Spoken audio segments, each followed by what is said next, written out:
just in a position where they can act accordingly to their own thing, like their own agenda, and they'll, whether or not it's fake or real, they'll use any opportunity to do whatever they need to do to further their own personal goal, whatever that may be. Yeah, I've said before, it's like we're on a great big ship that's automated, and it's a generational ship. So we've been having families born, people live, grow up, die, all on this ship. And at some point, there were these people who got together and said, why don't we build a fake bridge and just pretend we're steering it? And that's what they did. But they're not in control at all. They're in control of, like, all of their control is a complete delusion. All they can do is react. Maybe they have some kind of idea, but really in the aggregate, like, they don't. Like, they don't know what's going to happen. That's why they have all these different scenarios. We got alien invasion, we got pandemics, we've got earthquakes, we've got floods, Right. we got asteroids, we've got the Earth getting knocked out of orbit. They have so many end of the world scenarios because they know something's coming, but they don't know what it is.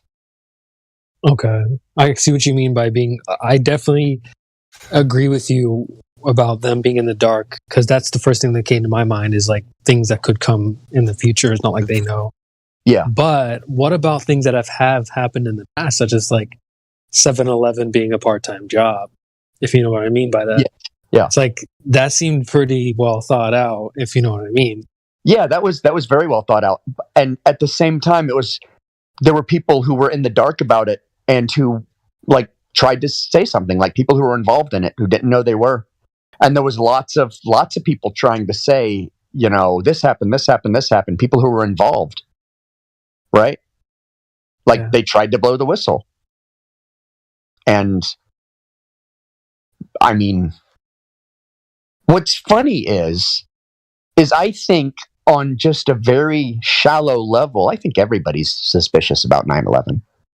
Everybody. If you critically think about it, then yeah. But if you have never critically thought about it, then I know heaps of people who have it's never even crossed their mind to bother even thinking about it. Kids make jokes about melting steel beams. Yeah. I'll put it like that. Yeah. Kids make that. I remember in the hallways, like, of high school, like, some of the kids would just be like walking down, like, yelling, Bush did not, I mean, stuff like that. You know what I'm saying? I don't want to say too much, but because I don't want to put the channel in jeopardy. That's fine. Bush did 9/11. Nobody cares. That's like well, y'all were walking on eggshells. I'm like, yeah, but you see, like, people screaming Bush did 9/11 down the halls, and yeah. Well, like, how long ago was that? 20 years. Yeah, 20 years. About a year after the towers fell, people were already doing it. So. All of my kids, like, I have 3 kids, all of them are born well after 9/11, and it's just memes and jokes on the internet. It's just jokes. It's not activism. It's not realizations. It's just, like, it's out there. Like, they'll be like, jet fuel doesn't melt steel beams, huh? Yeah, and, like, it's a silly thing now. Well, it's a silly thing because ultimately, when the next generation comes along, is it going to matter? It's not going to matter. They'll think, oh, well, that doesn't affect me. That's from forever ago. Oh, well, what's really sad is all the kids who never will experience the pre-9/11 world. Before everybody got afraid of everything. Yes, it was an awesome time to be alive. You could ride a bike without a helmet and nobody would flip out and lose their shit. You'd go home at sunset and, like, there's nothing weird happening. You actually go home. You could call your friends fags without getting in trouble. Oh, yeah. We still do. Busting each other's balls. Nobody gives a shit. Still doing it. Yeah, I'm still doing it too. Yeah, and the real ones never quit. Dude, I was only like 6 pre 9/11.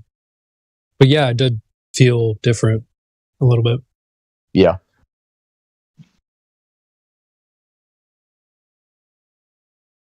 I mean, But, I like- didn't even. Yeah, go ahead. Go. I was gonna say, like, they have all these different reasons. Like, if you go on like different like websites, like all the different rabbit holes you could go down on that. Like, oh, it was the money. Oh, it was a ritual. Oh, it was to cover this up. Oh, it was to cover this up. Oh, it was to cover up this. Oh, no, it was definitely to cover up Waco because of this thing that was in that building. And no, it was to cover up the money that was stolen from. Oh my God! Right. I think 9/11 was just done to create a fog of war. I don't think it's one particular thing. Right. It's as many birds as you can get with that one stone. Right. And it puts up such a plume of smoke, figuratively speaking. No pun intended. Yeah, no pun intended. That nobody knows what to look for in it. And it You can get lost just absurd. watching videos and investigating. Right. It's just you can spend your whole lifetime looking into it. You could literally spend a lifetime. It becomes absurd how many things can be true about it. And I think all of them are true. The problem is, it is huge. It is actually a huge thing. Yeah. So huge, it will gobble your life up. Yep. And I think that's the most valuable thing they got out of it, is that all the people who are naturally going to investigate, they have spent 2 decades investigating. Think about how many smart minds are stuck on that and can't get past it. Right. Well, you're not wrong, but at the same time, like from my perspective, 9/11, I never looked into it until I started talking to my girlfriend, my wife, who was my girlfriend at the time, and she was really into that. Nice. Seeing all that stuff really turned her into a conspiracy theorist, where she didn't trust governments and looked into things and found enjoyment in uncovering truths, so to speak. So if it wasn't for that, potentially I might not be where I am right now in that sort of regard. So it was as much. I know a lot of people died; they went to war over it, all these sorts of things. But it was a gift as well, in that respect. Yeah, it's so absurd that it can open your eyes. It's like the flat Earth. There's so many things that are so absurd that it's a huge gift that they do these things so ridiculously. yeah.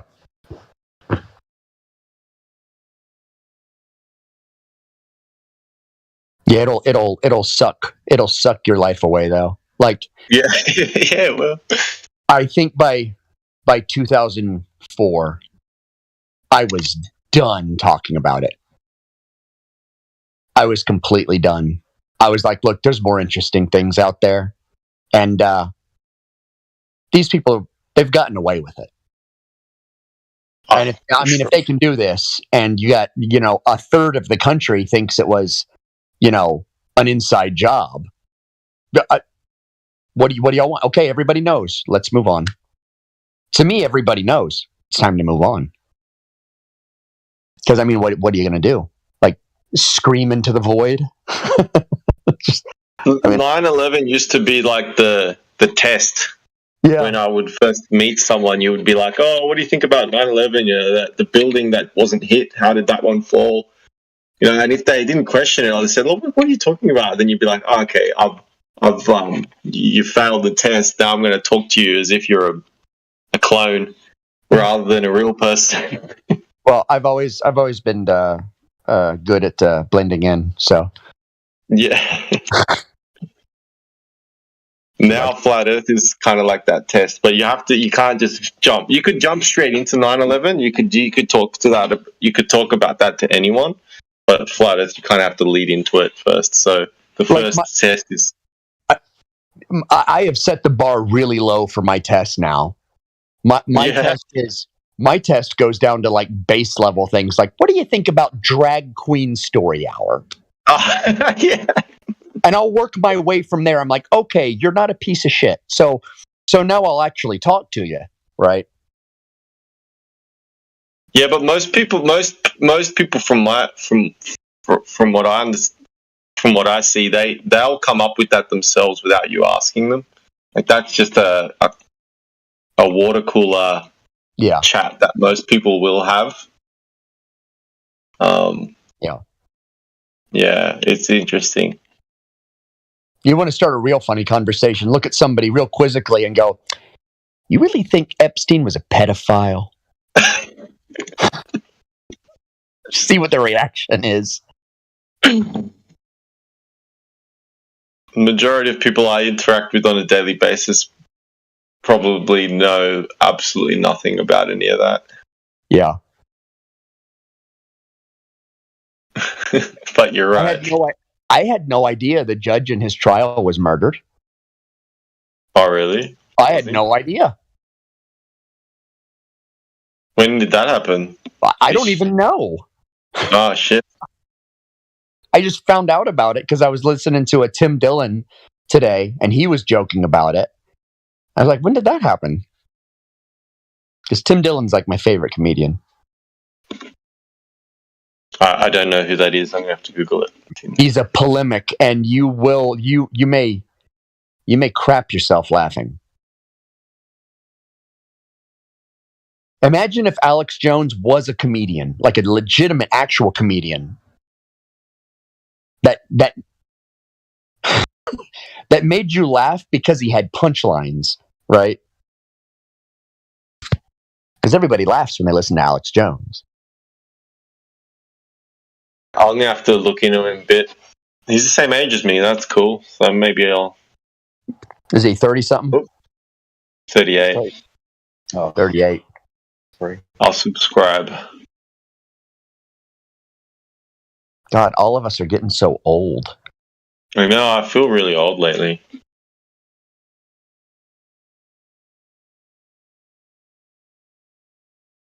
I was talking about some sort of conspiracy that happened, an actual conspiracy that happened with collusion, and I thought it was like 5 years, and then I looked into it, it was 20 years ago. Shit. Time flies when you're having fun on the flat earth. Yep.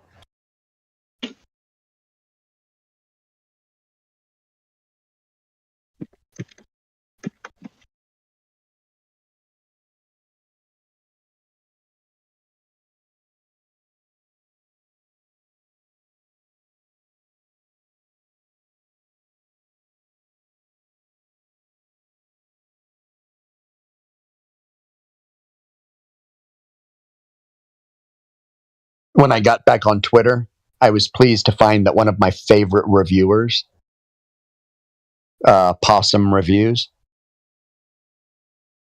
is like pretty based.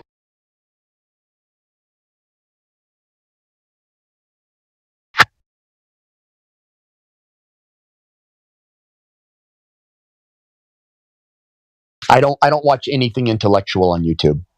Rarely. I don't watch I don't watch any like skeptic stuff or truth stuff or like sciencey stuff or anything like that anymore. I mean, I still watch science videos on occasion, but I won't watch flat Earth material at all. I can't. It's almost like it triggers me. I'm like, I don't want to watch this. I feel like I've seen it all. Do you know what I mean? Yeah.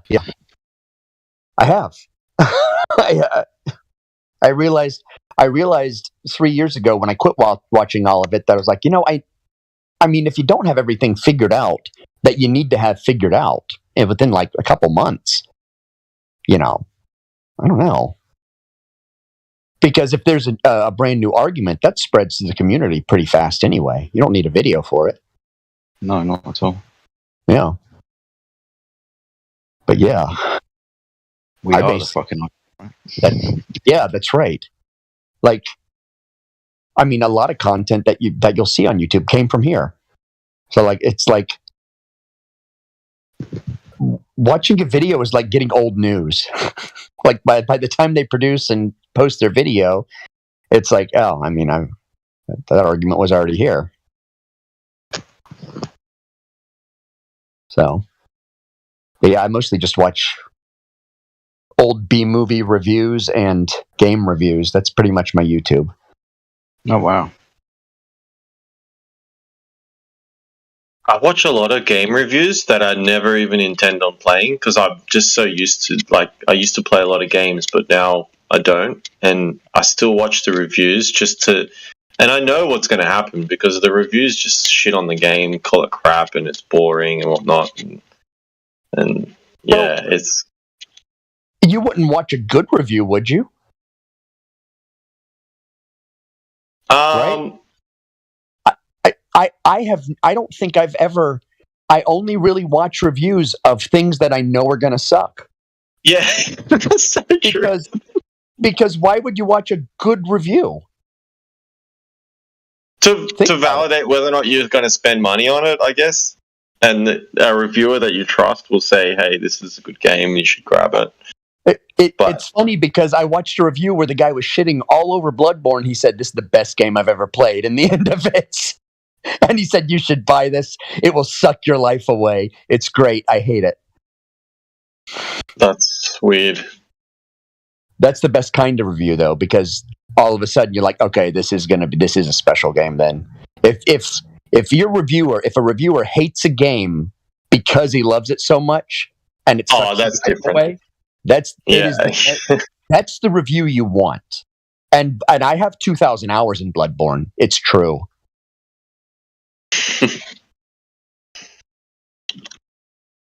So some of that was me falling asleep while he was in game. So I guess like you wake up 9.5 hours later and you're like, oh, I didn't die, thank God. Or you wake up and you're like, oh, I'm back at the lamp. I guess I died. Yeah.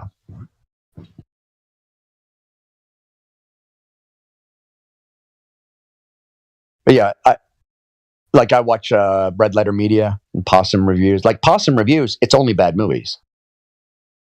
Really? That's his thing. His thing is I find the garbage because he's a possum, right? Okay. So he goes looking for garbage.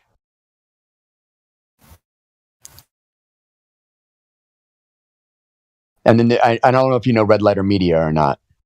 No, I've never heard. Oh, okay. They're hilarious. But they have a thing called Best of the Worst. And they'll review like 3 bad movies or something. And so many of these movies are so awful. And I've seen like 80% of the movies they put up there I've seen because I grew up with the early Sci-Fi Channel when it first came out in like 91 or so. Yeah. And so they played all these movies all day. They played the worst movies you can imagine. And even as a kid, I was like, what is this crap? But I'd watch the whole thing.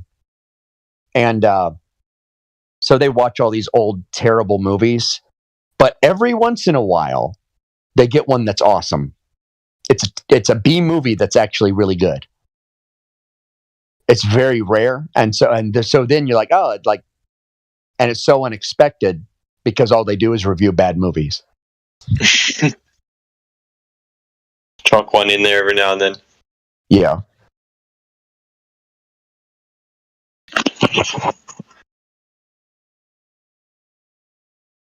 Because that's what me and my boys always used to do when we were all still single. We would get together. We had these collections of like old movies, horror movies, and we'd just sit and watch them.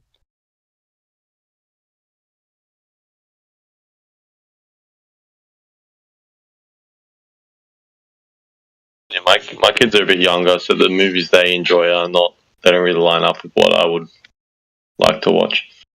Yeah. My son does not watch movies, and he won't watch a show. He's like, if he watches something, he wants to play a video game rather than watch something. I'm like, oh, that's fine. And I realize, oh wait, that's what I do. I rarely watch anything. If I'm going to sit down, it's going to be to play a video game. Because I can't sit down and watch something because I feel like I'm wasting time. Like if I'm going to sit down to relax, I might as well do something extremely stressful. So I'll like turn on Elden Ring or something.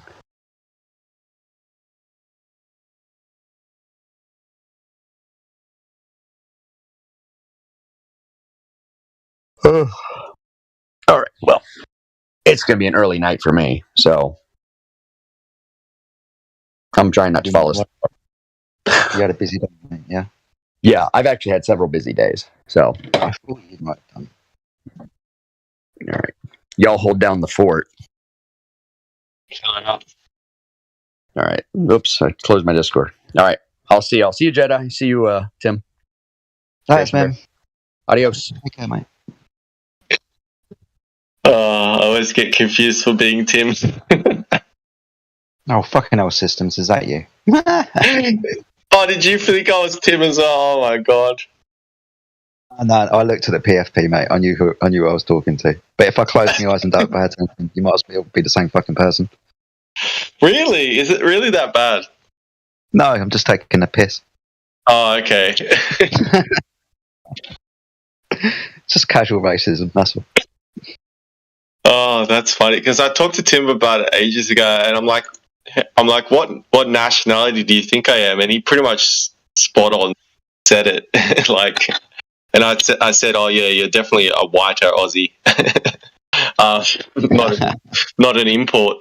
And yeah, it was yeah.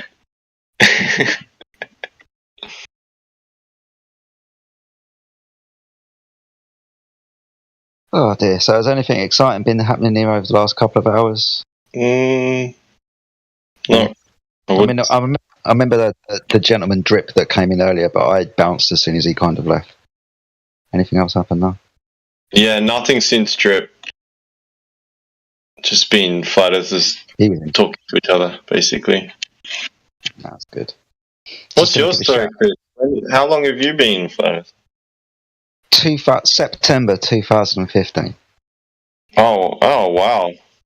Yeah. So my story was, I think I'd got bored. I'd kind of looked into every single conspiracy, and the last thing that I was looking at before I started looking into Flat Earth was alien constructions around distant stars. Yeah, that was the last thing that I was looking into. And yeah, I was bored, mate. I thought I'd looked into kind of every kind of conspiracy theory. And there was a video on my recommendations called They Are Hiding God with the Biggest Lie Ever Told. So that was kind of right up my street. I didn't know what it was about, but it sounded interesting, and I started watching it. 15 minutes into the video, obviously I realised that they were talking about the Flat Earth. And I was kind of hooked from that point. Flat Earth was one of those things that never really crossed my mind. And if it did, it was kind of, nah, whatever, okay. I think I remember maybe about a year before that, there was a news item where there was some flat earthers, and they were kind of, straw man, stereotypical kind of religious Bible believing flat earthers. So I kind of just kind of dismissed that. But then I watched a video, like I said, They're Hiding God with the Greatest Lie Ever Told. 15 minutes into it, I realised what they were talking about. And from that moment onwards, I was kind of trying to find as much information as I could, on YouTube, and find other videos and shit. So I came across like Eric DeBay, Wakey, Jeremy, all of these guys, right? Yeah. Whilst I was doing this, I'm kind of having memory flashes, right? So all of the times that I'd questioned what the Earth was, when I asked my dad, what is the horizon? Is that like the curve of the Earth? I'd always have questions. I tried to figure out how like the moon and the sun and the Earth are kind of aligning with each other, where they actually were in space, and why I was observing the things that I was observing. So I knew I always had questions, but I always kind of, hey, look, the Earth is a ball, and it just works out somehow. But yeah, that's kind of my story, mate. The main point to my story is I live in a region in England called Kent, down in the southeast bottom corner, which is 23 miles away from France across the English Channel. Okay. Now, yeah. I've been down to the south coast and I've observed France many times before. I've been on ferries across the English Channel and, saw France coming towards me and England receding away from me, but still being able to keep them both in view at the same time. So I did take myself back down to Dover and I did have another look again just to make sure. I stayed down there for a weekend. It was only a little cheap bed and breakfast thing. I only stayed there one night. But I sat on top of the cliffs. I went down to the harbour. I went down to the beachside. All of these things just to make sure that, I could see further than they would predict that I could if the curvature of the Earth was in the way. Yeah. Now, that was easy for me to understand because I guarantee you everybody in my county of Kent knows that we can see France.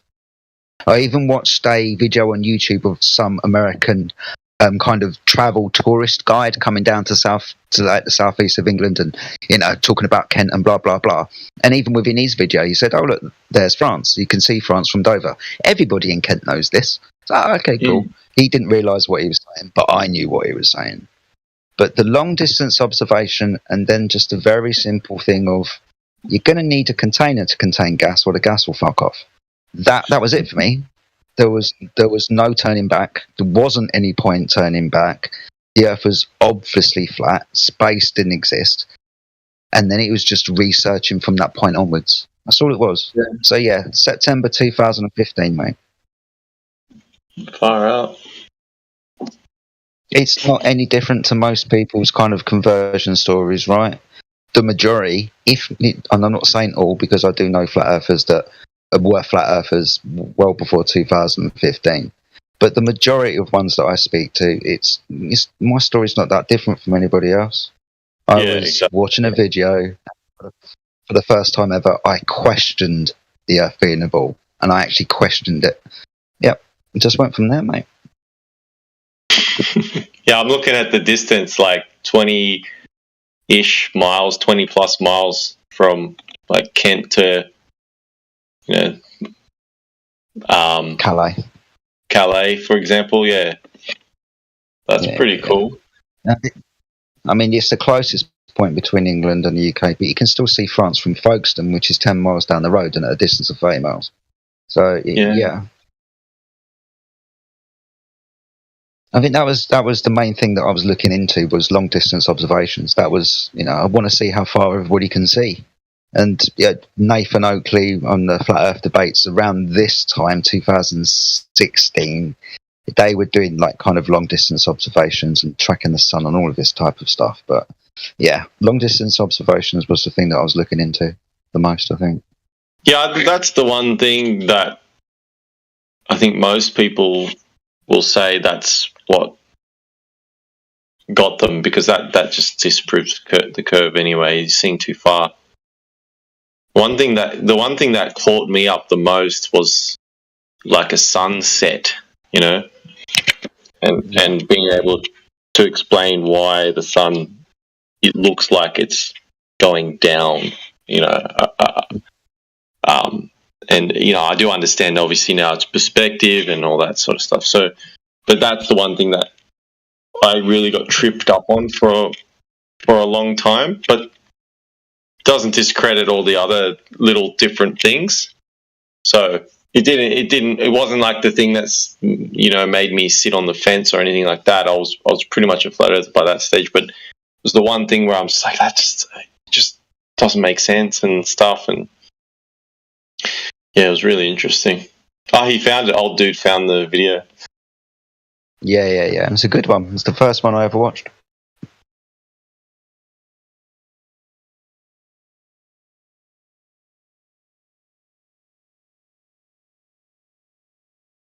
I think one of the things that gets me is it's when you think about it, it's really obvious. I mean, it is that obvious. It's not hard to understand the flat Earth at all. You just need a little bit of background information. You might need to understand what science is, for example. You might need to understand how they demonstrate or quote unquote prove that the Earth is a ball. And obviously that they can't, but the arguments that they use to demonstrate this. It's just, kind of sorting through the shit, basically. And that's like everybody else, mate. Just kind of sharpen our tools whilst we're watching other people that have got a slightly different perspective from ourselves. So it's always good, I find, to listen to other people and what they've got to say. But ultimately, it's a piece of piss. How people don't get it, I don't know. I think that's the most frustrating thing for me. I don't understand how people don't understand this. I don't understand why people hold on. Oh, yeah. Mic check. Mike's fine, mate. I'm also fine. Yeah, that's it. That's what makes it so interesting. Like, you can't believe that other people can't see the obvious. When at the same time, we never questioned it our whole lives. But when you do see it, you're like, oh, it's something you find out. It's not something you believe. And the way that they've been able to make this one belief versus another, like making flat Earth into a belief, is so frustrating as well. Just that they've been able to corner the argument into posing it as we're making a declaration about what the whole thing is, as if you could see the whole thing, right? They gave us that idea with the ball in space. So it makes it seem as though you could see the whole thing. Even if it was flat, you could see the whole thing, which is ridiculous. That was the guy's argument today, saying if everything was flat, everyone would be able to see the sun and the moon at the same time, and that was his argument. He couldn't get past or grasp that he was strawmanning, and every argument he came up with after that was strawmanning. He couldn't grasp that he was doing that. Yeah, they have to let go of all assumptions. The size of the sun is not the same. They always try to bring it down to the closer, but they keep the size the same and think, oh, well, you see it everywhere. Then doesn't, all of the assumptions have to go out the window for it to make sense. I really like when people, they'll say stuff like, look at the moon, it's round, why aren't we? It cracks me up. Because there's so many weird things about the moon that, like, it just opens it up to a discussion about how weird it is, and then once you start blowing their mind as to all the little different things that are peculiar about it, the tidal lock and the luminescence of it all and how bright it is, and then the moon landing, all this, like, once you start breaking that stuff down, that's the fun stuff for me. I feel like the maths and the calculations and the curves and all this sort of stuff, it's not that it's boring, it's just not as interesting as, oh, holy crap, I didn't know that the moon was 400 times the sun's meant to be 400 times the size, all these, such a big mathematical coincidence that it's in the exact size, in the exact place, at the exact size, the exact distance, to be able to block it out. Like, that's such a big coincidence that amongst many others. Yeah, amongst all the others, the tidal lock, the brilliant. It's a brilliant brilliant job of reverse engineering to make it all seem as though it works the way that they say. Yeah. Is that new perspective? Yeah, what's up? How you doing, brother? How are you, mate? Timbo. So, what's going on, Timbo?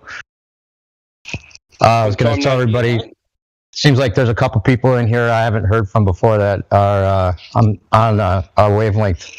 And I was going to encourage them to look at the section I posted on this server called Brenner Comps. If you haven't heard of Michael Brenner, he's this guy I found on Quora who's a flat earther. Yeah, you were doing those sheets, weren't you? Those posters. Yeah, you've seen them. Yeah, I've seen him, but Systems is the other Aussie guy you're talking to. Systems, you got to check it out. That's what I was going to recommend. He sounds like he would definitely love to indulge on some of those. I found it. I found the channel. I found him just half a year ago, and I was like, who is this? Guy's been out here since 2016, flat smacking other people that are educated normies, and no one's even referenced him as far as I know. So I started making these comps up of taking screenshots on my phone and then putting them together in Photoshop and then just posting them everywhere. And this guy that, what's his name? Amish exorcist or something. He said that he gave one to a friend of his, and his friend went and got crazy on it too. And there's a link in there if you scroll up a little bit, and he has a upload. You can just download a bunch of Brenner text. You don't get the pictures that way, but it's like 82 different entries. And he talks about other really interesting stuff as well. Drace is in here. I thought I saw Drace in here. I was recommending he checked it out. I don't know if you have yet. He's listening. Did you catch that doctor the other day? The professor in Tartaria. One. He was in doing an interview yesterday, and I think Bob the science guy was in there with him too. He was Wow. he's an astronomer. It was about this time yesterday. He was in there for about 5 hours. What was that? No, not Professor Phil, but yeah, the other guy, the Paul, something like that.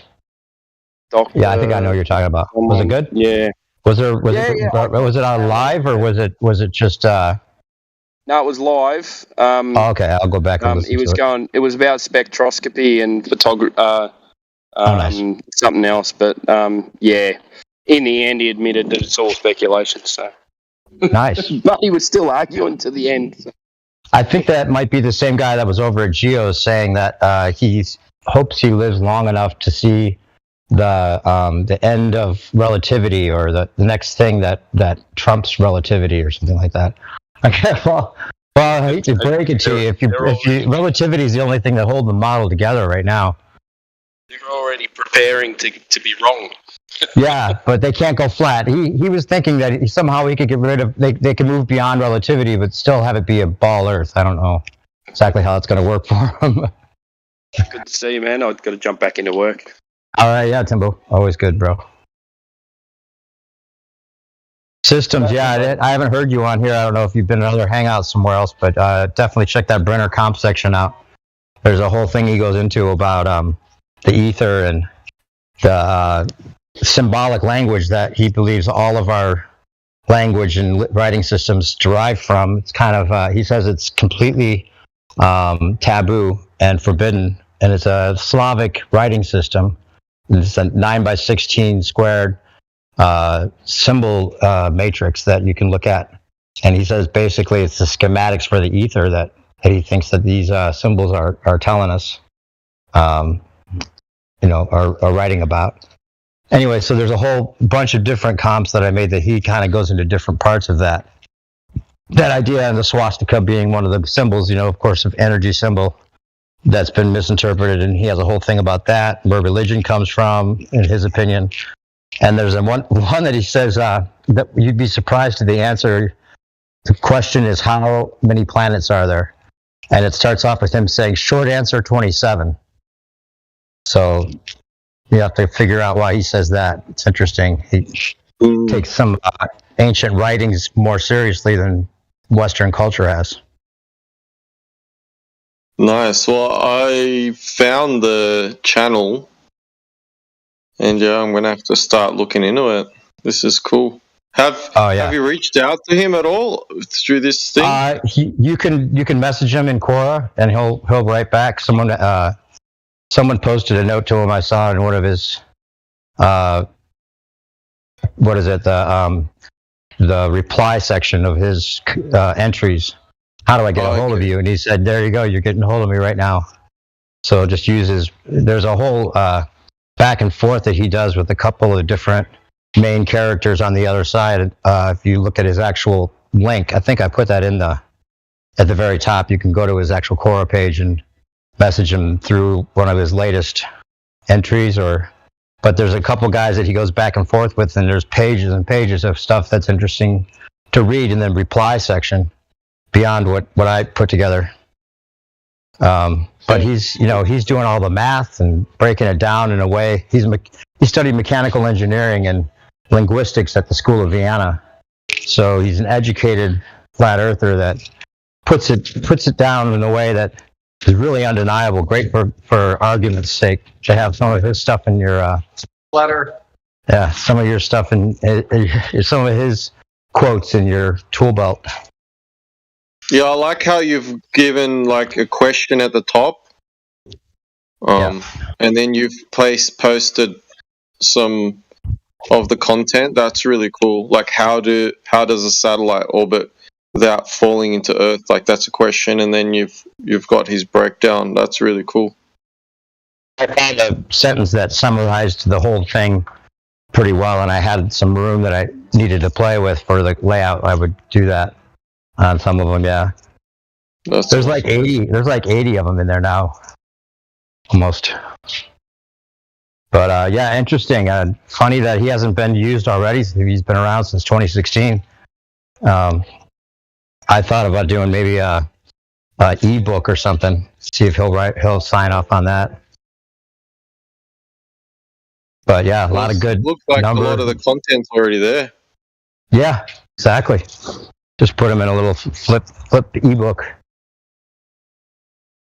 I'm at work myself right now, so I'll keep chiming in. But I just wanted to make sure you got. I don't know if Drace is here, but Drace, check that out if you haven't already. I think I turned him onto it just a couple weeks ago.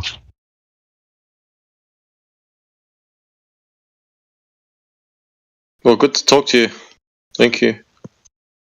Yeah, you too. Definitely. Why haven't I known you already? It seems like if you've been around this long. I've only been back on the server for about a month and a bit now. Okay, there's a couple other servers that you might also think about joining. I'll send you invites. I'd appreciate it. Thank you. Yeah.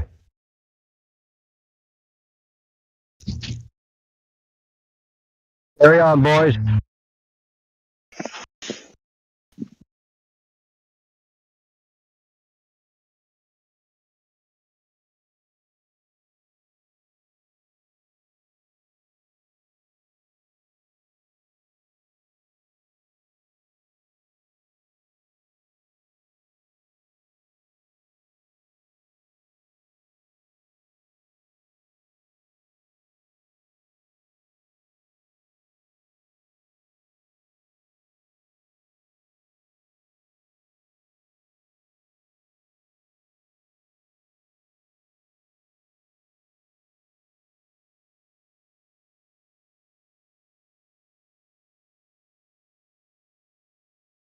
Hey, Systems, I sent you a friend request. If you accept it, then we can exchange messages. But you don't have your settings set up, so I can just message you directly right now.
Somebody in the server called Surfer. Sorry, can't fucking speak my own language.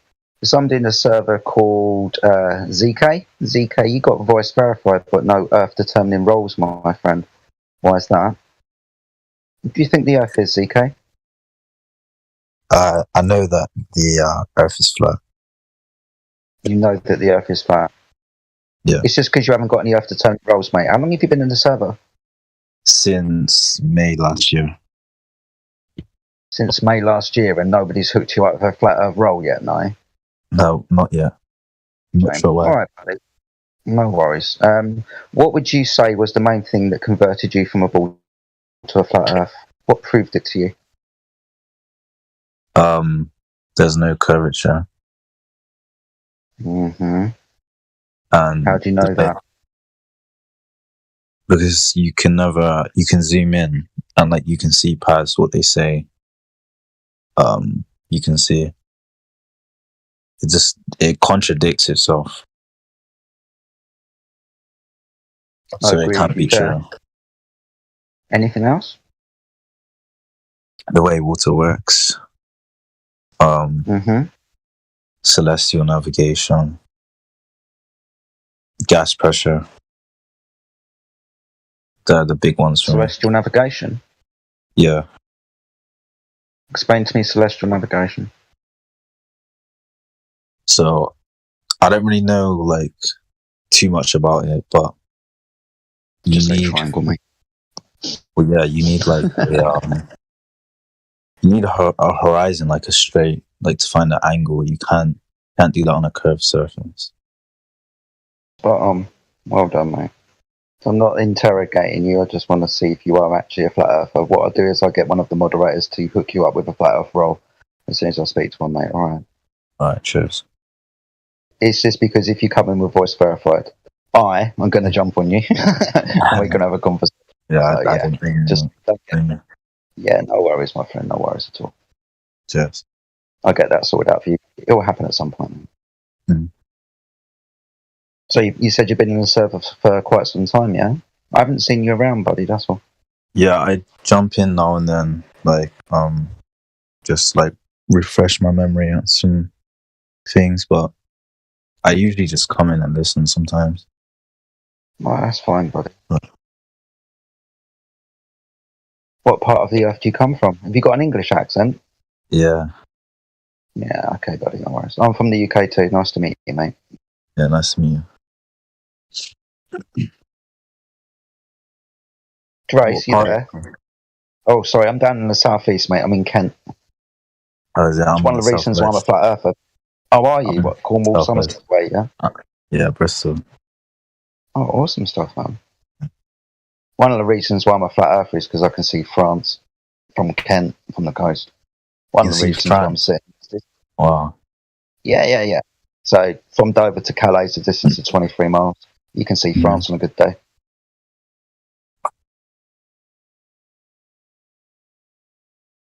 Trace, are you there, buddy?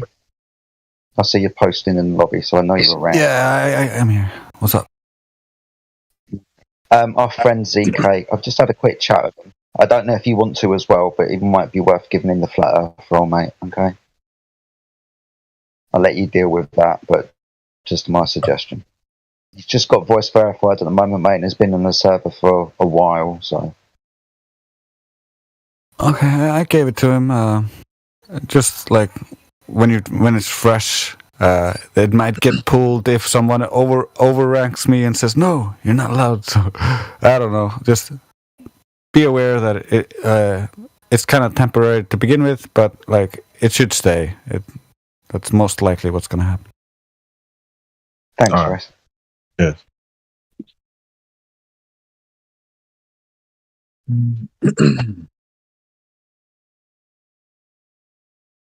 Trying to get somebody in from the lobby at the moment, so we've got somebody called Expo, lots of other letters and numbers after his name. So trying to get him into the voice chat might be a good conversation. Well, I say might be a good conversation in the broadest possible sense. Could be a complete shit show.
Right, guys, Drace Expo has joined. If one of the moderators would like to unmute his mic, let's have a conversation.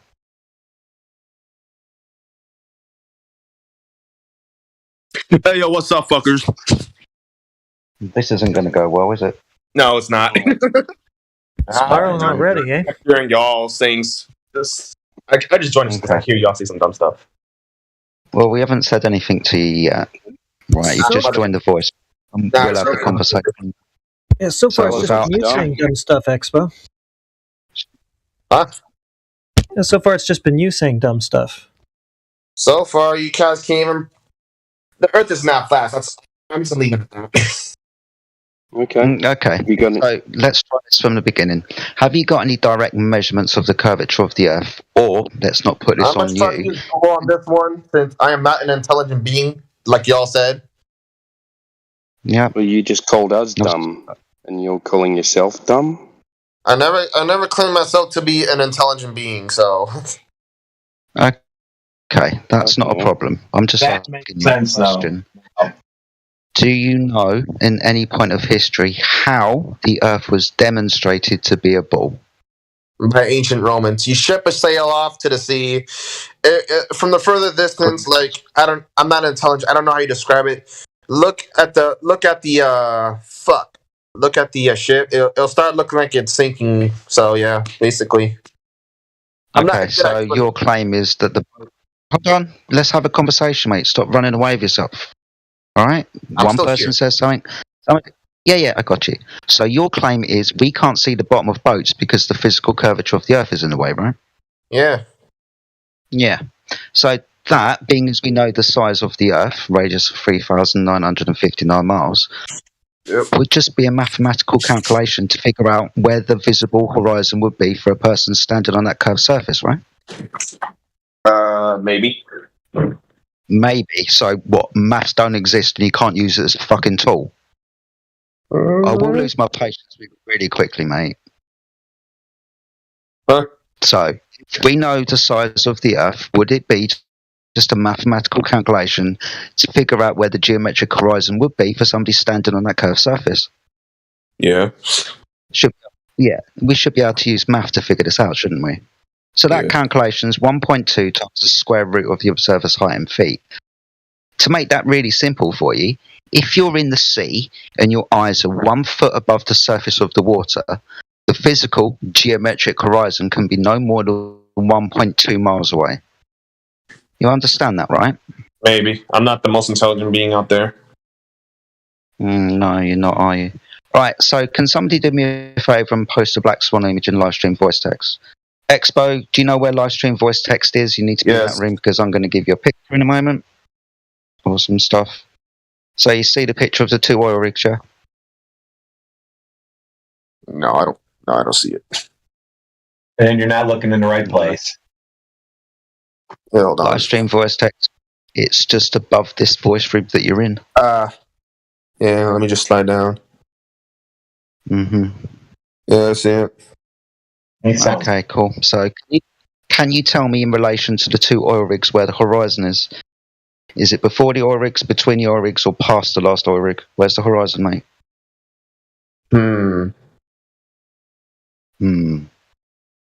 Where does the horizon appear to be in relation to the 2 oil rigs? Say the bigger one. Oh boy. No, where's the horizon? Where's the horizon? After the oil rigs or in front of the oil rigs? Like probably in between. Probably in between. But we can all see the horizon is obviously past the furthest oil rig. Are you looking at the picture properly? Yeah. My Asian eyes can't see properly. Yeah. So I'll ask you again. In relation to the 2 oil rigs, where's the horizon? Somewhere. Wow. This is why you still. You might need to explain to him what a horizon is. Well, yeah. Well, his claim is the boats go over the physical curvature of the Earth. Right? That's your claim in it, Expo. Yeah. So to find that physical curve of the Earth, we can use math. Now, this observation of the horizon and the oil rigs is taken at 1 foot above the surface of the water. According to the math, the horizon should be no more than 1.2 miles away. But in this image, clearly, the horizon is past both oil rigs. The reason why these oil rigs are here is because they're distance markers. The horizon is past the 2 oil rigs and at a safe distance of no less than 10 miles away. Would you agree to this, or are you just going to be a fucking idiot? Fine, I'll agree then. Fine. Oh, awesome stuff. So you will understand that you make a claim that the physical curve of the Earth is blocking boats, but when we actually look at the horizon, it is much, much, much further than the geometry claim. Therefore, no boat went over any physical curve. The horizon's an optical phenomena. Depending on the atmospheric conditions and the day, the technology that you use. So you're saying it's like an optical illusion. The horizon is the limitation of your view. It's an optical phenomena. It's not the curvature of the Earth that makes boats disappear beyond it. Look, if you got an observation of 1 foot above the surface of the water, the math will tell you the horizon that blocks boats is 1.2 miles away. Clearly in this image, the horizon is less than 10 miles away, demonstrating that there is no physical curvature of the Earth and the horizon is optical. So when you say boats went over the curve, no, they didn't. And Jedi, don't forget, there's also a boat in between the oil rigs that you can clearly see. Oh yeah, I forgot about the boat that you can clearly see. So this boat, according to you, would have disappeared beyond the curvature of the Earth at 1.2 miles away. But it's still there. There we see it, and the horizon's past it. So would you agree that maybe your first statement wasn't well thought out and you just believed the story without verifying it for yourself? Probably. Who knows? I'm a mysterious person. Probably. Okay, no problem at all. I'm going to ask you another question. What? Can you have gas pressure without a container? What? Can you have gas pressure without a container? I mean, yeah, if you try hard enough. I mean, I've done it. So you can have gas pressure without something physically for the gas to press upon. I mean, the I somehow done it. Consequence of containing gas pressure. I mean, I somehow done it. Don't know how. Okay. Do you know what a football is? Yeah, the shit you throw at people and just break their face. Yeah. Or a tire. You know what a tire is, don't you? Yes. Awesome. So what happens when you break the tire? You stab it, or your girlfriend's pissed off with it and she slashes your tires. What happens to the gas inside? It comes out. Yeah, that happens always, doesn't it? Yeah. Yeah, so this is a law of nature. This is a huge problem when you believe that you're living on a spinning ball with gas pressure that is uncontained from the vacuum of space. According to natural law and entropy, we wouldn't have gas pressure because the antecedent to gas pressure is something to press upon. That's why it's in the word. And also, if you've got nothing physically restricting the gas will disperse into the limitation of its next environment. Do you understand that? Kind of. Kind of. Yeah. Well, you understood that if your girlfriend got pissed off and slashed your tires, the gas would come out, right? Yeah. Awesome. So is the Earth an open or a closed system? Yes, open. It's open. So this is a huge problem. If the Earth was an open system, there would be no physical barrier to create gas pressure because there's nothing to press upon. And there's nothing physically keeping the gas here. So the gas will disperse into the lower pressure environment. That's the space bit that's in the sky. Understanding this invalidates all stories that you think are true about space. For example, Jupiter being a giant ball of gas uncontained from the vacuum of space. That couldn't exist. You can't have balls of gas. What? Is Jupiter round or flat? Doesn't matter. The story is that this is a giant ball of gas uncontained from the vacuum of space. Now, if you've got a brain cell inside your body, you will understand that that isn't possible. We've gone through the tire example. We've gone through the football example. Both examples have a physical barrier keeping the gas from dispersing into the lower pressure environment. So when we look at Jupiter, for you, since you claim the Earth is flat, and I probably will not comprehend this. If you guys ever happen to go to Mars, will there be a flat Mars society? This isn't the Flat Earth Society, so you've got both of those things wrong, goofball. What if you go to Mars? Do you still believe Mars is flat or round? Mars is on Devon Island in Canada. Wait, Mars is in Canada? What the fuck? The pictures that you get from Mars are in Devon Island, Canada. But regardless of what that light in the sky is, even if it was a circle or a sphere, it doesn't mean that the thing that you're standing on is a circle or a sphere. Okay. Okay. And I can't go to Mars because up there the vacuum of space can't exist in the way that we're told. You can't have gas pressure without a container, mate. You know the gas that you're breathing now, the oxygen that's keeping you alive? No, I breathe carbon. Yeah, you're not going to do well here, are you? No. So mate, you've come in spouting off some bullshit, and you don't even realise that you don't actually know anything about anything. Do you realise that? Maybe. Well, you claim. Oh, we realize it. I know. I'm sure you realize. We realize that you don't know anything. You should also realize that. Come on, guys. Let's try and keep this cordial. Timbo was talking. All good. I think. Yeah, we had the same kind of thing to say. You've got to realise that you're coming into a server where most of us have been looking at this stuff for years, mate. Your model as well. So we know a lot about the satellites. See, there you go again, mate. You're not even listening. You're shooting off a question that has no relevance to any of the conversation. So if you actually stick around and have a conversation, it's actually quite a fun conversation, you know. All right. Yeah, he dipped. He quit. I knew he was just an idiot before. He just was coming in here. Duh. I guess.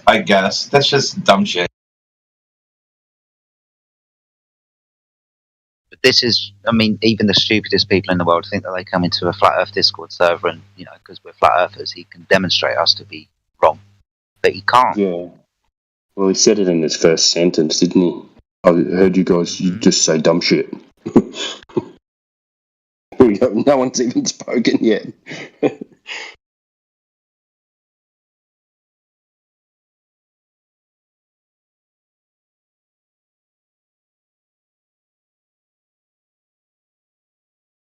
Oh well, that was short-lived. Yeah, it was. If you check out the locker room, I just posted 3 little screenshots. That's. I already knew that it wasn't going to be a very good conversation just by that. If people are that easy to, you just push a button and they'll do things. Oh man. It's such a playground, like low-level kindergarten thing. All I did was imply that he was afraid of sound waves, and he instantly jumped into VC. Yeah, it's also I promised him I wouldn't speak, and I had basically hurting his ego a lot. Oh no! And so if the guy who's hurting my ego is not there, maybe I can take him. Oh no! Yeah, poor ego, so thin-skinned and precious. But no, like my point really isn't just this guy, because I'm not really picking on him. It's the fact that this type of mind control, people are that easily influenced everywhere. Like they're just that easily influenced by mind control that you can literally just say a sentence and they'll do things exactly what you expect them to do. And they don't know it because they don't believe mind control exists. And that's why the propaganda works on them. Triggers, catchphrases, words that are programmed into their minds. There's certain things with dudes too, because I don't think this would work that well on females. But on dudes especially, if you imply, or, oh, you must be afraid of, because they don't want to look like they don't want to look pusillanimous in front of the bros. So they're going to jump right in. But if you know you know that that's exactly what somebody's trying to do, then you can actually resist this sort of thing. Yeah. He was saying a bunch of dumb stuff. I was hoping he would just continue saying dumb stuff, but I think the wind was out of his sails by the time he got on VC. Yeah. I think he'd been like arguing in the chat for an hour. He sounded depressed as soon as Jedi started questioning him. Jedi sounds so sophisticated with his British accent. He was like, "Oh shit, what have I gotten myself into?" Yeah, well, as soon as Jedi got him on Where's the Horizon, he became instantly depressed. You could hear it in his voice, and then he spiraled away. Yeah. I'm glad that... Sorry, mate, go on. I was just saying, I'm glad you're here, Chris, because that was actually great. That was awesome. Look, boats go over the curve. Awesome, Black Swan, there you go. Where's the horizon? Oh, shit, are you depressed? Do you need a cuddle? Because your premise is obviously invalidated just because, oh, look, the horizon's not where you think it fucking should be. Awesome stuff. It shouldn't take long. It just boggled my mind that it took him so bloody long to admit where the horizon was. I know why you're not admitting where the horizon is. You don't want to, do you? See, this is why I love this server. It's so much fun. I love taking egotistical idiots out. There's some of these people, they spiral right into the server. You don't even have to say anything. They're already spiraling. Like the minute they click join the server. Yep. How do you spiral yourself out? Like, dang.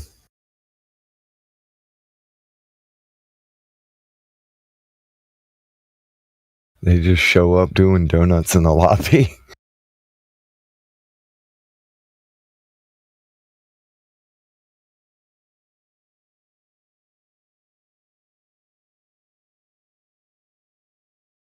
All of a sudden, the lobby's quiet. So, okay, you TikTokers and Facebookers and all you other hookers out there, start putting your things out. Let's get some Globers in here. Let's get them all fired up again.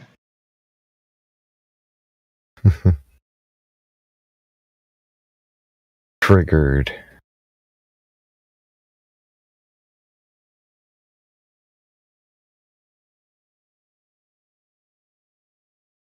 This is what I mean. I said it earlier. I don't understand how people don't get this. It is that simple. You just need to figure out that we see too far and you can't have gas pressure without a container. And then just put your ego fucking down and enjoy the ride from that moment on.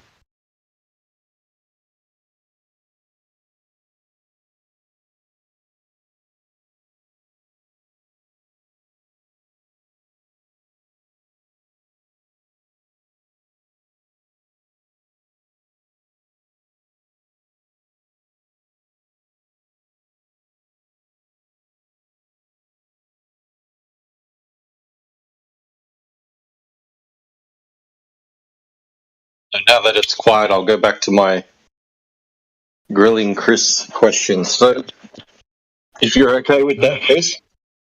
Yeah, you're right, man. I'm just making some coffee, but yeah, for sure. Oh, that's right. I'm wondering, the name Jedi. Did Flight of Buzzkill science fiction for you for a little bit, or are you still into it? I'm still into it, mate. I mean, it was always a bloody story. I can understand that things are fucking stories. It hasn't killed anything for me. I do sit there and watch it with a slightly bigger smile on my face because I know it's all bullshit, but no, it didn't ruin anything for me, mate. Not at all. Okay. I'm the same. I still love my space romances, to put it like, I don't know how to describe it. No, I for instance, broke still my love heart it. to find out Yoda wasn't real.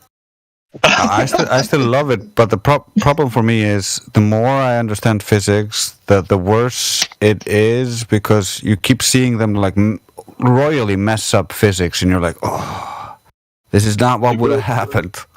Ruins the immersion of watching it, right? Yeah.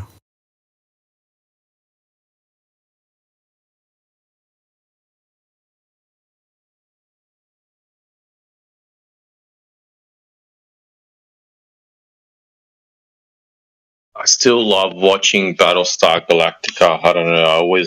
I've probably watched the whole thing like 3 times. It's just Original one. Which one? not the really old school one that was. I never watched any of the originals. The 2004 to 2009 series. Yeah, I know what you mean. Not the late 70s. That used to be one of my favourite programs, to be honest with you, Battlestar Galactica, back in the early 80s when I was a kid. I used to love that. Have you tried to revisit it at all? What, the old one? I sometimes watch clips of the old one on YouTube. I've never gone back and watched a full episode. Oh, okay. I'm wondering if it holds up, because I haven't watched any of it. I don't know anything about it.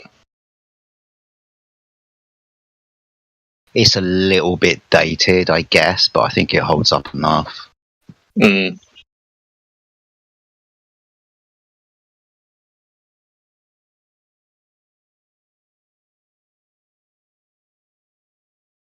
But I think when I was younger, I was like the majority of children, right? It's you have these fantasies that they put upon us: Star Wars, Star Trek, Battlestar Galactica, whatever it was, fucking Buck Rogers. I don't care. I used to love every single one of them, mate. Do you know what I mean? They were brilliant stories. You know, they took your fantasy, they took you into fantasy land. Yeah, that was pretty much, you know, how I was brought up on space fantasy. I wasn't that upset when I had to put it down. It's just another fucking story. It might as well be, you know, Neverland or something like that. Do you know what I mean? The Lion, the Witch, and the Wardrobe. Just another fucking story. It was especially easier since we figured out 9/11 was just a television show. That Flat Earth came a lot easier, actually. I think you're right. Yeah. I think it's definitely easier for those people who've already started to question things and have got, you know, a bit of time where they've questioned official narratives. I mean, this going back to like kind of my Flat Earth origin story back in 2015. There's 20 years of kind of research and personal development and growth and understanding things like 9/11 and all of the other type of conspiracies. I was already questioning things, and I already knew that they lied to us. So it wasn't a massive hurdle for me to jump to come to the understanding that the Earth was flat and they'd lied to us about that too. It wasn't a massive jump for me. I think it's harder these days if Flat Earth is the very first thing that you come into, though, and you haven't questioned anything else. Right, some people, yeah, they might turn around and say, yep, don't believe anything in the newspapers and the governments lie to us. But there's always this area that the governments won't lie to us about this. They couldn't lie to us about this much. They lie little, but they don't lie big. I think it's spot on. I feel like you have to sort of wet your whistle with something else first before you can jump straight into the big one. But flat Earth is slightly different to every other kind of conspiracy, really, I think. Correct. Because it's something that you can directly measure and test for yourself. It's a kind of logical argument. You're not you don't have to go through the conspiracy side of it. Right? Why would they lie and all of that type of stuff? It's just something that is fundamentally obvious if you wipe your eyes and have a fucking good look. That's so true. And like I said earlier, it's really, really easy. But lots of people have kind of an emotional attachment to the Earth being a ball, whether they realise it or not. It comes with ego and pride. They always put themselves in with these people that we've done this, we've gone to the moon, including me. Do you know what I mean? It's a personal thing. I mean, that's half of the problem sometimes. People don't like admitting that they're being lied to. They don't want to admit that they have been deceived with something so obviously simple. It's an ego trip, man. Yeah, I agree. I think there's an element of trauma that they can't go through. Yeah. That their brain subconsciously blocks it off. Says you can't accept this. This means because I think your brain does process things that you're not conscious of, and it will make a calculation as to how many of if you believe in this, that means this is all bullshit, and it can prevent you from seeing the truth. Yeah. Yeah, you're not wrong. There's probably someone who's good at psychology would probably be able to explain that a lot better, but I do think that's a huge factor. It's like a confidence trick. Like, so for example, you understand what a straw man is, right? So on the other end of the scale, it's the Earth, Globe, NASA. That's a steel man. So it looks like it's got shitloads of fucking evidence to it, right? It's a steel man, which is hard to bring down. The problem with steel men is you just have to pull one of the cards out to watch the entire thing fall down. But yeah, to a lot of people, when they come in here, for example, they think they've got the entirety of scientific knowledge behind them, and they can just sit there and throw image after image after image from space at us. They think they can throw stories at us, why the sun sets and why seasons work and all of these things, right? But ultimately, it's a stillman. And all you got to do is just unpick one or two of those things and the whole fucking thing comes tumbling down. It just looks like there's a lot of evidence, but there's none at all. Yeah, that's why I find it odd when someone concedes that they can see too far, but then in the same breath, they're like, what about satellites? You just admitted we can see too far. Okay, so don't. Oh.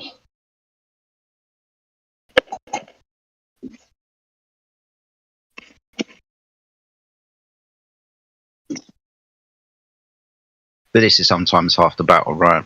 You can demonstrate that you can see too far, but they've still got, remote control cars on Mars. The moon being a ball. All of those fucking things, right? So sometimes they need all of those things quashed as well, just to get to the understanding that the bit where we said you see too far, that's all you need to know. Yeah. Fuck your Mars stories. I think the way people talk about Mars and the moon and stuff, it's easier to just pick apart little things rather than flat out disprove it, like the ridiculousness of, I don't know, like for example SpaceX, and then you see all these videos and there's like a rat that looks like it runs around in one of the videos, all those sorts of things. You just stack up that evidence against it rather than flat out just saying, hey, there's nothing on Mars.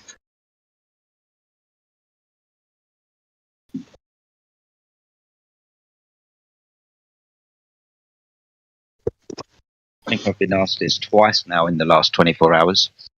If you could go to space, would you believe that the Earth was a ball? Or if you could go to Mars, right? All of these different types of things. Yeah, then no, we haven't. And even if we could, well, we haven't. There's no way that we can go to space because it doesn't exist. But don't appeal to the future, right? The Earth has been claimed to be a ball before I went up into the sky. So how did they fucking prove that then? Fuck me going into the bloody sky and having a look around and seeing what it is. How did they demonstrate to you, me, and everybody else that the Earth is indeed measurably a fucking ball? Yeah, that's exactly right.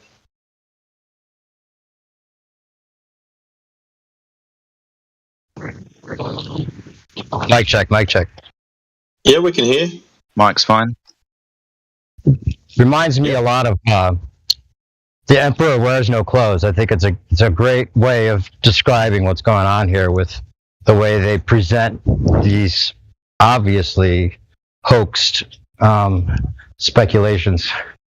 Because if the Emperor actually had clothes on, and it was provable that he had clothes on, or it was obvious, then the people that believed he was donned with the most exquisite clothing, even though he's naked, they wouldn't have to believe that is the case. They wouldn't have to have faith if it was actually the case. So it seems what they've put together is a version of that for everyone to believe in necessarily. Because if it was just matter of fact, they wouldn't have any idea that they're the ones that gave you your beliefs. It would just be what we all come to a conclusion about because it's common sense. So they have to make the truth absurd enough that people need to have faith in it. So then they know they control you through a belief-based system that they can manipulate however they like.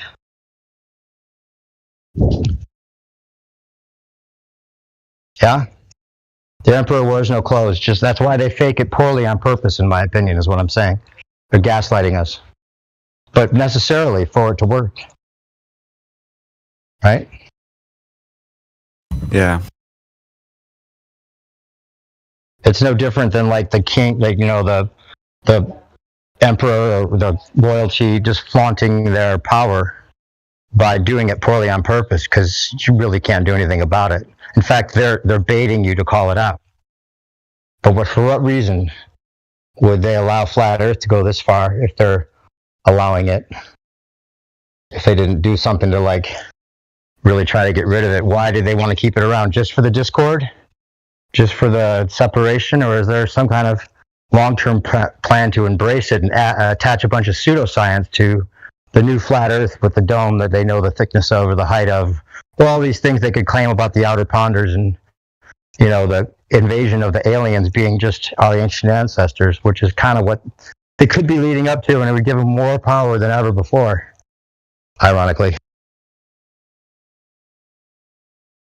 I still don't understand what you mean by allow. Well, they could have done something like a school shooter is a flat earther a long time ago, or something a little more harsh to try to get rid of it. They wouldn't have Obama mentioning it and not condemning it and more. Hold on. Think about that for a second, though. Let's pretend. Let's analyze that. Let's say that did happen. That would be drawing attention to the subject of flat Earth. To the best of my knowledge, they don't want to do that. Well, why would Obama mention it then? Oh yeah, he mentioned it in a if you believe that you're stupid kind of way. So if they're going to mention it at all, it would only mention it in that context or not at all. Really. When you go back and listen to the 5 or 6 times that he mentions it, he doesn't put it as you're stupid. It's more like I think even once he said, if someone said the Earth is flat, that would be newsworthy. I think that's a direct quote from him, right? And saying we don't have time for it isn't saying you're stupid for thinking it might be flat. It's more like we don't have time. There's actually time that's being allotted for it. We don't have time for. I'm saying they could have done both algorithms. Whatever. I'm not even trying to worry about whether they rolled it out or not. I'm just saying, now that it's, even if it's completely organic, now that it's at this point, what if they do decide to embrace it and attach a whole bunch of lies attached to that truth? which would absorbing it would make sense. I mean, that would be their best plan at this point. There's too many people that found out, regardless of how they found out, right? So that's the next maybe challenge we have, is all I'm saying. Yeah, there's a lot of ifs in there. I mean, Yeah, speculation station. Absolutely. But I'm always good for that, you know. It's just an interesting predicament we find ourselves in. I think it'd be easier if we could establish exactly who they is. I mean, I'm looking at one of them right now. It's a senator who apparently is the head of NASA now. And I was just reading that, you know, he's advocating for lots of NASA Earth science spending and all this, you know, fighting climate change nonsense. And oh, look at this. He supports STEM learning systems, you know, the STEM program, which is very terrible. It's like a great way to have a bunch of idiots. No surprise there that head of NASA would support that, right? Yeah, that STEM program actually probably produces their perfect specimen, which you might call a rocket scientist. Like the joke is on us when we say we're not a rocket scientist, because that's what they really want. They want someone smart enough to build the rocket and do all the math that it takes to make it seem plausible, right? But then not intelligent enough to realize it never goes to space. What's up, Drace? Are you here, brother? How you doing, Drace? I was going to come in and say hi to you earlier, but you weren't here, I don't think. Yeah, I was running around the house and in between slapping the keyboard in lobby. Ah, nice. You play some keys? No, just the keyboard. Normal keyboard. Okay. Yeah, you play. I do have a piano, but that's not all I was talking about. Well, keyboard, piano, whatever you play. Not much. I'm not good at it. I just have it, and I want to get good at it. Were you hinting at a new mix that you're working on or something? Got any new material? I always like your raps. I always share them. Anything new I've heard? Thank you. I got some new songs coming. Karma is trying to help me with them. Nice. Say hello to her from me, please. She's so cool. Yeah, I love that. I haven't seen her for a while. Either of you guys. I've been over other servers. Earth Awakenings over Tartaria sometimes, you know, offline or whatever. But you check out that Brenner comps section that I was messaging you about. Did you end up looking at those at all? Just a little bit. Oh man, dig in. I'm sure you'll love it. Yeah, it was something I have on my plate, and that I'm gonna look at when I get a lot of free time. Flat Earth. It's like Flat Earth on the academic level. That, man, I don't know if that guy was, you know, if it was shared enough, that would give us a lot of ammo on our side, I think. Yeah, I love it. I'll eventually copy as much as I can and save it into different. Like I do that with anything I find good. I try to save it to the side. Like I got all of QE's arguments and everything. Right. Well, the whole thing about the ether with him is the most interesting part. We're part of one of the most interesting things he talks about. I was just saying on here earlier. Systems. I don't know if Systems is still here. Is he here still? I don't know. He was here earlier. I think he dipped out. Okay. Anyway, yeah.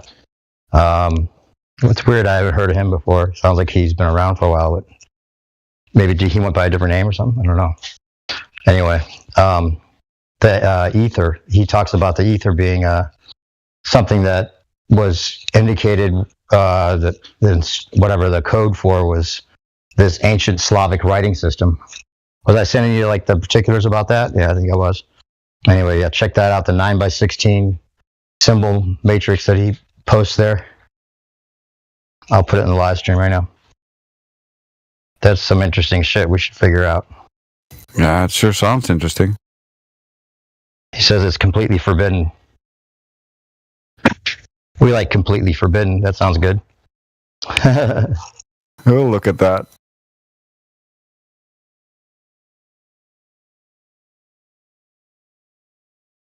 Yeah, starting with not starting with, but one of the big ones, of course, we already know about. The swastika is the energy symbol.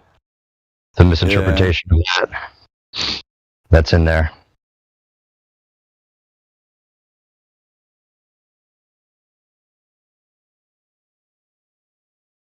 Every symbol carries a lot of stigma because of the Nazis. But like, you could also just say, what was it again? Energy, the sun, the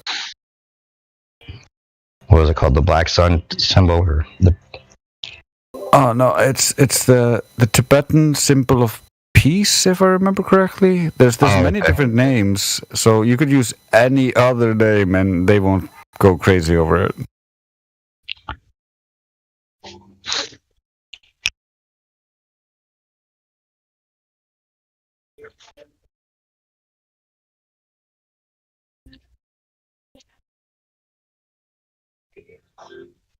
Okay.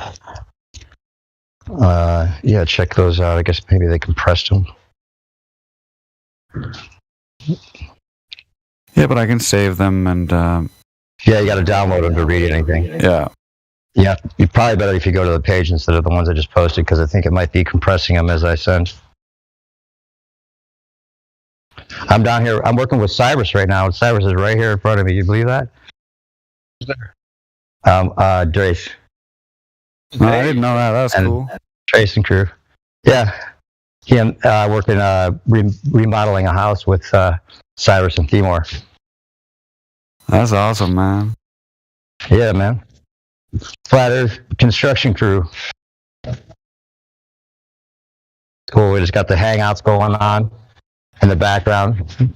No arguments about what we're listening to. Hey, Perspective, are you measuring your ceiling to see if you can put some flooring in? To put some what in? Flooring?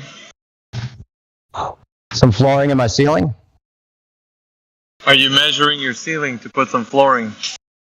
No, that would be the baller way of going about it. Flooring on the ceiling, yeah.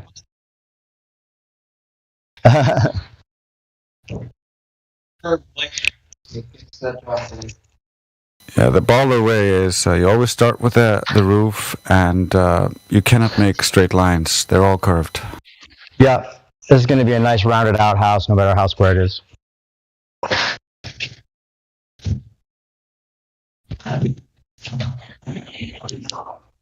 I'll take a snapshot.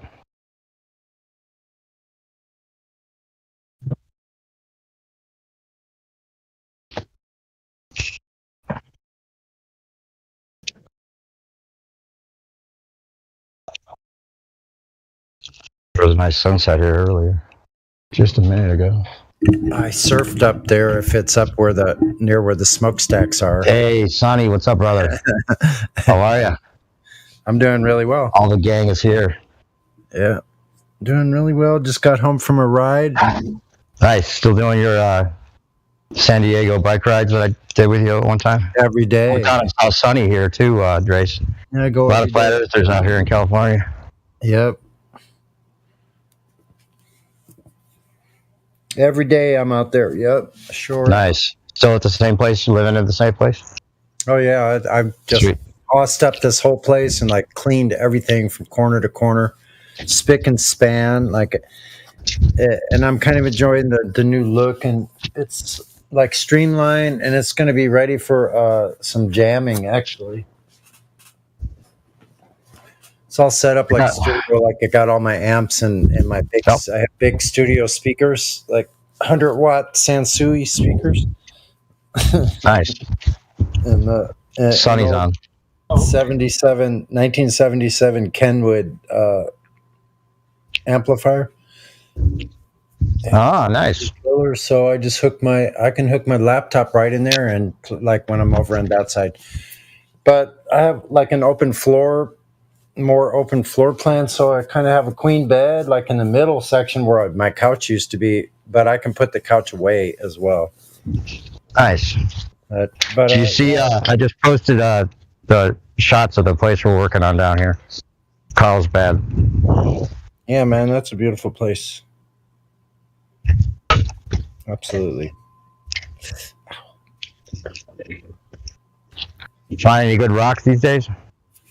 Anything new? I got a bunch of different ones. They're all lying on my floor right now. Because I had them in since I killed all my plants off. I put all my rocks in the planter, and since I was moving everything, I knocked it over. So I'm trying to decide what to do with it. I was making a little foundation for a lamp for a while. That was kind of interesting. Try to make a foundation with uneven rocks, like rocks that are like not regular shapes or sizes, and some are kind of squared off. So those are good, but the other ones are not. You need some epoxy. You get some rock glue. Rock glue? No, I don't want to ruin them. Well, if you use the right resin. Yeah, there might be something I could do. I'm not that concerned with that. I have other plans of building equipment using old tubes. Yeah. Old amplifier tubes. Like I want to learn how to build pedals that are like tube overdrives in a pedal. Like I used to have one, so I know they can be made into within a small package. As far as there must be a way to boost up the voltage at least to whatever the 12AX7 needs, which is the standard drive tube amplifiers. So also, plans of building amplifiers like the old Tweed Fender Tweed amps, like the Fender Champ. A little tiny 5-watt screamer, man. Like, and what people don't realize is that like almost all the music from like a lot of the music from the 60s, like for instance, a notable sound like Neil Young's Cinnamon Girl, that grungy sound on the guitar, that's a little 5-watt Fender Champ. Ah. Yeah, and sometimes they used a pig nose. And other artists like Eric Clapton, Jimmy Page, you have used a little pig nose. I used to have one, but I blew mine out several times and lost it in the trail of life. Some things get lost in the path. You know what I mean? Anyway, that's pretty cool. I have a busy life. Tired today, and it's only 6:30. I feel like going to sleep already. Nice to hear you. Yeah, let me see that picture. Hold on. I'm so far behind on the live voice text here. Yeah, good to hear from you too, Sonny. I'm kind of cleaning up here, so I'm muted. I don't want to make a bunch of noise, but yeah, totally rock on, guys. Right on, cool. Stay busy. Nice to hear your voice. Yeah, I'm doing way better than I was when I saw you, and then got worse for a while. Now it's better. Things are better.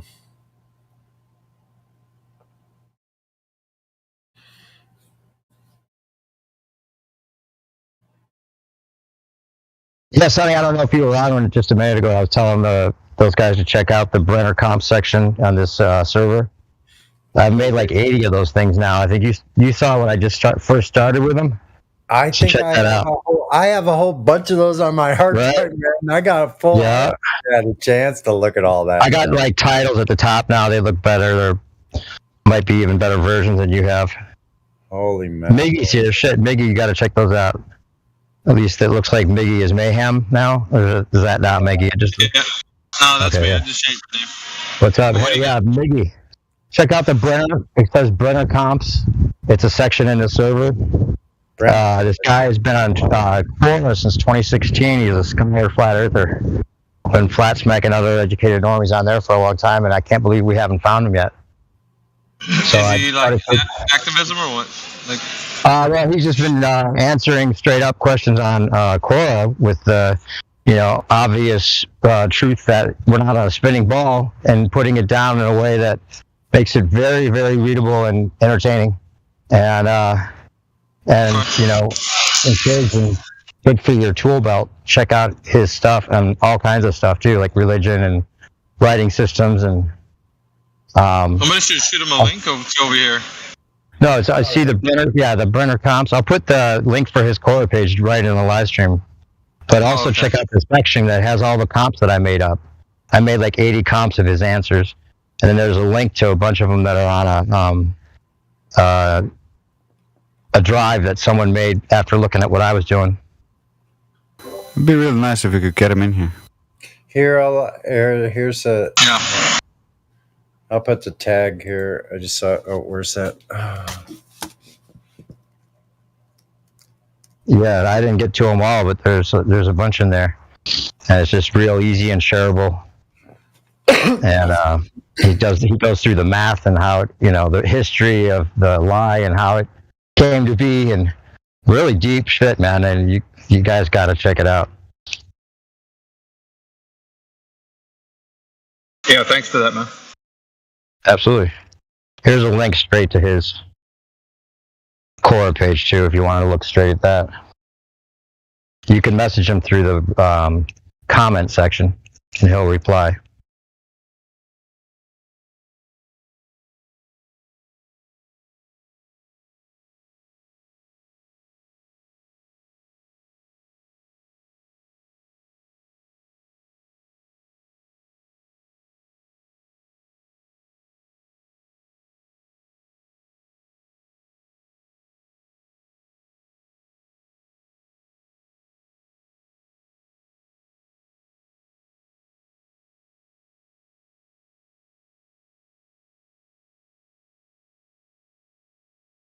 So have you guys heard my gotcha with the plane travel on a spinning ball? Having to do with west-southwest direction? Yeah, let's have it.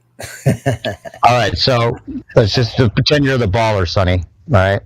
Okay. And you're trying to argue for how they would correct for this, because you know the argument already, right? So if they're going north to south, right, towards the equator, like say Chicago towards the equator, and they're going just directly south, right? Mm-hmm. Well, there's a gradient of tangential speeds that we all know is the case. If it were a ball, that would be the case, right?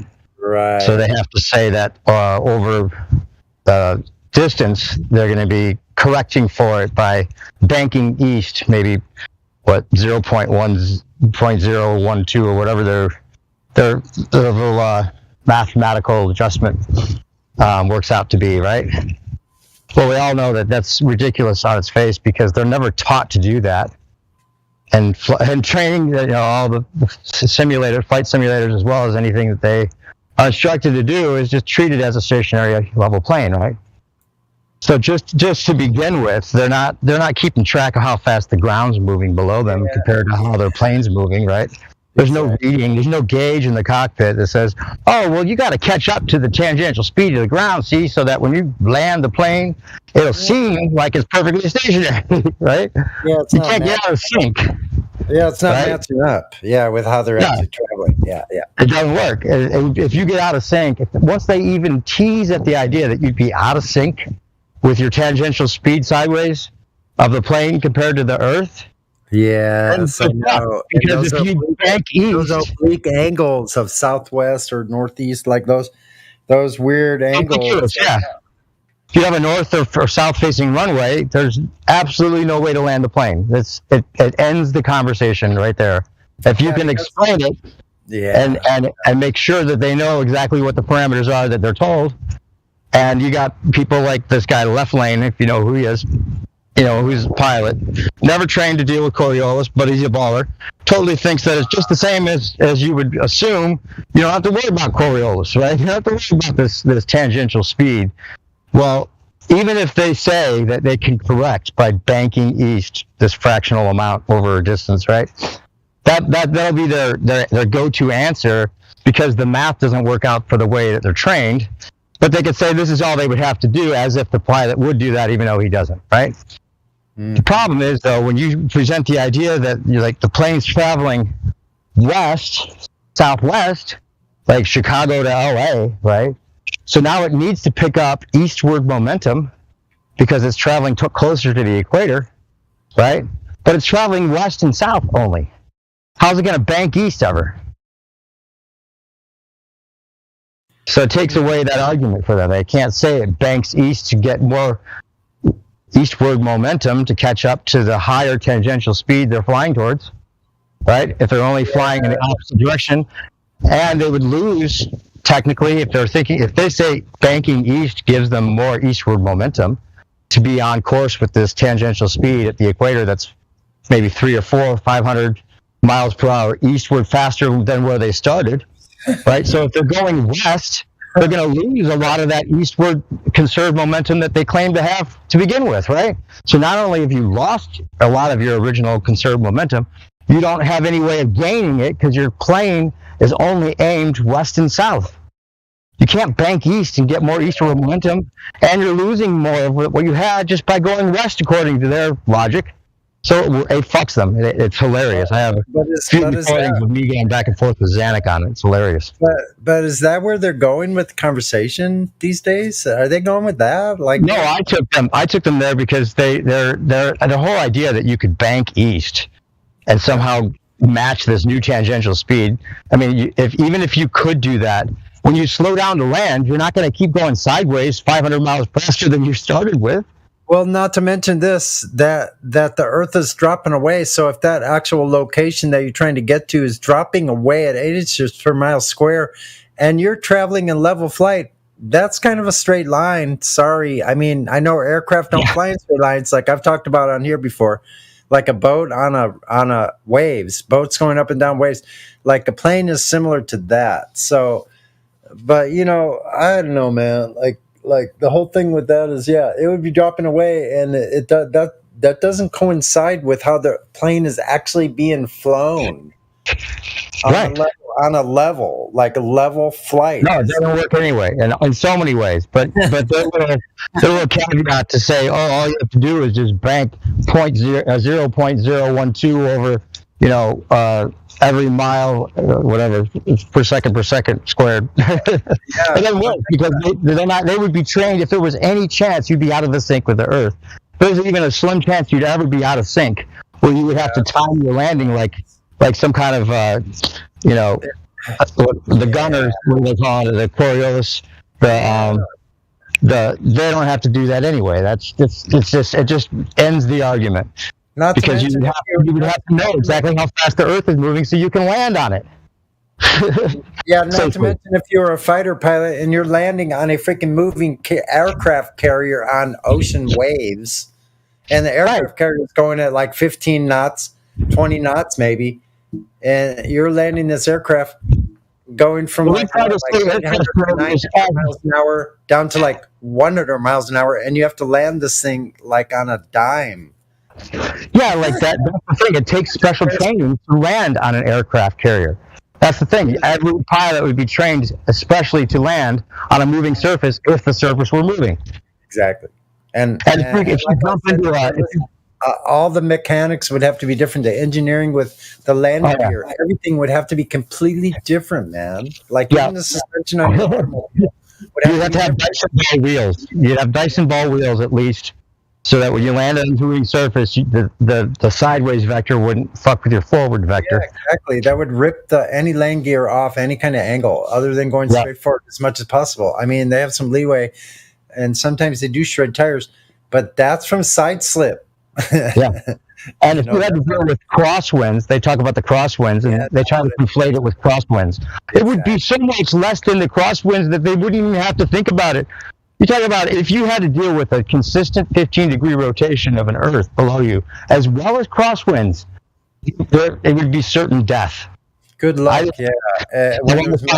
Let's say there's mountains close by. Right. Crash into the mountain. That's going to be right. Or anything like. I thought it'd be cool to have a game or a guy that can program a video game. Yes. That would make a simulator where the Earth is actually moving. And you're flying through. You crash every time, but you have unlimited lives, but you can never land again. That's an awesome idea, man. You can have different. Listen, that's a great idea. Listen, Flat Earthers should make that game, and it should be like an AI game where things are actually moving as if that we're on the Earth that they say it is. and see Right. how everything works as far as the geometry goes. Right. You make a big deal of it. Be like, did you know all flight simulators are super stationary flat Earth? Well, since the Earth is actually a spinning ball, here's how it would really work. Everyone try it, and you'd never be able to live. Every single time you crash, you can have unlimited lives, and it'd be hilarious. You'd never make it, man. Like, there'd be so much off about it. Like, there could be a trash can off to the side, and then your rotation would bring you right to the trash can and demolish your freaking aircraft. Right? Oh, Yeah. what the heck? When you're landing, you're trying to land or something, and then all of a sudden, the runway side slips to the side, like 200 feet. I'm sorry. Before you even landed, like there's supposed to be some slippage there. So yeah, I'd love to see that geometry on a game that is realistic to where it would be exactly. That's a great freaking idea, man. Right? Yeah.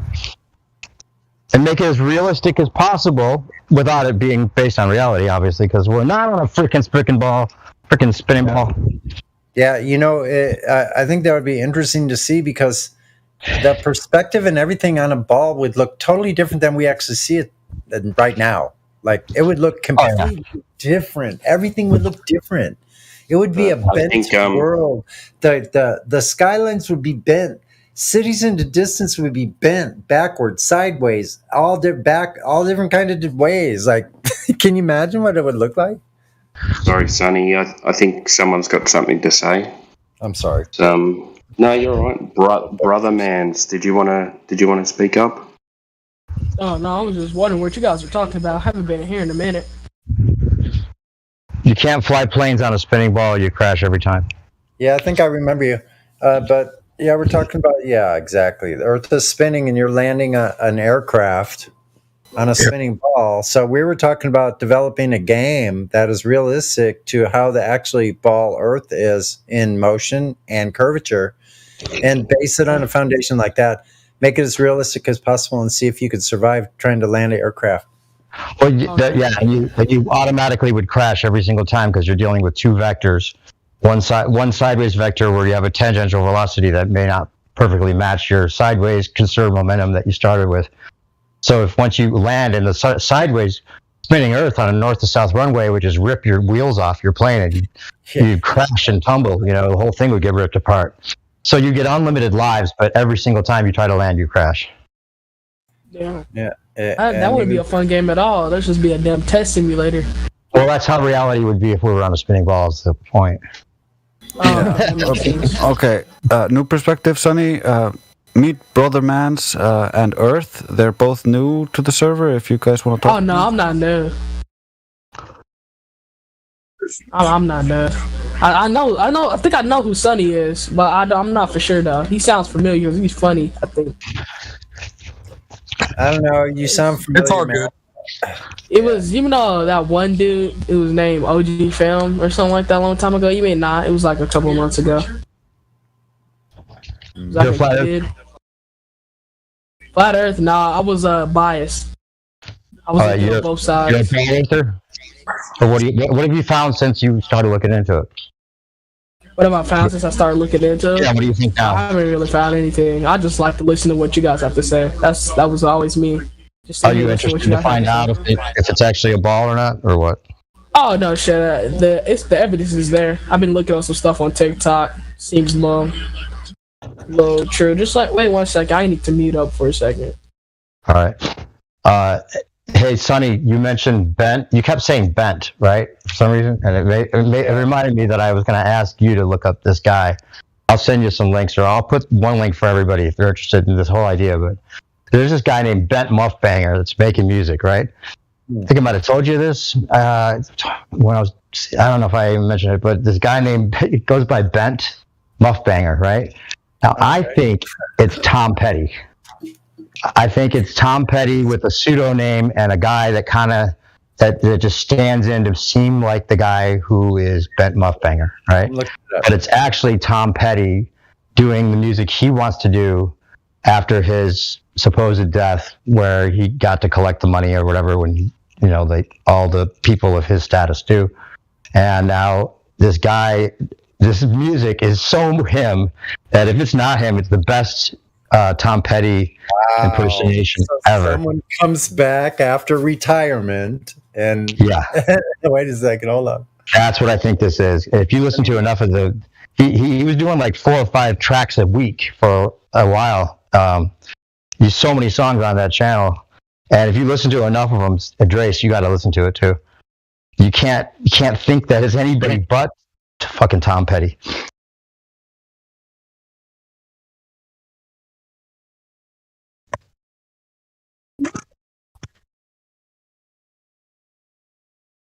The mixing, the quality of the production, his voice, it's a style. It's very distinct. Hard to think that it's anything but the man himself. Has to be Tom Petty. Bent Muff Banger.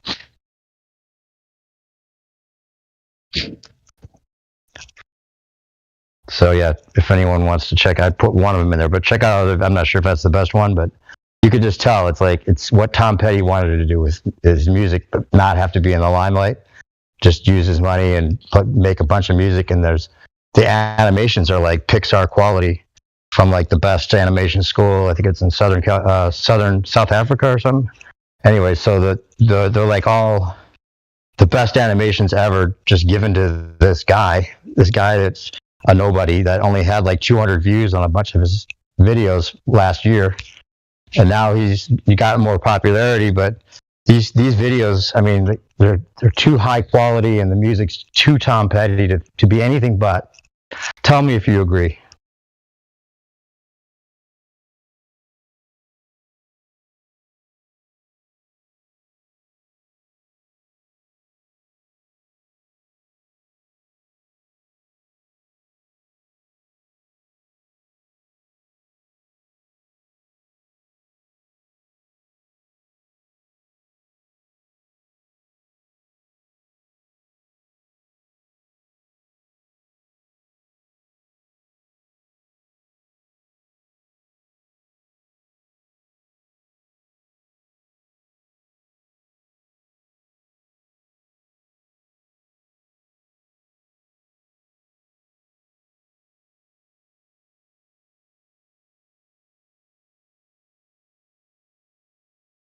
So, Judaism's just jumped in. If you want to go up to VC check-in, mate, someone will meet you up there.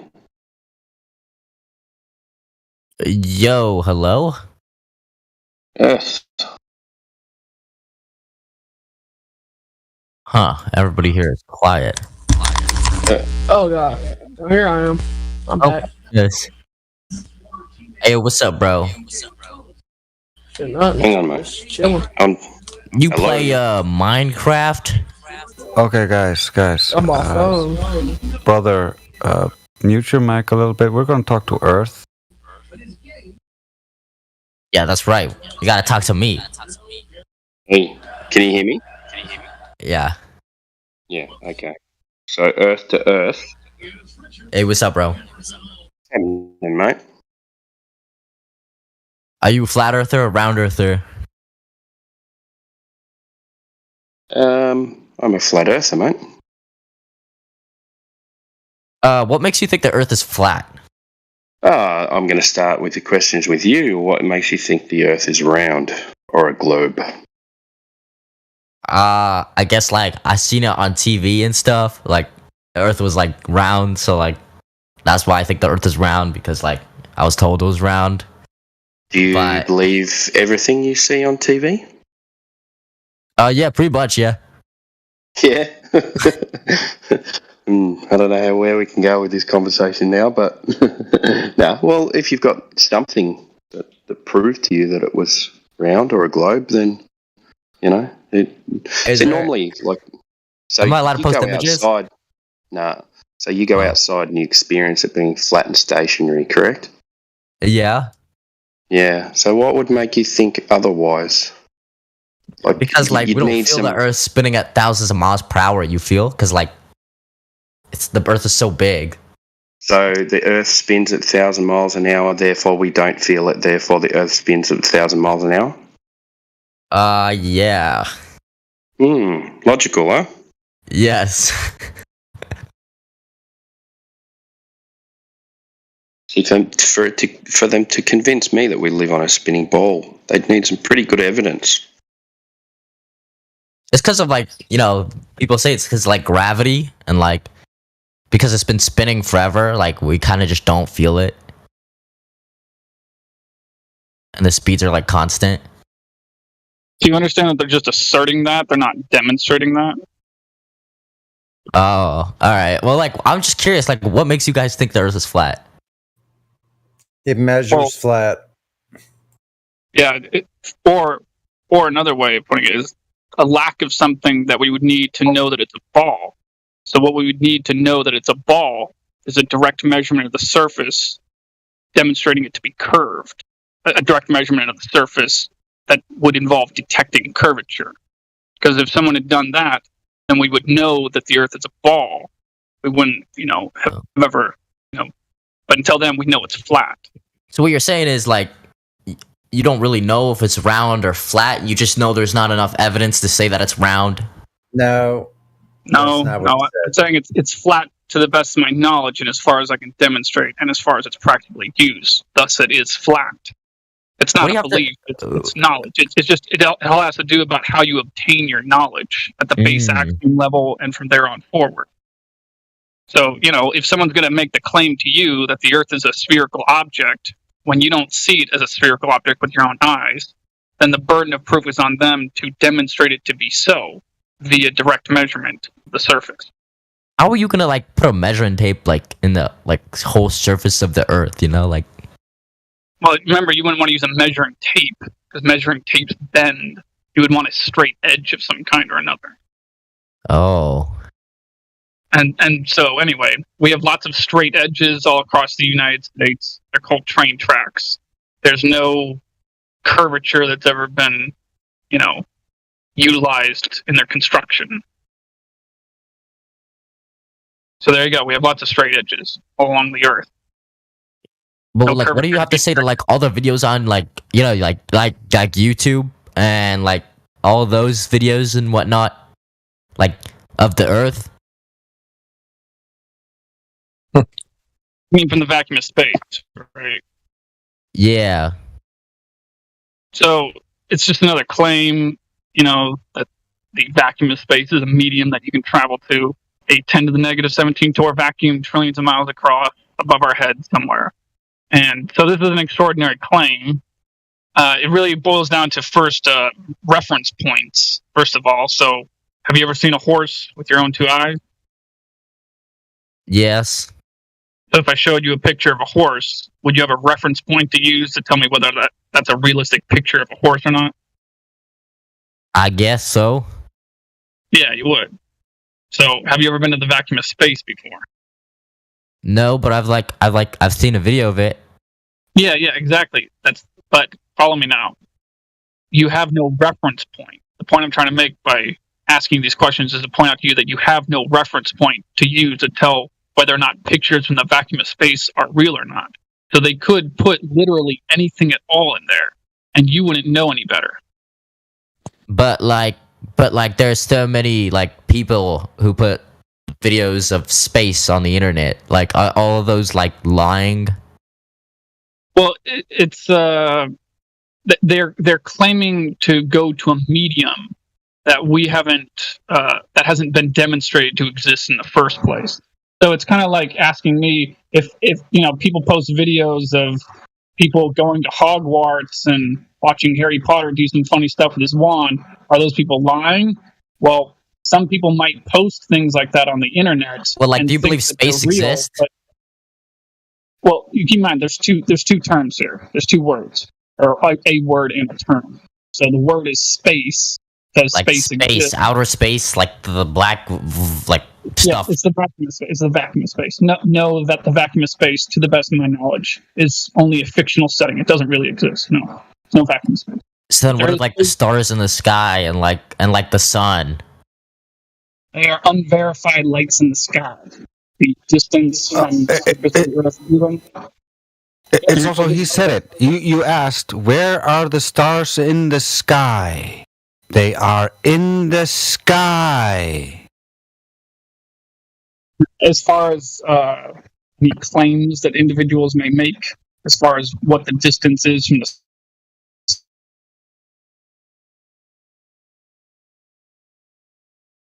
You cut out. choose not to believe them. Demonstrating it is a different thing. Same thing with the composition, same thing with the dimensions. They're just unverified. Like,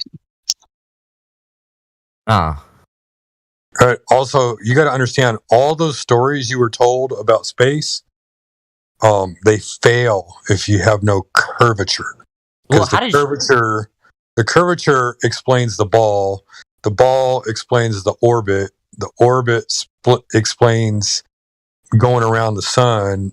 Everything comes from that going backwards into the Big Bang. None of that is real. All those are fake stories if you don't have the curvature. How did you guys believe in flat Earth? Like, what made you switch from round earthers to flat earthers? It's not a belief. It's something we went out and directly measured ourselves. so the belief is just merely it's just on the other side. So you may believe that the Earth is a ball. You may not believe it. But as far as the Earth being flat goes, that's knowledge. So that's the difference. One is just simply an observation and knowledge, and the other is a mere blind belief. That's globe. And it's not like any of us are opposed to the idea.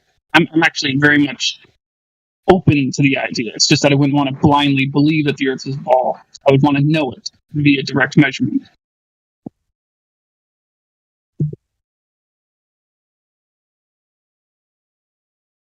I'm sorry, I did not understand that. What I'm saying is I'm not opposed to the idea of the Earth being a spinning ball in the vacuum of space. It's just that I choose not to blindly believe such a thing unless it can be demonstrated to be so directly and indefinitely. And as far as curvature of the Earth goes, that would be done via direct measurement. So if someone ever directly measured the surface of the Earth and detected curvature, I'm still confused. Like, how did you find a measuring tape that could span all of the Earth? No, hold on. You wouldn't need to do that. They claim that it's a ball with the radius of 3,959 miles. So in order to demonstrate that the surface of the Earth is a ball with that radius, all you would need to do is measure an arc segment, say a few miles, not the whole damn thing. Okay, do you believe the Earth is a rock? I don't understand what that means. What? Like a rock? Well, yeah. Obviously there's rocks on the surface of it, but it's not all rocks. There's soil, there's clay, they can hit lava in some other parts, water, mud. Do you think the moon is round? Hold on. I think the question you need to ask me is, do I believe the Earth is an object? No. I'm asking, do you think the Earth is a rock? Well, I would just simply say no, because it just seems like an incoherent question to me. Meow. So anyway, you said the Earth is a ball? Oh, you keep cutting out, Orion. I'm sorry. Or no, is it Central? Yeah, Heretic, you keep cutting out, dude. No, it's not me. It's Orion. Oh, it's Orion. I'm sorry, Orion. So is this guy just making cat noises now, or what? Yeah, the Earth is a ball still? Yeah, he's reduced to making cat noises now. Can't speak in English anymore. You broke him, Orion. Sorry about that. I'll put my balls in your jaws. Yeah. Just mute him and ban him, or I'll leave it to you guys. Just take his privileges You away. guys know the Earth is round, so that's why you all are you guys are scared now. Let's take his privilege away. Where is that? That's protection at the highest levels. And Earth, can I ask you a quick question, Earth, to have your attention? Go ahead. So, what reason do I have to doubt that the Earth is flat? Because, there's so many space agencies all around the world that say the Earth is round, there's so many videos on YouTube you could look up of people launching their own rockets into space saying the Earth is round. And you all are just saying that that's all bullshit and they're all conspiring to like say the Earth is flat. Hold on. Do you remember what I was just trying to tell you a few minutes ago? How the best way, the most definite way to... wait, actually, let's go this a different way. I don't know. You gotta keep it a little shorter. Like, I'm a little bit stupid in the head, so like... I will. This is really easy. So let's say a friend of mine comes into my apartment, into my dining room, and he looks at the surface of my dining room table, and he says, "Hey, I think the surface of your dining room table is curved." And I say, "No, I think you're wrong." And I take a straight edge, a yardstick, and I put it up against the surface of my dining room table, and I say, "Hey, yeah, look at this. You're wrong. The surface of my dining room table is flat." Right? So the question I have for you is, can you think of a better method to use to figure out for sure whether or not the surface of my dining room table is curved or not? Can you think of a better method? Yes. What would that be? You can look at the dining room table and you can see that it's flat.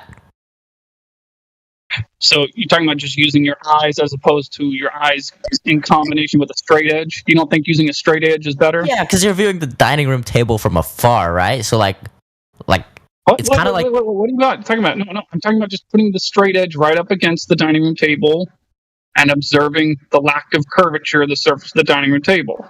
Yeah, but your analogy is wrong because we can see the Earth like from a farther perspective away, we can view it from a distance. Right, just slow down, chill, buddy. The point I'm trying to make to you is that is the best method. I know it. You know it. You might not want to say it out loud, but you know damn well that's the best method to figure out whether the surface of your dining room table is curved. And obviously we can't take a measuring tape and put it around Earth. Like that's kind of like you've already said that. You've already said this, dude. You've already said this. You're not listening to me. You can't take a ruler. Why not? Because that would be way too long, bro. You trying to make a ruler how long from? Would it have to be? Well, hold on. How long do you think it would have to be? I don't know, like 10 billion miles. You're not even trying. It would have to be very long. That's the analogy. It would have to be less than 12 miles. And besides, again, we already have these things. They're called railroad tracks. They're already straight edges. A railroad track is not a straight edge that goes across the ocean, across all the other countries. Well, it's not normally thought of as a straight edge, but that doesn't make it not one. A railroad track, I mean, it's not very, I don't know, valid, you feel? Because they're pretty short compared to the rest of the Earth. You made an observation, though. You said that water, you have oceans. Water is flat. It's about as flat as you're ever going to get it. The water's flat when it's still, but as the ocean's has waves and shit. The ocean's still flat. Not really. Let's take this a slightly different direction. So you know what level water means, right? When water are y'all trying to tell me the moon and the sun aren't real and all the other planets aren't real? No. I'm not telling you that. You can view Jupiter from outside. I think a couple days ago. So Well, I'll tell you, buddy. I'll tell you, those are all very real. It's just that you've been told a story. We were all taught stories about what they are, and those stories haven't been demonstrated to be true. So it's not like we're trying to tell you that Jupiter or the moon is not real. They're obviously very, very real. It's just what they are that is up for debate. You understand that?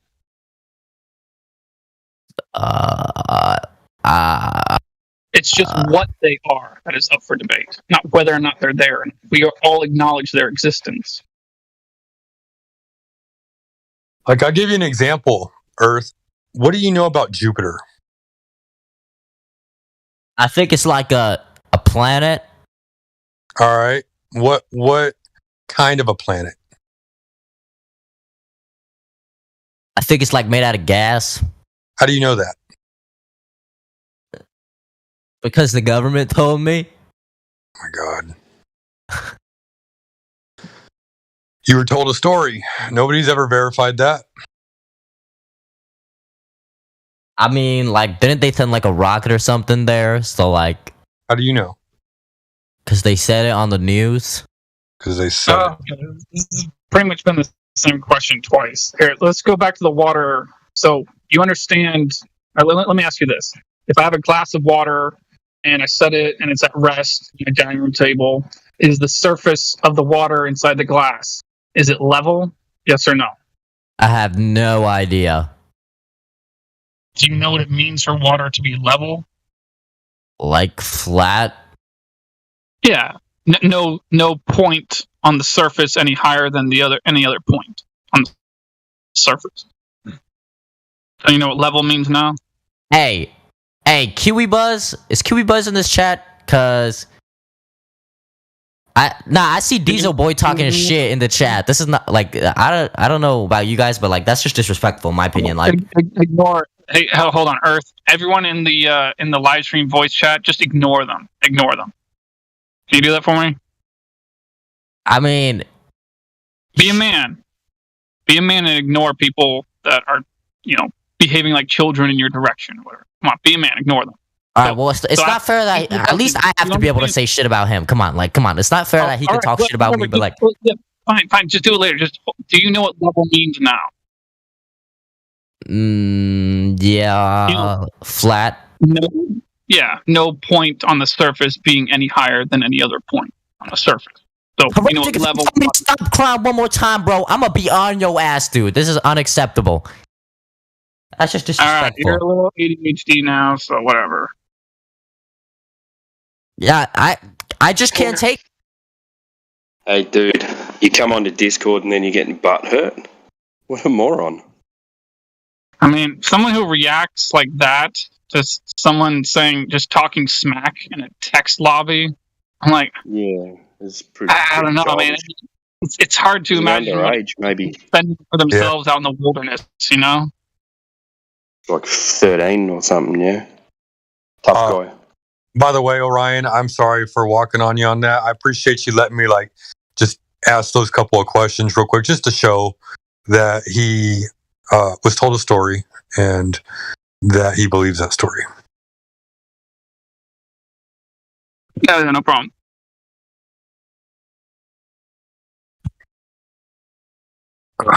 Anyway, yeah, no, I think you did a good job on that. I'm sorry you kept cutting out, dude. I was hoping that it would restore itself in the middle of your conversation, and a couple times you cut out. I like your arguments, man.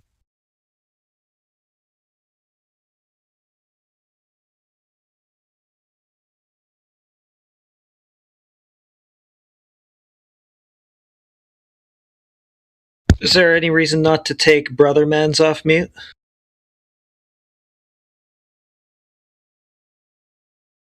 I don't know. I think he was interfering with earlier. Yeah, he's okay. Brother Man's is okay.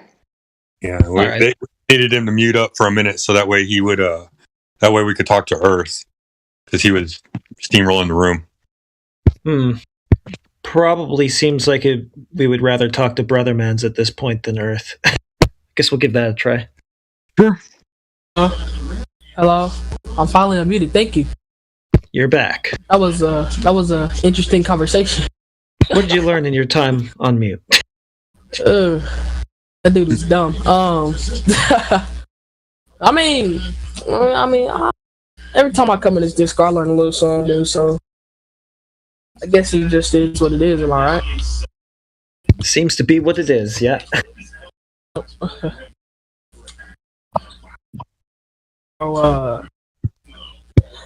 I mean, I'm starting.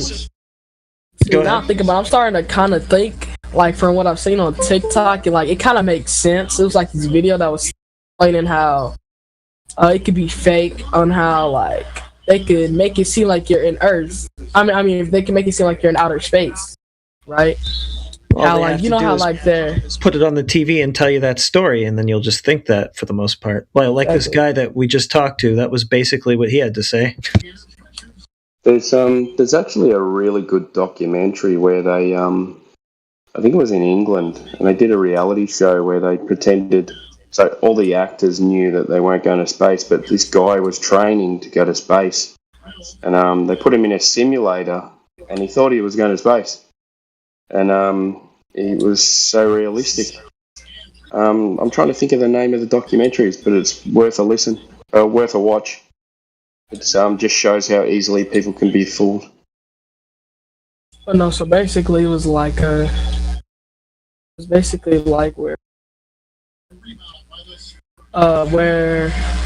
the guy that was telling him about it, he was like, what they did was they flipped the camera, and it was like, oh, this is outer space. I was like, it was like, if we easily flip this camera, you'll think that it's outer space. And then he flipped it around, but they were on Earth the entire time. I was like, wow. Because it was like a cloudy day, or like those like steamy cloud, like foggy, light fog kind of clouds. I don't know how to explain it.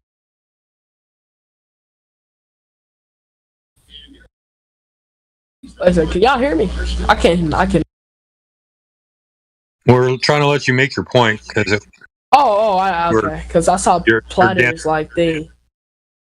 There's another good one that Dave Weiss does with the solar panels. He flips it upside down. He's in his backyard, and it makes it look like a satellite. And he just turns it around, and he's in his backyard with a solar panel just facing the sky. I think that's what I'm talking about. Yeah, that's what I'm talking about too. And then he was like, we could be acting like we're floating in a space station. But we're not actually in a space station. They could just be like in a gravity, I mean, basically what I'm trying to say is that some stuff is just being fake, like the truth is just coming out slowly, but for sure. You don't need to look into space to actually verify whether you live on a ball or a flat surface, yeah? Oh, no, you know that one. Well, no, you got something right under your feet, mate, called the Earth. Right. Stay on Earth. Something funny is that how they've explained space, but they can't explain ocean. They don't know everything that's inside the ocean, but they know what's inside. It's wild, right?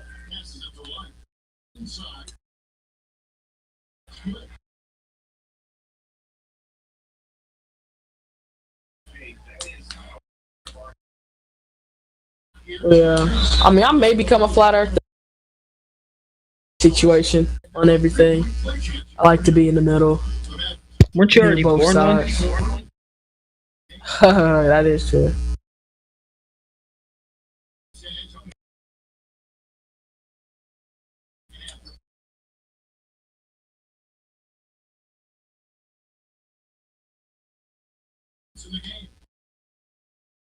Seems what we got here are flat earthers, and then flat earthers who don't know they're flat earthers.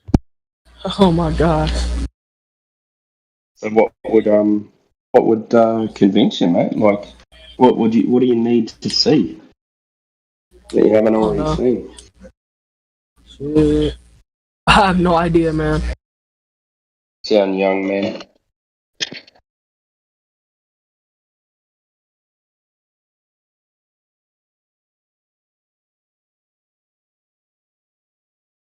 Because like earlier you talking about Jupiter, I'm wondering that too. I'm like, who tested that to go down there and see that gas could kill us? Or even if there is gas, they could have just lowered a camera inside of a factory that just so happened to be gassy, and did something like that, or thing.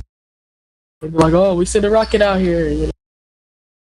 Oh, so the problem is, right? They've given us a measurement of how big the Earth is. Now, from that, you can work out how much drop over distance you should have. And they've set up laser tests, things like that. And no difference. If the Earth is... My one question is, if the Earth is flat, right? And I know, I've heard people talk about like the little ice, it's like the ice edges or something. Yeah, don't worry about that stuff, mate. It's all speculation. How have we fell off the... Like if you go to the... How will we not? Can I answer? I like answering. So, assuming what you're thinking is that you're the third disk from the sun in outer space, right? That's what you're imagining. Yep. All this. Yep. Let's say you walk all the way to that edge and you jump. Do you think you're going to fall into space? Well, I mean, we do have a magna. What's the name? So I mean, I would burn up before I die, but Do you understand how absurd that sounds for you to say? What if I walk up to the edge and jump? Am I going to fall?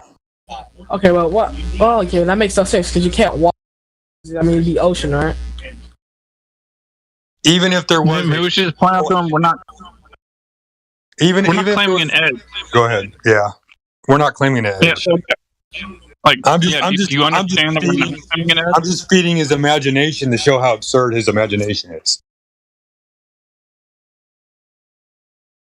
Do you understand how odd that sounds for you to say that you could go up to the edge and fall off into outer space? Yeah, it kind of sound a little weird. That sounds really weird. None of us in here believe that there's an edge. I don't. Oh, now you know. Like, none of us in here. That's not to say that there isn't a flat earther out there somewhere that does, but we don't. No, because that would involve a cliff and fall off. None of us. I mean that you guys just keep it. You guys take it. I mean, you'd have to demonstrate there to be an edge for those to be. But keep in mind, no one's ever demonstrated anything to be physically infinite either. So we don't necessarily believe it's infinite either. We just live within the limitations that we're given. Oh, okay, that makes sense. It's about what you can prove. Not about what they tell you. Yeah, you ever heard that saying before? It's not what you know, it's what you can prove. Oh, I've heard of. It's not what you know, it's what you. Yeah. So, guys, Earth has come up with a great globe argument that he wants to run past everyone. I pre-screened it in the text, so I think he's actually going to try. So let's hear him out.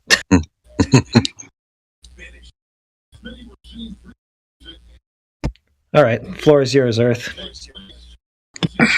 Hello? Hello? Welcome. Okay.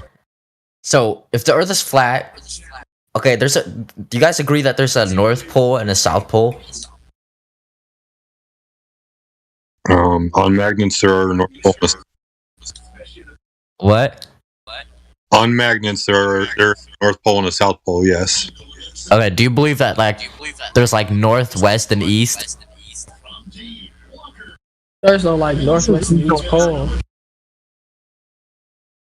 Wait, can you repeat that? Explain what you mean about pole. Yeah. Well, I'm just saying, you know how, there's, a North Pole and the South Pole, one pole, magnetic pole on the top of the Earth and one magnetic pole on the bottom of the Earth? Is the South Pole magnetic? Sorry, go ahead, Tim. Is the South Pole magnetic? Yeah. How do you know that? Why do you think that is? Where's the magnet point? Okay. Point to the north? Also, if there's so many videos of people sending stuff into space, how come there's no... Does a magnet point to the north? Yeah. Does it point to the south?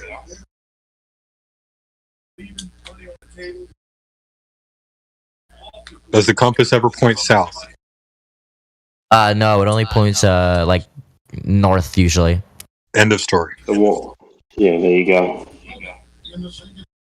But in science, don't we learn that the two poles, the north and the south, they if it's the same, it repels. If it's the opposite, it attracts. So what I just learned in science, actually, magnetism.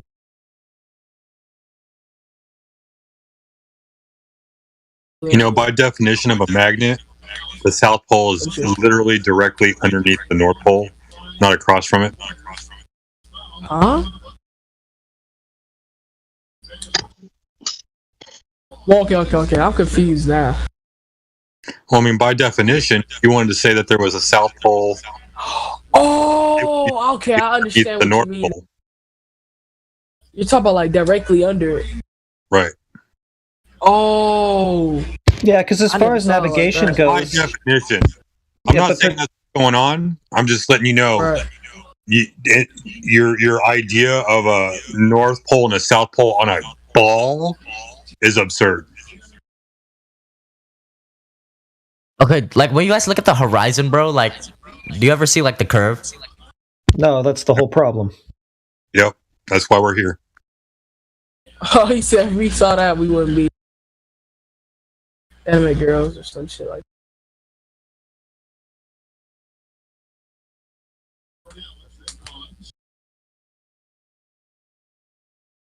You guys are here together. Hmm? You guys are here together, are you? Yeah. Weren't y'all here together like a few weeks ago, like a month and a half ago or so? You just were all on the same name. And you had a third guy there calling you his daddy. Who, me? I think it might be thinking about Fauda and Ganzo. Why do you guys think people would lie that the Earth is like round? Maybe they're just wrong. Why would they lie? Why would they lie? Why would they not lie? That's the question. Maybe they've just been wrong for so long that there's this sunk cost element to it now where they just can't give up the ghost, can't give up the lie. They have to double down. They can't admit that it was wrong. I mean, I'm not saying that that's what it is, but, all that you really have to do is take their claim and compare it to reality and see if there's a match. And if there isn't, it's false, period. Doesn't matter what their motivations are. Are you guys saying like all like the thousands of videos of space are like just faked? Well, I mean, can you ask this? Can you ask this question? Okay. Were some diseases real or fake? Come on, guys. One at a time now. So, yeah, as far as we tell, there's no reason. I mean, it's meaningless to us. It's kind of like a video of Bigfoot to me. Like a video of Bigfoot wouldn't demonstrate Bigfoot to be real to me. I'd have to see one in a cage with my own eyes in person. So let me ask you, is a videotape of Bigfoot enough evidence for you to accept the existence of Bigfoot? Is there a standard of evidence for you? Yeah, exactly, and it shouldn't. Because you have a high standard of evidence. So you should have a high standard of evidence in regards to the vacuum of space. Shit. Yeah, what's more likely to be fake? Like TV shows, things that you see on screen, stories that people tell you, or what the Earth itself presents, what reality itself presents. Alright, well, like, when I look at the moon and, like, the sun, like, they look round, so, like, that's why I'm saying the Earth is probably round, too. Why would that was a circle in the sky, though? Yeah, kind of looking in the wrong So direction. you're saying it's there. like a disc that just floats around us? Yeah. No, nobody's saying that. You Nobody's made any claims. Bro, even this man knows his, like, cap. Like, Brother Man's just fucking laughing his ass off. Yeah, and what do you mean by No, I'm round? just by the way? thinking. Oh my It's like a God. potato chip. Oh my God, man! Like, oh my God, the circle of the sun. Oh my God. No, Hey, I Timbo, think if you got a better argument, tell us. Yeah, man. Earth measures flat. Earth measures stationary. Prove me wrong. Okay, well, let's not get into that, but I'm just saying, like, why is the moon and the sun look like a ball? I guess. Why? The moon looks like a ball? Yeah. Okay, show me the other sides. I only see the one face of it. Well, how are you supposed to know that it's not rotating? Like, you haven't really took a telescope and looked at it each day to see if it's rotating or not. Like, have you? Can No, you ask that question again slowly? It seemed very nonsense. How can you say that again? I'm saying, like, how could you tell the moon is not rotating? That's it.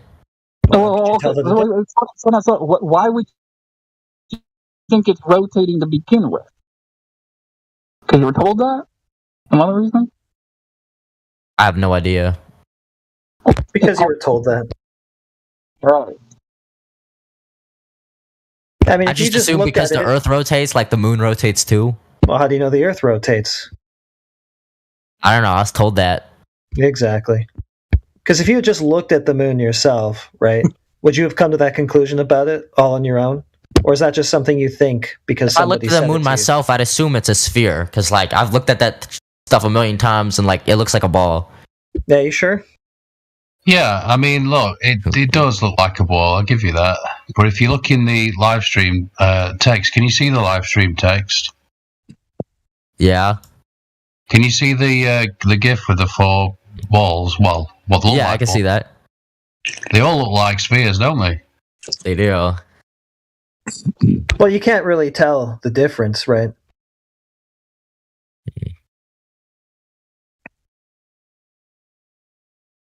Yeah, you can't.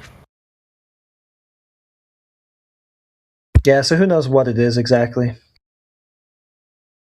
All right. Do you think the sun is close to us or like really far away? Define close. Close as in like a couple of thousand meters away from Earth, or Meters. No, definitely not. Okay. Do you think it's like measured in astronomical units? Do I think it's 93 million miles away? Nah, I wouldn't think so, because it would have to have parallel light or near parallel light in that case, which we don't observe, so. And also, it would probably have to illuminate the entire surface at once if it were that big and that distant. And if the light from it were all parallel and whatnot. So no, I wouldn't say that there's any evidence supporting that. I was thinking that he thinks that we don't know what an astronomical unit is.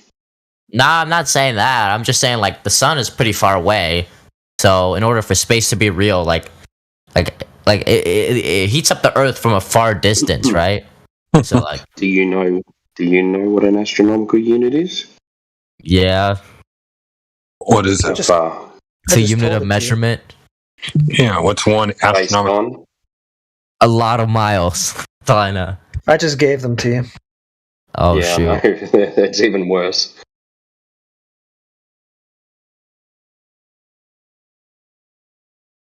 Yeah, the distance or the claimed distance from here to the sun, 93 million miles. I mean, I'm just curious. Like, how do you expect people to believe that the Earth is flat? Like what's not a your belief. like argument?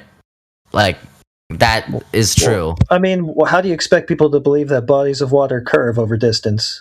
Who's ever seen that? Have you? I've never seen that. No, nobody has. So why would anybody think that? It's for the same reason that you keep giving us, because somebody told me. You understand that they would have to be curving in order for it to be a planet? I guess. I mean, couldn't you have a planet that was flat too? No. Oh. Well, what's a planet? Define planet. I don't know, just like a giant rock in space that you can live on. So that's what you think those lights in the right? sky are. Probably, yeah, spherical, ideally. So it's begging the question of an outer space vacuum. So it's like you're making a bunch of assumptions about what the sky is and what the lights in it are, etc., right? But from what you can verify here on the ground, really, all you can tell is that they're lights that don't move with the constellations. Like, you don't know any of that stuff about the sky being this ever-expanding vacuum and, like, Jupiter being a big ball of gas reflecting the sun's light millions and millions of miles away. Like, you don't know any of that. You don't see that when you look at it. I'm just saying, like, stories, you don't know right? either because you haven't seen it either. No, you're right. I don't know exactly what it Like, is. when it's but nighttime, like, isn't that basically space? Like, how do you explain day and night cycles? Like, yeah, the sun moves away, but I was just going to finish on the last point that, yeah, you're right. I don't know exactly what it is either, but I'm not, like, the one, making positive claims about it, right? yeah. Like, I'm just saying what I can actually verify about it, which is that it's just a light in the sky that doesn't move with the other ones that are called stars. That's all you or I can actually really tell by just looking at these things, right? So all the other stuff about it being a ball of gas or a rock or whatever, in an infinite expanding outer space vacuum, like, that's all lore that comes attached to these things, right, that we see in the sky. But if you just boil it down to your actual human experience and what you observe, right, you don't know that.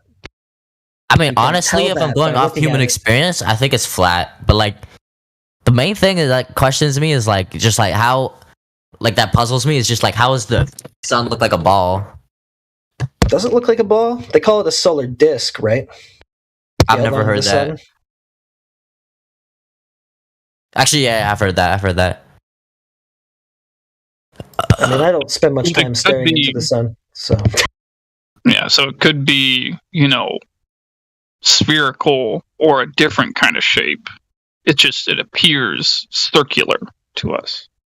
Mm-hmm. And I'm not saying it is a circle, right? I'm just saying again, like with that GIF that we showed you in the chat, we just can't really tell exactly what it is just by eyeballing it here from the ground. So do you think rockets are also kind of like just spewing out false information, like when we take video evidence from rockets and shit?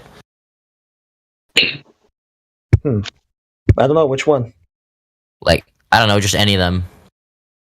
Video evidence from rockets.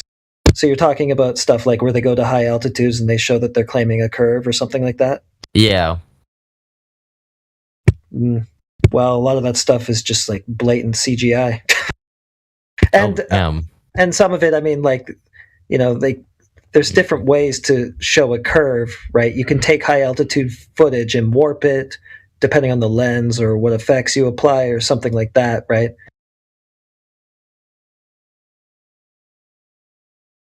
But the point is we're not measuring any of that on the ground, so why would we expect to see any? And videos like the ISS footage, it's self-debunking, basically, because if you look at what you would actually see from that altitude above the 39, 59-mile radius sphere that they say that the Earth is, you'd only be seeing about 3% of the surface, right, from that height, right, which wouldn't really be enough to see it, curve a lot, The horizon would look pretty much flat still from that altitude, or it should, yet they're showing this huge curve. So how did they get that, right? Mm-hmm. So it's just got to be done with some sort of video trickery, obviously. Because geometrically, you shouldn't even be seeing that if their claim about the globe is true.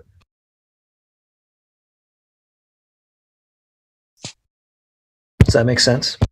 Yeah. Do you remember the Felix Baumgartner jump a couple of years back? The what? Felix Baumgartner jump from high altitude, the edge of space. Do you remember that? Or do you know that? No. No, okay. No worries, buddy. I won't bring it up if you don't know. It's just whilst you're talking about, from the International Space Station, they show us curve. They showed us more curve at a lower altitude with the Felix Baumgartner jump from high altitude, the edge of space. He was at a shorter distance. The International Space Station is above the surface of the Earth. And they contradict themselves left, right, and centre. Yeah. Yeah, I just dropped a quote in the voice text from Planetarium director Paul Larson, right, just saying basically what I just said. That you wouldn't be seeing enough of the surface to really notice any visible curve from that altitude. It would just look flat. From ISS altitude. That's 250 miles up. Or allegedly, anyway. So, if that's how it's supposed to look, geometrically speaking, then why are they showing all this curve, right? Yeah, why would they lie?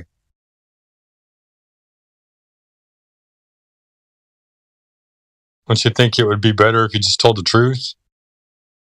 And if there is all that curve, why aren't we measuring any of that over a body of water? Earth would have to be even smaller than what they're saying it is, right, for that ISS video to actually be genuine and for that to actually be the way the Earth looks. It'd have to be even smaller than what they said it is. So it should be even easier to measure the curve at the beach, but we still measure none.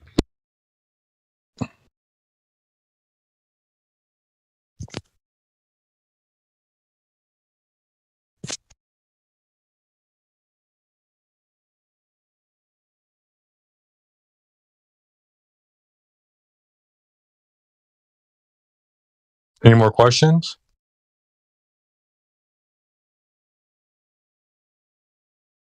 Nope, none.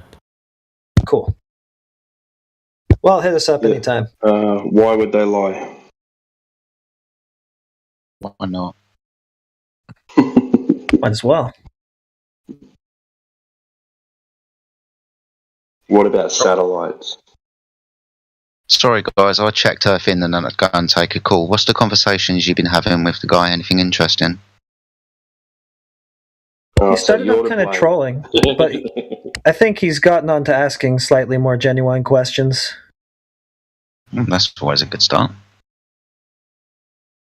He's still pretty sure that the Earth's a ball, no doubt, but we're just kind of letting him know a bit more about where we're coming from.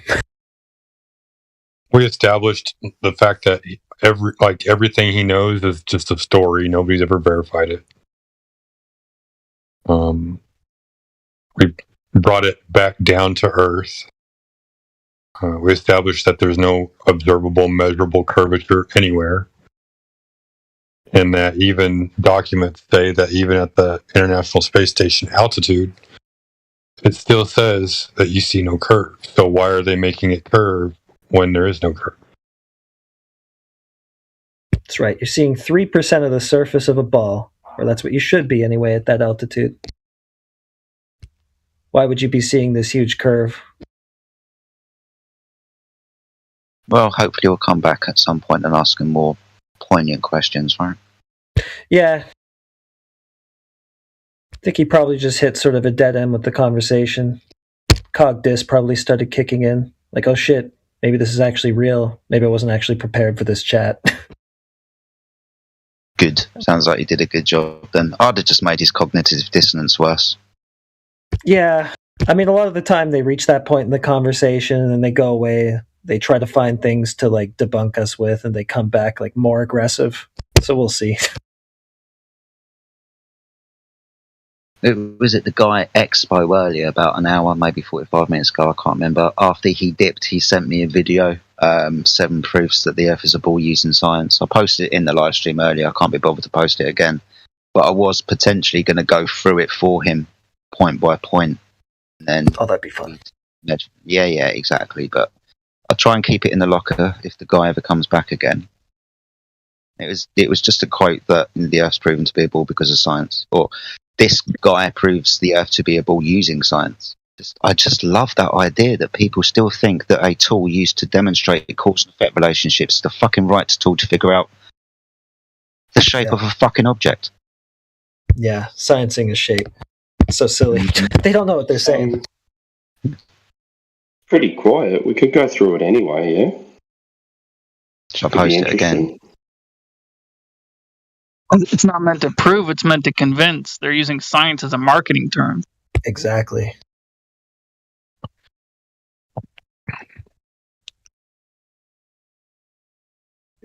Or are they talking about setting up an experiment to establish the cause of this ball? This ball that nobody ever saw. Doesn't sound like you have the first step, the observed phenomenon. Got what? Something happening? Yeah, you ain't got that. Yeah. You've got a concrete noun. That's helpful.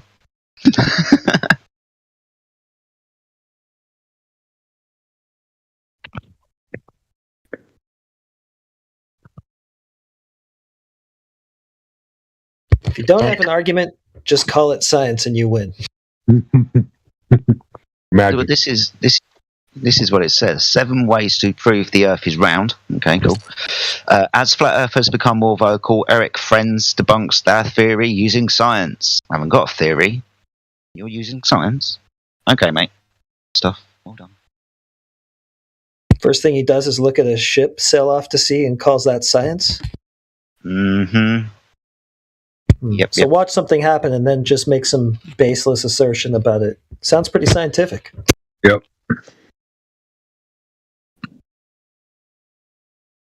You're supposed to be observing phenomena and testing the causes, not just looking at something and then just declaring something about it. Right, guys, very quickly, does somebody called Brother Man's asking to be unmuted? I don't know if somebody could oblige him. Oh, okay, sure. Welcome back, Brother Mans. What do I keep getting muted? Your mic is kind of hard to listen to, and well, you kept kind of talking through the other guy when it was just kind of audio chaos. Okay, that's understandable. My mic, this is my gaming mic. It's really, it's like a cheaper gaming mic. Okay. Yeah, you kind of keep cutting in and out. I'm sorry. And your I can mic's talk open louder, and we're though. talking to other people too, and we're getting an echo off it and stuff like that. So try to just, use a bit of mic control. Let me check, because I'm on my Xbox. It's not about talking louder. Like, you're coming in, like, distorted. Distorted. Can you give me a... And you're echoing with your TV background. Okay, let me just... All you guys have to say was, let's see. That can be dealt with. There's somebody in. Sorry, guys. There's somebody in the Helio Cultist route called Huncho Luncho, who I think he wants to get back into the live stream, guys. And he's also said that I'm not smarter than all the scientists. I've never fucking claimed to be smarter than all the scientists. So bring him to me. You mean you're not indoctrinated? Yeah. That's the one.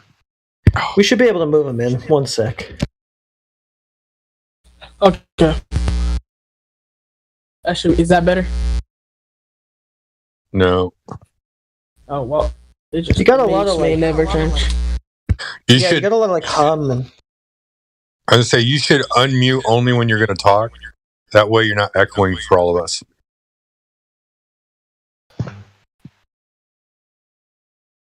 I have a question. Shoot. Anybody here like the movie Forrest Gump? Kind of off topic. Yeah. I know. We weren't really talking about anything yet. Yeah, we're talking about the Earth, man. I mean, not yeah. You guys were just talking to that dude. So? Like how it's like. You still have a lot to learn, my friend. Sure do. I choose not to learn. I choose to watch. Well, that's a choice. But my man, look, if you're surrounded by a bunch of flat earthers in a flat Earth Discord server, maybe you could come up with a question that you want answering by flat earthers pertaining to the subject of what the fucking Earth is. Yeah. Well, I don't like to argue. Or you can just mute and listen. Doesn't have to be an argument. We can just disseminate the information for you. Like you can ask. We're not looking to argue. We're not looking to argue. Okay, wait a second. Okay. This is a question I have. Okay, so you know how when you look up the at the moon, right? At night? Mm-hmm. There's like a big ass hole in the earth. If it's a big ass hole in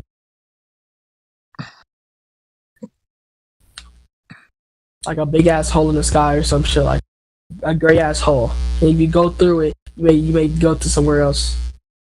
Because it really don't look that far from Earth. I'll say that. In my opinion, on some days it doesn't look that.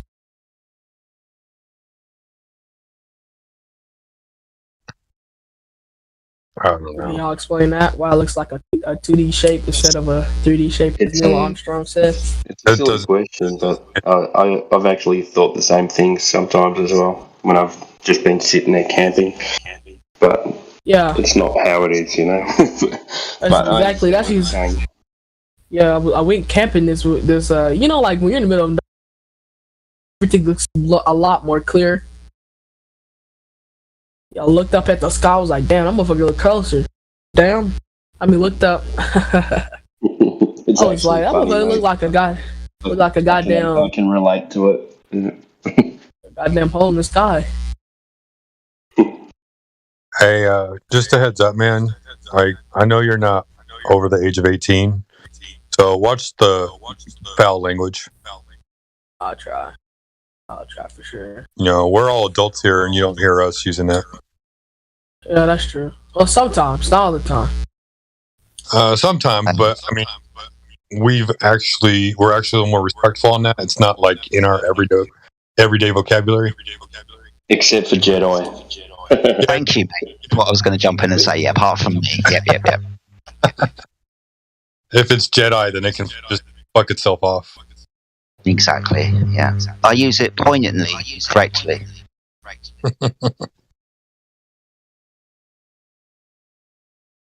Okay, we have Huncho Luncho in the chat. Darling. He hurt my feelings. Oh, is that what it was? Apparently, he hurt my feelings because he gave me a scientific experiment. Can you just give me the hypothesis so I can remember what you was talking about, please, mate? Luncho. Has he got control of his mic? Should have. No, he's cogdist. I took him off mute. He should be able to. Oh, okay. I Yeah, tried the unmute same on his thing side. too in cogdist section, but he didn't respond. I told him he's unmuted and he left. I think he might have forgot. He's off mute now. Oh, okay. He should be okay. There are workarounds for this shit, but anyway, yeah, Hancho Luncho, welcome. You have the floor. Just flat. Yeah. I like these new moderations, by the way. It makes things a little more easier for everybody involved. Are there new perms? Yeah, new perms, a new adjustment. Like just the idea, like if I get server muted because I left my mic on and I went to sleep or something like that, and then I need to unmute myself, I can actually unmute myself. That's actually a pretty nifty little thing. So I think Hancho Luncho is trying to speak, so he says in Cogdis channel. Yeah, saying they can't. No one can hear him. He might need his roles sorted out, so just change his roles to voice verified, and that might help it. Okay. Get all of the other roles and the Cogdis crap off of him. Put voice verified, and we can. Yeah. Sometimes roles override other roles. Do you know what I mean?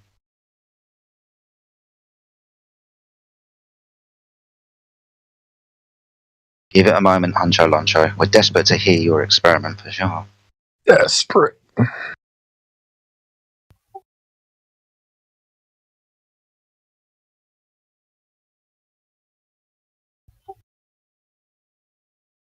Unless you're doing something wrong there.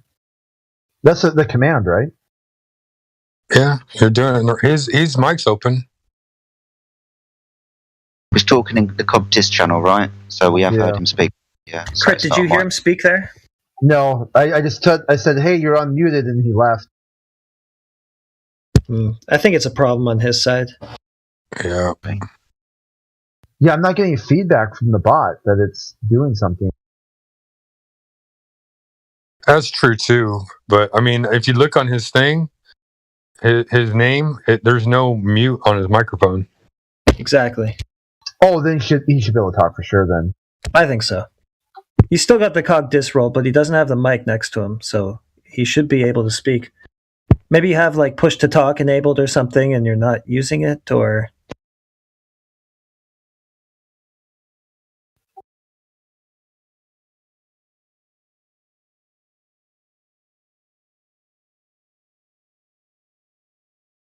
I wonder if his microphone was downloaded. Did he just leave? Still here. I'm staring at him.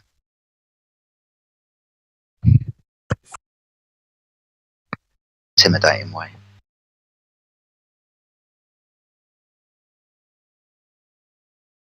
Just want him to remind me of the scientific experiment he provided yesterday that apparently hurt my feelings or emotions. I have emotions about certain things, and this definitely ain't one of them.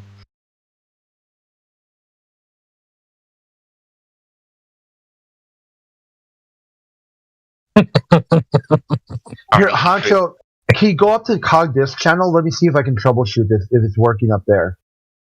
Yeah, let's get it sorted there.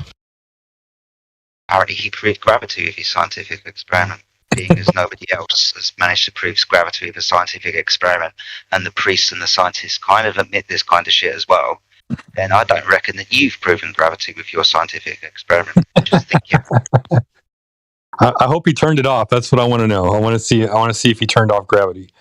that'd be helpful, wouldn't it? I mean, if you knew what science was, that might literally be the thing that you need to do.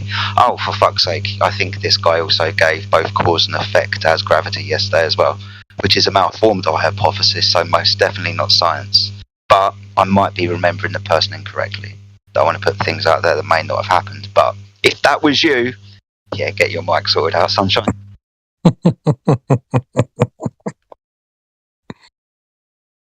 We have the cause and the effect in a hypothesis. No.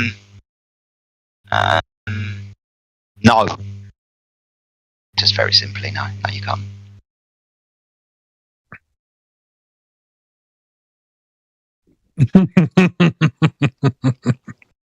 Oh, fuck me. Right, Honcho, so, turn it off. the cause is gravity, the effect is things falling.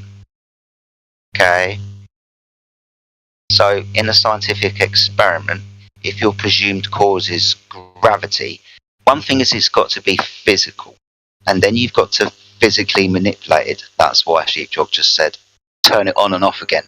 If you can't physically manipulate what you presume to be the cause is, because it isn't physical, you haven't got a scientific experiment. That would be just a claim.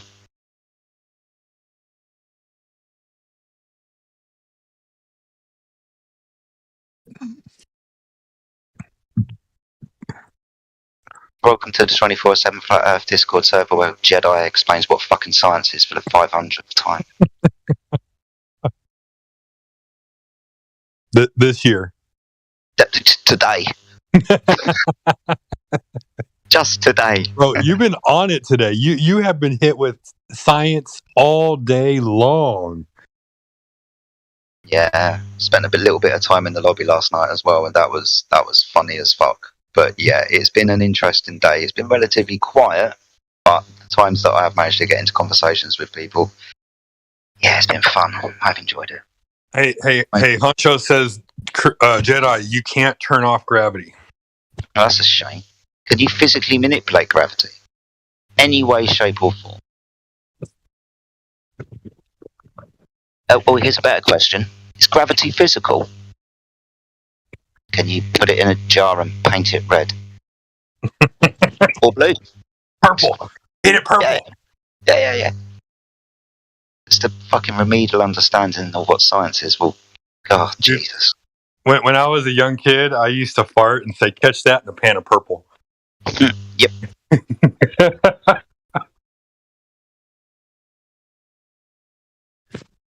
Oh, man. It's going to be one of those nights. Yeah.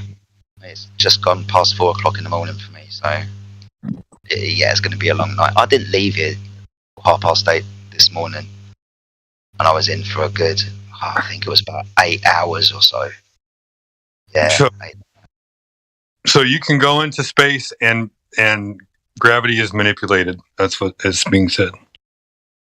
Well, with what? Apparently, I can go into space and it's manipulable. Mate, no, I can't. This is an appeal to the future fallacy because, yeah, I haven't done that. You're literally going to have to rely on a scientist that has done that. And if you want to go to space, the only thing that's ever been observed is when we use gravitational distortion, as in Einstein, observed in 1919 when somebody observed an eclipse and the light next to it. So that was apparently gravimetric distortion. Know your story.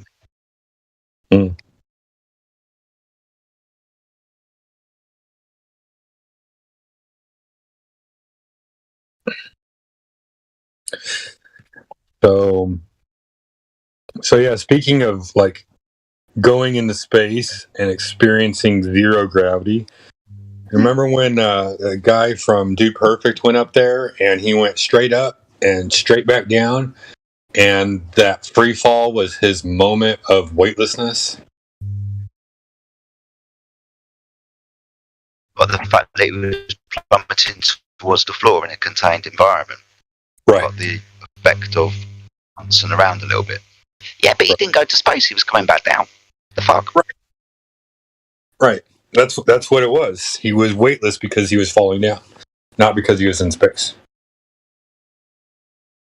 Bit of a problem.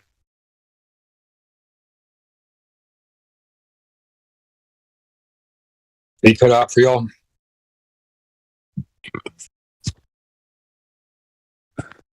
Maybe it was me.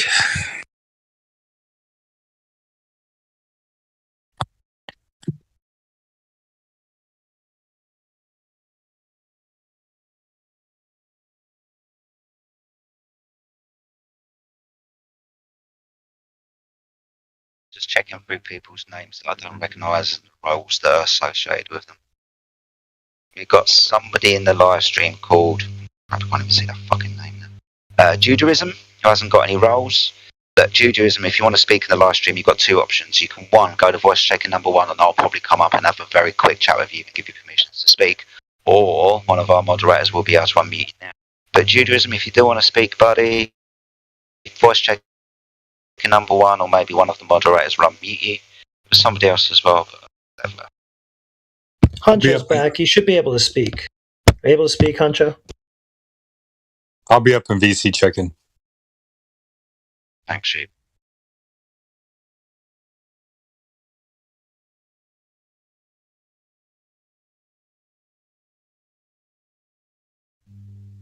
Hello, Honcho.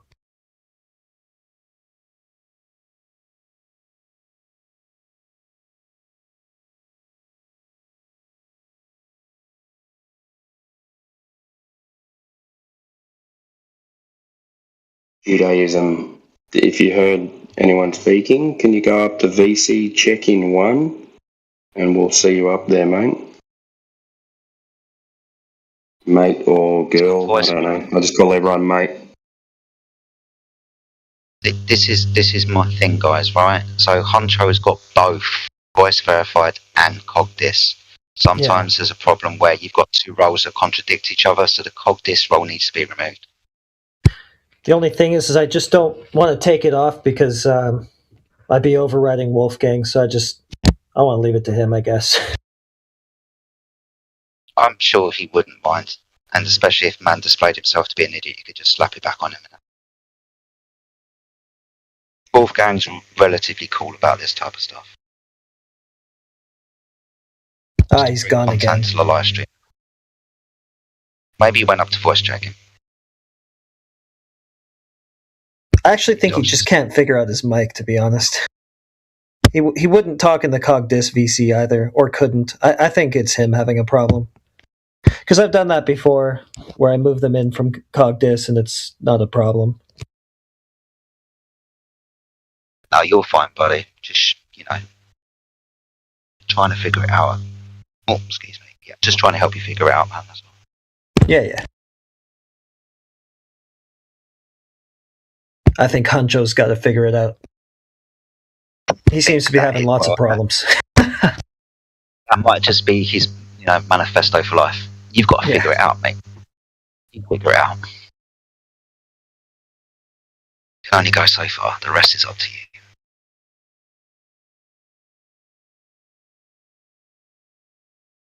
There's also somebody in the live stream called CF, capital letters CF. If you want permission to speak, mate, one of our lovely volunteers is in voice checking number one. If you want to go and have a chat with them, then they'll give you permission to speak and you can come back down and get involved in conversations and ask you questions. So CF, if you want to speak or you've gone, cool. He went to voice checking. Our work here is done.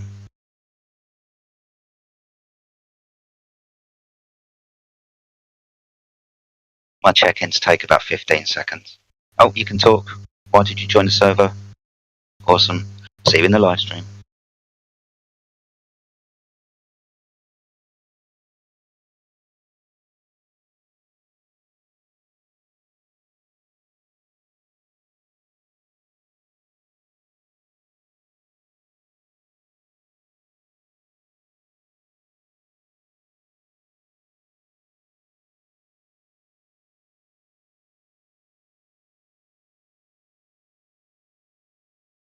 If there's anybody out there on YouTube land, good evening, good afternoon, good morning to you, everybody watching. If anybody of you do want to get involved in the conversation pertaining to the Earth and what it fucking is and does, or doesn't, then you can hit the link that Nightbot is providing, come and join the Discord server, go and have a quick chat with our volunteers and voice checker number one. They give you permission to speak and you come and join the conversation if you wish.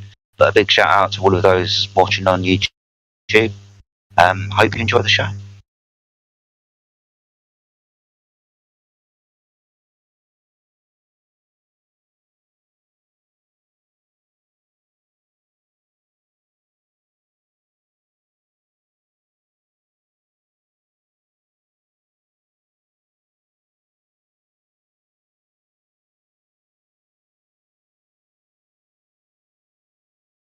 This is quite funny at the moment. I think some people's feelings are hurt.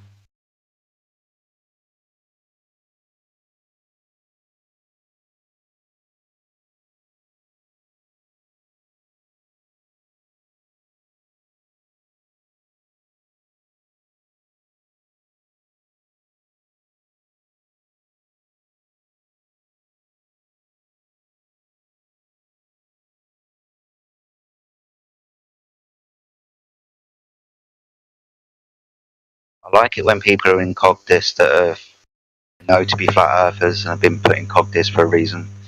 They spend their whole time just slating the server, having to go at individuals on the server. I think they've got more feelings than a fucking feminist. Chill out, man.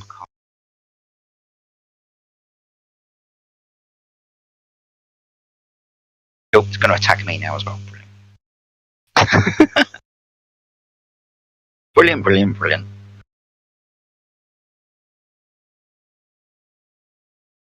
You know, I was just thinking today that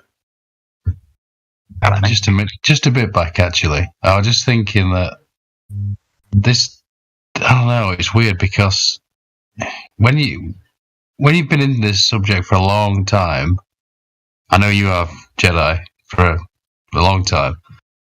You do think about you can't help but laugh how stupid this fucking globe is.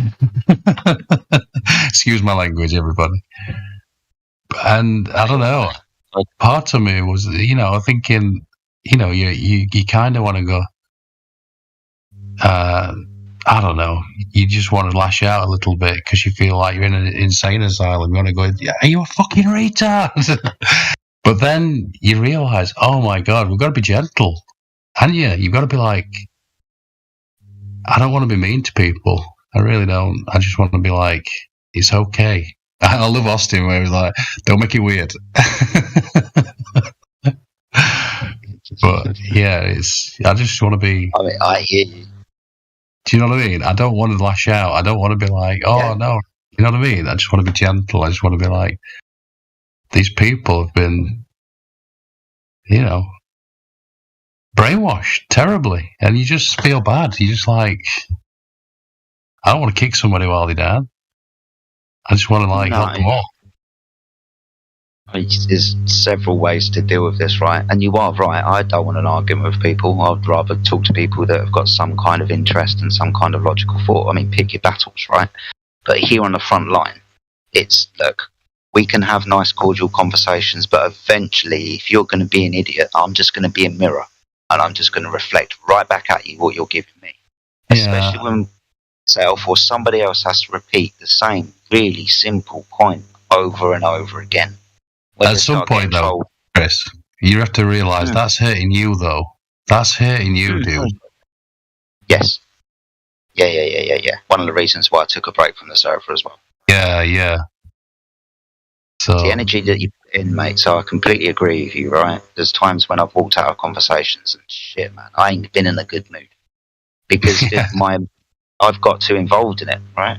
Should learn not to give a fuck. Learn not to give a fuck so much. I was thinking that the other day. I was thinking, because I was talking to somebody in another city, Geos, I think, and there was a nice, I don't know, it was a nice guy. I can't remember his name. I think it was Jimbo or Jim Baroni or something like that. And he was doing the double speak. Yeah, he was doing the double speak thing with the Horizon. Yeah, he's a glober. Yeah, he's a full glober. Yeah, and he's a nice guy, whatever. And it just occurred to me after I just left it at, this is like double speak, and I sort of left it at that. But it occurred to me after, because I think because I talked about it later in here, and I was talking, sort of saying, well, look, I'm not going to scream at the guy. I'll leave that to QE and Nathan Oakley. You know what I mean? I'm just not going to scream at the guy. I'm just going to say I don't agree and leave it at that. But deep down, I actually think some of and I would put him in this category. I do think, and maybe I'm just a bit cynical, but I think they've actually got agenda. They bring the Magic Circle minions in, and then they sort of pass the baton to one another. That's what I really feel about it. And I also feel that there's people on both sides of the same organisations. No, you are absolutely right with that. I'd agree with you 100%. Jedi, what's going on? Hey. Guess what, you guys?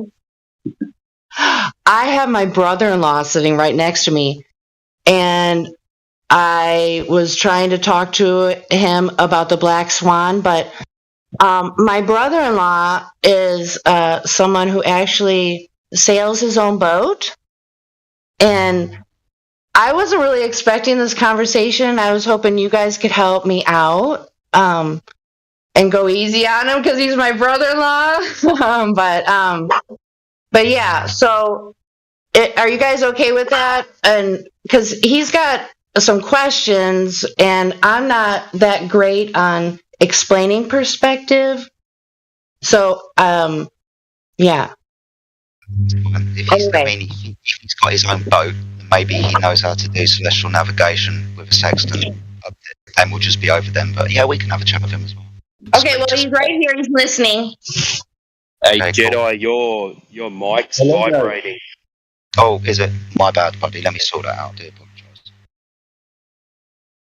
So I don't hear that well. So sometimes I'm going to ask you guys to repeat it just because I can't hear. But what I was telling Jenny was I've been offshore so many times, offshore in the Atlantic Ocean, or offshore in Lake Michigan, offshore in the Gulf of Mexico.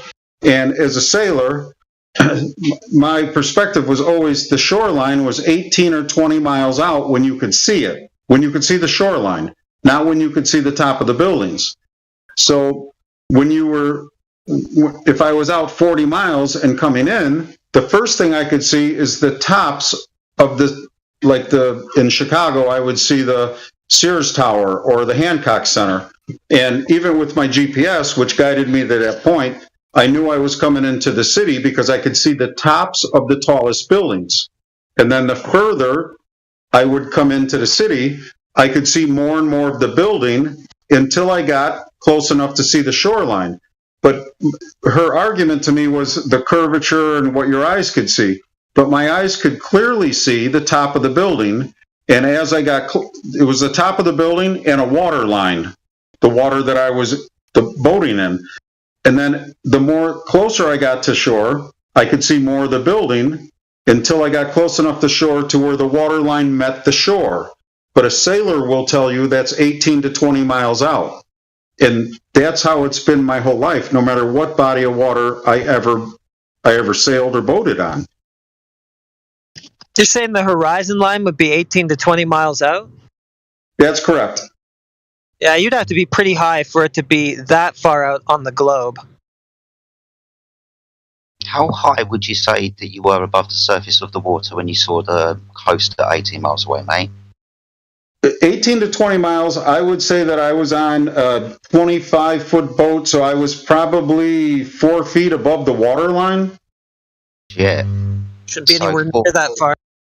Yeah, for a 6-foot observer, the geometric horizon should only be 3 miles away. So even with that statement, you're demonstrating the Earth is flat because you shouldn't be able to see that because the curve of the Earth should be in the way. I shouldn't be able to see what? The shoreline, beach and shit. You shouldn't be able to see that at 18 to 20 miles away if you're only 3 foot above the water. So the calculation to figure that out is 1.2 times the square root of the observer's height in feet. So if you're an observer at 1 foot, geometric physical horizon would be 1.2 miles away. If you were 6 foot, it's about 3 miles away. Being as you've just said, I'm about 3 to 6 foot above the surface of the water and I can see the coastline, the shore, at 18 to 20 miles away. That's one of the main reasons we're here. And what should I see, 18 or 20 miles? Yeah, you shouldn't be able to see that, mate. I shouldn't see any of it? No, not if the surface of the Earth was curved, because the curved surface will get in the way. Then how do you explain if I was more than 20 miles out, only seeing the top of the buildings, and then as I got closer, the buildings were growing, actually. It looked like the water line was coming down, but the building was same building. I could see the top of it. The only difference was the building was getting taller as I was getting closer to it. Jenny told me that I couldn't really see it, but I could see the top of the building, and it did get higher as I got closer to it. Oh, well, I was saying it, like I was making reference to converging, your eyesight converges to a point.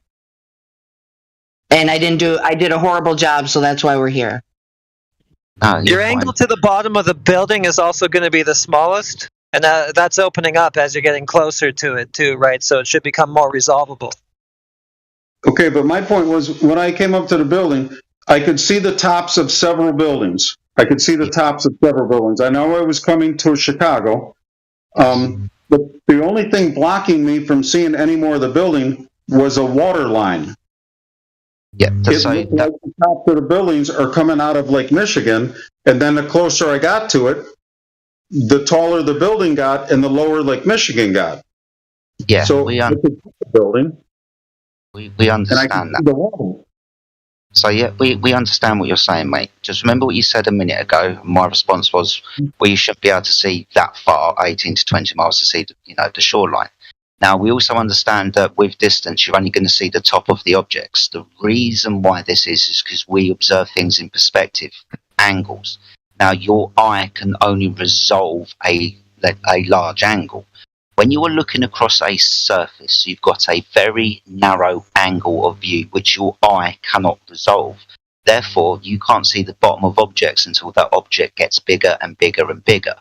Now, I can explain this to you in one way. For example, if I was to stand with you on a flat surface and I was to hold a brick, I was to walk away from you and put that brick on the floor, eventually I'd get to a point where your eyes wouldn't be able to resolve the brick because it is too small to see.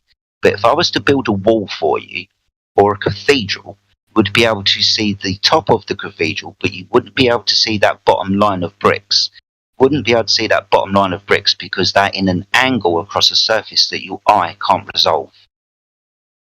This is why if the Earth is round, wouldn't it be because I'm looking at an angle above to only see the top of the cathedral and not the bottom because the Earth is in the way? Well, yes, but you kind of debunked your first claim when you said you were 3 foot above the surface of the water and could see the shoreline at 18 to 20 miles away. What you're calling the shoreline to me is I can see the small houses or business bridges on the water. Like the land. I can see the land. I can see land 18 to 20 miles. But I have done that for 40 years. I know I'm pretty accurate with that. And other sailors will tell you the same thing, that from 18 to 20 miles on a clear day, you can see land. But you can see land from 30 miles out if there is tall buildings on it. You can see the tops of the buildings. I get you. So this is an optical phenomenon. Remember, the claim is I can't see the bottoms of buildings because physical Earth curve is in the way. Guys, could you do me a favour? Can you drop the black swan image in the live stream voice text for me? Hopefully Jenny's brother-in-law can have it. Of the what? The black swan of the oil, what I tried to show you for the Hill House in California, the oil rigs. Platform Habitat and Platform Hill House. Mm-hmm. Yes. Jenny, can you direct into it, please, because it's in live stream? Yeah, we're in live stream voice text right now. Cool. So you're looking at the oil rigs, my friend, or a picture posted by the blog at 29 minutes past the hour showing the oil rigs, yeah? Mm-hmm. Okay, cool. Can you tell me in relation to the oil rigs where the horizon appears to be? Is the horizon before the oil rigs, between the oil rigs, or after the two oil rigs? Where's the horizon, mate? The one on the right, the oil rig that you can see darker, it looks like the horizon would be at the pillars or maybe, I don't know, a few feet below the oil rig.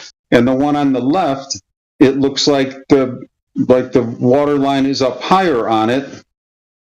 Maybe... My friend, we're looking for the demarcation line between the sea and the sky. You look between the two oil rigs, you can see the horizon, can't you? So when you look between the two oil rigs, where's that horizon? Is it after the two oil rigs? Okay, the horizon looks like it's after the one on the right, and maybe it looks like it's after the one on the left, maybe, perhaps. Let me change it. Yeah. So this observation...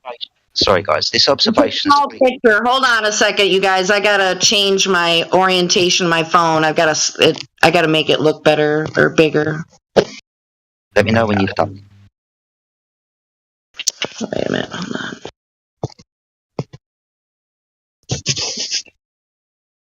Okay, so the one on the right looks like it's behind it, and the one on the left looks like it's right on it. But she just made it small again. Oh, darn it. Yes, I see the difference.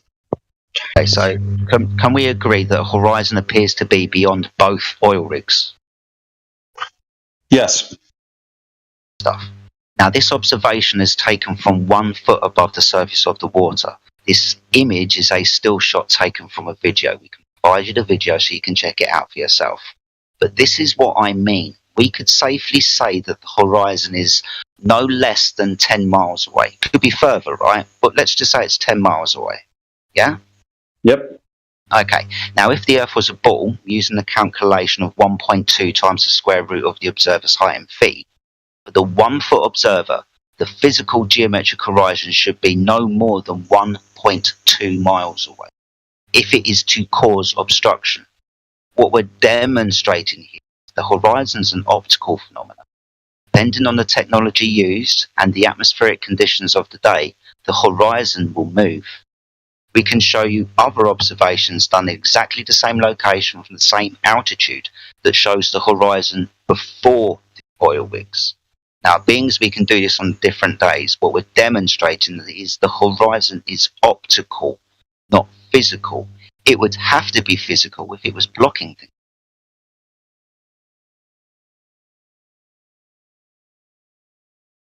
But there's 3.2 miles in between the oil rigs, correct? Yeah, one's at 6, one's at 9, and the horizon is beyond both of them. But the one that's closer looks so much bigger than the one that's 3.2 miles behind it. Of course, that's perspective. Okay, but the one that's 3.2 miles behind it looks lower in the water than the one that's at 2.2 miles, correct?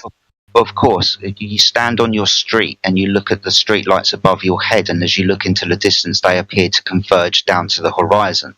The street light furthest away looks smaller than the one you're standing right next to. That's just perspective. 100%, until you get closer to it, right? Yeah, of course. Yeah, of course. So, what we're looking for is... So if the one behind it, if the oil rig behind it looks closer to the water now, as I got closer to it, it would look higher from the water, correct? And at the moment, we're just talking about perspective and how things seem to reduce in angular size the further. But as a boater, for me, I boated my whole life. So when you come up on, when you appear at an object, even when the water horizon, when you come up to it, and it actually appears like it's coming out of the water, you see more of the object. So in this picture, you're showing me the one closer. I see more of the stilts and more. It looks like it's higher out of the water. But the one that's 3 miles further away looks like it's lower in the water. But if I was in a boat coming up to that one, I assure you, would look like it's as high out of the water as the one that's closer. And it's got nothing to do with the horizon. It's the fact that the water appears higher on the second one because it's 3 miles further back. I've been in Santa Barbara. I've seen those oil rigs. But when you're on a boat, if you start pulling up to that, it looks like it's coming up out of the water only because you're coming up higher on the water to get a better view of the lower part of that rig, just like a building when you're pulling up to a building. Get you. I understand what you're saying about photographs and optic curve and all that, but the fact of the matter is, if you're in a boat and you're pulling up on an object, the water is in your way until you're high enough or close enough to see the bottom of the object. And this picture that you're showing me is 3.2 miles different, and it looks like the first one is 20 feet higher than the second one, and I assure you it's not. It does. Listen, can I just give like 10 seconds? Go on. What's your name, dude? Sorry? What's the guy's name? Oh, he's under Jenny's name. Oh, right. Okay. Well, do you understand that the horizon moves with the weather? You mean atmospheric conditions? So it moves with the weather. It literally, you can, like, I've seen a GIF. I've seen one of these moving, you know, like, say somebody put a video up there and they sort of did it over, say, an hour. Probably a little bit, I can't remember how long it was, an hour and a half, an hour. And it literally looks like the horizon's breathing in and out. It's a fantastic thing. And, you know, it was speeded up over about just a few seconds, like 10 seconds, 20 seconds. and it literally moves in and out. So what I'm saying to you is, if you can imagine, if you think of that, because the claim is that that's Earth curve. The Earth curve is clearly not moving with the weather, is it? Do you understand? It's not. This is what I'm saying to you. It's not physical. And as you can see, that this physical horizon that we've been told blocks boats and buildings, the horizon's behind. It's behind the second one that you're talking about, the one further away. That's the kicker. That's what you really got to take away from that, is that the thing that would be blocking it, if it was curvature, is behind it, right? So it cannot be that. The kicker is, it should be at 1.2 miles away, but the horizon's plus 10 miles away, demonstrating that when they tell us where the horizon should be, it's not there. It's not physical. The horizon is optical, depending on the atmospheric conditions of the day. Like Andy was just pointing out, the weather, the horizon will appear to move around. We get that you can't see the bottom of objects, but we can demonstrate this using perspective across surfaces. The claim, the curve of the Earth is getting in the way. Well, if the curve of the Earth was getting in the way in this image, the curve of the Earth would be 1.2 miles away, mate. Only 1.2 miles. Imagine you're in the water and your head's bobbing along in the water and the rest of your body is in the water. So your eyes are about 1 foot above the surface of the water. Yes. The horizon, if you're on a ball, can only be 1.2 miles away. But in this demonstrating the horizon is optical, and in this particular circumstance, 10 miles away, at least. Well, I would have to disagree, because I am sorry, but unfortunately, I'm well traveled as could be. I've been on flats in New Mexico that are 10 miles long, and I can see standing. I'm only 5'8", but I can see standing. I don't know, as flat as it could be. However, my eyes could see. I could see as far as my eyes could see. Miles or 30. There's the point. Right, the limitation on a ball Earth is the curvature of the Earth, so you should not be able to see as far as your eyes can see. You should only be able to see as far as the ball Earth dictates, as in before the curvature of the Earth gets in the way. But when you say I've been down to salt flats and I can see as far as my eyes can see, yeah, welcome to flat Earth, sunshine. Mm-hmm. Correct. I see some areas of the Earth as flat as could be, but when you're in the ocean, there is no absolute more than water level. So besides waves, but water level is absolute. So if you're is level curved, and the water is on a curved Earth. Okay, so when I'm on Lake Michigan and I leave Illinois, I leave let's say Kenosha, Wisconsin, where my boat was, and I go straight across, as straight as you could go to Michigan. When I get about 30 miles out, I can no longer see the Wisconsin shoreline. I can't see the skyscrapers in Illinois. But when I get 20 miles, I can start seeing the Michigan forest. I can start seeing the tops of the trees in Michigan.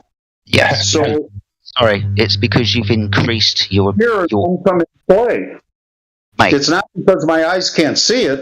It's because there's nothing. All my eyes can see, front and rear, is water. Yeah, but what we see is perspective, and when you're looking across a surface, like I just explained, that is a very narrow angle of view. Your eyes can't resolve the bottoms of objects at distances, especially when you're looking across a surface. That surface interferes, and that surface is where the angle begins. But sir, that's my problem with your theory, and what Jen called you for is because what I'm saying is when I leave the west side of my view and I start looking to see the treetops first. I can clearly see their trees. Real quick. I got to ask you: have you ever done this observation with like a very powerful monocular or binocular setup? She asked me the same thing, and I told her I have never traveled in a boat without binoculars. I have always had binoculars. I keep them on the helm of the boat. I have no trouble. I have always had. What is the strength of those binoculars? Well, the strength brings the treetops closer to me. I can see that they're treetops. I can see more of it, but the water line, it's treetops and water line until I get closer. And then I can Do you realize the image that was displayed with the black swan? The person used a telephoto lens to bring those images into view. Those images aren't in normal view. Right. So I'm telling you, in my perspective, I'm in a moving vessel. Though I'm not sitting still, we have a camera on shore. I'm telling you, I'm leaving one shoreline to go to the other shoreline. And the only thing in between my vision is the water line. When I'm leaving the west side of Lake Michigan to go to the east side, I can see the west side getting smaller and smaller until I only see the building tops. And then I come to a point to where I can no longer see the west side, but I can only see the treetops of the east side. I get you. Jenny's brother-in-law. Why can't you see the bottom of objects? What's the claim? Is it because some physical is in the way, like the curvature of the earth? I don't know about that. It looks like it's water line. It looks like the water line is to the top of the buildings or the top of the trees. And then the closer I get, the water line is going down, but the building and or the trees get taller until the water line meets the shore. Yeah, I get you. Right. So the claim is that I can't, or you can't, or we can't see the bottoms of objects because the physical curvature of the earth is in the way. Okay? Okay. Now, if we demonstrate to you that the horizon is not physical curvature, but it is an optical phenomena, then there is no physical blockage to why you can't see the bottoms of objects. The reason why you can't see bottoms of objects is angular perspective and the atmospheric conditions of the day. That's why the photograph of the two oil rigs was so poignant, because if we were to use the mathematics of a ball, then the horizon could only be 1.2 miles away if it was physical curvature of the Earth. It's geometry. Yeah. So basically, we understand exactly what you're saying, but maybe you're not picking up what we're putting down. We just started talking about this. I don't even know how it happened. He brought up the oil rigs, and I went in and I did my best, y'all. But yeah, not everybody. It's a hard pill to swallow. That's fine. Maybe we can change tack a little bit. I told Jenny she's going to Florida with me, and I'm bringing her out in a boat. We're going 40 miles out, and I'm going to bring her back in, and she could tell me how it all maps out. Because make sure you take a telephoto lens. Dude, you sail boats. Have you ever used a sextant? I don't sail. I powerboat. Oh, okay. But have you ever navigated using a sextant? I only, you know what, I've been blessed pretty much in my life because I only navigate using Lowrance unit stuff on computer stuff. I GPS plots because I love to fish. I spent a lot of time in the Florida Keys, so it's pretty tough to navigate down there. So I just GPS everything when I go around. That's a shame. If you had first-hand experience of using a sextant, then we could talk through that, and then I could explain to you how that's only possible on a flat surface. You know what a sextant is, though, right? You have heard of them. It's a measurement where you go and you map the waterway across, and it's kind of like I don't know how to say, like a plumb, like you would use in construction, a straight line and a curved. Do you know what a protractor is? Yeah. Oh, it's an angle measuring device, yeah? Right, yes. Can you measure an angle if one of those lines is curved? Can I measure an angle with a line that's curved? With a protractor or a sextant? Yeah, certainly, you could. Hold on. If I was to put a protractor on an angle and one of those lines was curved, how would I measure 90 degrees? How would you measure 90 degrees if it was curved? Yeah. I don't know. I don't have an answer for you. I would have to look at it. Well, I don't think there is an answer for it. Imagine putting a protractor on the kind of mental image that I just given you, and you can understand that no, you can't measure an angle if one of those lines is curved, right? Correct. Is it possible? Yeah, exactly. It's not possible to measure an angle if one of those lines is curved. See, this is why I brought up a sextant, which is akin to a protractor. It's basically a glorified angle measuring device. When we use celestial navigation, what we're doing is we're measuring elevation angles from the surface of the Earth up to the star. Being as we know the time of year and time of day, we know where that star is in relationship to the Earth, so we can navigate using that knowledge. Now, the thing is that we would only be able to use a sextant or a protractor angle measuring device if the surface of the Earth was flat. If the surface of the Earth was curved, this technology would be fucking useless. We wouldn't be able to use a sextant to measure an angle because one of those lines is curved. So I know it's a little bit slightly off topic. You just use boats and stuff. But this technology has been around for 300-400 years, developed by the British Navy and so on, right?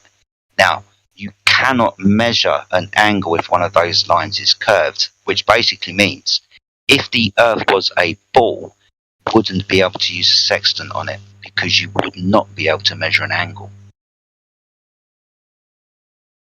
It's a mechanical device, not electronic. I don't know. I don't know enough about it to tell you, to argue with you, or to disagree with you. No, So that's appreciated here. Yeah, I just don't know enough about it to be. I am telling you from my experience boating, when I seen the tops of the buildings, I knew the GPS was right. I was pulling into Miami, or, as I got closer, you could see the buildings in my plain vision getting taller and the water going further down. So it gives you every impression as you are actually rounding a curve or coming down the hill, and you could see more of the city. So I would ask you this, though. My question would be, if you had a protractor and you were only doing 20 miles at a time, I would say that it would be a pretty flat surface, right? If you're trying to do 100 miles at a time, I would say a curvature would throw your protractor off more than 20 miles at a time. So I don't know. But I don't know. Miles. At 20 miles, though, how much curve do you think is really going on? I don't know. I don't have that. But I would ask you this also, because in your protractor, it looks like the sun is up there. When the sun comes up in New York City and it's light in New York City, and I'm in California and it's still pitch black, and I know the sun is going around the earth, so I understand that. But if the earth is not round and the sun is still going around it, if it was flat, I don't think there would be a 4-hour difference in light, would there? It depends how long it depends on how long it took the light to get to you. Have you ever seen the UN map logo? No. Okay, so it's a flat projection of the globe. So you're going to have the sun going around the earth like that. So if the sun is here, you're going to have darkness here. I mean, there's better visuals. If I had more than a phone at my disposal, I'd be able to show you more visuals, but these guys could probably drop some stuff down. Are you guys both avid boaters? I mean, you guys are boaters? You've been out on the water? There's probably somebody that's a boater in the group. I'll have to ask around. I mean, even just going back to this point of your observations, right? Mm-hmm. You have to understand that the reason why you think that you can't see the bottoms of objects is because the physical curve of the Earth is demonstrated to you that the horizon is optical. So there's probably another reason why you can't see the bottoms of objects, which I've tried to explain to you. But the claim is, if the Earth is a ball, then the horizon can be no more than 1.2 times the square root of the observer's height. Feet, or 6 foot. This is my building. Yeah, can only be 3 miles away. Now hold on. When you think of a curve, you got to think of curve in all directions, not just forward. Okay. You got to consider curve this way and curve that way also. All directions. So if I'm here, my vision is only the top of this building. Until I get over, then I can start close. More and more. Until you get closer and increase your angle of view, so eye can resolve. Oh, hold on. Okay, so see, that's the limitations of your eyes. So if you were to have a camera or device, you would be able to see things that the naked eye cannot. We see too far all over the Okay. Okay, and I like this picture. Is that the, what is that, not the, whoever posted, Heretic, what you posted, why do tall buildings appear to vanish bottom first? okay, I like that picture, but now if you were that man standing there behind the protractor and you were in a boat, I see he can view the bottom of it 12 degrees and his eye level, and I see he can view the top of that 60 degrees. But if you're in a boat right now and you were, say, 30 miles offshore, you could see the top of that building, but the water line would be around the 80th floor. So your eye level horizon doesn't come into play in the water, because the water line that you're looking at the top of the building, just like that man is looking at through the protractor, but the water line is 3/4 of the way to the top of that building. And as you get closer to that building, the building stays the same, but the water line starts coming down to the 60th floor, the 50th floor, the 30th floor, until it meets the floor. The water line's just going to be the smallest angle over the surface of the water that you can resolve. I mean, you already debunked the globe first thing, basically, when you said that you were seeing a horizon 18, 20 miles out from 4 or 5 feet off the surface. I was seeing the shoreline, so you could see bridges and houses and buildings. Yeah. I'm not telling you I could see the beach and people laying on it. Fine, but when you get closer to the objects, you're opening up your angle of view so your eye can resolve. You see an angle of resolution, my friend, especially when you're looking across a surface. That angle is very narrow. Your eye can't resolve it until you get closer. When you get closer, you increase your angle of view so your eye can start to resolve the bottoms of objects. It's a big fucking building. It's a big fucking tree. And from a distance, I might only be able to resolve the top of it. But when I get closer to it, because the angle's opened up, my eyes can resolve the rest of the image. But the only thing you're not explaining to me is, why is the water line up high? Then why does the water line go lower as I get closer? He's talking about why does the horizon always rise to your eye level? You're shouting. I didn't understand what you said. Do you understand? Because no matter how tall the building are, no matter how tall the tree is, when you're coming up to it from offshore, all you see is the top of the tree of the building and the water. And the closer you get to it, the object becomes bigger and the water is going down. Like you're going over the top of a hill. You see more of the object. Can I just jump in for a sec? Yeah. Yeah, no worries. So Heretic just mentioned something before about, so the horizon is optical. So what you see when you say the water line, you've said the water line a lot. That water line is not a horizon. It's just where you see those pictures where you see everything converge into a convergence point, a pinpoint. So everything comes together at this point. So what it does is it compresses everything into a point. So what you see at that water, we'll call it a horizon. What you see there is compressed, and you're actually looking through the thickest part of the atmosphere. So your eyes, your angular view of your eyes, are not able to pick up what's at that level, because everything is just merging into one. You know what I mean? So if you actually look at photos of buildings, you'll notice that as the buildings get lower to the ground, the stories actually get shorter. It's due to compression.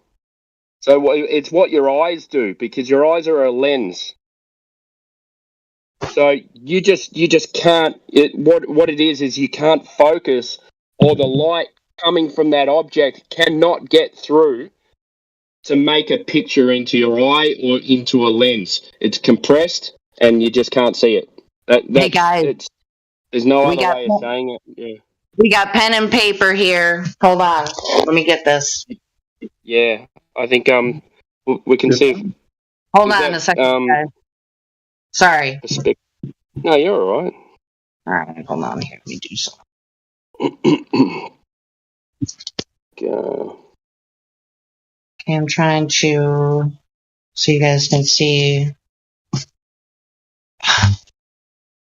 Okay, my app is not cooperating. Sorry, guys. All right, I'm gonna Hey, take. Heretic, what's a good meme? Heretic, what's a good meme for perspective? Like convergence lines. Yeah, I'll grab one. 1 sec.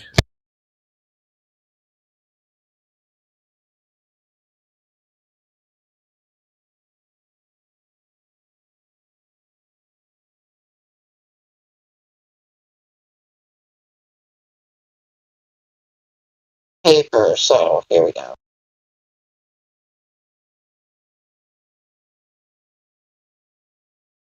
All right.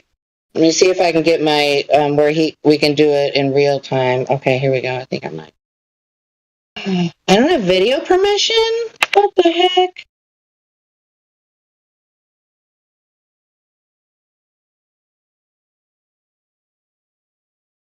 Hey guys, I thought we could share our screen in live stream. Did we turn that off?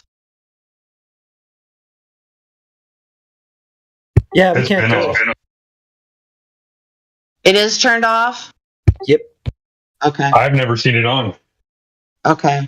Not in here. I mean, you could do it in chill chat, I think, but not in Okay, here. then that's where I got it from. Hold on. This phone, I need to get a new one. I'll be right back. Your brother-in-law, did you show him the picture that I put in the live stream, Timbo? I found a meme, I guess, for you to help you with perspective. All right. So anyway, so he's trying to explain how he sees things over a hump of water, I believe. But he's looking at the last image right now on perception. Perspective, yeah. How perception works. Okay, so that drawing is what he thinks is happening, correct? Right. What you drew, that's what you think is happening. Yeah. Okay. Yeah. Well, that's what it looks like. But so if you go, so there's been a few posted. Go down. So there's one that Sheepdog Legend posted. See that convergence point? This is only in a tunnel. So, I think we were looking at that. Sheepdog Legend, what he posted? yeah. Yeah, we were looking at that. Go ahead. So if you see how the... Go ahead. I understand that. That looks all normal. I mean, I've seen it before. It looks like it all ends. The bottom picture looks like it ends in the water, but it doesn't. Just where it all converges. And the tunnel, I understand that. Everything looks like doubled that. If you doubled that tunnel's length, let's see that tunnel is probably not even a mile long. That's probably only a couple of 100 meters. Like what that is? Oh, sorry, a few 100 feet. I'll change that. If you doubled that tunnel's length, you wouldn't be able to see what's at the end of the tunnel because everything's converging into a point. So what happens is you can't make out what's at the bottom. So as you move closer, your angle of vision increases, and you start to be able to see the images and make out the images in your angle in your eye. So if it's below a certain angle in your eye, you can't make out the image. Think of it like a pixel in a camera, yeah? So if it's less than a pixel, you can't make it out. It just looks like a square. You know what I mean? I understand what you're saying, but my point would be then the road in the tunnel, the road should look like it's at the top of the tunnel. It should be if you're touching a flat surface, the tunnel is a flat surface. Going up and the ceiling's coming down though, and the sides are coming in. Everything's converging into one point.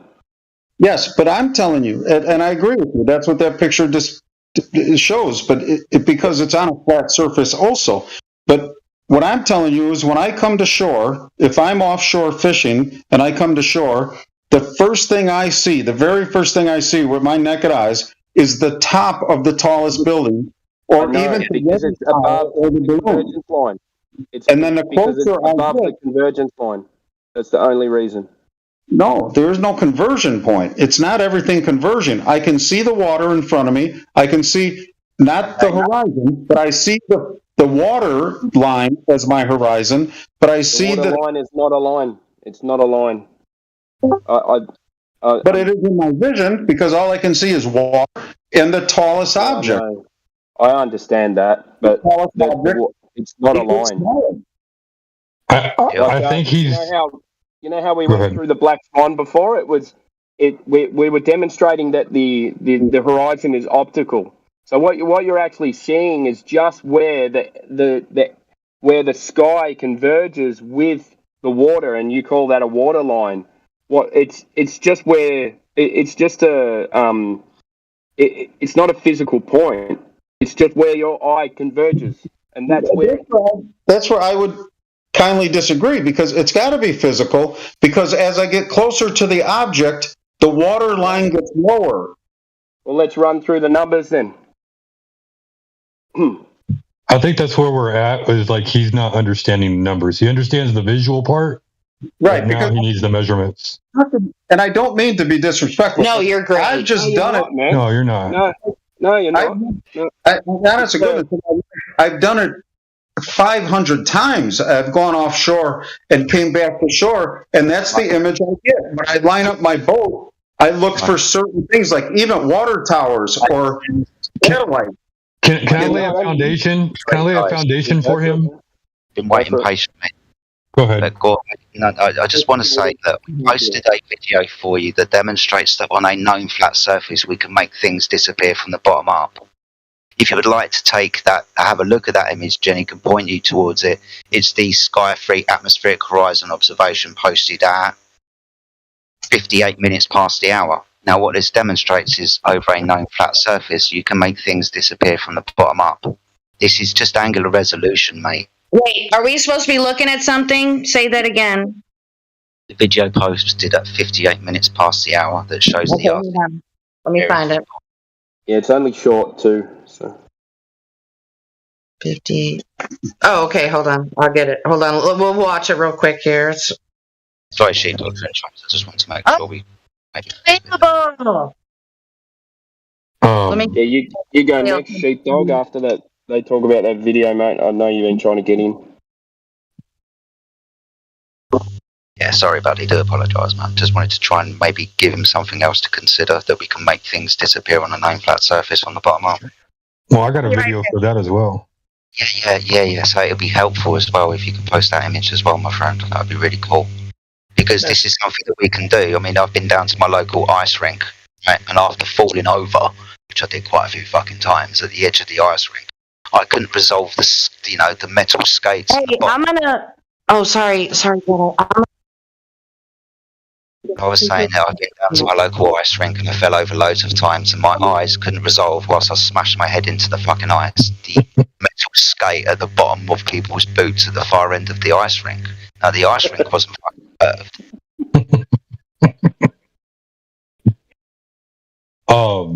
Whenever they come back, I think maybe, like, I don't know, if anybody wants to take this route, the explaining like the dimensions of the globe, like the circumference, the diameter, the radius, and understanding. Yeah, because maybe he needs to understand that what he's seeing is too far for Earth curve anyway. Yeah. Yeah. That was kind of the first thing we said to him. Yeah. But we glanced over it. Yeah, we kind of went into the Black Swan just to see if he could understand that the horizon wasn't where it was supposed to be if we were living on a ball. But he doesn't understand that for every mile around the ball, it's 8 inches of curve. It's hard too. He's a sailor too, so his whole life he's been thinking he's sailing around a ball, and then he's jumped on the internet with Jenny, and he's got people on the internet telling What the fuck you mean? live on a ball. I've been around the globe. What are you talking about? Pretty hard to grasp, dude. Like, I mean, I can't tell you how many times I've talked to people who are like, "Oh, you're a surfer." Yeah, dude. You ever look at the horizon and think, "Wow, that's pretty flat." Yeah. Wait, hold on. I gotta go.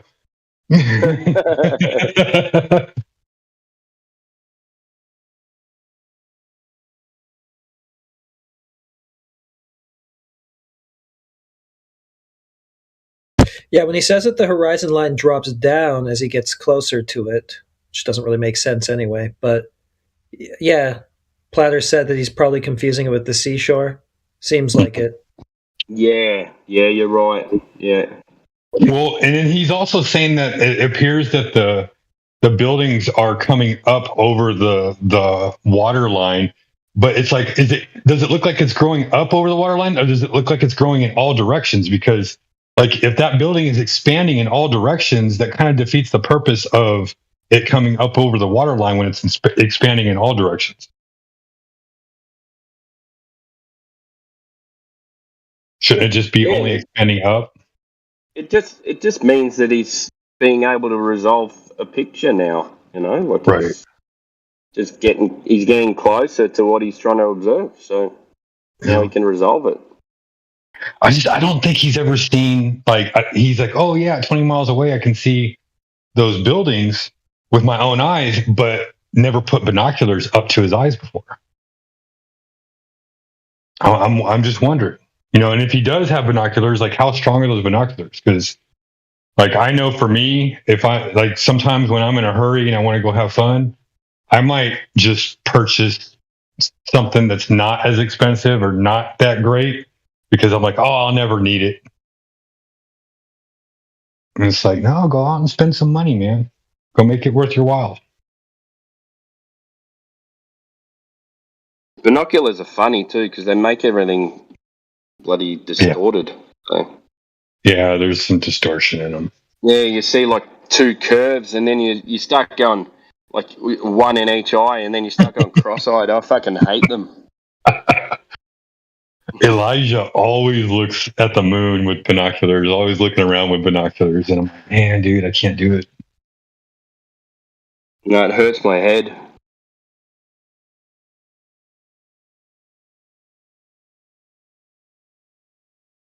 Yeah. But I think just from my point of view, from listening to you guys, I think y'all did a good job talking to him. I hope I didn't step on any toes. Not buddy, no way.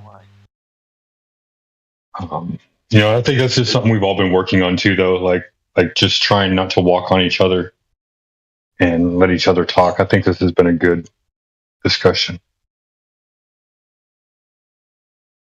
It's a lot easier to talk to someone that you know is not coming in to be a dickhead either, you know. So right. No, he seems very genuine. He's been very polite. So, Jenny, you have an amazing brother-in-law. Just so the world knows. Amazing. It's amazing. Yep. It's amazing.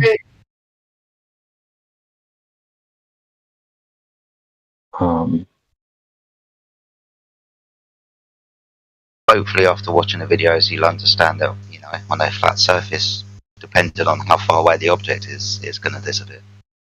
Mm-hmm.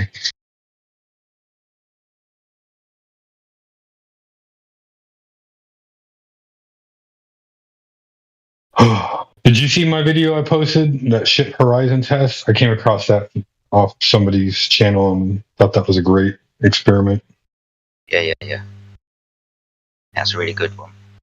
That's why I asked Heretic to post the RC boat as well, because I think that's maybe where he needs it. Right.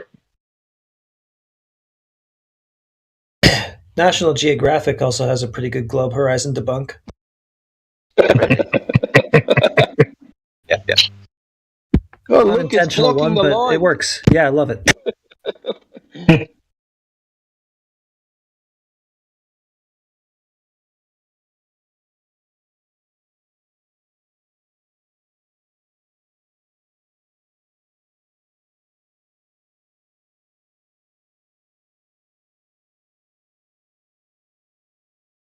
Jenna's back. It's amazing. That's amazing. Hey guys, okay, so we got halfway through the video, and video just joking. About perspective, right? Or no? Okay, well, because we only got halfway through, because he said it's a small body of water, and therefore it has to be flat. That's what he said. It's in between two hills, so I would say that that body of water is pretty close to absolute flat. Yeah, so why can't we see the RC boat? Wait, what'd you say? Can't we see the RC boat? The little boat? Yeah, I seen the little boat. Why does it disappear? It didn't look like it disappeared. It looked like it was like level with the markers at the other side of the pond or the lake. I did see where you're saying it gets smaller, but I never seen it disappear. It looked like it lined up with the markers on the other side of the lake to me. It doesn't vanish. You just start to lose the angle to the bottom of it, right? Yeah, correct. Correct. It all narrows into one focal point. Yeah, so the point of that video is to show that without curve, things can still disappear bottom up. Oh, okay. There we go. Yeah, because that lake is what? It's 600 feet across, they said, right? Yeah, that's right. Yeah. So the entire span of that lake wouldn't be far enough to have any sort of globe geometric horizon. Correct. I agree with that. Yeah. Yeah, so it's just an example of when people say things disappear from the bottom up because of Earth's curve.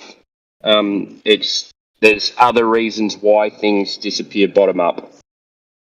So what you're actually seeing is not what you're seeing. You know what I mean? Fellas, I agree with what you're saying, but what I'm talking about, you're talking about 600 feet away and maybe a 10 or 12 inch object. I'm talking about coming to shore from 50 miles out and a 40 or 50 story condominium as a marker. And you see the top of it, you see the antennas, or you see the radar dishes. Yeah. But, sorry, have we just demonstrated to you that on a known flat surface things disappear from the bottom up? Have we just demonstrated that to you in the video? It's not a big enough flat surface. Yeah, that's a weak demonstration when you're coming in off the ocean or Lake Michigan or Lake Erie or something like that. Wow. Have we just demonstrated that to you? But I think what you demonstrated to me was maybe vision or the camera angle or a weak camera. But I don't know that when you're coming in from going out at sea and you fished for 5 or 6 hours and you see no shoreline, and then all of a sudden you're coming in hoping that your GPS guided you to the correct shore, is what I was telling Jenny. And then you see the tops of skyscrapers that you're familiar with, and you say, okay, I'm safe. I'm coming into the right. I think we need to discuss geometry. That building gets higher. It just, I didn't see it. I didn't see it, 5 miles ago. And now all of a sudden I see the top of them. I see the antennas that I'm familiar with. And then all of a sudden you see the building, and then you see the story, and then you see the houses, then you see the bridges, and then you're back to port. Get it. I mean, no disrespect, mate, but you said this like 20 times. Let's understand where you're coming. Does anyone want to take him through what the? I'll attempt to go as far as I could be. How far out he is, and then how much curvature or hidden height there should be. I think Heretic actually has the best explanation for this. I think it's either Heretic or Orion, but I think it's Heretic that has the best explanation for this. But if nobody wants to speak, I'd love to introduce him to the geometry. Go ahead, Heretic. Well, what are we telling them? How far things should disappear at? The geometry. They want to do numbers with the geometry of the globe. I mean, Chris already did sort of do that with the Black Swan. He did.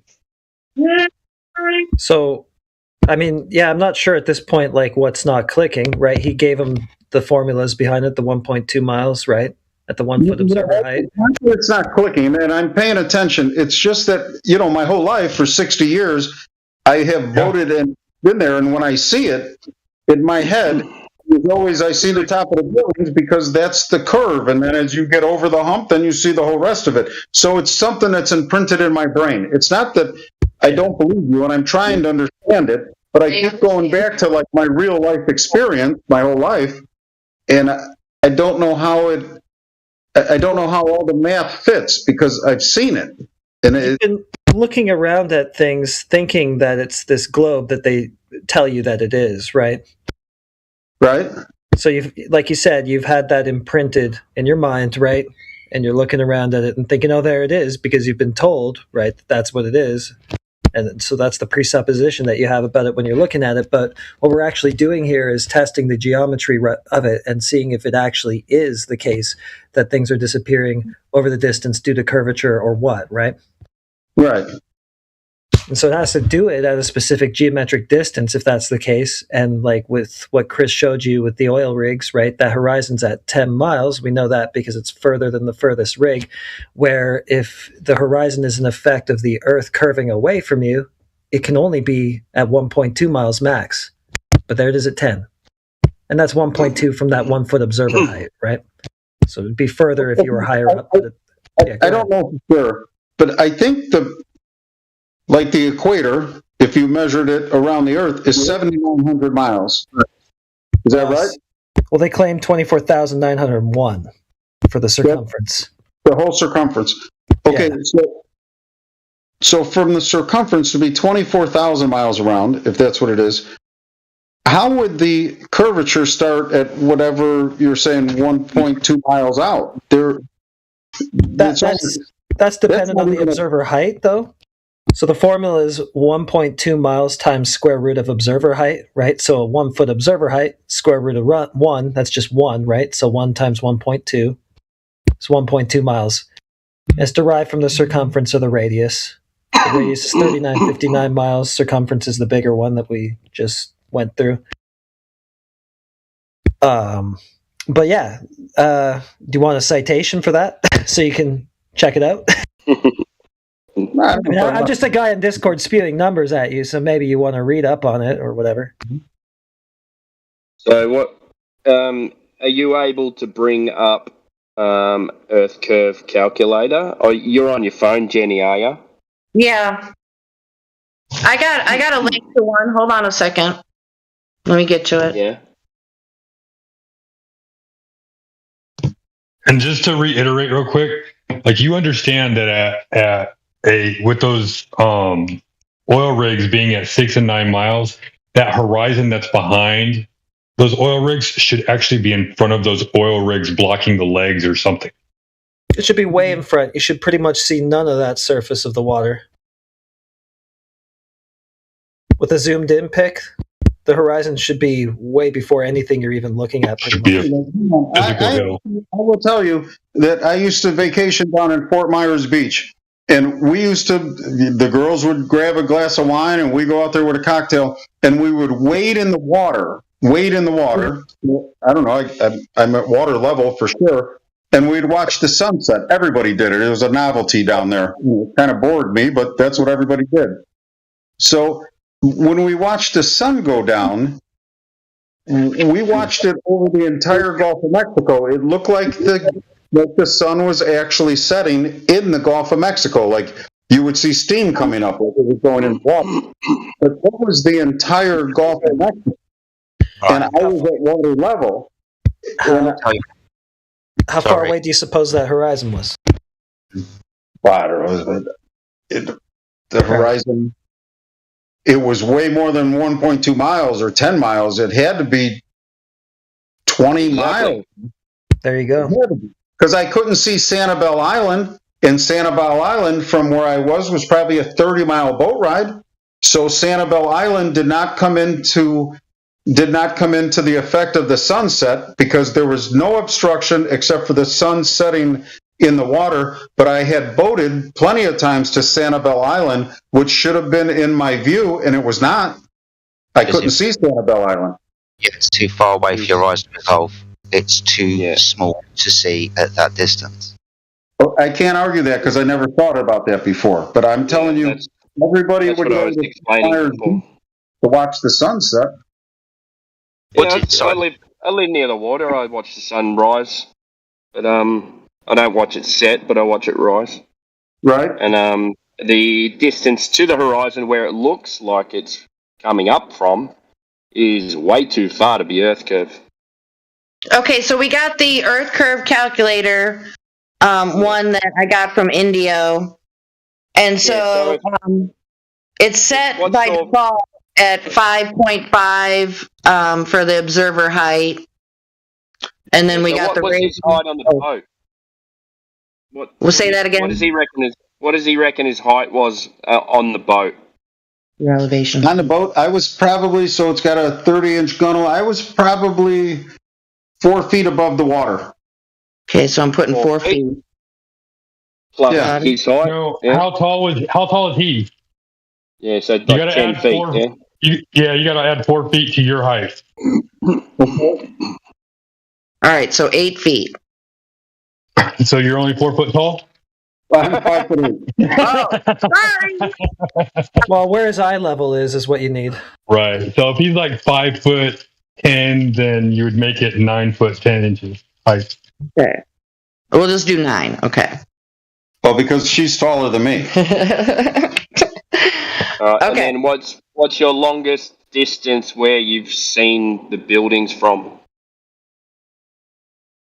How in miles, preferably? I would have to say 18 miles. All right, putting 18 miles. You got to be 200 feet above the surface for that. Okay, well, we're looking at the Earth curve calculator. All right, so it says horizon should be 3.674 miles. That's where it starts curving, right? Supposedly. So, what's the hidden? Is there a hidden height or It says surveyor drop, and obscured.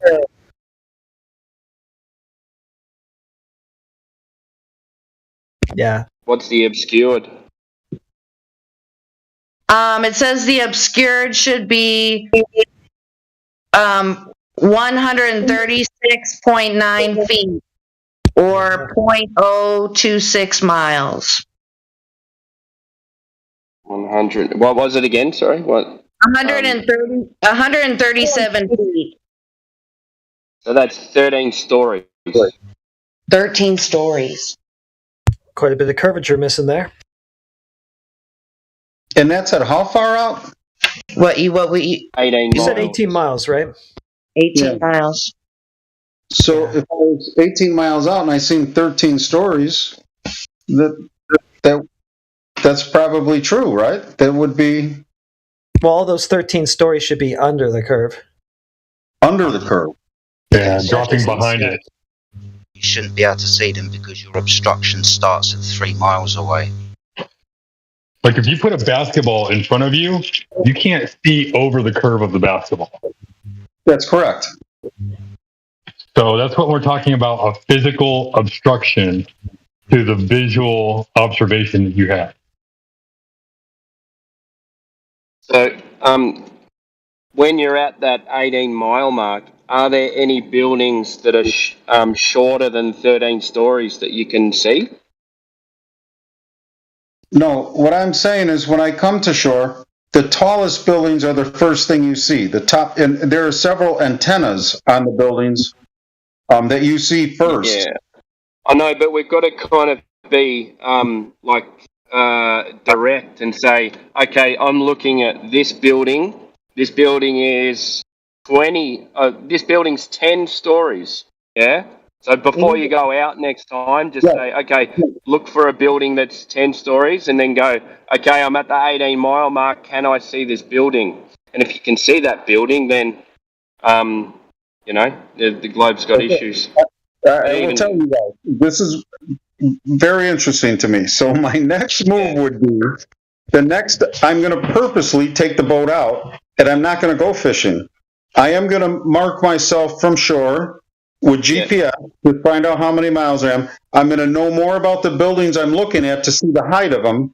And I'm going to actually tell you with fact that, not that something I read on the internet, I'm going to tell you I was this many miles out and this is the story of the building I could see, or the antenna height, or whatever it is, because now I'm interested to prove my own self wrong.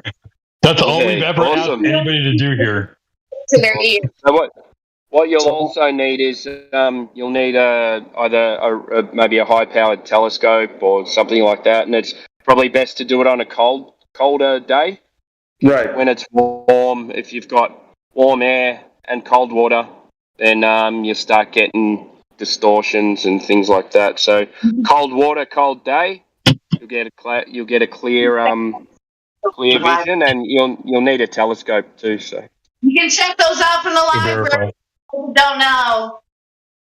But I am very interested to see exactly how far I am out, and because it was always, to me, that's what the sailors said. That was rule of thumb. If I was doing 15 miles an hour and it took me an hour to get out to the reef where I was fishing, I figured I was 15 miles out. But to be in all accuracy, I don't know that I'm 15 miles out. Maybe I'm 10 miles out. Maybe I'm 10 miles out. you can't So I measure, really don't know. measure speed on water. So Yeah. And the chop of the waves might slow you down as you're like getting out. So that's a good observation. I burn more fuel going into waves than I do coming in with waves. So there's a million other things into it, but I've never paid attention to it to the detail that you guys have. But why would you? I'm going to see what it is. Why would you? Tim asked. Right. And a small wave closer to you too can appear bigger than a big building way off in the distance as well, right? Because you got a greater angle to it than the bottom of the. Yeah. But again, that was the other thing I would tell you. I've been in rough seas where I lost vision of shore, and then I could see all of shore. So it's the height of the wave. Was it a 6-foot wave or 7-foot wave? I really couldn't tell you. But I think there's a. Sorry, it's not just the height of the wave or the thing itself, right? It's also the angular size of all this stuff, right? Right. Yeah. Absolutely. Absolutely. Like as things get further away, they shrink and get smaller and smaller. I think there's an equation. But my problem with what she was telling me was, okay, I knew the building I was looking at because it was a mark for me. It was, I had to hit that building and then, go around the mangrove reef or whatever I had to do. But I had to see the antennas on that building to know that I was in the right area before I knew which way I was heading to shore. And at that vision, to me, I was still far away. And the closer I got, the building got taller. So that was my only argument. I can't tell you I had a math equation for it, but do you sail where there's lighthouses? Absolutely. I fish off the lighthouses. I use the lighthouses to guide myself back in. Yeah, well, those are, you could GPS the location and look at a lighthouse. Right. My boat has got fantastic GPS in it. So if you trust the GPS, it's going to tell me how far offshore I am and do all that stuff. But I've never checked it before because my point was I was going offshore to find a specific point that I wanted to fish. Well, what you said a moment ago is that you never particularly paid attention to this. Right. So you saying that you want to investigate it further, that's just more than what we could ask for out of response. You don't have to say you agree. Want to know how far out I'm at when I see the shore, and I want to know how tall the building is that I'm looking at when I use that as a guide back in, because it all matters to this argument. It all matters. Do not. Go ahead. Yeah, you got to look for other buildings as well, not just that one building, because you've got to be able to go, oh, geez, I can see that one now. Maybe write down the heights of like some good tall buildings and some smaller tall buildings as well, if you know what I mean. Yeah. And then you'll be able to pick out which ones are which buildings and how far you saw that building from. And then you can actually do the maths and work out whether you should have been able to see it or not. And one last thing, like bring an extra set of eyes with you, not like necessarily another person, but like a better lens than what your eyeballs can produce. It's important to be able to see with your own eyes and then bring an image that's further away into a more clear observation. So like get something that has a good range on it. Don't bring some cheapo binoculars and say, oh, I can see 50 feet further. So that's got to be better. Right. I understand. And then after you're done with that, you can sell the optics and try to make some money back. Okay, well, when I get all done with it, I take all my notes. I'm going to have Jenny have this conversation one more time, and she'll send you all my notes on it, and then we'll have this conversation again. That'd be We great. want you on the live stream. We want you on the live stream with your notes. Yeah. All right, but I will definitely have a lot more information the next time we have this conversation. I'll have to hook him up with his own account. And by the way, everything I do, I go down to the Keys, so I fish the Atlantic side, not the Gulf side. So I would be in the Atlantic Ocean coming back in to the Keys. So there are several lighthouses. There's a lot of markers. There's a lot of things I can measure from. Good. I mean, that's all we really want you. Sorry, Jen. That's all we really want you to do, because that's what we done ourselves. We made long distance observations, trying to find the curvature of the Earth where the mathematics dictates.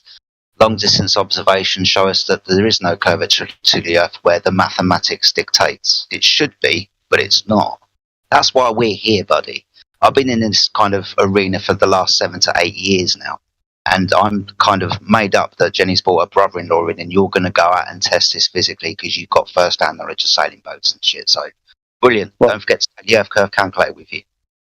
You guys definitely make a solid defense of the Earth being round or flat. So I will tell you that. I will definitely pay more attention to it and take measurements and look at where I'm at exactly when I'm making my when I'm telling Jenny that the Earth is round. I will definitely take some more measurements of it all. Take Jenny with you. Well, you know, we live right next to the Mirage, pretty much. So we wouldn't. Well, your boat's in Arizona, so that doesn't help us here. But yeah. But even Arizona, that lake's 12 miles long. So, and when I go up, that's not a bad one. If you drop down to the 1 foot off the ground, off the sea level, off the water level, you shouldn't be able to see 12 miles to the other side. I should be, or I shouldn't be able to. You should not be able to, according to the globe. 66 feet from 10 miles. Yeah, 66 foot of drop at 10 miles. 1 foot observation height, geometric curve, 1 to 2 miles away. There's a dam on the far side of the lake, and the dam is about 80 feet above water level. So I could probably, you know what? There's actually a water line. It tells you how high the water is, where the dam pumping station is, and that's exactly 12.4 miles from the north to the south part. The dam.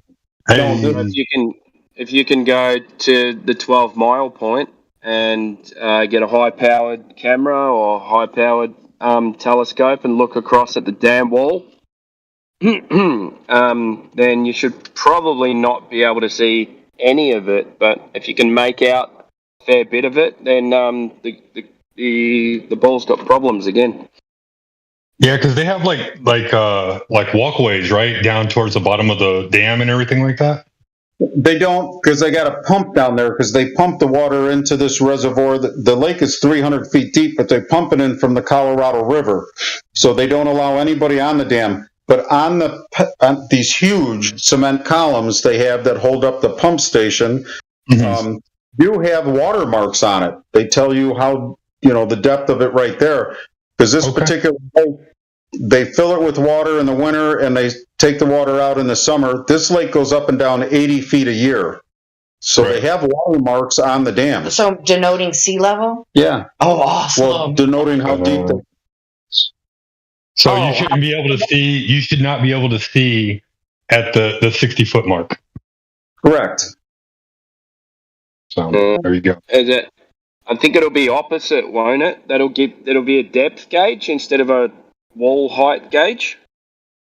Oh, maybe. Does it go inverse? Does it start like 10 feet from above the dam and then drop down as it goes down 10, 20, 30, 40, 50?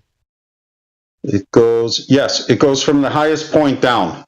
Okay, so and you said 80 feet, so you shouldn't be able to see the 20-foot mark from 12 miles away. Wow. Oh, so there's like lines of Other way, yeah. Yellow lines on. Opposite way. I think it would work the opposite way. Right. If it's going down, like if it starts up at the top 0 of the dam, and then it goes down the dam 10 foot, 20 foot, 30 foot. Sorry, gotcha. Right. Yep. Yeah. You're right. That's why I love this server. Everybody like can sit there and picture something in the mind when you're having a description, except for people Well, in I'm going to Cognitive. send you pictures of this dam because I can get right up to it. You can get within 50 feet of the dam before the buoy, warn you to go. So I could send you the pictures of it. And the water temperature right now is 55 degrees because the water's coming out of Colorado, which is snow melt. So it's very cold. The water in June, end of June, July will be 85 degrees. But right now it's cold and there's no humidity because it's in Arizona. The desert's in Arizona. So I don't think that there should be any heat or any curve to my optics, right? At 12 miles. humidity. Shouldn't be much distortion. Yeah, minimize the distortion. Yeah. Well, I'm going to go up and take a picture of it. What's the dam called? Pardon me? Do you know what the dam's called? It's Lake Pleasant. Lake Pleasant, Arizona. Arizona. All right. I'm going to have a look. Yeah, they're going to look it up on Google. Yeah. It's really a unique little place, to tell you the truth. But that lake is, they say it's fed by the Agua Fria River, but that only gives it about 5% of the water. 95% of the water comes piped in 300 miles from the Colorado River. It's in Peoria, Arizona. Yeah, I'm looking at the pictures. I'm sure others are too. Just to be clear, it looks like there's some islands in the middle of the lake. So, like, is there any point that you think of that might be like a physical straightaway from one side to the other that would be 12 miles where you're not going to be impeded by humps of So I don't land? know what you're looking at. There's Humbug Bay, which is a Humbug Creek dumps into that bay, and that's probably the furthest point north. And then there is Castle Hot Springs Creek, which comes in from the north. That should be a straight shot down. The islands you're looking at in the middle are really only, that's at a low point of the lake. So that would probably be end of August going into September. But right now, most of these islands are underwater. You said Humbug Bay? Yeah, Humbug Bay is a little bit to the east, northeast of the furthest north part. But I would say Castle Hot Springs might be a straight shot right to the dam. And there should be no island that interferes with that. So they're trying to see how long your line of sight would be, like with nothing. Right. Yeah, that would Because probably water is flat, land has elevation, it has yeah, that's it. He's struggling a little bit with the idea of terrain and it still being flat. I know that, you guys. Well, you have salt flats. I'm sorry? Do you see how the pump station comes out, that little bridge comes out, and they take equipment out, that white concrete structure at the end? That white concrete structure, the one that's got water level. That long row of wall. You see a white thing at the very end? Yep. That's what's got the water line marks on it. Okay. Actually, do you see the marina in the background? Yep. That's where my boat stays for the winter. In the All right, so if you went to the left from what this image is showing, if you went out to the left away from the marina, you're saying you could go 12 miles? Yes. You shouldn't be able to see the marina if you were 1 foot off the ground. I can't tell you that I ever looked for it, but I'll be there next week. So I will find I'm just giving you some reference points because, like, as far as the watermark lines, yes, it looks like it looks like the water is all enclosed. So I'm not sure there's any real watermark lines that you might benefit from seeing, but That marina, if you can get 12 miles away from that marina and get down to a 1 foot observer height, you shouldn't be able to see that marina, all the docking area and everything. There ain't nothing there that's over 60 foot tall. The telescope or high power camera. Okay. Now, you might not be able to resolve it with your own eyes, but like she said, you're going to need something a little more powerful to bring some of that further stuff into focus. You got to widen that angle. Guys, I'm sorry, Jen? how much are P900s now that the 1000 is out? Last I saw was around 800, but that was like 2 years ago. Yeah. So we got inflation now, so I don't know what's really going on with that. But You can my get P1000 was $1,400. you can get a telescope from the library, believe it or not. You get a P900 for like $500, Jen. That's what Yeah. people say is the best camera for long distance. Yeah, the P900's about $500. I mean, if you're not going to get accessories, that is. Yeah. Mayhem. I love it. Comes in and wrecks stuff. Oh yeah, every day. I'm at work now, but like a wrecking ball. Do you have any questions about the terrain and it being flat still? No, I know that the islands are almost underwater. When I left, they were underwater. The only island was on the east part of the lake, but the islands in the middle of the lake are down, so they're underwater. Being a boater, you probably know that like land has topography, right? You know what topography is based off of mapping. Yes, correct. So like land goes up and down, but water always maintains its slope. Correct. It's almost, if you in my world, the water was almost always absolute flat. Right. And then just so you know, like there's you ever heard of salt flats before? I'm sure you have. Yeah, I've been there. You've been there. So there's a reason why they call them flats. Because it's really, really, really flat. Right. So just something to keep in mind on that. But that we mostly do our observations over water. And something I just found out today. This is the coolest thing ever. So I'm looking up how to say the world is flat in Spanish, just so I can like shout it out to people sometimes. Mm-hmm. But the word flat in Spanish is plano, Plano. And I live in Dallas, Texas, and there's a city called Plano, Texas. Texas. It's plain Illinois. Wait a second. So it's Plana, like Plana. La Tierra Plana. La Tierra Plana. I do El Mundo Plano, so. Hey, are you still there? Jenny's brother-in-law? Are you still there? Yeah, I'm still here. Yeah, so the furthest point I could get was only 7.24 kilometers. So in miles, I think it's about 5 miles. That was from that was a direct line of sight. So I just posted it in the live stream voice text. I see it. Yeah, so that you'd have to work out. It should still be about.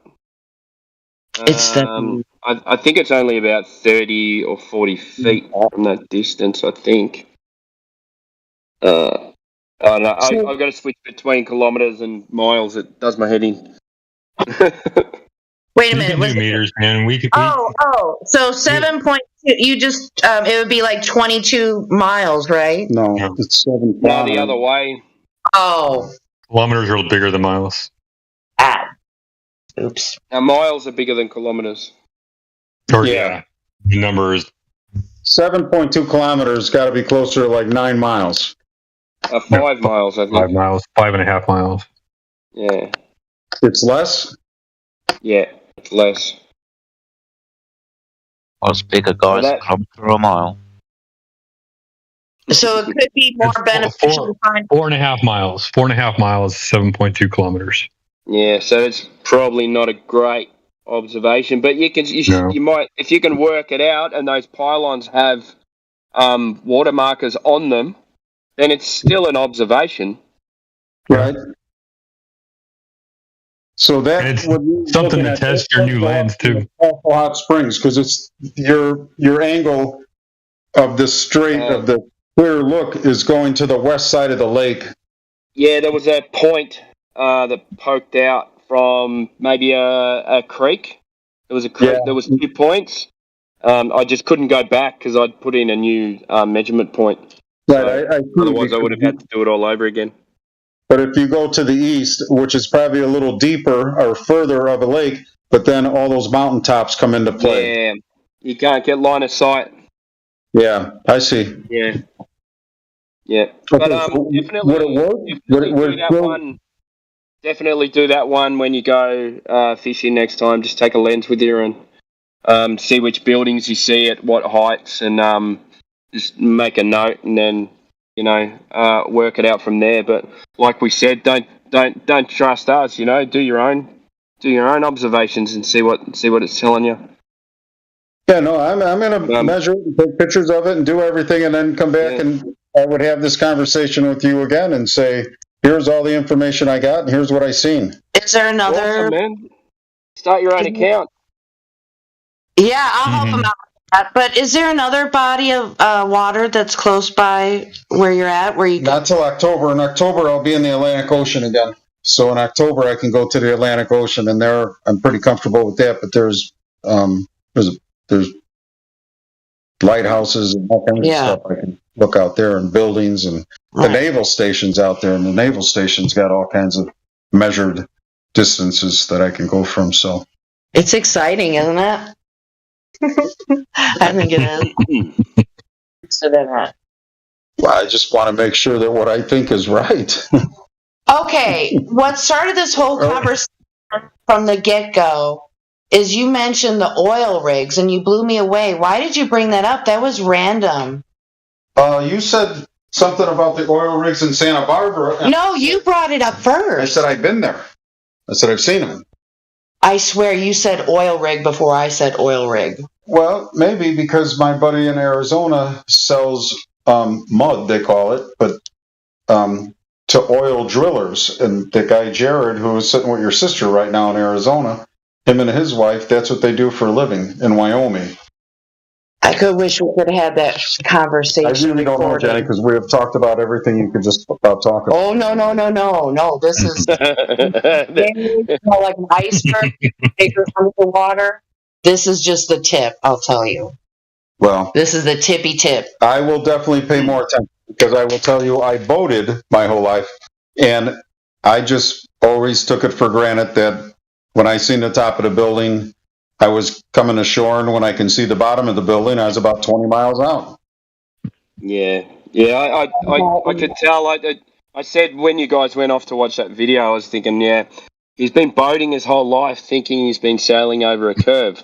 So he's not going to take this very kindly, he's going to have some kind of, opposition to it. Yeah.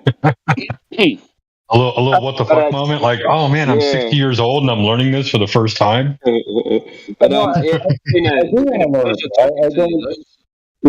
if it's the truth, if I go back and look at it and start measuring stuff and go, wait a minute, something's wrong. I'm only 4 miles offshore. I'm not 20 miles offshore. Then definitely, my whole life I have been, misled, or I just didn't pay enough attention to know the truth. So it's both. But fishing was good, so wherever I went, the fishing was good. So I never paid attention to how far off I was. And that's the other thing. Like, why are you going to pay attention to something you've never really heard of before either? So, I would thank my sister-in-law for that. Flat, Oh yeah, I suppose you got Jenny probably telling you that the Earth's flat every day. You've got an amazing sister-in-law. My sister happens to be under the impression that you can see curvature from an airplane. She's told me that. And beyond, she doesn't like to talk about this really. It's too bad she's not here. But Yeah, I'm totally blown away that my brother-in-law is. I mean, if he wasn't if he thought this was foolishness, I can tell you right now, we would not be sitting here at this moment having these words exchanged. He would be off doing something else if you thought it was hogwash. Well, no, it's important. I'd like to know the truth. I'd like to know really what it is. Well, okay, so before we said you or I said the word oil rig. Do you remember what we were talking about just before then? Jenny, I can honestly tell you no, because I've been in. I know it, but I love doing that. You can ask these guys. I'm like, how did we get talking about this? I love doing that.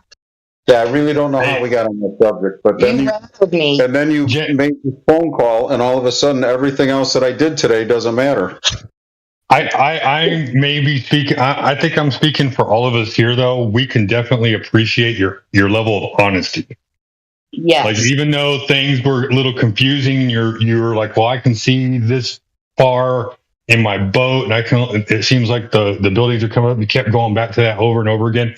But your willingness to actually listen to us and say, well, never thought about it that way. Never thought about it that way. I need to go make my own observations. This is insane. I've never thought about it that way. We appreciate that sincerely.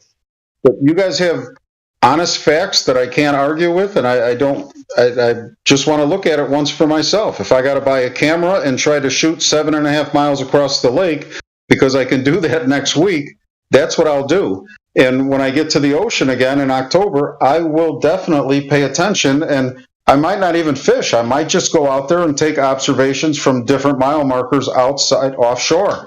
I want to know. I want to know. You can't purchase this camera in stores, by the way. You have to actually order it online and have it shipped to your house. Okay. I say that. I mean, maybe you can buy it in a store somewhere, but I'm saying that because I tried when I purchased my P1000.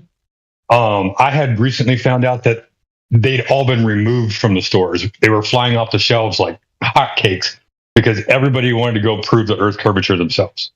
And so you can't find them in stores. You have to have them ordered and shipped to your house. Can you get it through Amazon? Maybe you can find some good reconditioned secondhand ones too. Mm-hmm. If you guys think of it later, can you send me some links and a DM so I have it, and I'll send it to Jack. Or just the model and the make of the camera. I'll find it. Nikon. I'll DM it. P900 or P1000. 900 or 1000. Q. And we only recommend those because they actually have the telephoto lens built into the camera. You can buy a camera and a separate telephoto lens and make it yourself, but you got to make sure that the lenses don't have any like unnatural extra curving in them to give it the effect of like curving on the edges. Okay. That's why we recommend the Nikon P1000. It's a very natural lens. I'll find it. And I will tell you that I will do this. I'll be back in Arizona. I'm in Chicago now, but I'll be back in Arizona on the boat in less than a week. And I will definitely leave all my fishing poles on shore because I'm going to take a camera and go out and look. That's your new fishing, mate. You've found a new hobby. I've been doing happy claps for like the last 30 minutes, you guys. It's interesting as well, guys, because this conversation has only just begun. We've got a long way to go. Yeah. True. All right, well, it was great talking with you guys. I can't wait to the conversation. Hey, guys. Yozariel. You can VC verified. Do you want to have a chat, mate? I'm talking to somebody else. Hey, I'll talk to you guys later, okay? Have a good night. Take care, dear. Thanks for all your help. Yeah. Bye, Jack. Bye. You there, Yozariel? I don't know how to pronounce your name. Maybe you can let us know. Hello? Oh, muted again. I heard a bit of noise. Who are you talking about, mate? I can't even see them. Purple down the bottom. Right. Yeah, I gotcha. Their mics lighting up green, but I'm not getting any noise. see the PFP flashing, but no noise. And hello, can you hear me now? Hello. Yeah, much better. Oh, I said I just wanted to listen, and that's it. Oh, that's all right, mate. How do you pronounce your name so we know for next time? Yozoreal. Yozoreal? Yeah. I just picked you out of the crowd because you didn't have a tag.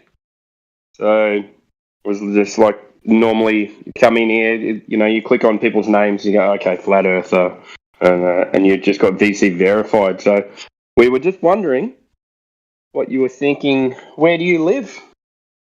I don't want to give out that information. Well, it's not private information. I guess not. Yeah, it's all right. I mean, we generally will say what state we're from or like what country we're from. I'm from the United States, the East Coast. Maybe the question didn't come through clear enough. What do you think you live on? Oh, that too. Sorry. Yeah. I'm Australian, mate. I don't speak English. It's alright, buddy. Neither do the Americans. Don't worry about it. It's a funny English accent you have there, Jedi. Thanks, mate. Go ahead, mate. Tell us what you think. Do we live on a flat plane? Do we live on a globe? Some people seem to think we live in a donut or a square. I don't know where they're coming from, but... Oh, me? Globe? I think it's flat. Because I've been here because I've been here for like a while. I just haven't proven myself, but I think it's flat, so... Proving yourself now, so we could give you the Earth determining role. Would that be okay? Wait, what? Oh, okay. Just so we can hit you up with the flat Earth roll, so Timbo doesn't jump on you just because you got voice verified. Okay. Okay, so just very quickly, how did you come to the understanding that you weren't living on a spinning ball, mate? What's your story? I mean, I was just looking through all these channels in here, and it was like a lot of this stuff makes sense to me. So I was like, yeah, I didn't really think it was spinning at all anymore. Whatever.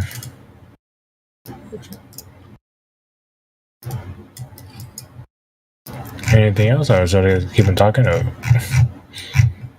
This lot are just really, really slow off the mark, mate. So, yeah, lots and lots of videos. What was the thing that kind of blew the ball out of the water, so to speak? I think it's the flight paths for me, because I was just looking at those flight paths and they all seem like iffy. And then I saw like on the flat Earth map, I saw like it's more of a straight line. I just forgot which map I was looking at because it's been like a while. And then I started looking into the other stuff, and a lot of stuff started making sense to me, like the densities for the gravity stuff. Like it's not really gravity, but like the density going into equilibrium, not equilibrium, but sorting itself out, like how it falls down or goes up depending on the density of matter, I guess. But equilibrium, yeah. Yeah, I don't know how to explain it. Yeah. I think with the flight paths, you're talking about why southern. If you're going from a southern destination to another southern destination, why do you have to go up into the northern hemisphere? Are you talking about things like that? Yeah, okay. Something like that. Yeah. Okay, so you sound like you're pretty new into your journey. I've been here for like a few months already, so I just haven't been in the voice chat much. Yeah, that's all right. No worries. But do you listen in here or do you listen on YouTube? I did. All of us looking at the YouTube videos and there's the information tabs on the server, and that's it. Yeah, but the videos you're talking, have you gone through the videos on this server down the bottom? Like, I believe so. Like the additional information ones. So is it like, I don't know? There's a lot of videos. Oh yeah. You just click on, like you just scroll down the page and comes up with you got what do we got here? So much. Ether, Antarctica, art photography, astronauts, beginners references, Big Bang, black holes, Canigoo, long distance. All of those ones. You've been through all those? Yeah, I've been going to them like for the past few months already. So yeah, yeah, you can get lost in there, can't yeah. Yeah. Have you got any questions for anyone? Like anything that's not kind of gelling in your head that you're confused about, or anything like that? I mean, not really. It's just this. I don't know if this is related to Flat Earth, but the Dues tab, I just don't know what that is. But I think that's separate from. The what? It says direct energy weapon stuff tab. I just don't know how that's relating to Flat Earth or whatever. Oh, I don't know. That's probably just something to do with some type of conspiracy, you know. Yeah. But I don't know. I don't know anything about that stuff. I'm a simple-minded human being, very practical. Mm-hmm. I don't know much about the technical kind of things. I'm just more of a bit of a realist, I suppose.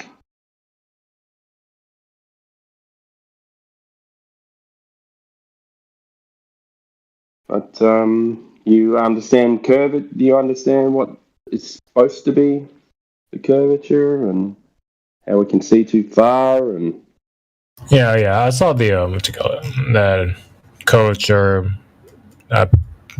image thing with all the math stuff on it. But yeah. What do you think about refraction? I mean, I don't think light refracts that much on the surface. I don't think that's why I really. Yeah, but you know it does refract, yeah. Yeah, it does refract, but I don't think it's refracting as Not much in as the way that they use it. Yeah. Like the way that they use it, they want to say that you're seeing this image. Light has been picked up. This image has been picked up, brought over the ball, and placed right in your eye.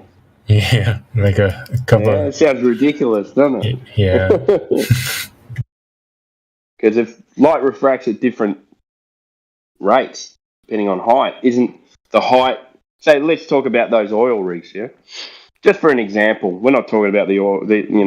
that's got nothing to do with the argument of those oil rigs, but I would think about it in this way, like, you see the top, you see the bottom, the middle, the top, middle, the top, and then the cranes, yeah? They're all at different heights. So why would, if they're talking about refraction, why would that whole image of that oil rig just be placed perfectly in front of your eyes as a full image if all those things should refract at different rates? You know what I mean? Yeah, I understand. So I don't know, it's a weird one, but refraction exists. We all know that. Why would someone think they're looking at a refracted globe when nobody ever measured one in the first place? Yeah.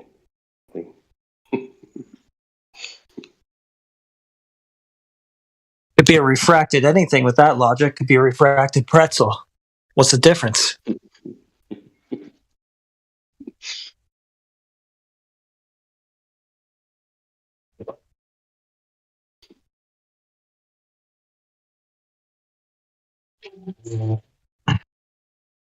You live near a body of water, or?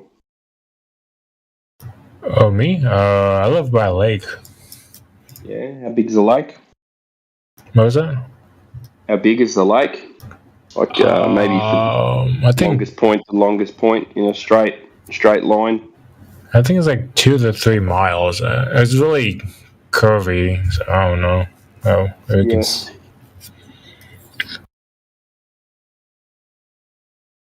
Probably not a great observation point, but it's better than 2 or nothing. 3 miles across. I think so. I think there's like a lot of, how do I say this?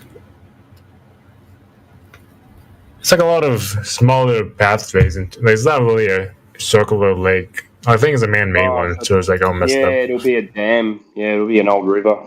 Yeah. Yeah. Yeah. Cool.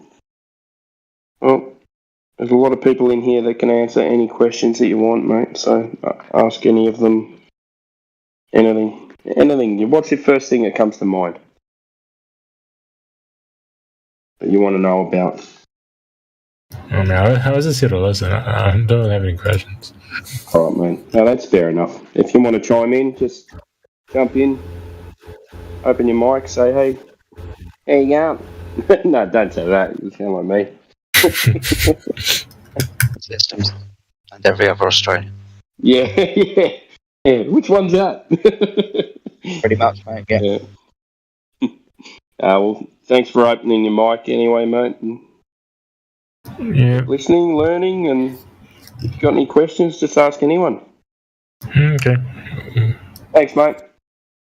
Hey, Timbo, I always know it's you. Oh, thanks. Yeah, I've got more of an Aussie twang than Systems.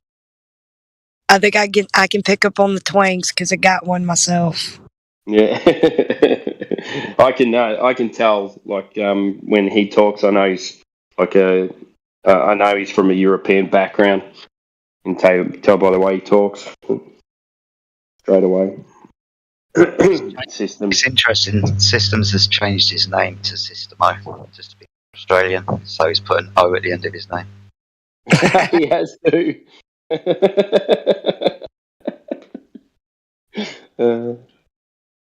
That's funny.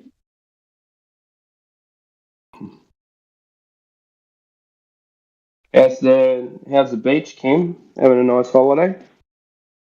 Oh, it's so beautiful out here. I only had one really clear day, and I got to watch the sunset over the water, and it was so cool. And because it was so clear, you could just watch it like shrink down into a point. Awesome. So you can go behind the water hill? No. Yeah, I tried to make some observations, but I was only on my phone. I got some really good pics of some oil rigs out in the distance, but it's really hard to find them on Google Earth and know that it's what I'm looking at. So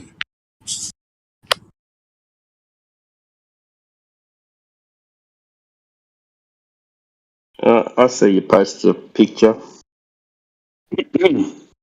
yeah, I did some art on the beach.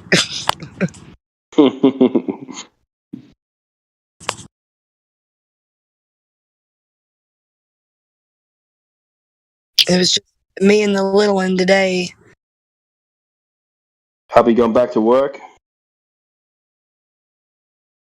I haven't. I don't work. My husband does. So. Oh, I said hubby. Sorry. Oh yeah, that's what word. Yeah. Here is because he's out here working. Next time you do some graffiti on the beach, maybe you should do 1.2 times the square root of the observer's height and feet. Just write that down. You got it, buddy.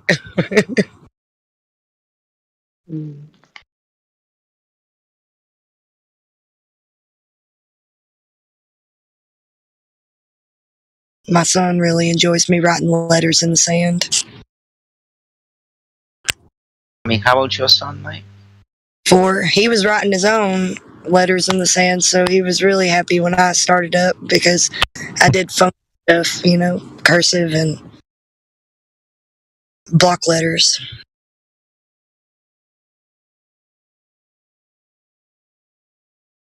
He gets a kick out of it.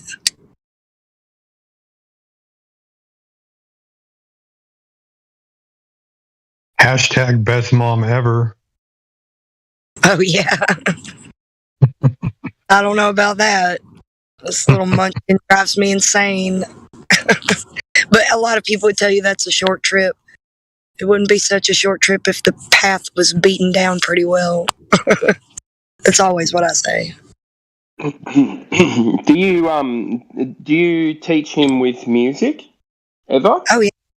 Oh yeah. Like sing learning songs and stuff like that? Yeah, he knows how to play stuff on piano, like little tunes. And he wrote around like humming those old classical tunes all the time. Dun, dun, dun, dun. Dun, dun, dun, dun. That one? No, it's like the dun dun dun dun dun dun dun dun dun dun dun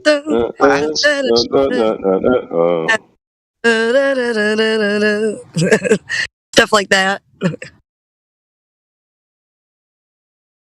Elevator music. It's so funny when he hums that because it goes to that part where it's like he stutters kind of like I just did. It's funny. It's so funny. He cracks me up. It was nice having him at the beach because he enjoyed it. He was looking at the sunset with us, and then he'd go back to playing in the sand. And then he'd want to go out in the water. I'd be like, look at all that, you know? Yeah, my boys love the beach. And then you get them all dry and get all the sand off them, and then the little one will run back down to the water. And, man. Oh, yeah, that's exactly what I dealt with. It's like he's so much better when, you know, it's all of us together, but if it's just him and me, he's a little shit. he tests me more than he does his daddy, you know. Mum's not going to tell me off as much as Dad will. Well, Mom's also got to spend every waking moment with you.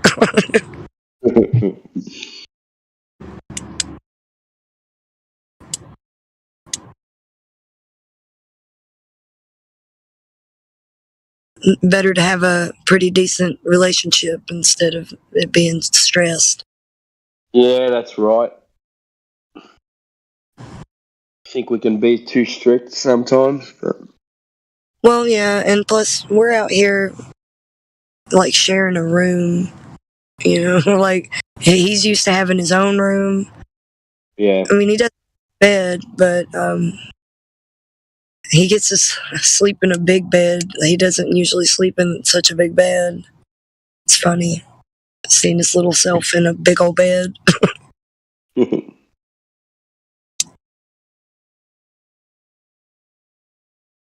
That's why I come out here, because they both have to go to sleep, and I can't go to sleep this early. I know it's kind of late. It's midnight. I just can't. What to do? Just take your guitar somewhere and just sit there playing the guitar? I would if it wouldn't draw attention to me. I brought my guitar, but I don't want all the attention when it's me and Boog here most days. Oh, yeah.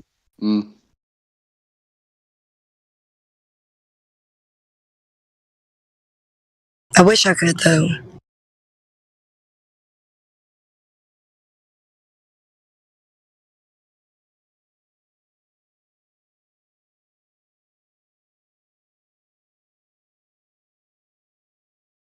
We got Data Bayo. Are you there, Data Bayo? Probably butchered your name, but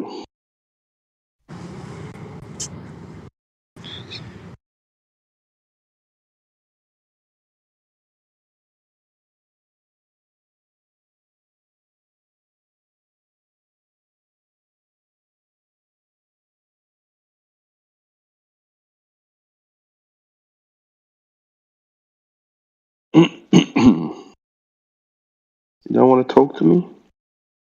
Fine. That was such a sad sound. You don't want to talk to me? I was trying some gentle manipulation, but no, doesn't work. You don't want to talk to me? Fine. Oh, man. Nope, they've gone. Yep.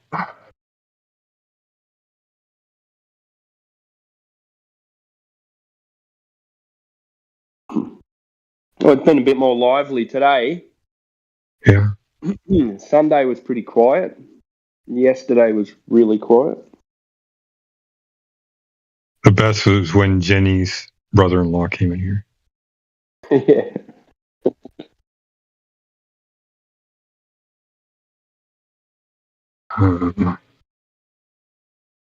My That service. guy was- Okay.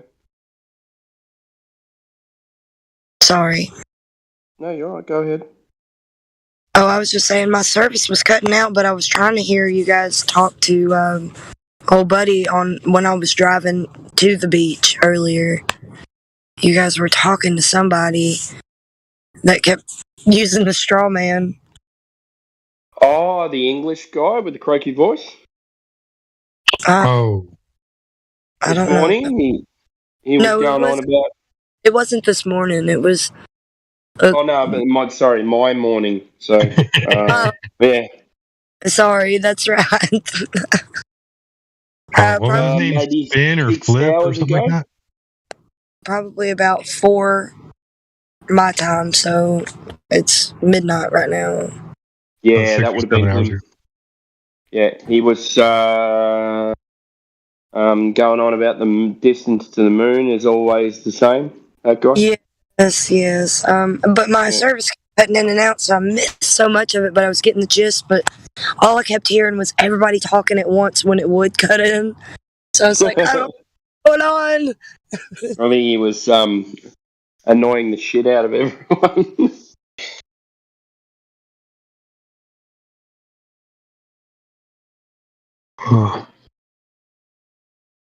Yeah, he was entertaining though. I've not been on my phone as much lately, so I listen in when it's just I don't know if we're doing something that Boog isn't listening to me anyways, but we're out here playing outside or something. Yeah. I'll just throw in an earbud and listen.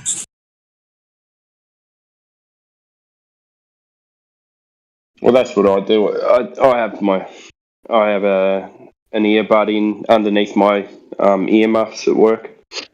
I just listen in all day, and then I just got home now, and then I'll probably jump off and make dinner and shit, and spend some time, and then I'll go jump on later when I go and walk the dogs, and and then I just listen in at night. It's like my going to bed routine. Headphones on, listen to whoever's talking. Right. I don't listen to the radio anymore. I don't listen to.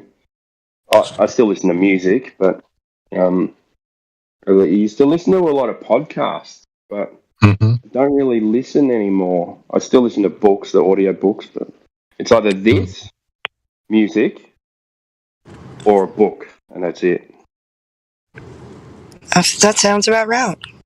We haven't turned the TV on in 3 months. That's a long time. I do podcasts. Like I listen to certain podcasts because they give me, like I can turn on the TV and watch 5 minutes of the news, and I've seen the news for the last week. Yeah. Oh, there's a war in Ukraine. Really? Right. I usually find out current events from you guys. If I find out somehow another way, then it's usually, my husband or just, I don't know, serendipity. Yeah. What podcasts do you listen to, Sheepdog? Dan Bongino kind of gives me like an overall aspect of the news. He'll talk about some things that are current in the news, but he'll talk about things that aren't in the news. You're very one-sided, though. Yeah. And he likes to dive into the whole, like the news on what's going on with the police and local communities, or like what's going on with the Secret Service and things like that. Things that he's very familiar with. Oh yeah. Like school boards and stuff like that. Yeah. Yeah. He does local governments too. Yeah. Yeah, from where I'm from, the sheriff's department is in some serious trouble. Like, yeah, on a federal level now, it's rough. Yeah, and like he may not talk about like what's going on in that particular police department, but he will he'll say it's important that you need to get involved with your local politics and find out what's going on with your local government. So I believe in that as well. I believe everything starts from the local side, not from the federal side. Well, they're the only ones that really make decisions. So yeah. Yep. And then as weird as it sounds, so like I don't want to like get us in trouble. I guess I'll say it real quick and then I'll be done with it, just so that way y'all know where I'm coming from as far as an aspect. But long time ago, I used to follow the whole Q thing, and so I followed some of those podcasts, and I still listen to those. Like X-22 in the Matrix, I listen to them still. Not because of what. I'm sorry. Go ahead. I find his one's too long and drawn out. Matrix. There was a couple of guys I used to listen to. Like Red Pill 78, he's pretty quick with his news and everything like that. But I mean, they always go back to the whole Q thing, and I'm just interested in what's going on with the news. So that's the only reason why I listen to it.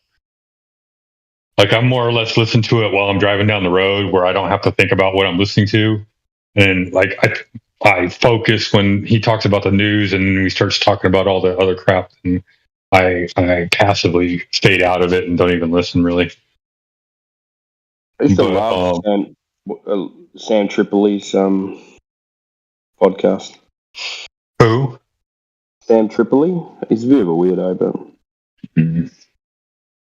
But yeah, no. So I I'll listen to it from a lot of different aspects.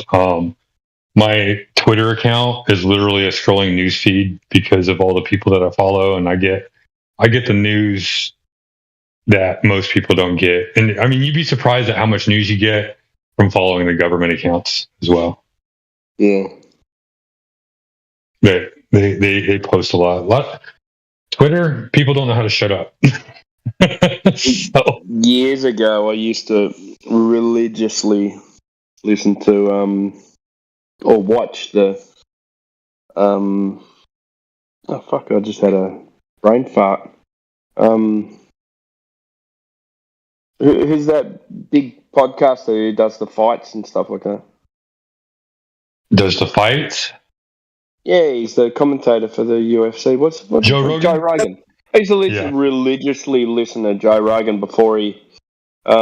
This was when Eddie Bravo used to be on, and he used to have all these weird people on and talk about, stuff that they weren't allowed to talk to and talk about, and then something happened with him. Yeah, like something strange happened where he just went really mainstream. Yeah, he's like, oh. I got to protect my business, so I got to, they'll shut me down if I keep talking about this. And so he doesn't talk about things. Yeah, well, after that, I was like 3 episodes in after he changed, and I thought, fuck this is really boring. You're roboting a little I bit. just, like, he said, oh, this is really boring now. So I just stopped listening to him. He never had any more interesting guests on. Mm-mm. No, he brings weirdos on, man. Yeah, like archaeologists and stuff, like dinosaur guys. Yeah, mate. Right. Oh, mate. And space guys. Yeah, he's real weird.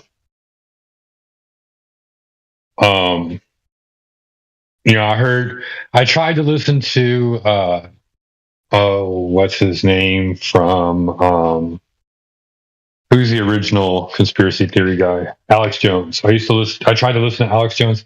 I can't listen to that guy. Yeah, you got to watch it as a comedy show. Right. Yeah.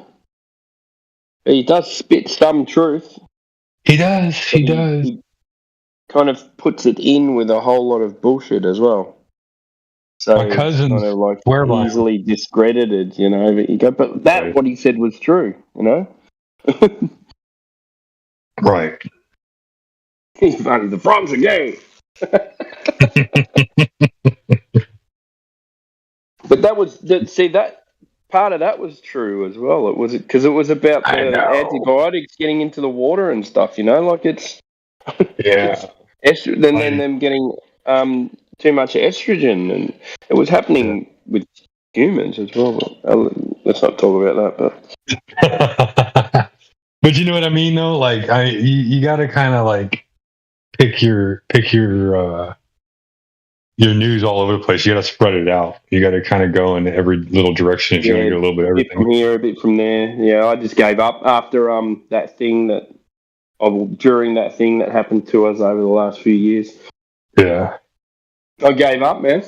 Except the propaganda that was on every night. I just went, nah, sorry, we're not doing this anymore. Oh, bro, I can't we need imagine. to watch it to know if we're going to be locked down. I said, nah, who cares? We're not watching it anymore. It's bullshit. No, dude. Like, I had, back before I met y'all, I had some friends in New Zealand, and so I was hearing all the news in Australia and New Zealand, and I was like, oh my god! Like, I started following all these New Zealand and Australian accounts. I'm like, oh my god! Like, this is horrible compared to what's going on in my home. Oh yeah, it was hardcore. I was like, in Texas, they would never do that. Like, third week out, they were like, hell no, we're not doing that. Mate, we went on strike, man. And I know. And we shut down the bridge. We shut down the Westgate Bridge, and then the next day they came out with rubber bullets, man. Started shooting everyone. That was really. I remember that. You had thousands of people there too. Yeah. I remember that. And then it was like 3 times. I remember. It was like 2 or 3 times that happened, didn't it? Yeah, it was over 3 days. Yeah, mate. If they let that go, we would have we would have taken over the city. Yeah, but it got bigger. It was only getting bigger by the day. Every day, man. But I'm glad that you're okay. Shooting gas bombs and rubber bullets. I was fine. I got out of there. I had a change of clothes. We were all in our construction clothes. Right. I took a change of clothes in a backpack. Kind of like the yellow vest. Do you remember the yellow vest? Yeah, same kind of thing. So, we all kind of wear fluoro. I don't wear fluoro because I don't have to work on building sites. I just work on domestic. So, right. And they're my sites. So, I make the rules.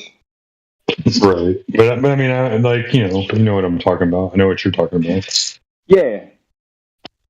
And like I said, I'm just glad that you're okay. Up like those French people, mate. Like, bro, dude, they're the best. They were beast.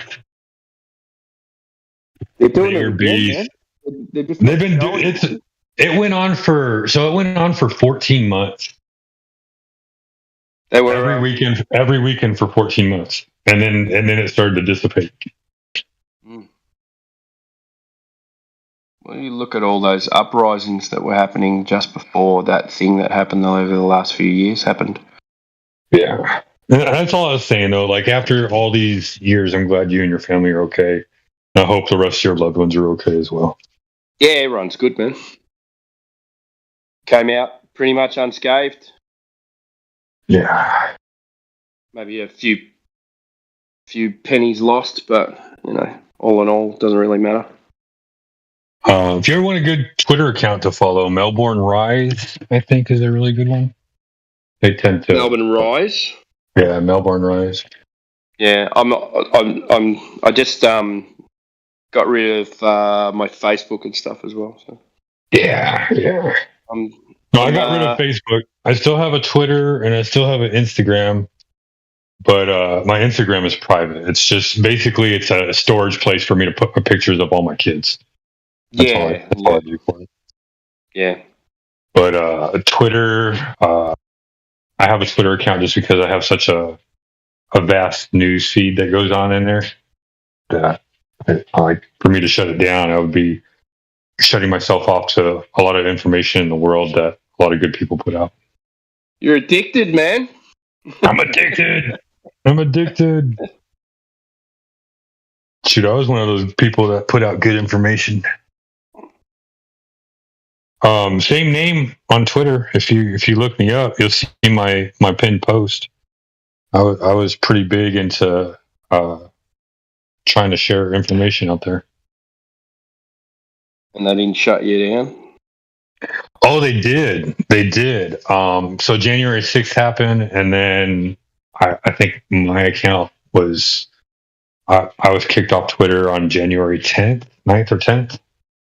And I was off Twitter for, well, that name I was off of Twitter. I had other names. But that name I was off of Twitter for, then I get it back, like maybe 2 months ago, 3 months ago. So what was that? Almost 2 years, like 20 months, 22 months being off Twitter. That name that I have, the Sheepdog Legend name, when they kicked me off, I had almost 4,000 followers. Oh, really? Yeah. Should have started pumping out flat Earth content. Bro, I didn't know at the time. I wasn't a flat earther until like August of 2021. So it was like 6-7 months after I got kicked off. Like I said, I went down that dive down the fallen angels and all the ancient mythologies and how they all were like, all those gods were all the same. And what they taught people, what they brought to the people. I was like, oh my God, it's all the same.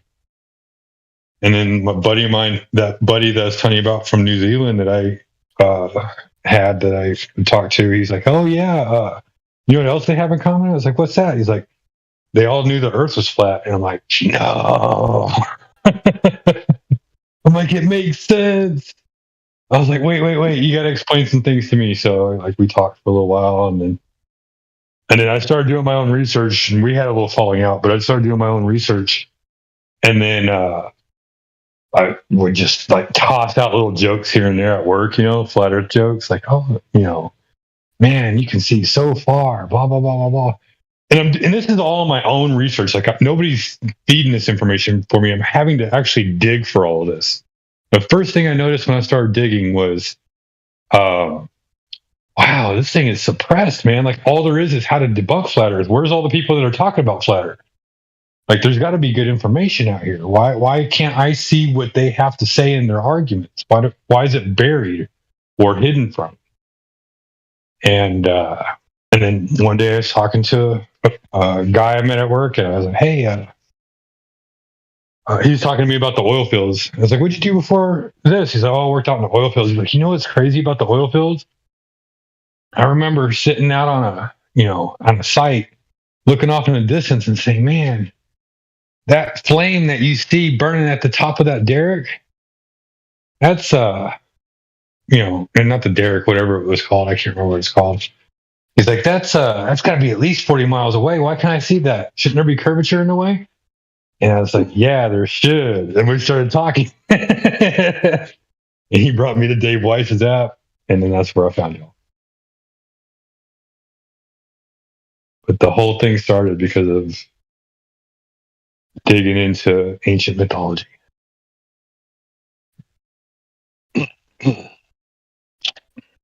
I had a break from it. And then got back into it. And got back into it from an Eddie Bravo thing. I was just laughing. Was it the one where he was like yelling at Joe Rogan saying, man, if you don't want to talk about it, if it hurts that bad, don't talk about it? Yeah, it was the one where he starts going, and the scientists go, name me one fucking scientist. Go, tell me his fucking name and what's he done. I bet you fucking can't.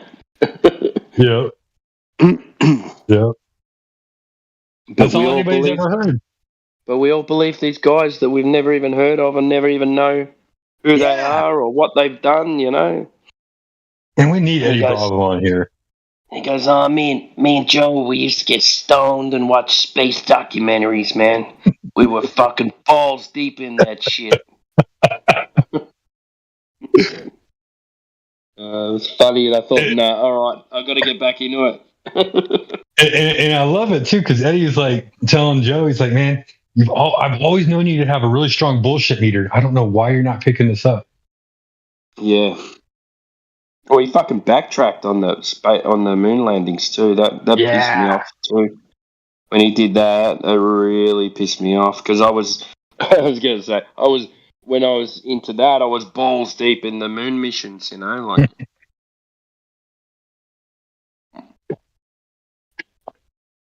Like fake moon landings and stuff like that. It was.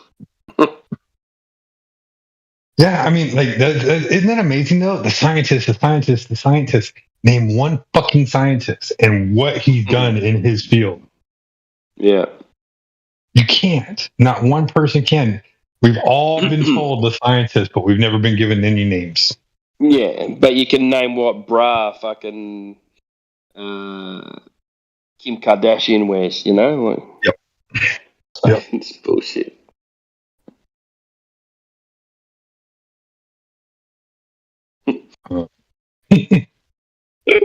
Eddie Bravo, though, he's so funny, man. He's funny, man. I've got to catch up on his. He's got some podcasts. Have you got Rockfin? Rockfin, no. Yeah, he's on that's where I listen. Yeah, Rockfin. That's where I listen to all my podcasts. They got some stuff. They got banned, so there's no restrictions on that one.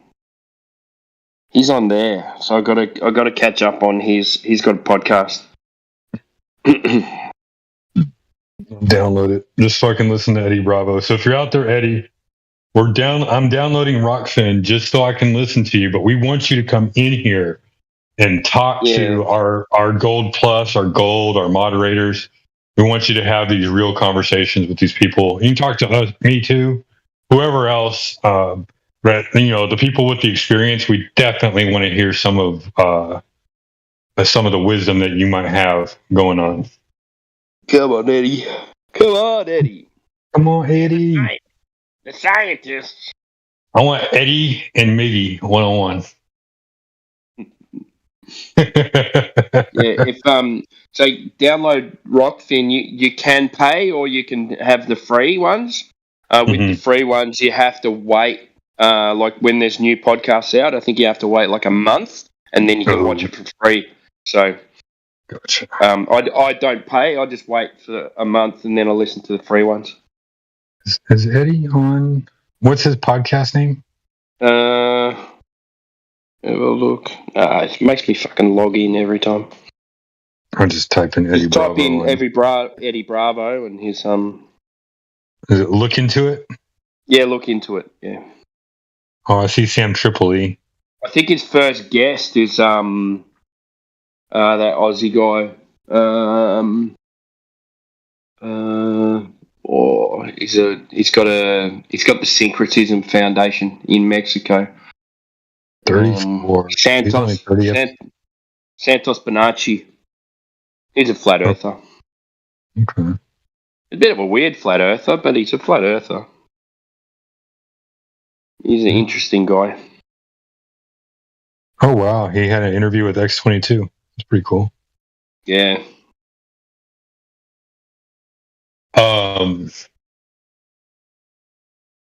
But yeah, like I don't know what happened to Joe. I guess his money was more important. Who knows, man?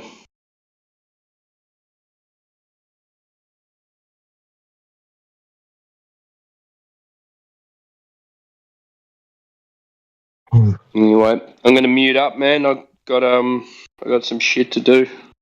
Yeah, man. Have a good dinner. Yeah, I was going to say, yeah, you too. I'm already eating, but yeah, thanks. Take care. Have a good sleep. Yeah, I'm about to. Bye. See you later. Okay, buddy. I might be in later. At 3 a.m. 3 a.m. in the morning. Might be 9 for me. Who's that? Who's that? Oh, it's Davey. Davey, what Davey, Davey from up? Boston. No, it's not Davey. What's up, Davey? What's going on, man? He likes to rap. No, You like the rap? Eminem. It's 3 a.m. in the morning, but you never heard that song? 6 years later. Yeah, I've heard it. Good.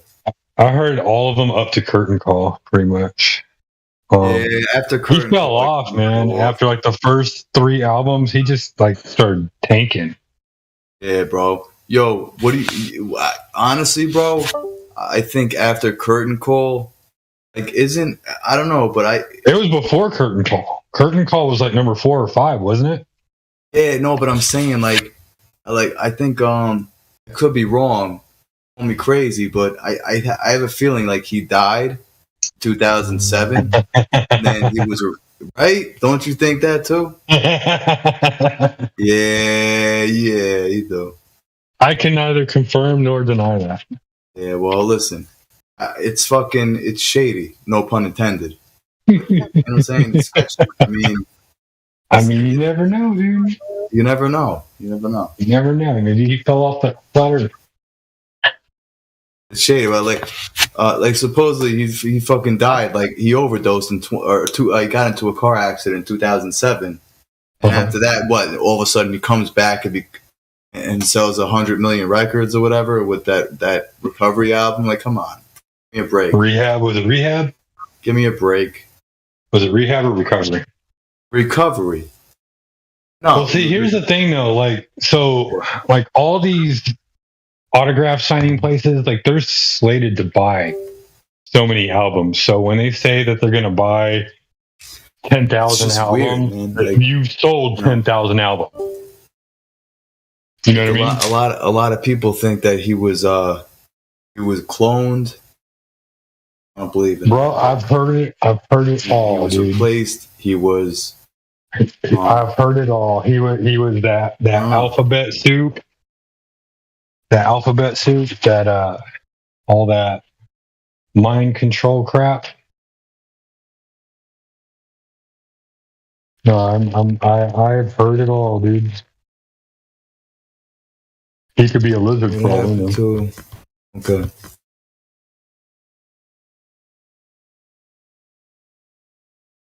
But that's neither here nor there. The fuck was that? My fortune cookie said I'm gonna be singled out for a promotion. Why can't I hear anybody? You can't hear me? Weird. Can you hear me? I can hear you. Can you hear me? Wait. You said your fortune cookie said that? Oh, I bet that's a Chinese communist plot right there. Just trying to put the Russians against the Americans. Don't you get it? At what? Communist China. What are you talking about? My fortune cookie. I don't know. My fortune cookie told me that I was going to be singled out for a promotion. Sheepdog is talking to you, Davey, and I don't think you can hear him. No, I can't. Yeah, he's talking. Maybe you might have mute him. You might have to press on his icon and either turn up his volume or unmute him because he might have accidentally muted him. Nah, I didn't do it. Nah. Can you hear me now? Nah, I didn't mute anybody. No, yeah. I'll re-enter. Like, click on Sheepdog's icon. Oh, he's gone.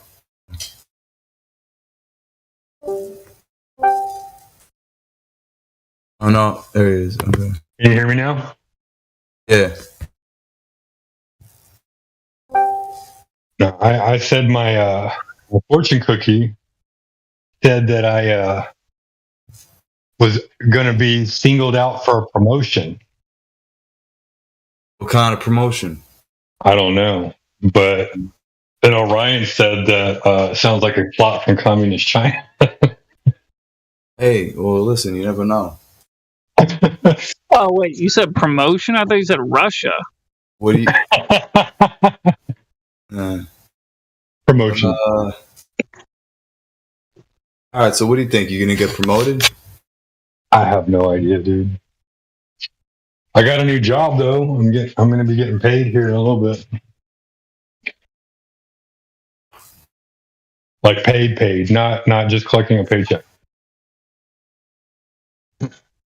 Did you get the go ahead? Did you?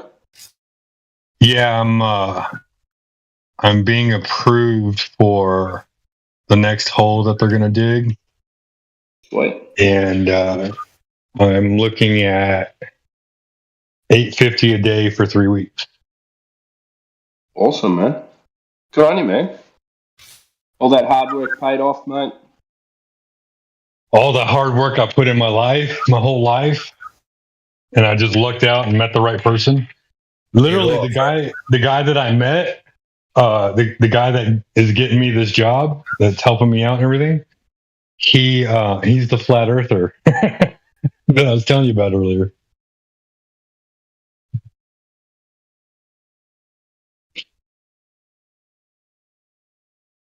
So many blessings for being a part of the truth.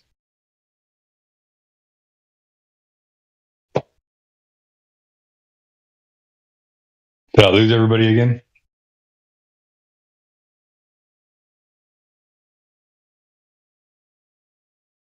No, mate. No, I can hear you. I can hear you. I'm still here. No, that's fine. I got quiet, so I don't know what happened. But yeah, no, I'm extremely excited to start it. I'm starting it next week. I just don't know when. They supposedly said on Wednesdays is when they do the shift starts or whatever. So we'll see what happens.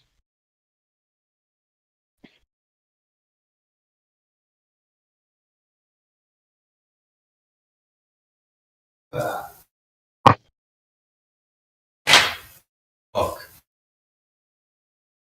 Yo, I almost just broke my bowl. God damn it. Your stem? Yeah, my bowl, yeah.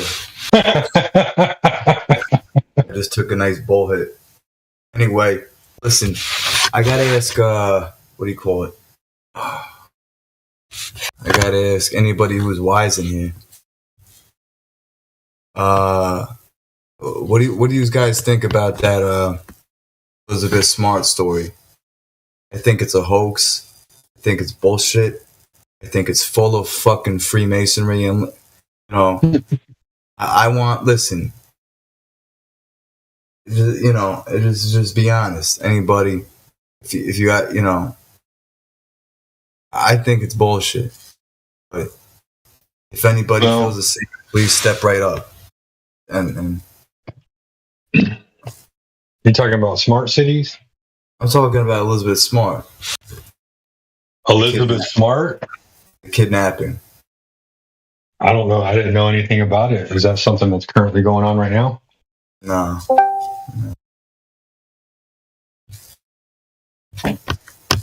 If it's not a current event, then we probably can't talk about it. Alright. Maybe not. I was just curious. I'm guessing. Do you live out in that area? What area? Area 51? Yeah. No, out by Salt Lake City. Salt Lake City. Yeah, maybe I do. I mean, it sounded kind of like incidental because of I never saw it on the news, but then again, I don't watch much TV anymore. Listen, if you don't want to talk about it, that's fine. I get it. I think kids go missing for a lot of various reasons, but it's unfortunate when things like this happen. All right, back to the flat Earth. So, sorry, man. Honestly, bro, I think we I gotta stop saying I say a lot. gotta stop saying but I think we've been fooled. So like since we were born, I think we've been fooled. Like we've been tricked, thinking we live on a spinning ball, when in reality we live on a flat plane. You know what I mean? That's cool. It's not cool. It's fucked up. You know? I mean, it's cool that you came to the conclusion. We've been all by duped. yourself. You know what I'm saying? We've been duped by the government. We've been duped by our teachers, by our fucking system, government and teacher. So, you know, wouldn't necessarily blame the teachers. The teachers are as emotionally involved in it as a lot of other people are. But I agree with you. I believe that there's something fundamental about the system and the way that it's taught. I mean, bro, it's even in the Bible, is it not? It says on the first page of the Bible, it says the earth is flat. It doesn't say that. Well, no, it says God created the firmament. And what's a firmament? A dome. It doesn't say that either. It just says that there's wasn't the firmament. What was the original word? Firmament. God created the firmament. The firmament was a Latin word. The the original Hebrew text says you can look it up. Bro, you can look it up. I'm telling you. I'm looking at it right now. All of that beginnings of stuff, God Elohim created the universe and everything in it. That's the first verse of the Jewish Bible. Okay. Well, how many flat earthers are there in here? I mean, but there's some things that give rise to what the Bible talks about, and some things like he says that light was created. He said, "Let there be light," but there was no sun or moon in the sky. The sun and moon weren't created until the fourth day. Weird. Yeah. Weird. Totally. Totes my goats. Right? Yeah. What? We had daylight before the sun was created? That's amazing. Exactly, sweetie. Exactly. So that's what I'm trying to say. Like, it's all bullshit. Right? The word was rakia, Rakia, and it actually means expanse, like a vault. Beaten out. But it doesn't necessarily mean dome or firmament. I thought I said Rakia. Did you not hear me say Rakia? I'm sorry. I heard you. That's okay. I missed it. Yeah. But I gotta stop saying but yeah, but that's what I'm saying. It's all bullshit. You know, we've been lied to. We've been duped.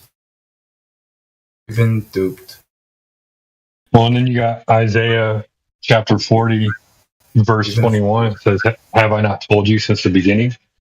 Like, go back to the beginning of the scripture. What does it talk about? It talks about how everything was created. What scripture? What's scripture? Yeah. Well, the first 5 books were written by Moses, and Moses believed that he was being led by God. Read 5 Bibles? What? No, the first 5 books: Genesis, Exodus, Deuteronomy, Numbers, Leviticus. I'm not reading 5 books. They're not that long, dude. There's well over 200 references that do not indicate a globe. Right. Exactly. So, and first of all, like, it's just common sense. Like, think about it. Okay. They want us to believe we live on a ball that spins, okay? If you spin around 10 times right now, you would fall flat in your face. You would get dizzy and fall on your ass. How do they expect us to believe we're spinning 1,000 miles an hour? We don't feel a fucking thing. Are you kidding me? Fuck out of here. Fuck out of here. Okay, I'm out. Listen, I was born at night, but not last night. Okay?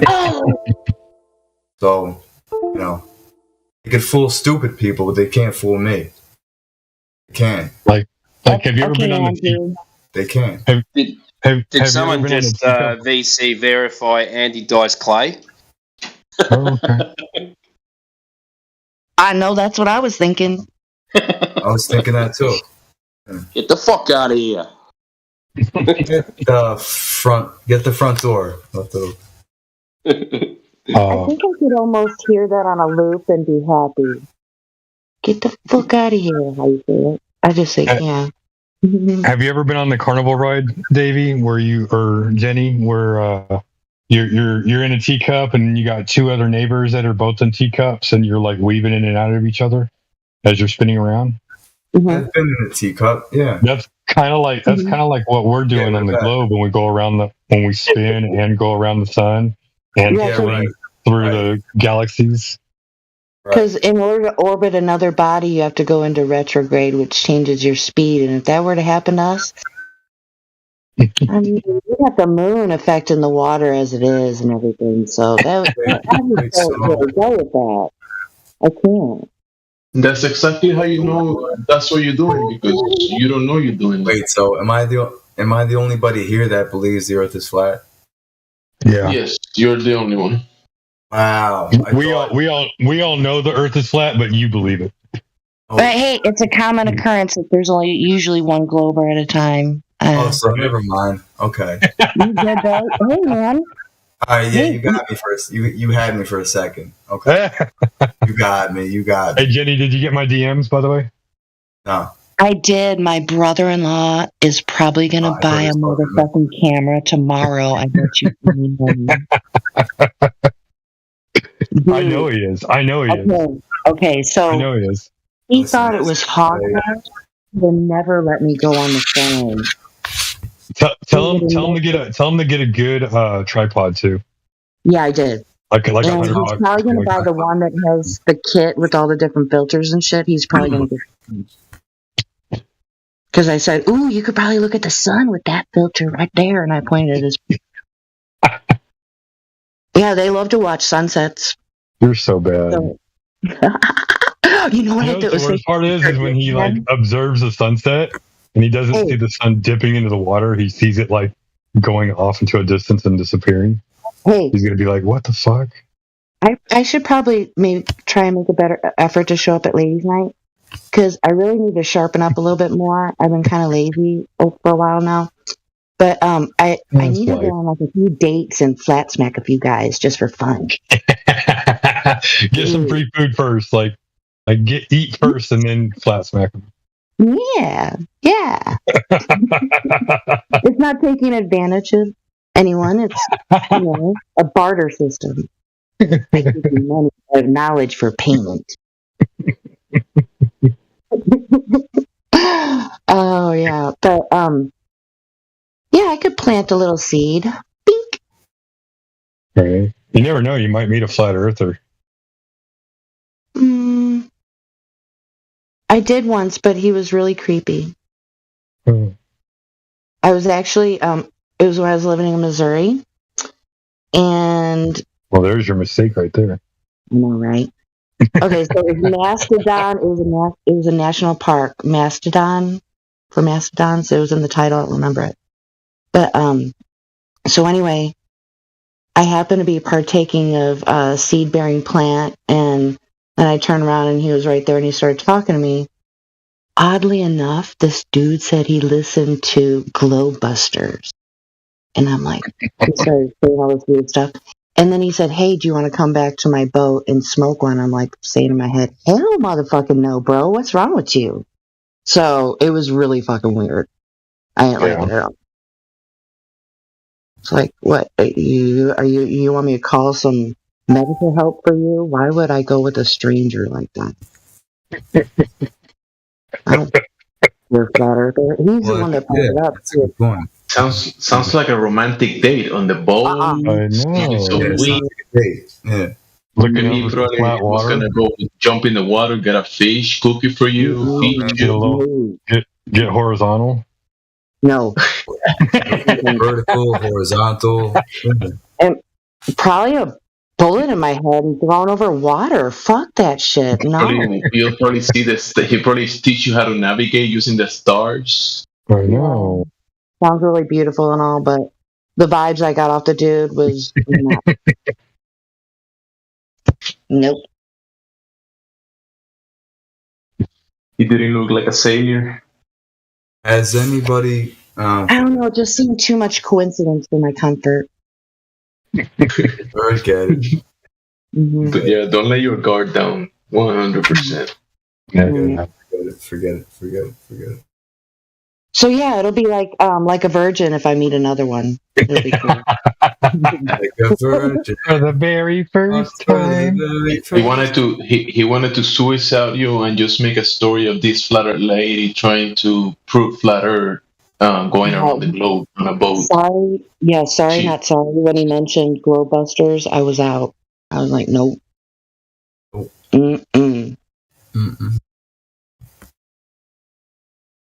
Because I know how crazy it gets in the comments and stuff. You never know what kind of psychopath reads that shit and responds. Fuck that. You never know. You never know. You never know. Exactly. And I don't know. I like to maintain this belief that the Creator gave us these intuition. Yep. I went on that. I want to become like some headline news. I'm serious. I got serial killer vibes at this guy. Flat earth lady. You know what? You know what? Flat earth lady disappeared while proving the globe. You know what though? Like, who knows? Maybe that's just what love feels like, and you don't know what love feels like. I'm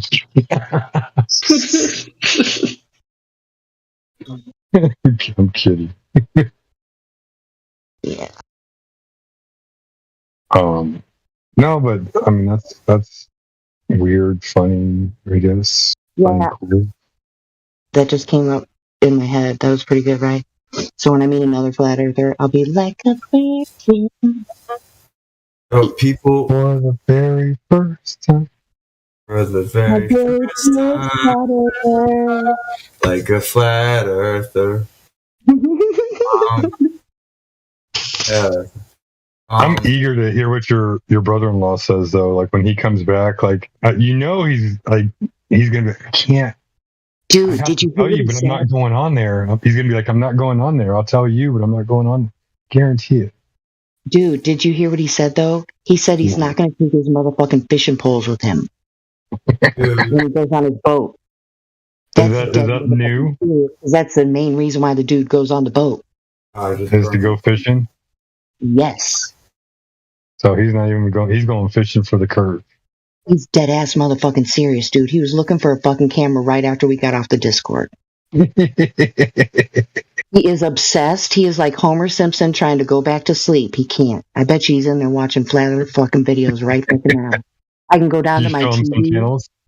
I bet you $20 I can go downstairs, look at the TV in the living room, at the history for my sister's YouTube account, because I'm pretty sure they use the same one, and I bet you there's fucking flat earth. How much you want? Well, it depends. Like, is he looking at the stuff that we know is good content, or is he looking at like stuff like Professor Dave? No, I sent him an 1.5 hour long video. Like a virgin. Of that's amazing. The Gleason's map. Yeah. Somebody was talking about the genius of the Gleason's map when you're talking about navigation. Right. So, and then I told him, about Flat Earth Banjo, that there's emergency landings that don't make sense on a globe, but it does on a flat Earth map. And I told him that we don't all agree on a map or a model because we can't verify it, but we just go on conceptual ideas because he's already trying to unthink the globe. Well, and then with his whole navigation thing, like, you remember how he was saying, like, he could put the boat to go 15 nautical miles an hour, and then he could assume that he's 15 miles away, but he could be 4 miles away and he just doesn't know. Like, that's the whole point, like, in the whole navigation process is, like, you could think you're in one location, but really you're in another location if you don't know what you're doing. Well, I got another video of this guy who's, from 2017. It was, I think, first put on Facebook, and he's a yacht navigational sailor, and he was talking about how things aren't right.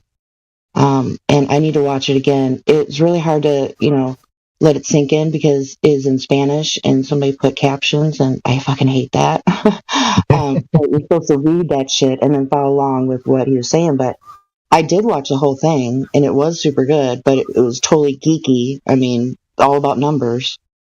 So, Jenny, can you post that link? Is because I speak Spanish. I want to hear it. oh, okay. It should be. It's something Indio posted actually, and it's under. Oh, good. I think he put under like a virgin. I'm pretty sure this guy speaks German, not Spanish. No, this one definitely was Spanish. The one I'm referring to. But yeah, it's something Indio posted, and he posts a lot. So hopefully I can find it.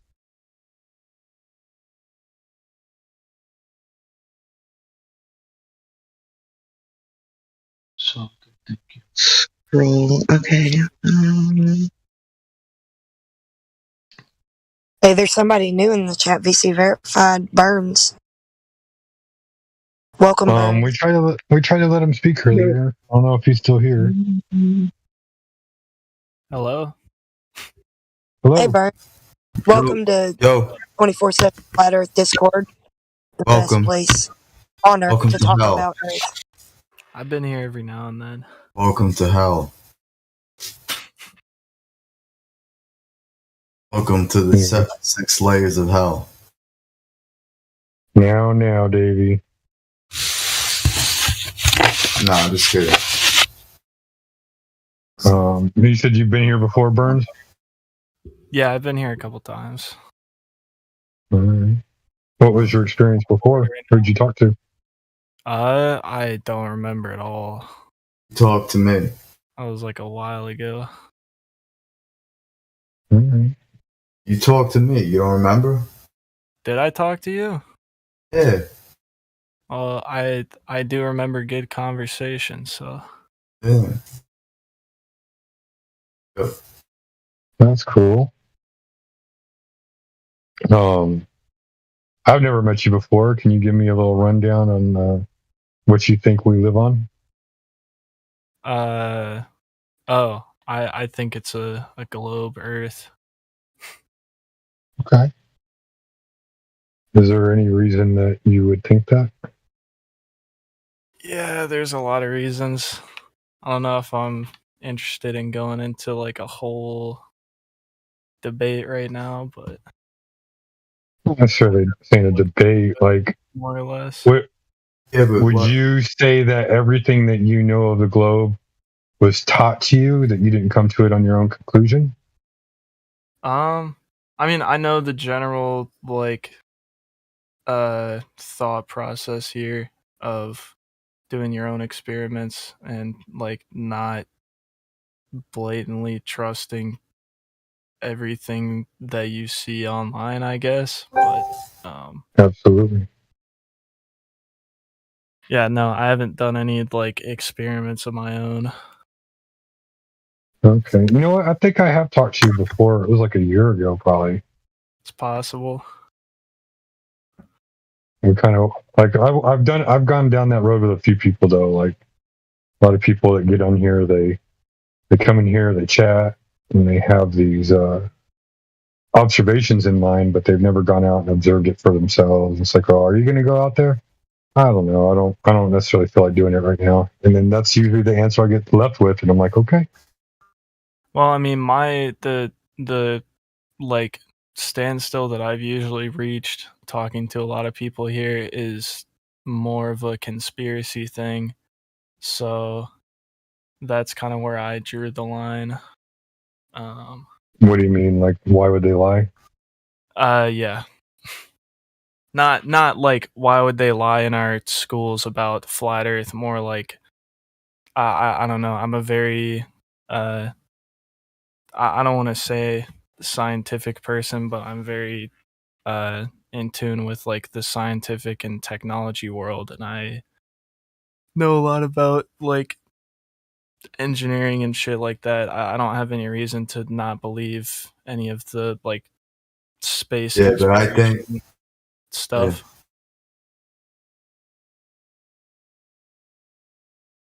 Well, that's really all I would say for me. I would say this. I would definitely say that, like, if you have a ball, you have a geometric shape. If you have a geometric shape, you can measure that shape. whenever we say it's flat, Glovers usually get upset with the fact that because we can't measure the exact distance end to end, then it's like, well, then how do you know it's flat? It's like, we just know it's not the measurements they gave us. No. That's all we're saying. The claim is the globe. The claim is that the globe is a certain size. And so all we're saying is that size is total bullshit. Bro. It could be. To be honest, it's a pretty absurd thing to try and measure the thing that we're on. I'm sure it's possible, but pretty difficult. And I don't know that we have the best tools to do it, or so we can send people to outer space. We can't measure the curvature of the Earth. They need to measure the curvature of the Earth to shoot a rocket out for orbit purposes and fuel purposes. And satellite orbits. If you gave me a ruler and told me to measure the length of my street, that'd probably be pretty difficult. But if I could find a better way to do that, like go up in the sky, that's a horrible example. But listen, everybody knows the moon landing was fake. Everybody knows that. Okay, so regardless, it doesn't even matter about that. If there's no, I'm just saying, right? If there's no direct measurement of curvature, then how has the ball ever been proven? Nobody's ever gone out and directly measured it, but they can shoot rockets off and satellites and all of the other stuff that they say they do. That is a violation of a natural law. Better way. The moon is measure it. What's the better way to measure it? Dude? But you just said it's a better way to measure it. What's the better way to measure it? And even Buzz Davey, hold on. Davey. What? Were you talking to me? Yeah, I'm talking to you, Hamburger. That was a bad example. I'm just saying, what's it called? You don't necessarily need to measure it, but you can certainly get a better idea of what's going on if you're in space, obviously. Okay, and how did they do that? How did they go to space? And measure it. How'd they measure it? No, I don't think they measured it from space at all. So that's another bad example, because you're saying you can get a better measurement from in space, but no one's ever done it, so you're not doing anything, yeah? If you can see it from a distance, do you need to know, or do you need to measure it to know that it's like round? If you can observe it there, can you prove that what you observe is a true representation of where you live?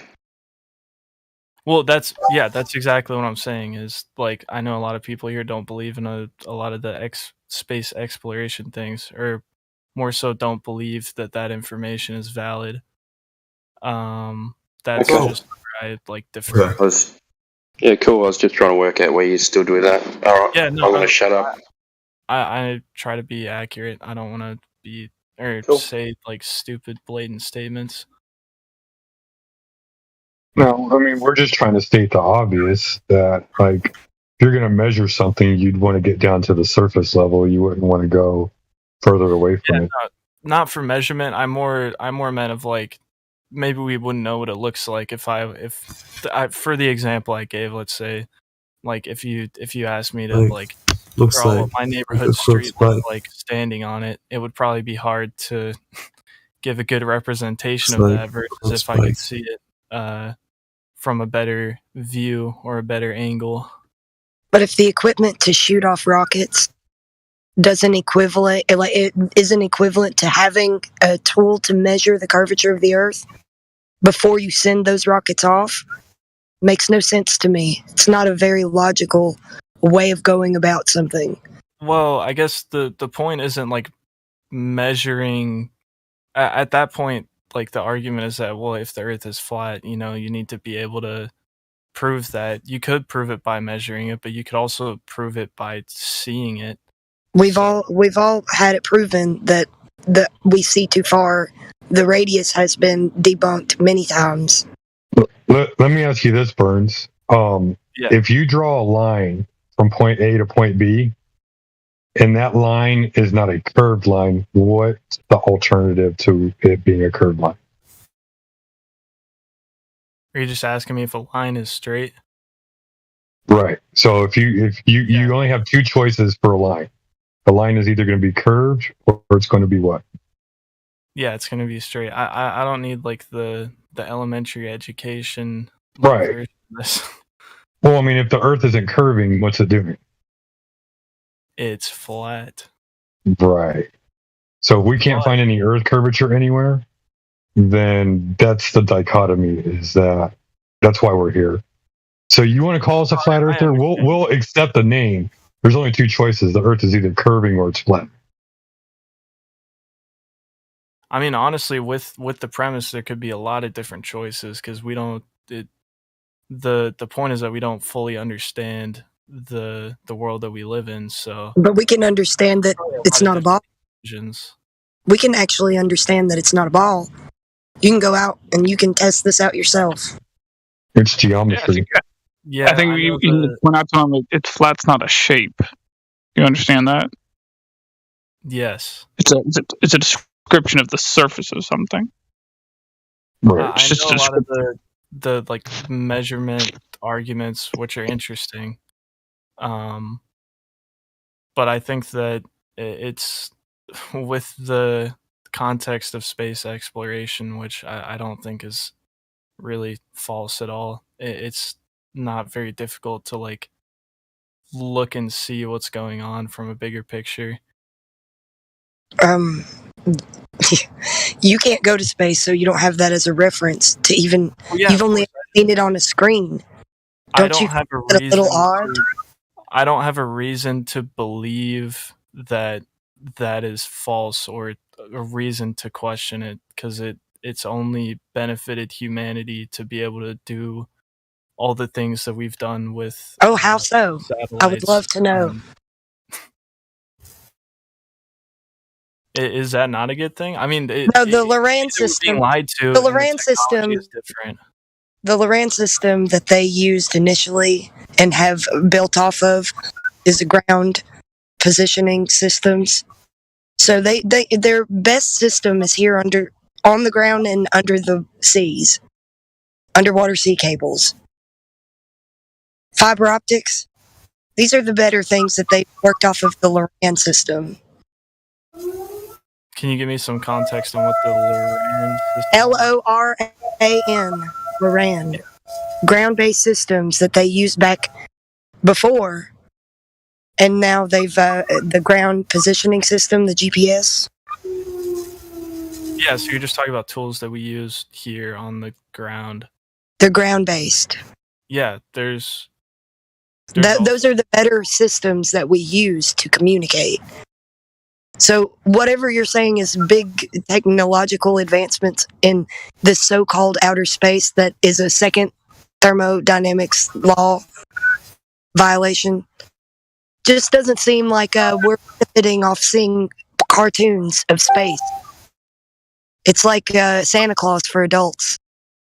You just believe it, but it's never going to be proven to you. Interesting. I don't need it to be proven to me as long as it works. That's how kind of a lot of science is. We might not understand it, but we can understand. No. Science, science, not that. That is not science. Yeah, that's not. Yeah. Method right now. Sorry, because It doesn't matter. I mean, you can't say that all the unknown stuff is science. That's not science. No. It maybe I could say it's engineering. There's two sides. Reverse engineering. I can agree with that. There's two sides to it, which is you can understand how something happens or how something behaves, and you can understand why something behaves. And there's a lot of things that we don't understand why they behave. But we understand how they behave. And understanding how they behave, even though we don't know why, can get us a very long way. Okay, I get you. But things that are reality are just reality. These things are empirical, verifiable, testable, repeatable, falsifiable. Those are the things that should be what critical thinking people would, associate with science. No. You got to remember too. Like you assumed the ball from the very beginning. You've got no proof of the ball. Well, you assume the ball and you assume space. Like space and like I got an idea. Let's go a different direction. Quick question: what reason do I have to doubt that the Earth is flat? well, what is the reason? Like the test that you've done is what you're saying? Well, I'm asking you, test that you've what seen? reason would I have to doubt that the Earth is flat? I don't know. Fair enough. Well, what is your reason? Like, I'm curious. Reason to say that the Earth is flat? Is that what you're asking? You're saying reason to doubt that the Earth is flat? Well, I'm asking you what reason I have to doubt that the Earth is flat. Are you saying that there's no reason that I have to doubt that it's flat? I guess it would be a reason I would have to doubt that it's flat, but I really don't have a reason to know. So, but you believe it's a ball, right? Yeah. Well, okay, so why do you believe it's a ball? Based on evidence that's been presented to me. What evidence? What evidence? But like, what kind of evidence? Again, it's mostly the space exploration stuff. I do think the ground tests are interesting. I think that it really shows that we don't understand as much as we think we do, but I don't think that it concludes to the Earth is not necessarily the shape that we've assumed it was for this long.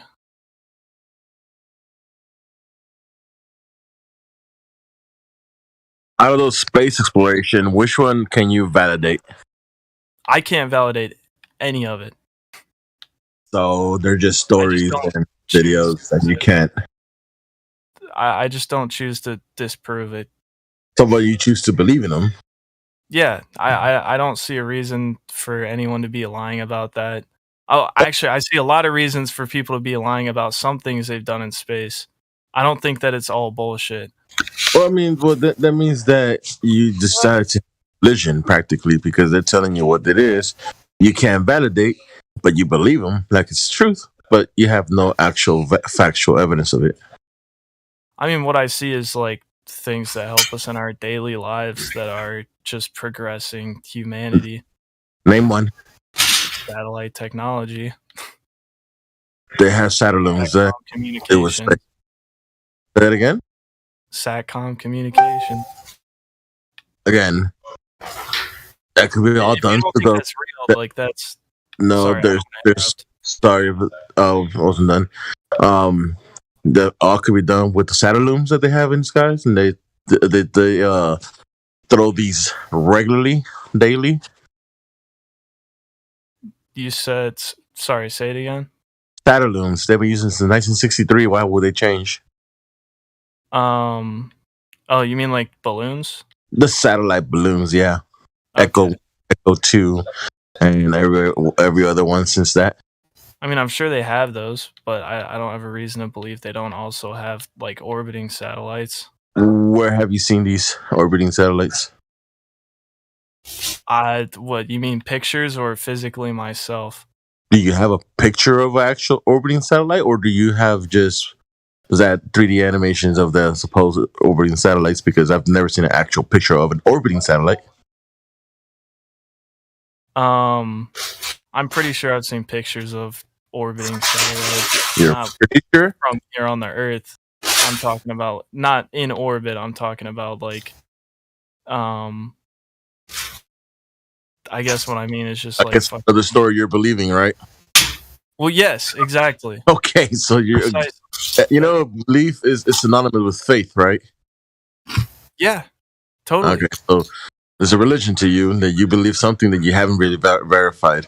I mean, you could call it a religion. I just call it like not questioning things that are helpful to humanity. Blind faith? I mean, it could be. Yeah, I mean, because like I said, that all this could be done with satellites, and they've been doing this with satellites since 1960s.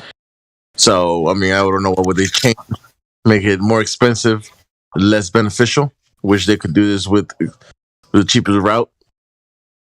But Yeah, I mean, anyways, it's possible, but why would they be lying about all this and designing? why would they lie? I know. I Because know they want to take God out of the picture. No, not even that. We could skip that because they want only to take God out of the equation. You're asking why would a person lie? I mean, you would have to ask Oh them. no! I'm sure they've lied about plenty of things. There's Cold Wars and all of that shit. Right. So if government lies, what would you believe the person that's lying to you? Why do you think? Why do you if your girlfriend cheats on you, will you continue to have faith that she's not ever going to cheat on you again? No, I totally know where you're coming from here, but it doesn't mean that I don't have like evidence and experience to just support that this is something I can let be and continue happening. Again, that's really where it draws the line. You already told me that you know they lied to you.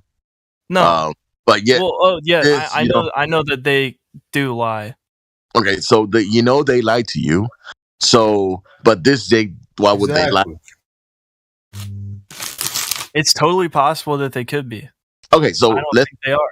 So that's why we're here, because we actually know that they are lying, because guess what? The Earth measures flat. I think it's a pretty primitive thing to try and measure flat. the Earth. Primitive. Standing on it. Earth is flat, no doubt about it. I think it's a pretty primitive thing to try and measure something. No. I just don't think that we have tools that are nearly capable enough to do what we need it to do. I've seen a lot of the tests that you guys have. Trust me, I've been given the right one. What? Like the classic fucking laser, like Earth. Why do we use lasers? Why do we use them? Because it's a light, so it goes because it's straight.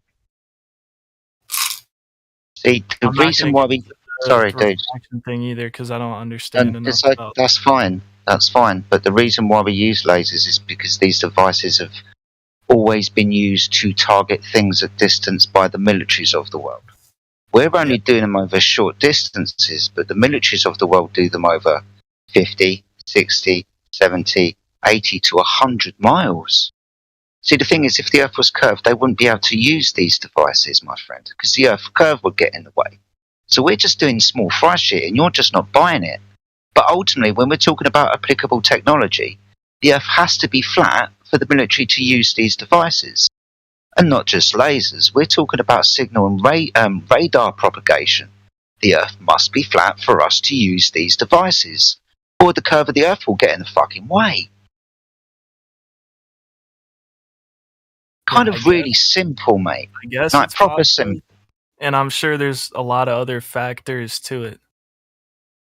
What? Using an infrared camera with a line of sight, I can see an object. With a radar ping, I can verify that thing that I'm seeing is actually there. And then with two different coloured lasers, one blue, one red, at opposite ends of the spectrum, I target the fucking thing, then blow it up. I see it, I get a ping, I target it, I hit it. Now, this technology would only be applicable on a flat surface, because if the surface was curved, none of these pieces of technology would be applicable. I definitely wouldn't be able to see it with an infrared camera now, would I? Because the Earth curve would get in the way. It's just but you're saying targeting from where? A boat at sea to a land-based target. All right. From that's why I said. How many distances, or how much? Up to 100 miles. Up to 100 miles. All right, fair. See, the thing is, even if it was just fucking 3 miles, still wouldn't be using these things. I'll give you 20 miles. Yeah, wouldn't be using these things. But we do, applicably, every single day when the militaries of the world don't want to waste their money on shit when they're blowing stuff up. So demonstratively, practically, the Earth has to be level for us to use these devices. Must be. Yeah, I'm sure it's possible. Sure, it's possible. But I think what? demonstratively, if the stuff that we've seen, information we've seen from space exploration is true, then the Earth has to be round. Yeah, but we wouldn't be able to use those devices if the Earth was round. The first premise. And second, you can't have gas pressure without a container. So fuck your stories about space. But ultimately, even if you are going to believe these stories from space and turn around to take a picture of the ball, that means the Earth is curved. We still wouldn't be using these pieces of the technology then, would we? Because the Earth curve would get in the way. We wouldn't be able to use Hold on, I haven't finished with you. We wouldn't be able to use sextants, which are angle and measuring devices, if the Earth was curved. Because you can't measure angles with curved lines. The Earth must practically be flat for us to use angle measuring devices to navigate across the Earth. So I've given you 5 pieces of technology there that require the Earth to be level. None of them would work on a curved surface. Hey, look, man, if you're going to get heated at me, I don't have to keep talking. Like I said, I was just here to observe. No, that's fine. It just frustrates me sometimes when people say the stuff that you do. Please forgive my passion, but ultimately it's as simple as understanding what a direct line of sight is. You can't have one on a curved surface, mate. Oh, yeah, I understand that. And I think that there are 2 factors that could go into it, which is either we're wrong about the shape of the Earth or we don't understand the technology that we're using enough. Which is possible. Not necessarily the technology, but how it behaves in the physics of it. We know like jack shit about physics in the grand scheme of things. And I know you guys think that as well. But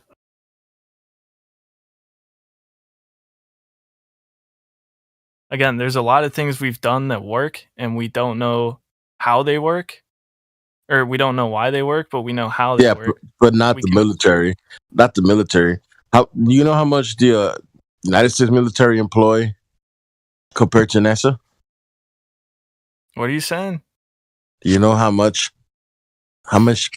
many people the military employ compared to NASA? Probably a lot more. Right, a lot more. And yet their budget is really big compared to, well, if you go by percentage, it's military really shit is pretty garbage from what I've heard. Probably not in every division, but I know a lot of people who work in military engineering actually, and they got outdated systems.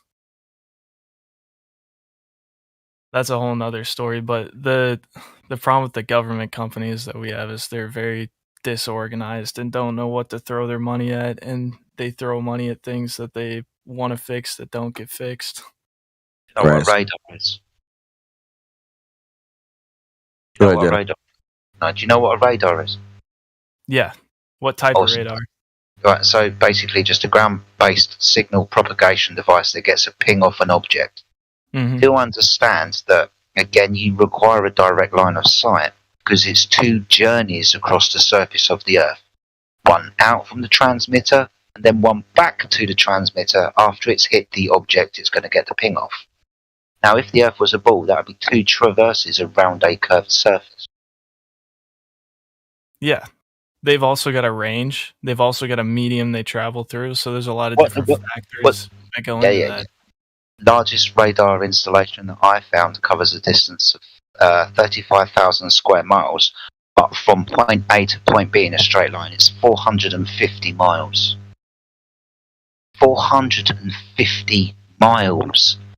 Direct line of sight and then ping back. So the actual journey is 900 miles. Wouldn't be possible on a curved surface. The actual distance is 450 then. That doesn't really matter, but yeah, but there's 2 journeys, isn't it? One to the object and then back from the object to the receiver station. Yeah, so it needs to be able to see it. But yeah, there's also, again, a range. Yes, travels which is through a medium, so I'm sure there's lots of things that could be happening physically to explain that besides flat. Okay, what about radio signal propagation from the early 1900s, from the developer of radio, Marconi, managed to send a signal from Great Britain to Australia? I don't really know any of this. I know you guys are gonna keep like spitting a lot of random stuff at me, but I'm not like prepared for some grand argument right now. A lot of it is just I don't have enough info to argue it. That's fine, buddy, but all I'm just pointing out is applicable technology that is used on the Earth today that requires the Earth to be level. Alright, that's maybe just something you can go away and think about. Yeah, sure. I was really just explaining my background, but I just like jumping in. Do apologise. no, fair. You good? Yeah, sorry, I didn't catch. What was your background? It really just boils down to trust in the space exploration programs. How far have they been traveling out to space? What's up? How far have they said they've been traveling out to space? Dude, I don't know. Mars? People? No. Not Okay. yet. That'd be cool if we did do that. Well, how far have people Prepared for that. gone to what they call space? Not 100% sure. I know there's people that manage satellites, so or space stations, I guess.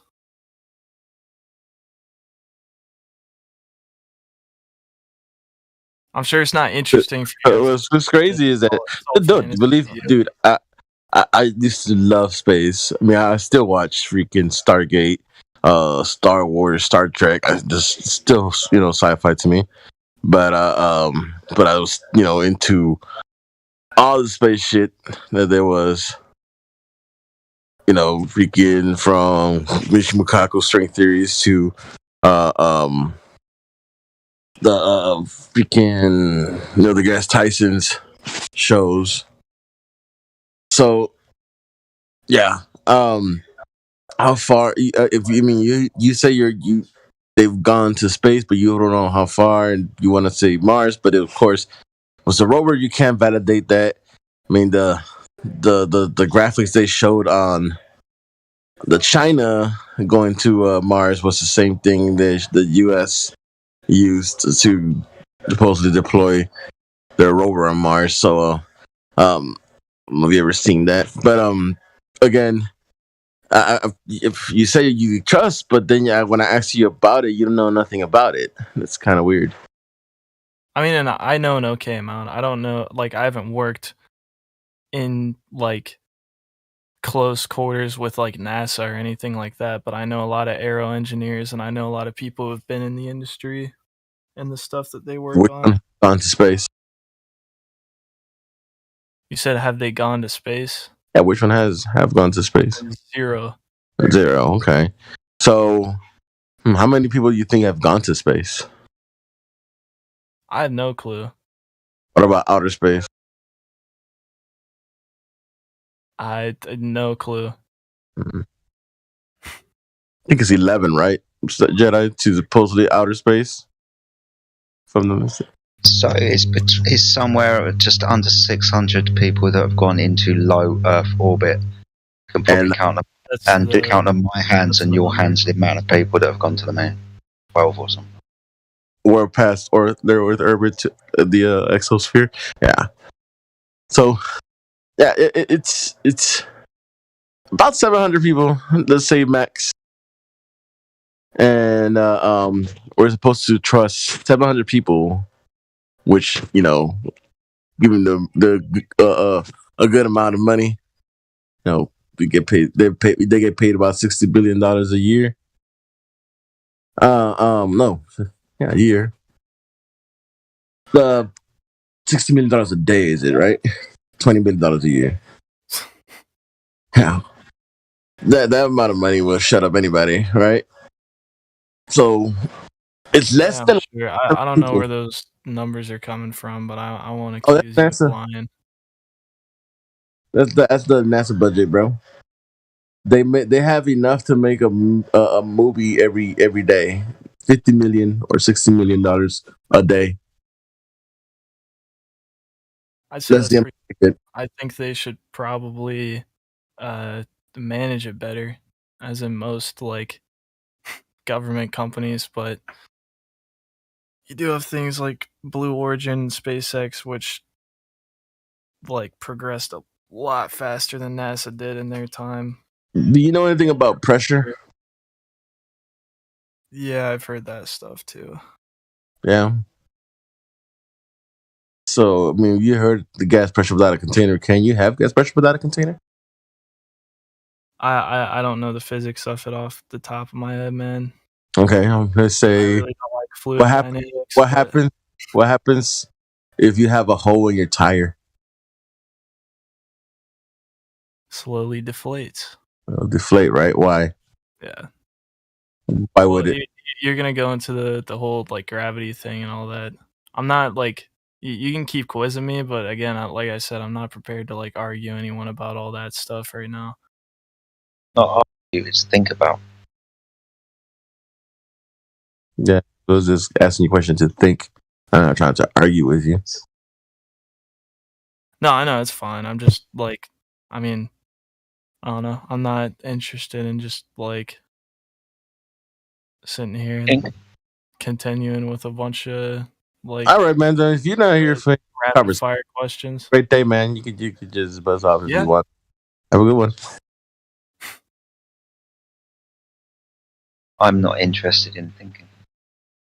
Yeah, I don't know shit. I'm not interested in shit. Well, that's pretty much what I'm getting for you, bro. So I mean, there's nothing to actually talk to you about. I mean, you could just sit there on mute, bro. If it's I mean, it's fun. dude, like I said, I was just here to listen. I wasn't here to argue.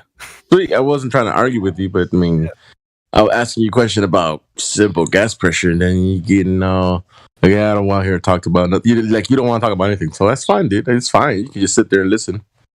Yeah. No, Alright. that's what I was saying. Like, again, I'm not trying to be like ignorant. I'm sitting here for a reason. Do you mind if I ask him a couple of questions? I'll go right ahead, man. I mean, it's not gonna be much help, but yeah, go ahead. Yeah, it's fine. So, are you aware that NASA claims that they cannot go beyond low Earth orbit because the radiation would just kill people and they need to solve the issue of shielding first? Yeah, I think I've heard a little bit about the like radiation stuff. Yeah, I posted a link to NASA's website, which has a video on that. It's just a few minutes if you want to see it later. Sure. But essentially, knowing that, how did they get to the moon? Yeah, again, I like maybe if I touch myself up first, I'd be able to answer better. But I was I don't. No, have, I'm like, just asking you to hypothetically answer. Because you have the video here, you can just go check it out. It's in live stream voice text chat. It's just a couple of minutes. You can watch it after this. So, presuming that the video is correct, and then that they admit that they cannot go beyond low Earth orbit because they've destroyed all the technology and they don't have the shielding to go beyond low Earth orbit. How can you destroy technology? And why can you not? Like, how could you go to the moon? Where's this technology?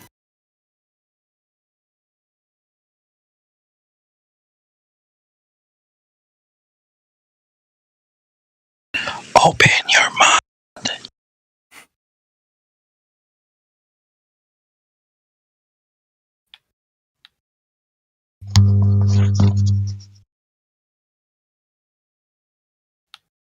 I think you just rather blindly trust what they've shown on TV.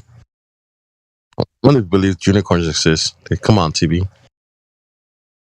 No, the only reason I trusted it is just because I have good reason to.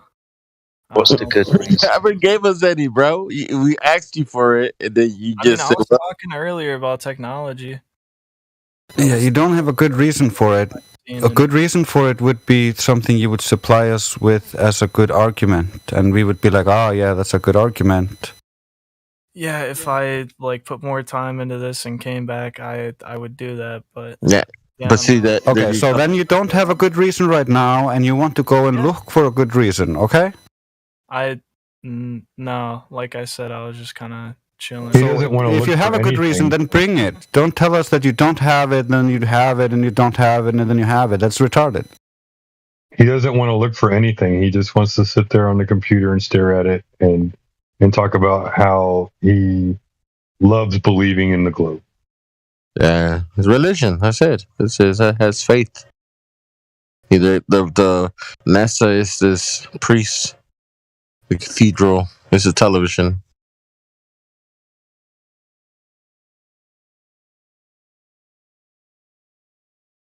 Yeah, I have good reasons to why I believe in it, but I just I can't tell you about it yet because it's just technology. Hey, look, man. Like I said, I've looked into this.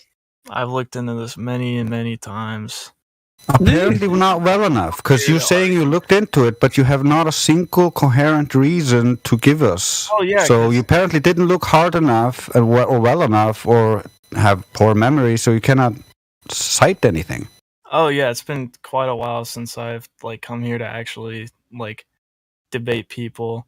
We're not even asking you for a debate, man. We're just asking you for the reason why you believe in it, and you can't even give us that. No, I give you the reason, and then you're like, oh well, that's not true, and they lied about this, and they can't do this, and I could go research and talk about it, but like I said, I'm not here to do that right now. But let me ask a very basic couple of questions from you. Are you sitting in a chair right now? Yeah. Are you talking to us on Discord right now? Yeah. Are you 100% sure that you're sitting in a chair and talking to us on Discord right now? Yeah. Okay. Just want to make sure that you are certain of some things in your life, and that Hey, man, if you guys everything wanna else be, is just a like, belief. if you guys want to be cool and continue on with whatever else goes on here, But like, go for it. Burns, I was you don't I was Burns. called out to just say, Hey, like, Burns. give a little preface on like my background, which I did, and now people are just trying to berate me for no reason. Burns. That question that he just asked you is 100% legitimate. We have had people here. We asked them if they're sitting in a chair talking to us. He's like, "Well, there can't be 100% sure of anything." No, It's a I don't want legit bullshit argument like that. Yeah, we just wanted to know that you were not that type of person. We've dealt with too many of those, so it's not against you. It's just a test. It's a true. It's to find out how honest you are about your conversation. That's all it is. Well, I try to be 100% honest and as down to, well, cool term, down to earth as I can be. But like I said, like I didn't come here with evidence. I didn't come here trying to like prove what I believe in right now. It was more of just like, you know, someone asked me, so. But what I will say is I have looked into things, and I do have reasons. I'm just that's not what I originally was here for. That's fine. Reasons.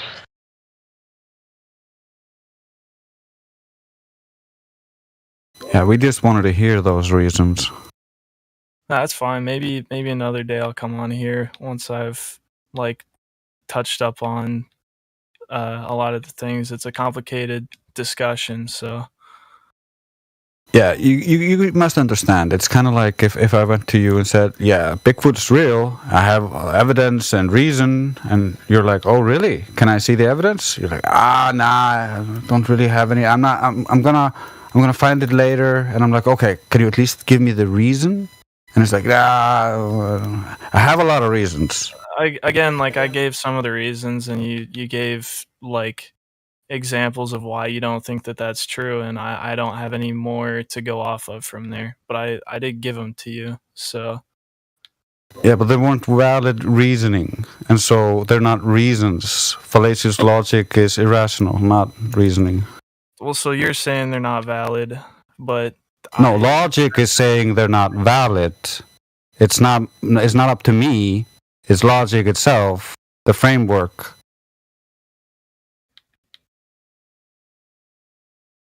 Again, man. You asked and I told you. Yeah, and we told you how that didn't work, and we would like to see the rest of your reasons at a later time. Sound good? Yeah, sure. If you're interested, I might hop on here at some point. Yeah. Just because you're going to be doing a lot of bullshitting doesn't mean it's going to be a complicated conversation.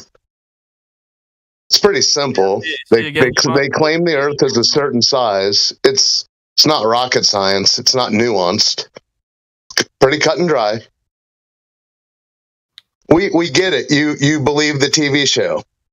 That you telling us how much you believe that TV show is not a complicated conversation. Couldn't be. No, that's not. Other stuff that goes into it could be, but The secrets. Got it.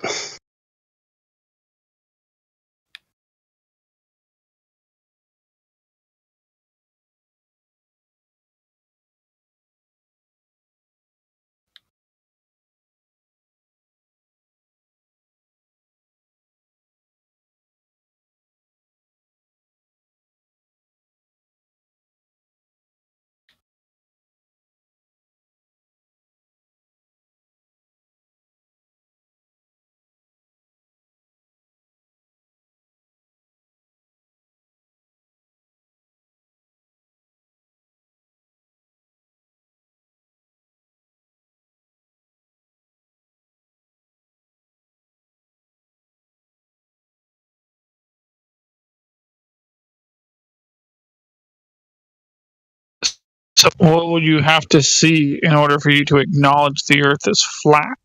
What would falsify the globe for you? are you talking to me? Yeah. Full disapproval of all I guess space exploration technology. Not full disapproval, but obviously there's something that brought you guys here that makes you suspicious of a lot of that, if even suspicious. Which I get that. Nothing has been presented to me to make me think otherwise.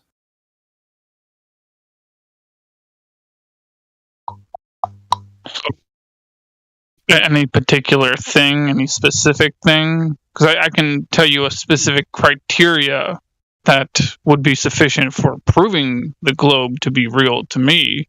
But do you have a specific criteria that would falsify the globe for you? I guess that space exploration is indeed fake, and I guess falsified by some global conspiracy.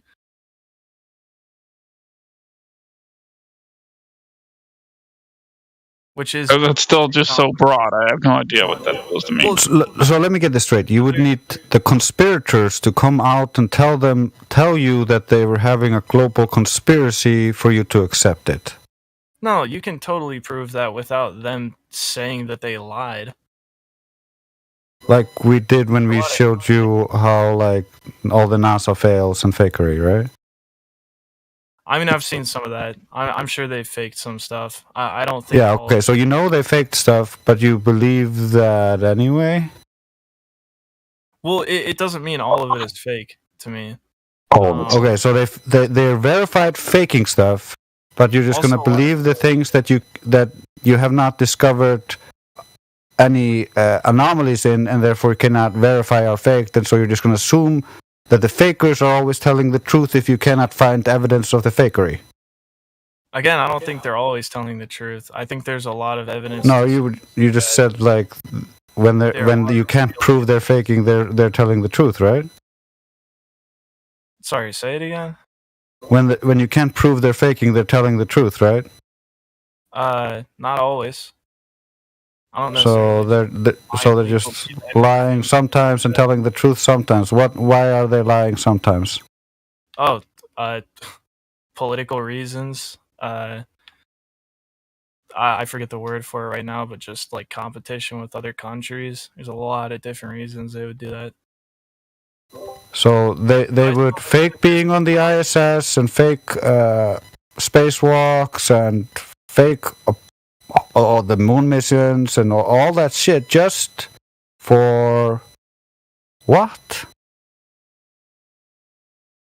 Well, yeah, stuff like the spacewalks, I'm sure could be faked, and they have reason to do it just to get the public excited for stuff like that.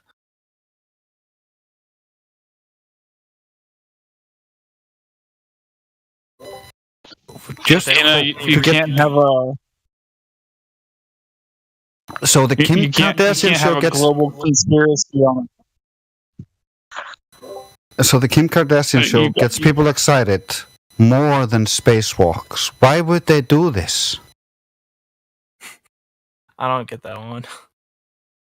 Like you're saying they would fake all the space stuff just to get people excited, but people aren't very excited by it. Well, I don't think they faked all of them either. No, but you just admitted they faked a bunch of it, and therefore, why? Sure, it's been faked. I don't know how much of it was faked or which ones were faked. Again, it's been a while. But I've seen. Just keep in mind you can't have a global conspiracy on a flat Earth. It's not possible. Yeah. Sorry. I try to use respectful terminology. It's okay. It doesn't have to be. No, it's all right, man. You'll learn. Just prove your ball. Yeah, no, I'm not offended. I'm just helping you.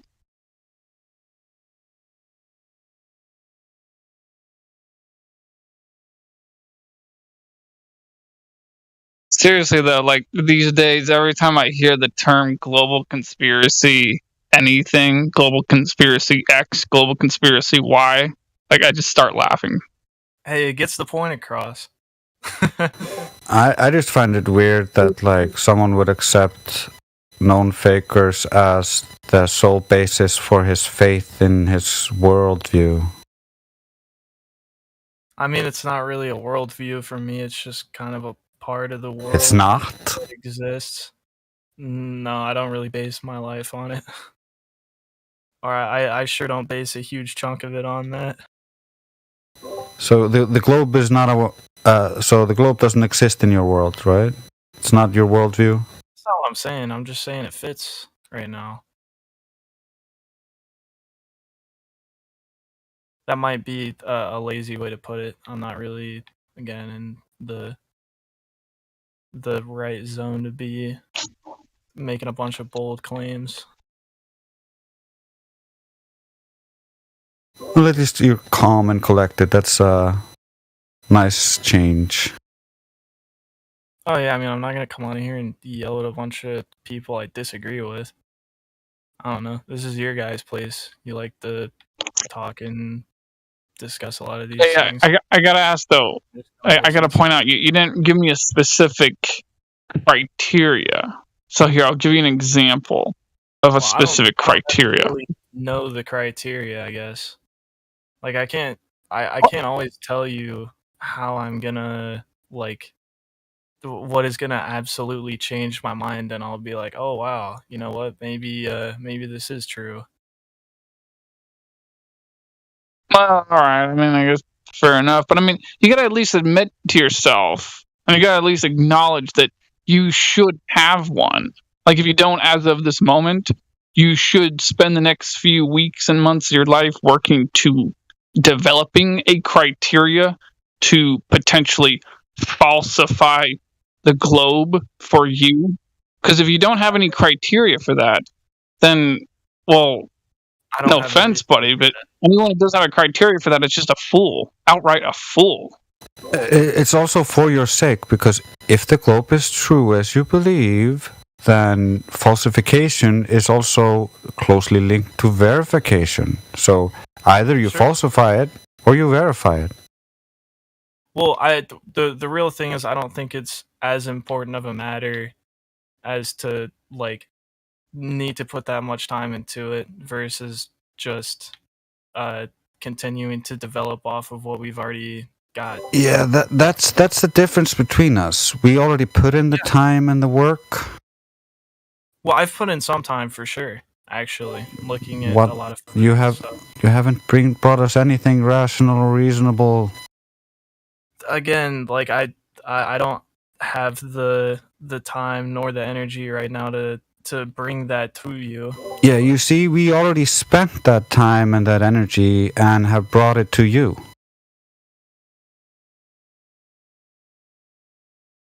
Yeah, that's fine. I'm just saying I don't have anything for you right now. I've done it before. I've looked into a lot of different things, but long time ago. No, you didn't. You're just listening to what we have to say, and you're gonna draw conclusions saying that I just disagree with you because I've seen too many images from NASA, and I'm not going to go do my own research. I mean, like I've said, I don't have the position to argue right now. So no, I don't have the things to bring to you at the moment. I've done stuff, but I didn't come here claiming that I'm right. I'm not trying to do that. Yeah, that's why we're trying to get you to look at the world and figure this out for yourself, because we're not here trying to convince you of a worldview. We are here because we used to believe in the globe belief and then falsified it. Yeah, I think it's an interesting topic, but Do you have a YouTube channel? nah, dude. Actually, yes, I do. If you want to see, I got some 2010 Minecraft videos that are still on there.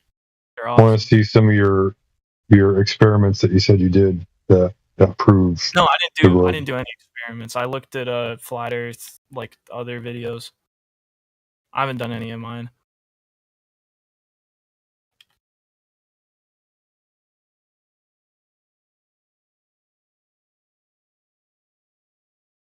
Which Flat Earth videos were you watching? Definitely stuff that people here recommended. I mean, not only that, obviously, but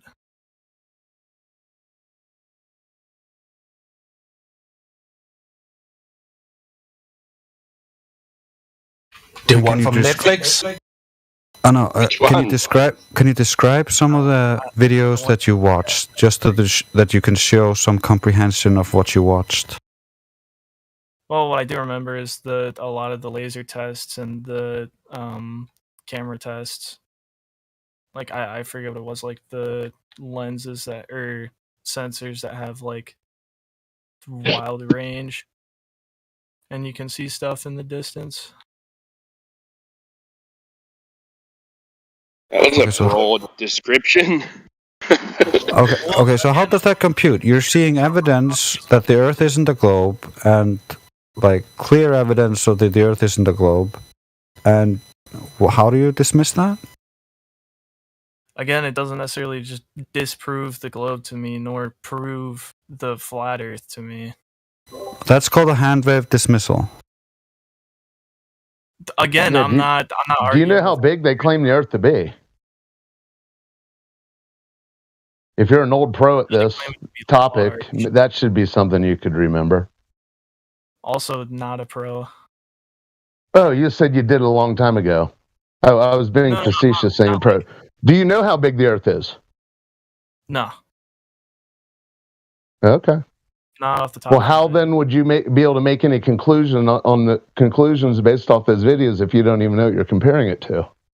I mean, when I researched, I went and looked at a lot of that stuff. Oh, you did know. Okay, gotcha. Yeah, I'd known a lot of this at once. That's a hard number to forget. They say the Earth has a radius of 3959. I run through a lot of numbers every day, dog. It's Yo, dog. How about that number? 3959. Sound familiar? 3959 what? That's the radius of the spheroid they claim. Are you honestly expecting us to believe that you so-called researched, air quotes, something, but you cannot remember anything specific from within that so-called research? Did you just watch a video while looking at your phone and getting yelled at by your mom? TikTok No, I actually also looked through a lot of scholarly articles of like engineering designs and NASA claims, or actually NASA reports that you guys posted here. Yes, we get it. You believe the narrative. You believe the TV show. We understand. I think he was watching Simon then. Yeah. Can you tell us about No, I was those? watching Can you- Rick and Morty. Can you tell us about those documents that you're telling us about? Can you explain I what's in remember them? looking up, design notes, or I forget exactly what it was called. So you've done some research and forgotten about the research, or never done the research on that either. Dude, like I said, I joined the server just now after like maybe a year and a half or two, just to like chill and listen.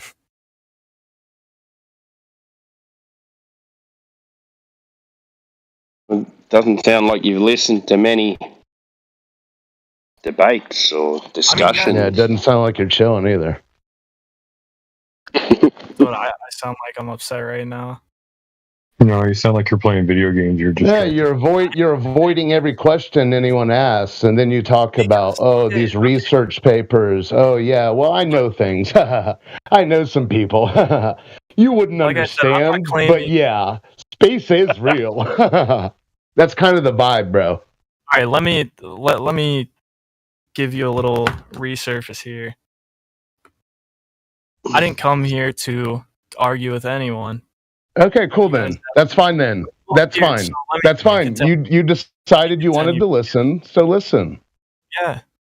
But you're asking me because anytime anyone brings anything up that's has anything to do with anything, you go, I don't want to talk about it. I'm just here to, I didn't claim anything. Well, you kind of pompously claimed earlier that you knew some people who knew some stuff, and I know the Earth's a globe, but I don't remember shit about it. Hey man, I came here and you guys asked me to say what I believe in and why, and I told you the very vague background that I've had on the subject, and people started asking me questions. I'm not trying to come here and claim anything. Okay, I get it. Okay, but do you find it odd that it remains a belief? Do you find it odd that something so scientifically factual must remain a belief to you? Oh, I think it's interesting. I think a lot of the No, I'm asking you. I think it's very interesting too, because you kind of say it, you just kind of say it and go on.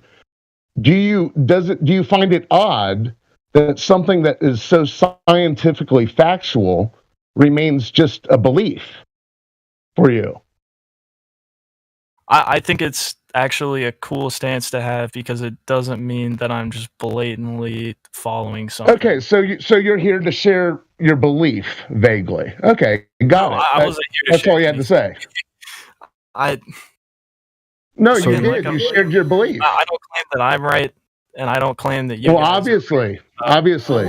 How are you not blindly following? Like, how can you contradict yourself so hard? Look, I'm not saying that I'm like, 100% following it.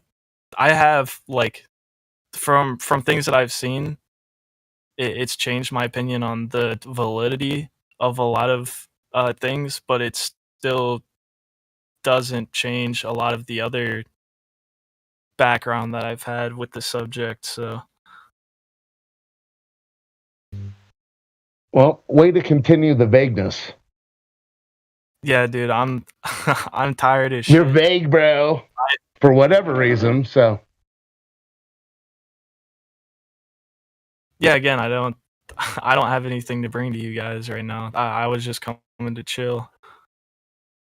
I know it's pretty fun to come in here when there's people who don't really know what they're talking about very well, and kind of spitfire stuff at them and be like, oh, why don't you have an answer for that? But No, people were just trying to have a conversation with you.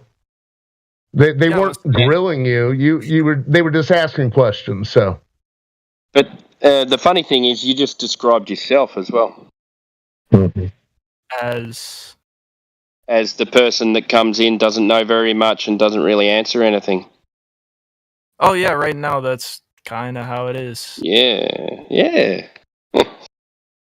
Was I required to be a part of the convo? Well, you didn't have to. You can listen on YouTube if you want.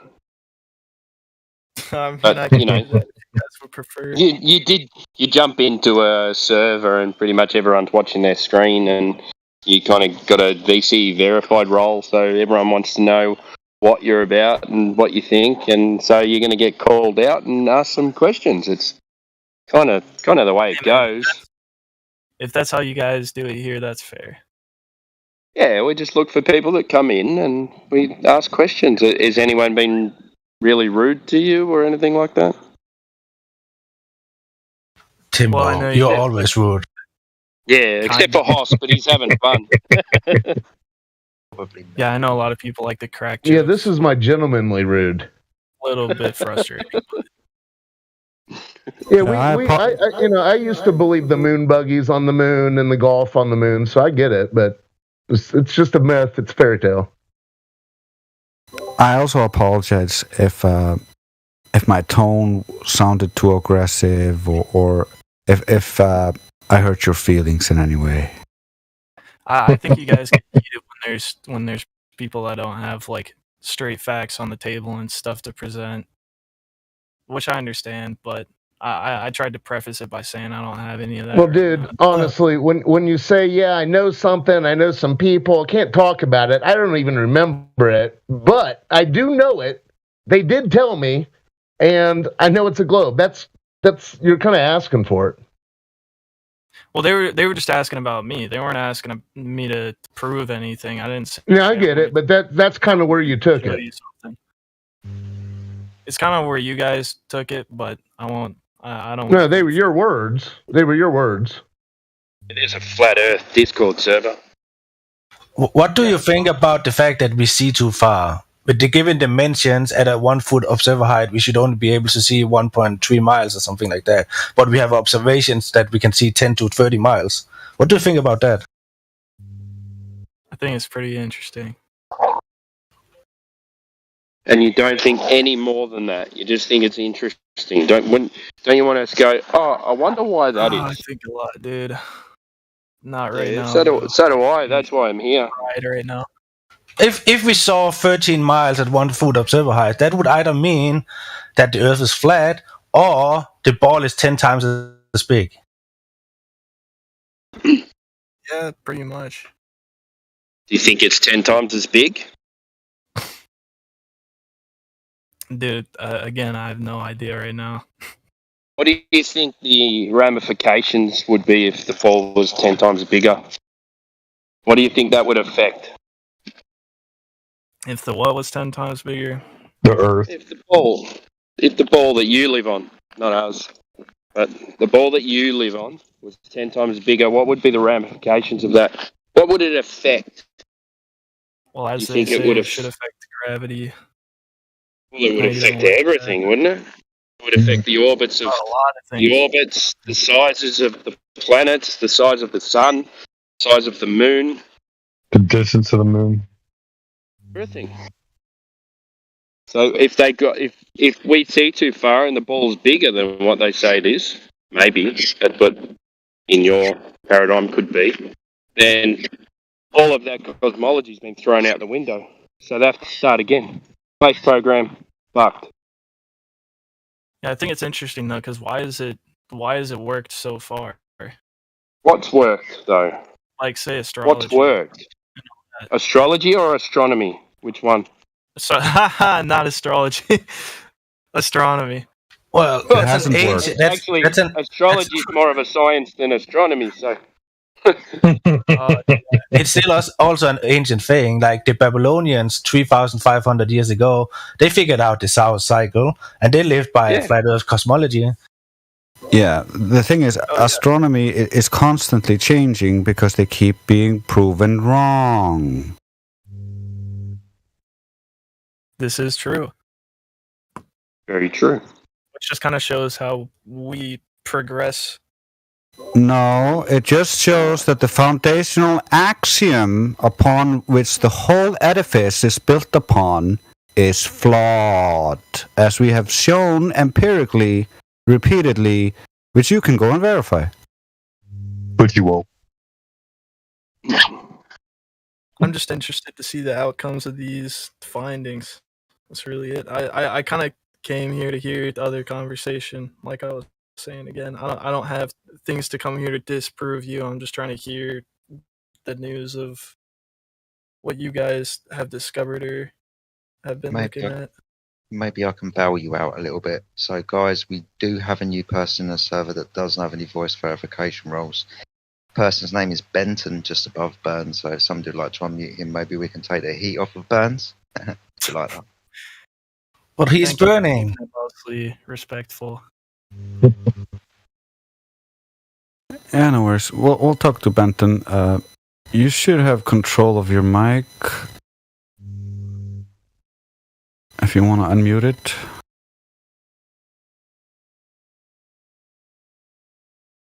Probably too shy there. I promise to be gentle. I don't promise to be gentle. Don't I you can like hold Timbo? back. It's okay. I know you guys got it. Don't you like Timbo? You like him, don't you?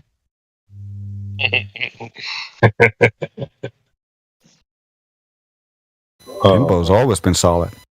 Oh, I know. He's the sweetest. But Burns, you get the point of what we're trying to say. Like, stop just believing. Like, don't you want to know something and be certain of something? Well, look, that's what we all want to do. That's why I honestly usually ingest media that's opposite from what I believe, just to make sure that I'm not sitting in an echo chamber. So Go I like to outside. hear. Turn off the media. Go outside. Oh, dude, the media is dog shit. But I do commend you for that. But a lot of it is interesting.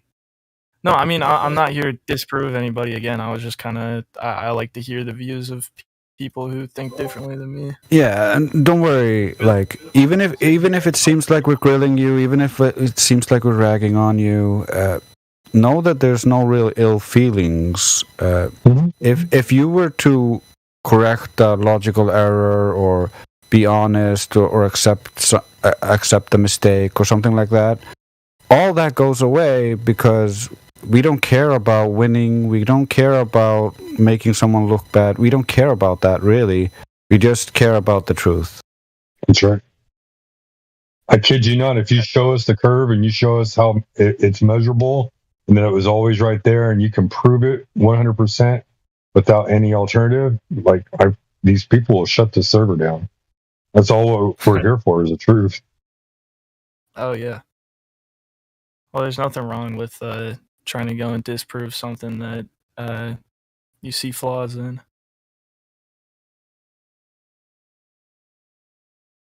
Why we see the flaws then?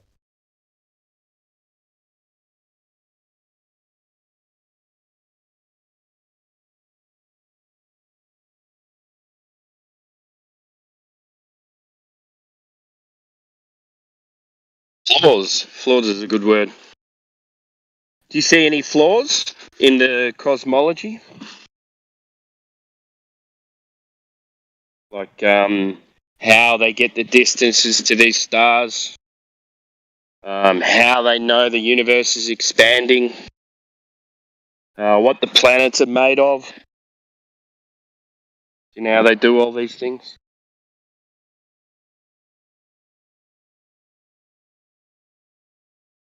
Yeah, I wonder how they verified that Jupiter was gas. Well, to quote an astronomer, what they are doing, they're looking at twinkling lights in the sky, and then they're making up wild guesses. What astronomer was that? That Parks guy, he was on one of the I heard him Tataria yesterday. shows the other day. Yeah. He was on yesterday, yeah? Yeah, I think so, on the ADL server, and he was like saying pretty much, maybe not word for word, but he said they pretty much spend all their time looking at twinkling stars, base it on a set of information they have gotten from somewhere else, and then they pretty much just confirm that information by looking at a twinkling star. But it's pretty much just making up wild guesses. So if they find an exoplanet, they have already gotten the information of the exoplanet. They just confirm it by looking at a twinkling light in the sky. Well, he also confirmed that terrestrial spectroscopy, yes, of course we can confirm it, could act differently than, what would you call it? astronomical spectroscopy. Did I get that right? Yeah. So there, what I had a thought last night. I was thinking, if we're looking at these things through the atmosphere, so we're looking at a light through the atmosphere, and it's shining these different colours, and therefore on their graph, this colour comes up. So this star has got these gases in it. If that comes through our atmosphere, could that light not be picking up what's in our atmosphere? Yeah, exactly. If you look at QE's presentation on spectroscopy, he actually gets a PhD in one of those presentations with him, who is an expert on terrestrial spectroscopy, and he's talking about how astronomical spectroscopy violates the principles of spectroscopy. It doesn't control the thing it's trying to look at, and instead it's just open to the sky. So anything in between you and the star would create what's it called? Spectral lines. It's something like that. Yeah. And with those distances, there is a lot that could be excited on the way to the Earth. Yeah, you also don't know the source light itself. They're assuming it's all black body radiation, but what if it also has a specific spectrum that is not broadcasting in? You don't know. I don't know. There's no proof. So on terrestrial spectroscopy, they do this where they shine a light through a prism, correct? And then through a gas.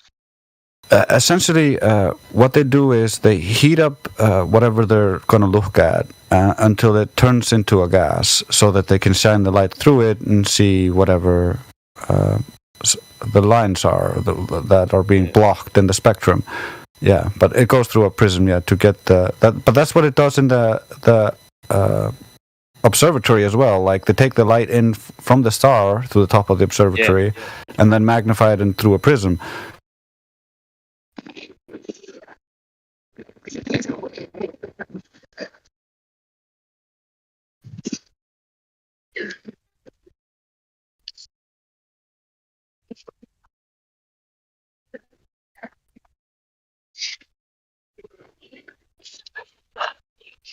Sorry, is that wind coming through my headphones?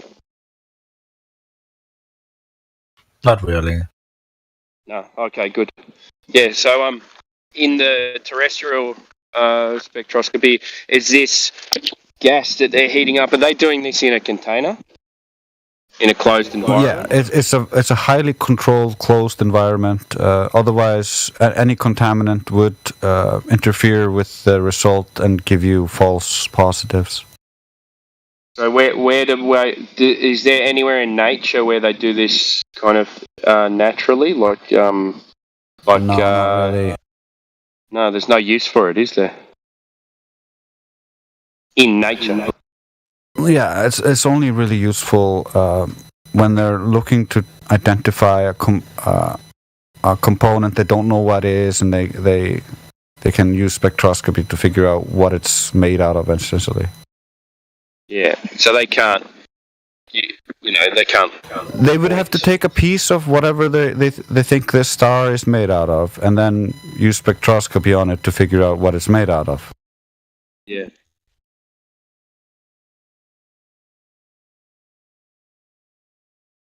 Everything else is just speculation. Like it all is.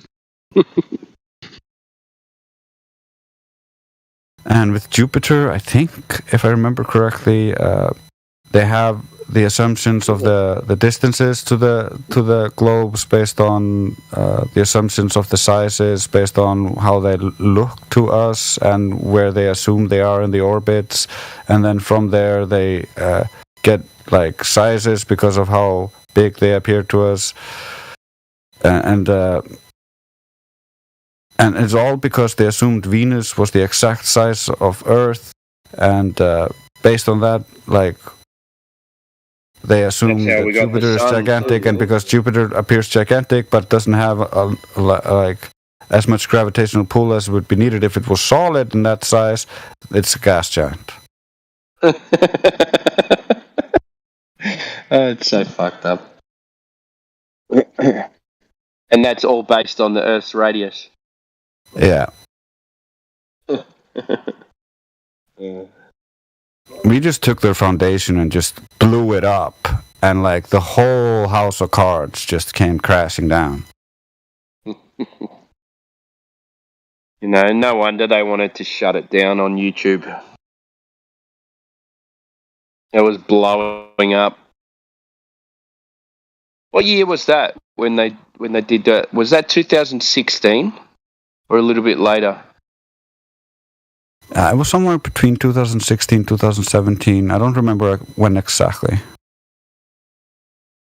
I remember getting all those really good feeds, video after video on YouTube. I was just kept on watching and get all the recommended videos just kept on coming. And then one time they just all stopped. Yeah, it was the hottest searched topic online, and the most searched topic, and then YouTube went in front of Congress and was talking about other misinformation and about censoring it, and then mentioned Flat Earth as well, and since then they've been censoring it everywhere. Yeah. Because that was the year, that was Trump, that was Trump's year he was elected too, and that was the biggest search topic was still Flat Earth, even through that whole election process.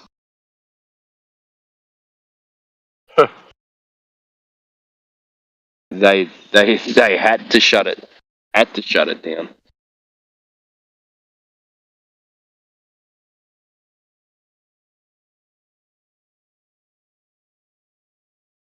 Just imagine all of the astrophysicists and other pseudoscientists who have dedicated their life to this, and you got to think a lot of these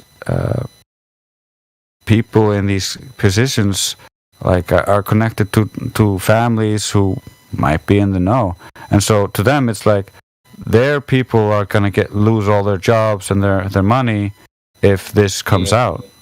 Like there's going to be chaos if this really came out. It's also like all of the people who are not directly connected to them, like most of the scientists who are just getting pulled along because of the hype that gets pushed onto these select scientists who are following the narrative. But those scientists would actually be doing something helpful for mankind, and mankind would be progressing again instead of regressing, because all of our most intelligent people are now actually working on real life problems instead of theoretical shit that never turns out to work. And instead of pretending to be doing good for humanity, they could actually be doing it. Like what Berger said before. What's his name? He said is he still there? Yeah. Burns. He said, all the scientific advancements that space exploration has given us.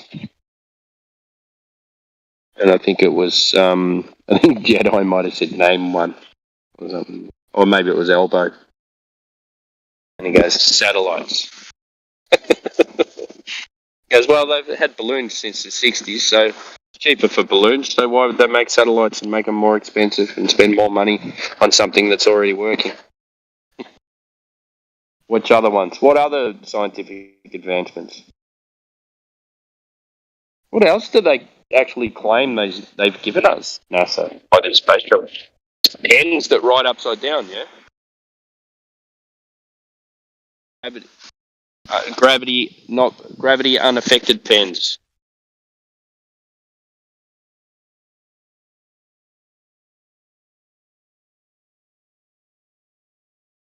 Astronaut pens.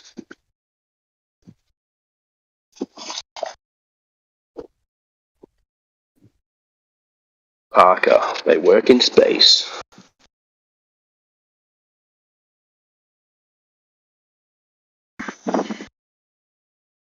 Yeah, and don't forget Tang Velcro. Oh yeah, sorry. That was a good Seinfeld episode on the space pen. Once upon a time. Yeah, well, that's where I Take the pen. That's where I Take the pen, Jerry. Writes upside down. Why'd you take his pen? Yeah, He offered me the pen. that's great. You weren't supposed to take the pen. That was his favourite pen. Well, that started the fight between them. Remember? And he was in the Big five. Yeah, big fall. They had to move out of the condo complex. It's so good, that show. Yeah, that was a classic.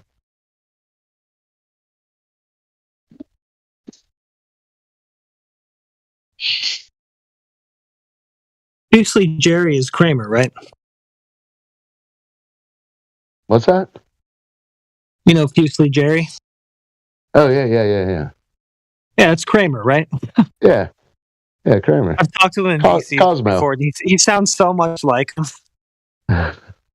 That's funny. I don't think I've talked to him. Yeah, that's funny. Yeah, it gives me an excuse to Seinfeld GIF. Yeah. Yeah, Silly exactly. Jerry. Doesn't Maybe who sits on him? George's dad ends up sitting on for Silly Jerry. He goes up his butt. Oh, no, I mean, he's a flat earther here on this Discord who calls himself Fusely Jerry. He's got like a Kramer PFP. Yeah, I've seen this. Yeah, I've seen that. And I only saw him in text for the longest time, and then when I finally caught him in a VC, I was like, "Wow, your voice is actually just like that Kramer guy." That's funny. Kramer's a flat earther. That wouldn't surprise me. Yeah, well, who knows? Oh, damn, what if it actually is him and I just doxed him? Shit, I thought it was joking. Sorry, Kramer.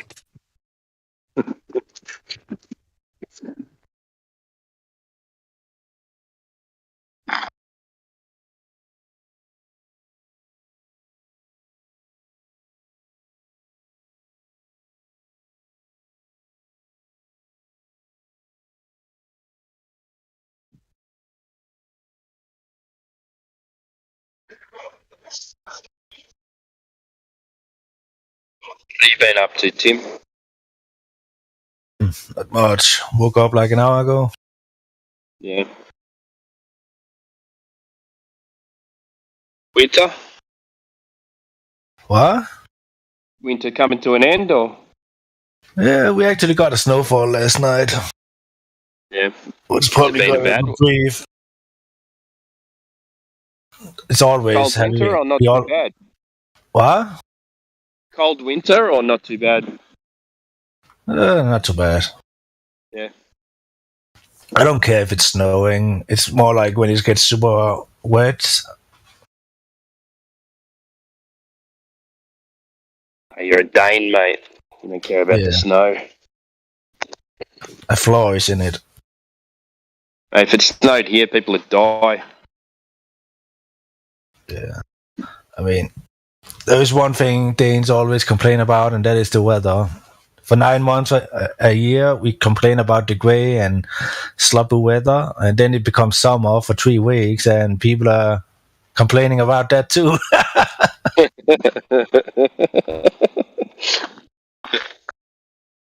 I don't mind. As long as it's not wet and super windy, I'm okay. Yeah. It's like when you live in a place where the weather is always changing, nobody ever gets used to it, so they're always uncomfortable. They always complain about it. Yeah. But we always get the last snowfall here in March, beginning of April, and then it starts to become really springy. Everybody's happy for 2 weeks.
I just caught the tail end of that Dr. Parks kind of thing.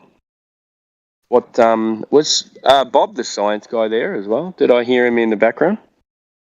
I'm not sure. I wasn't there personally, but I had a conversation with people who were, and they kind of summed it up for me. Yeah. From what I heard, it was, yeah, we know these things. Okay, well, how do you know these things? Oh, well, because on Earth we do this test, and so therefore, this is what happens when you ignite these gases and these colors come through. Yeah, it was pretty much like this. They get a set of papers or data that this star is an exoplanet. Then they start to look at this star, and out of the colors and blah, blah, blah, they then confirm the data that they have gotten by looking at this twinkling star and making up shit, pretty much. That's how I got it told, Just name one fucking scientist and one thing he's done in that field of study. And the scientists. And then they go away and draw those pictures of exoplanets that look like Earth, but it's really just a twinkling light. That's going to be my new thing, Timbo. When I hear somebody say scientist, I'm going to say, name the fucking scientist. But it's actually it's pretty clever, to be honest. Like, they give a lot of astronomers a data set saying that this is X, Y, and Z. All these astronomers, without being tied to each other, they look at this data and they confirm this data without any real evidence, And then we have 30 astronomers independent of each other confirming the same thing. And then it comes out to the public, and all these astronomers all agree, and they're independent of each other. Because they're operating, they're all operating on the same general presuppositions. So exactly, make the same. They get the same data set. Yes, they get the same data set, and then they confirm that data set. And they're all assuming that they're on a ball in space. The sky is a vacuum, and all these things are planets in a heliocentric orbit, and all that kind of stuff. Yeah. So they have the whole paradigm already embedded in their minds when they're looking at this stuff. They don't question any of the presumptions that go into it. Yeah, just the first presumption is the Earth curving. Yeah, I mean, that's all just a given, right? Just blow right past that. Like, no astrophysicist is going to go out and look at a horizon and try to match it to the globe, right? Yeah, not going to do it. Not even thinking about it. Yeah. Twinkling stars. Yeah. I'll say that one. It's twinkling this color. That's that one's helium. Back off.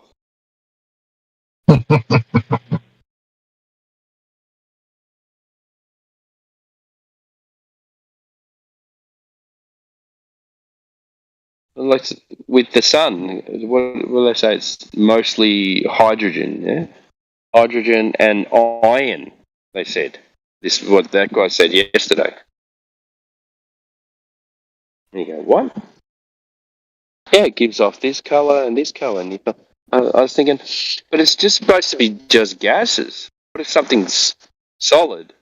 Then how do you detect iron in a colour of spectroscopy? Seems like they're just throwing whatever they have to in there to try to make it work.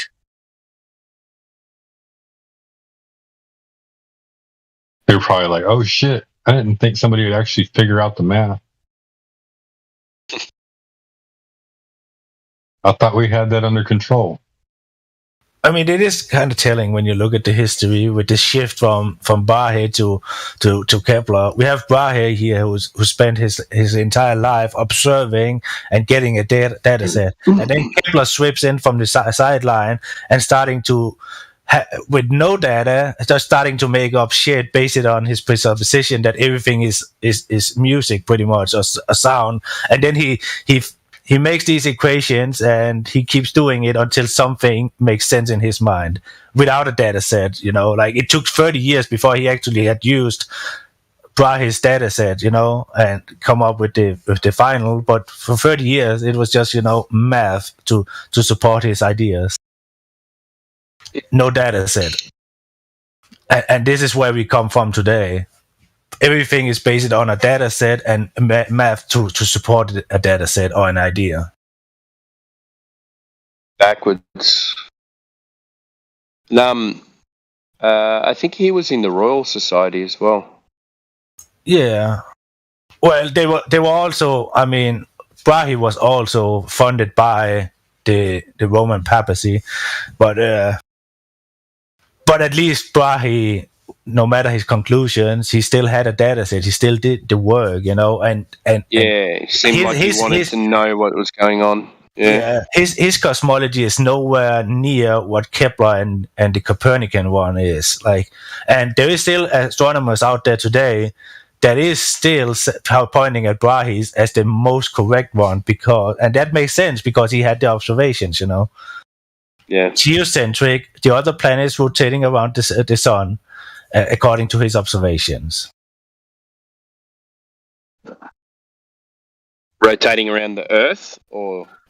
Well, it's kind of hard to explain. It's a binary system, so every single object in the night sky have a sister or something like that, like Sirius A, Sirius B, the Sun and the Mars, and so on and so on. So it's like a binary system, but generally and short told, the Earth is in the center, and every star rotates around the Earth, I think, but all the wandering stars rotate around the sun somehow. So it's actually a heliogeocentric system that he proposed.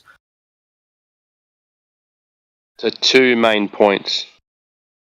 I'm going to have to look this up. That's Tycho Brahe, yeah? Yeah. But the main thing to take away was this binary pairing of the objects in the sky. That no object was acting alone. There was always this maybe this is the wrong word, but a counterpart. Yeah. Or something like that. So do those counterparts have to be close to each other or in the sky? Or could they be far away from each other? Because you were saying Sirius A and Sirius B, they're like, they come up looking like one star, yeah? When you look in that direction. Yeah, I think I'm not 100% sure. I read this book. I can link it to you back, but Sirius A, I think, is one of the very bright stars, and Sirius B is actually not very bright at all. You cannot see it every single night or something like that. And it was like the sun's binary brother would be Mars. They were having an orbit or a circling connected to each other or something like that. Yeah. I can link you the book. The guy who wrote the book has no credentials at all, so he hasn't been affected by, astronomer schools or something like that. And take the book for what it was. But he tried to analyze what was going on. Send me the even the name of the book, and it's online. It's free. I'll try and get it on. Yeah, I'll try and get it on. I'll get it on Audible. This is the second re-edition. Like he made one 4 years prior to this one, but this one has 3 to 4 years research added in on top of the old book. So this is the new book. It's quite interesting. But I mean, the conclusion will still be in his mind that we are living in a globe, in a space, and blah blah blah. But I think that's kind of beyond the point. We just have to look at the data sets, Yeah, it's interesting just looking at other things, why did they not go with this and why did they go with that, Yeah, exactly.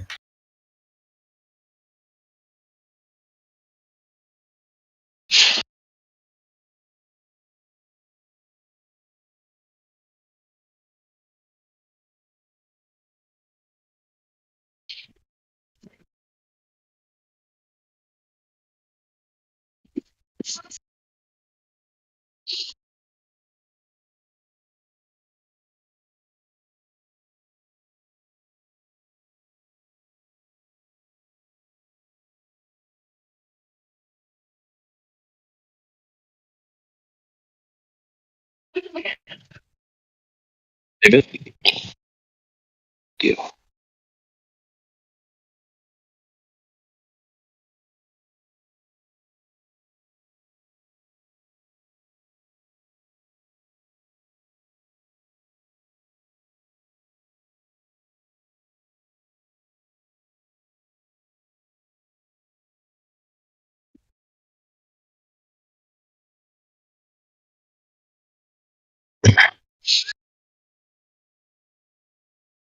Yeah. When I hear trust the science, I'm going to say, name the scientist and the experiment.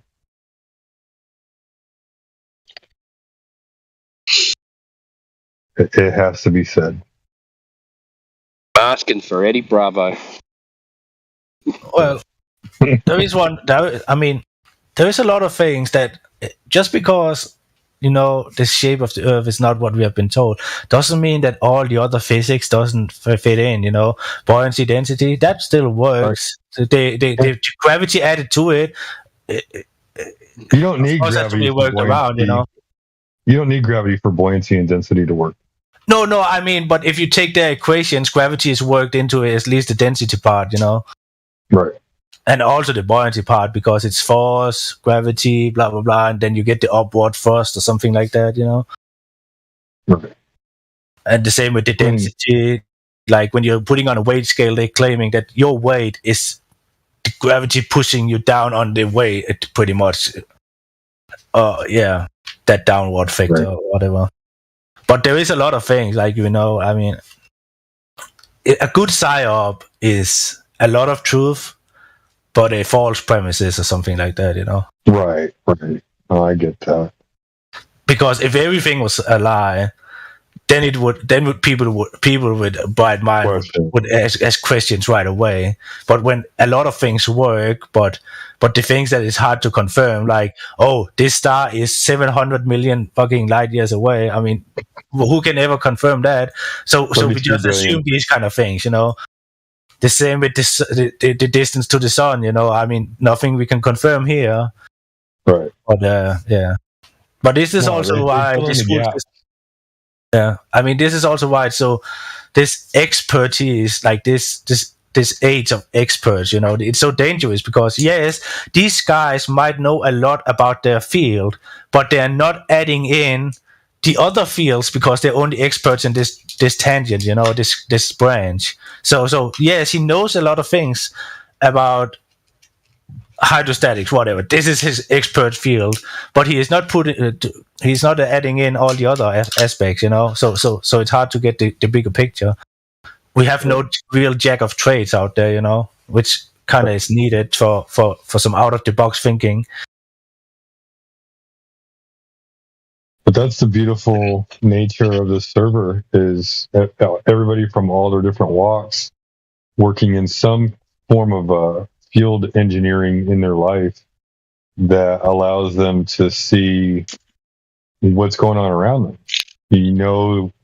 As things get further away from your eyes, they start to narrow and get smaller. Like you're only going to get that perspective from actually working in a field environment, and not sitting behind a computer screen 10 inches from your eyes. Yeah. I mean, just look at the moon. Like, it was a full moon last night, and it was super bright. 350,000 kilometers away, half that distance, that brightness should be twice as big, twice as much. Like, I mean, we were talking about blinding lights. Then we look at the moon landing pictures, and it's just a gray thing with no light on, pretty much. Does that add up? Yeah. It doesn't add up. I run into this argument a lot, and like Globers have an explanation for it, and it's a pretty weak explanation, obviously, because there's no curvature. But like the typical dumb Glober that doesn't know anything that they're talking about, when you sit there and explain, they're like, well, shouldn't the moon get smaller as it gets to the horizon? I'm like, well, that's the weird thing about the moon. It actually gets bigger on the horizon. And no, it doesn't. No, it does. Like, it's a phenomenon that we all see. We're all aware of it. We're not being ignorant to it. It's super big on the lower parts of the sky. Yeah. Yeah, all the time. That's one of Matthew's arguments as well. He says, "Oh, the moon. I can see that the moon doesn't change size as it goes through the sky." And you go, "The fuck are you talking about, mate?" Yeah. As it comes up, it's huge, and then it goes high, and it's small, and then when it's going back down, it's huge again. Yeah. Oh yeah, that's due to atmospheric lensing. You go, well, why'd you say it doesn't change size? Right. and that argues for us too, because we're saying the same thing. We're seeing through a lot of air. So of course shit's going to be distorted. Yeah, like one thing though, like the moon does look like a ball. You know what I mean? Yeah, I call it. I mean, there's some. Yeah. I call it a deceptive pitch because sometimes it looks physical as fuck. Like I could actually walk on that shit. Other times it looks transparent. It looks like I hate to say it, a hologram or some sort of that. You know, like it's so deceptive. When also when one part of it's dark, it looks like there's a ball, like a flat disc that's gone in front of it, and the dark part looks bigger than the lit part. Like it looks like a different size ball. It looks so weird. I don't know if you've ever noticed it. But that silhouette. Oh my god! It's a black disc covering the moon. Sometimes it looks like, especially when it's half moon or something like that, that there is this silhouette of something hidden or something blocking. Like I'll share this image. Someone posted it, and maybe somebody might be able to verify it, but I kept it because I thought it was interesting, and if it holds value, I don't want to lose it. So I'm just going to post it, and if it isn't of value, I can get rid of it. But like, you know, all these different types of crescents that we observe and see, and the angles that we see, they just seem to be. It seems to be in a different place every single night. Does it not? Yeah, of course. I mean, it's like the moon just does some weird stuff. I've put a camera on it before, like my camera phone, and holding everything still, and literally watch the moon dance around on the footage. I don't have the footage anymore, but because it was choppy footage, it was dancing around on my computer screen. Yeah, I remember you showing that. It might have been a long time ago. Yeah. It was one of my very first things before I even had a P900. Yeah, I remember that. Or P1000. What were you asking about these moons? Just noticing, like, because you said, I think you said once also, one of y'all said it, when you were younger, that the crescent looked like it was used to be vertical, and now it looks more like it's at an angle. No, well, that was me because I've moved countries, but so I'm opposite now. So see Sydney, that's what it looks like for me.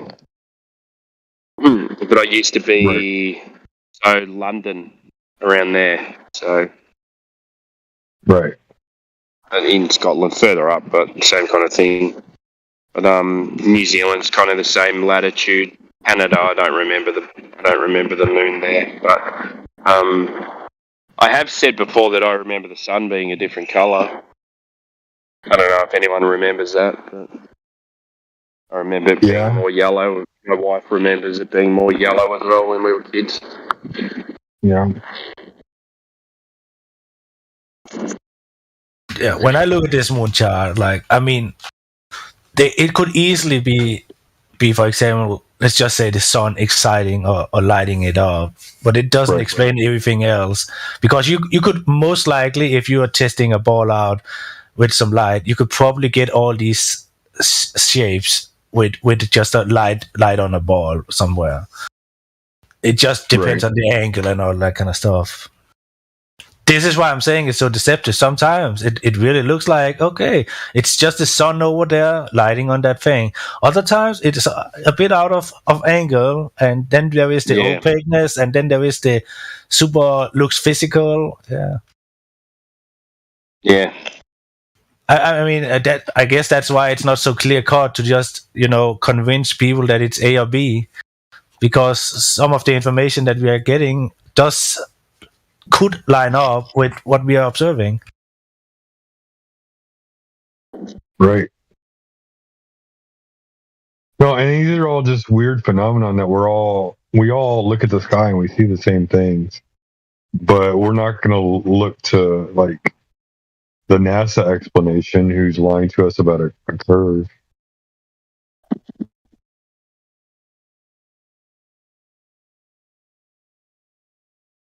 Like, what do y'all think about this one also?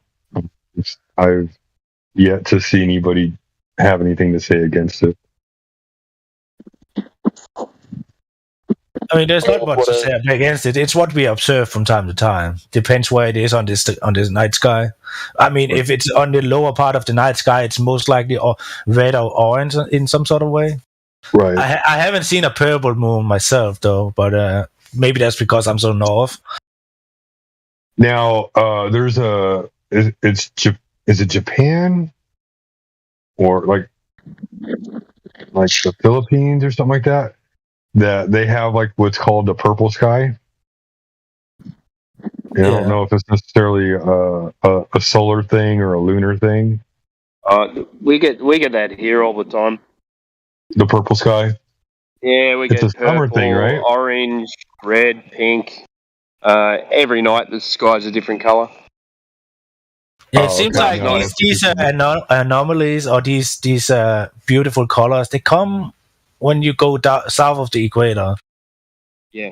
Up in the north here, it's very consistent what we are seeing in the sky. Like I could probably say that the moon here is always white. Of course, I've seen it red during eclipse. But it's always a bright white. And maybe in the summer we have a dust storm or something, and then it'll be like a reddy color, or like a browny red color. But that's the only other reasons. But it's always white. I'm going to show y'all a picture.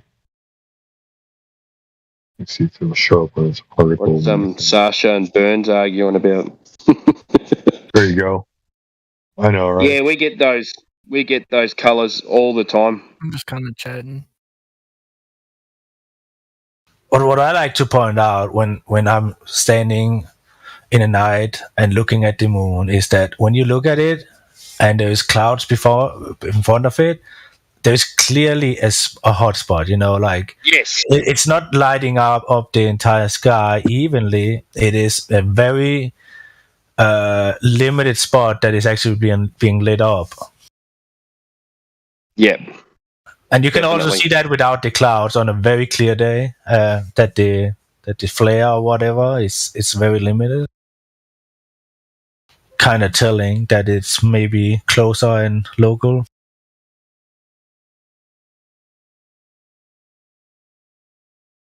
No. Just something I always wonder about when I'm out walking at night. Why is all the clouds not lit up like that? Why is it only that little circle?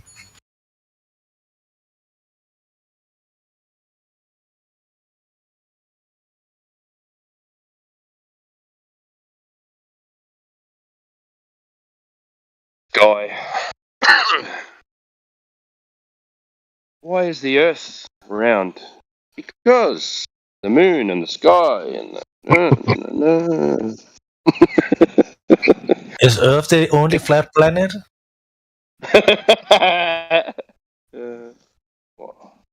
Why don't we fall off? Yeah, why don't we jump off into space and fall down? That's my favorite argument. I love to bring that whole argument into perspective for people. make it sound Fall off absurd. the edge. Yeah. Well, how do they? In your paradigm, there's no gravity. So how do you fall off? You'd just float off the edge, wouldn't you? If it was a disc in space. So I made this new meme. Someone just kept ranting about shadows, and then dawned on me the allegory of the cave. And I'm like, I have to turn that into a meme. I can tell the Earth is a ball weird. because of the shadows. We were talking about, me and my wife were talking about that last night. And then we had to explain to the kids what it was. They didn't know what the fuck we were talking about. The allegory of the cave? Yeah. It's truly a sad story. You're tied up to a wall. They were That's not saying what the what was the outside world meaning looks of it. like. And then they killed him for it. Well, I feel like when you're teaching your kids about the allegory of the cave, you also need them to let them watch or read 1984 and how it is affected in newer time, because not yet. I mean, it's kind of the same story. You know what I mean? Yeah. You don't want to ruin their whole childhood. I don't know how old they are, but when they start to what is called not adopt, but start to grow their critical thinking. Yeah, the older ones might be ready for it. They're 13, so the younger one's not ready. Maybe another year, I suppose. Yeah, I mean, you don't have to ruin it all. I mean, you could also just let them get through with the school system and then take it with them. Yeah, so you don't corrupt their grades or whatever. If you fail a class, you're doing a book report. My original thought. I think it was Systems, who's another Aussie guy on here. He was asking me what I'd done with the kids, and I said I haven't. Louis, come here. Sorry. I said I haven't really said much. I've just, when they got to school projects, when they bring them home, I just teach them about critical thinking. So when they're researching something, I say, now look at the other side of it. What else could be happening? Who's involved? Is it a bias document that you got it from? Just things like that. And then, I mention flat Earth and stuff like that because I have this channel on in the background all the time, so they know. But I just say, maybe it's a discussion for later on in life, or I said the lesson here is just don't believe everything you hear. Do your own research. Bluey, come here. Yeah, it is a touchy subject. When and why is it okay to tell them? Because if they're going through the public school system and you tell them these kind of things early, I mean, you and your family could probably get some issues, because if he said these kind of things in school, they would call the council or whatever, and they would maybe call the what is it called? A Department of Human Services. Yeah, exactly. And a lot of negatives could come out of that. It's easier if they were homeschooled. Yeah.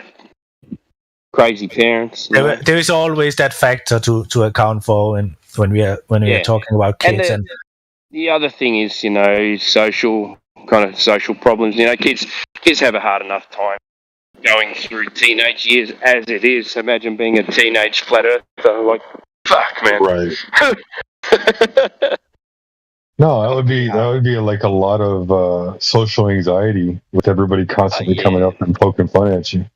Yeah, but you're probably right. Around age 13 or 14 is probably a good time to take them out in the woods, catch a face, and talk with them. Yeah, that's right. Surfing. I take them surfing and camping and teach them how to light fires and all that shit. Chopping wood in thongs. Nah.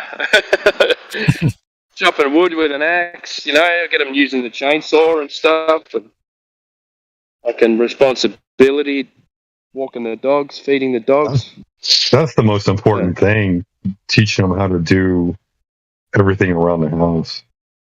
But physical things, yeah. If he ends up going into computers, I want him to know that he has to move his body. Because I'm a tradesman, I'm still moving now. It's 8 o'clock and I'm still out walking the dogs. I'll be up at 5 o'clock the next morning, moving around at work for another 8 hours, and then coming home, giving the house a bit of a clean, and then going out and walking the dogs for 10 k's. Like people, if he's going to go into a job where he's not going to be moving, he needs to know that he needs to get out into nature, light fires, walk, go on hikes. Keep your body moving and stay young, and be able to survive a couple of days at least if you get lost. So, but just be in nature anyway. You don't want to spend your whole. If you're going to work with computers, you need to see what life's all about. Where did we come from? What is this world? Yeah, another question, isn't it?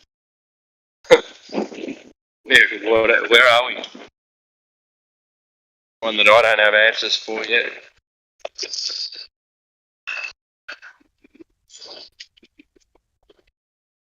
But at least I'll know how to look after myself if something happens, Yeah. I mean, also, like, if shit hits the fan and something is coming up in their life that is really hard to deal with, they, from an early age, they know the power of going out, catching a fish, making a fire, and just sitting you in the night sky. Like I do when I'm. That's what I do. That's how I center myself after a rough period. I think you're right, man. I think it's like being able to deal with stress and how you deal with a bad situation and how long you stay upset for.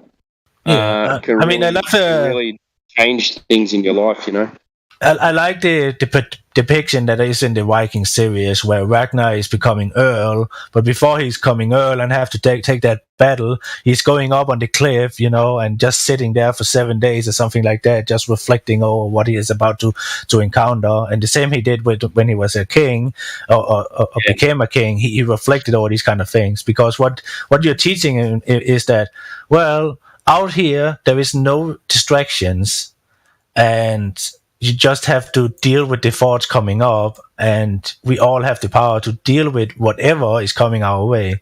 No matter how dark it looks, there is always a way, and it just demands that a man centers himself, and not because it removes the stress automatically as soon as you get out there.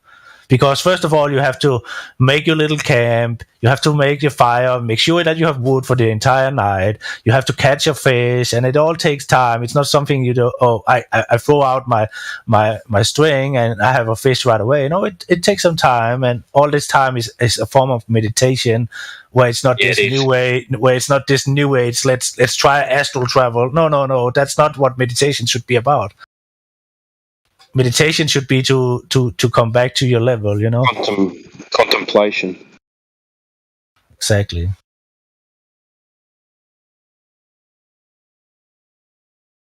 And I mean, personally, like, I've had these, like, after like a full night just sitting there looking into the sky, suddenly, you just get this feeling of energy flowing into you, and it's just like all the puzzles that you have been trying to piece together, they just piece together in a split second, in 15 seconds or something like that, and you're ready to go home after that. That's when you know that what you went out there to find, you have found, and you go back and you deal with the issues with renewed energy.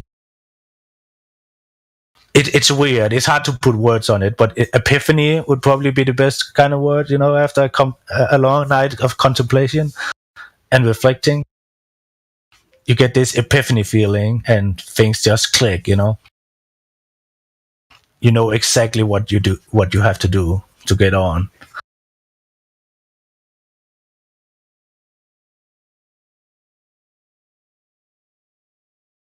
That's just my personal experiences, I guess. It's a great observation. You're always considerate of all the views and not just one singular view. I mean, yeah, but I mean, if you don't take the time like this, you will just be stuck in the wheel, the hamster wheel, where you have your phone that is always distracting you, you have your wife distracting you, you have whatever is on the TV or the computer distracting you. But going out there, it's just you and your surroundings, and it de-stresses you. It's yeah, I mean, yes. I'm not sure how to word it differently, but you're removing all the distractions, and it's just Oh yeah. I'm sure you know what I mean, but it's hard to put words on what is actually going on. But yeah, but if you are just in your room, there is distractions all around you. You know. Right. Like if you're not putting all these electronics away, going outside and just thinking for yourself, like even if there isn't a thought going on, but you're just going out and having an experience in life other than the electronic screen in front of you, it's gonna allow you to like think of other things. You're gonna see things more fully. You're not gonna be so narrow-minded, focused on what's just in front of you. And if there is something real to, let's say, the energy field around your body, to oil field, if there is something real about that, in your house, you're living in this electrosmog, or whatever you want to call it, and that is disturbing. It's disturbing your energies too. Like I wasn't a huge fan of Bluetooth when I first bought my Bluetooth earbuds to communicate with, talk to, and everything like that. When I first bought my first pair and I stuck one in my ear and it turned on, I could feel it vibrating up against my eardrum, buzzing against my eardrum. Like, I'm not sure I even feel that anymore, probably because I've gotten used to it or whatever. But I'm sure that has some kind of an impact on, like, my energy and the energy my body puts out and everything like that. I often notice that if my phone is in my bedroom, I wake up really groggy. So I've been making it a habit to actually leave my phone in the living room, so like a good distance away from me. And I don't have any Wi-Fi going into my bedroom or anything like that. So, right. I guess it might be something I'll try to do, or at least keep it at a distance of 6 to 10 feet. You know what I mean? Yeah. I mean, if you believe in that kind of stuff, like I don't think it's about believing. I just think it makes sense that if there is these invisible waves that is going in all directions, well, it is affecting us in some sort of way. Okay.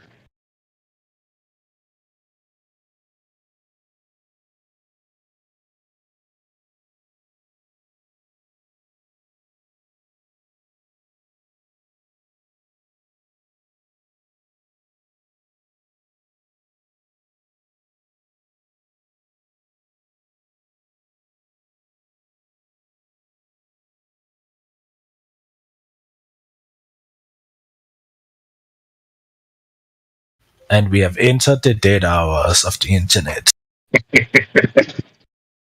Poor Tim, he's all alone over there. You're almost to like noon, 1 o'clock, aren't you? 10:15. Oh, okay. Yeah, there you go. So you're on the western side of your country. Eastern, actually. Really? Oh, actually, I would say Midlands. Like, I'm on the east side of Jutland, and Jutland is the west side of Denmark, so I would probably be in the middle of Denmark. Gotcha.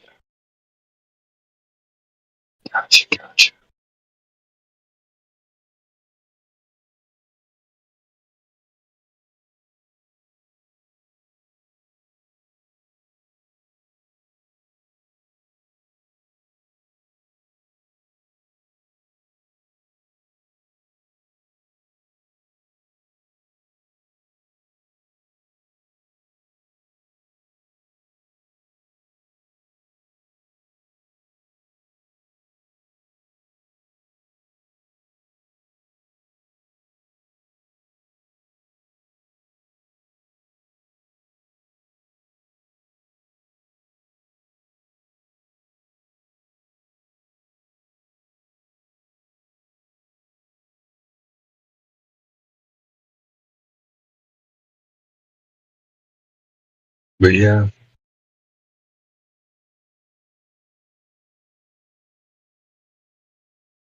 No, there's definitely some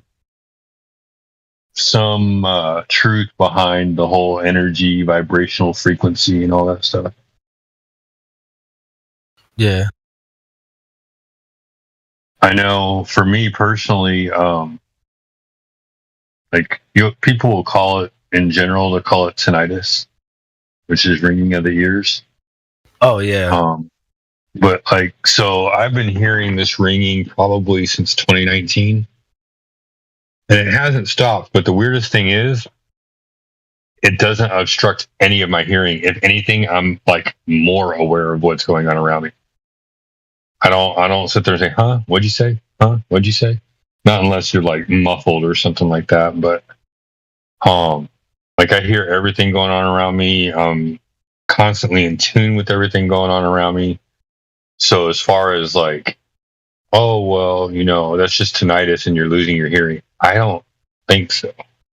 No, I mean it's the same with, for example, headaches. People often think it's like a chemical imbalance inside your brain, but all it is actually the muscles outside of your skull that is twitching or whatever. And tinnitus might be similar, there might be a muscle twitching somewhere. Maybe for you're talking about for vibrations and stuff like that. Yeah.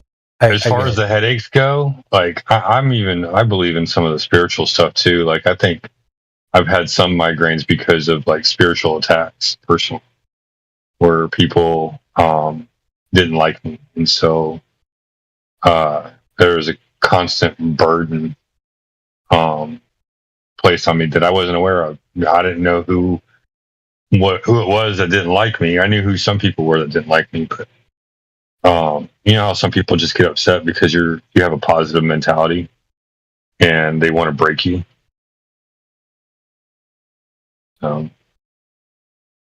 Sometimes you get a headache from that, just from being positive around negative people. They drain your energy. Oh yeah, I definitely know that you can drain yourself from energy by being around people. I don't know if it's spirit attacks, but I'm not gonna discount it. Right. No, I'm just saying from my personal experience, people get on me because, as a Christian, you shouldn't be intermingling with Wiccans and people of that nature. And it's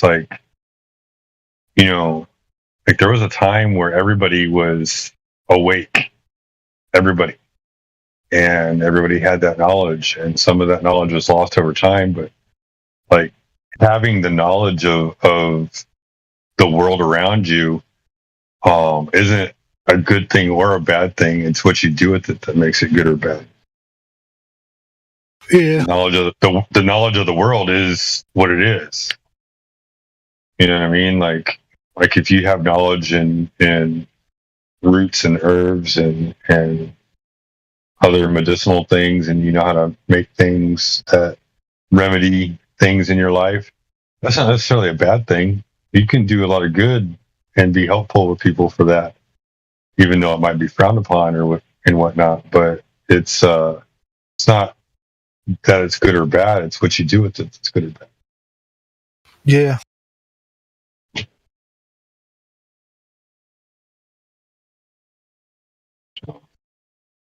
That's why I started trying to get into my Viking roots a little bit, because there's wisdom and knowledge in the history of all of that, and to overlook it because somebody with some doctrine said you're not supposed to observe that. My journey into all the mythology and stuff like that is that my conclusion is that the pantheon of gods were never meant to be a pantheon of gods to worship in human similitude form. Because if you start to analyze what all these gods and stuff like that they represent human traits, states of mind, and natural phenomena. So my educated guess is these were once stories that should tell a story about man. Later on in time, as stories migrate, they became into these corrupted ideas of gods in the sky and stuff like that. It stems from animism, where people are starting, where it's all about relation and relationships. So a sacred grove that people came to meditate or whatever, later on became a place of that is where the magical fairies are, and if you go in there and you say these prayers, the magical fairies will give you guidance or something like that, so it became corrupted over time. And also, like, for example, when we're talking about the Vikings, a lot of what we have about the Vikings is written by outsiders. It's written by Christians. But if you go back and you look at some of the remnants from Tacitus and Caesar, for example, they are writing about the Celts and the Germanics as having no pantheon of gods, and their temples were outside in the nature, like a sacred grove and stuff like that. What they were worshipping would be the sun and the moon and stuff like that would physically help them in some sort of way. They actually didn't have a pantheon of gods back in Caesar's and Tacitus' days. So when we go back later on, or if we go front in the time, like 600 to 800 years, and go up to the Viking era and Snorri Sturluson that is writing the Eddas and stuff like that, we are seeing a completely different view. We're seeing this migration of them worshipping nature and relationships up to having an entire pantheon of gods that is looking like all the other pantheons of gods. So I don't believe in these gods. I believe there are stories about man and natural phenomena. I think I have told you about the Hodor and Baldur fight before, where Hodor is Odin's blind cousin or brother, darkness, and Baldur is the god of light, brightness, light, day and night. It's a day and night battle. And up in the north, darkness is a much more fierce force than light is, because we have days, weeks, even up to months of complete darkness in the winter.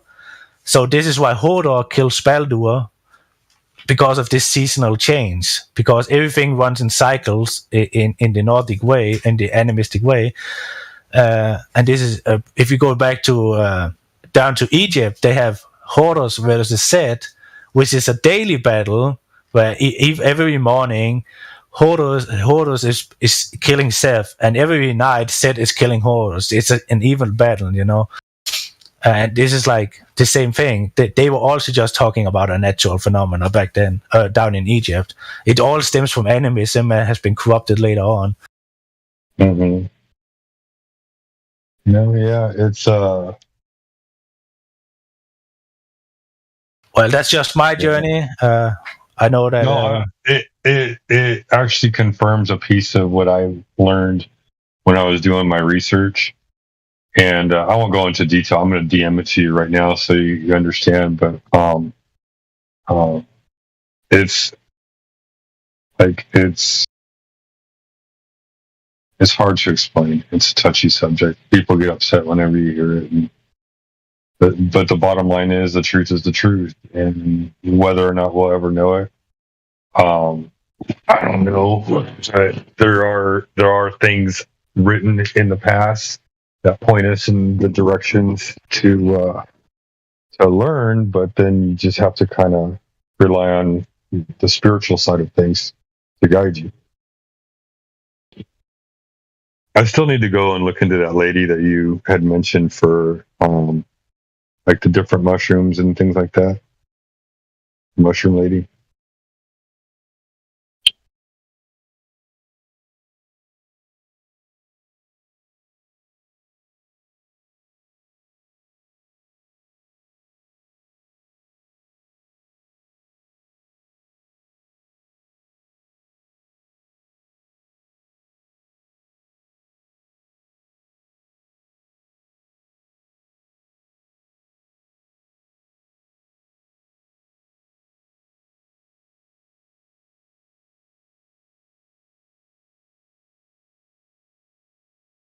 Did I lose everybody?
Anyway, Tim, I sent you a DM, buddy. And it's just a basic understanding. I've found lots of evidence in different cultures of similar stories. It wasn't something that happened like you could pinpoint at this one specific time. They all happened at different times throughout history. So.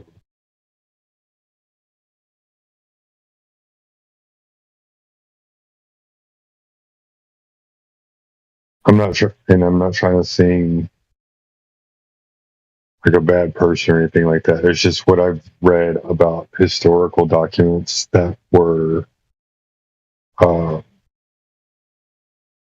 Some flood they're for sure. known historical documents. They're known, like shit that you can find on Wikipedia. Sheep. Some flood for sure happened. I don't know how big was, but it was big. What's that? Flood.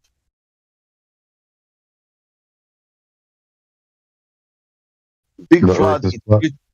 No, the flood, the water. How you say flood? Yeah.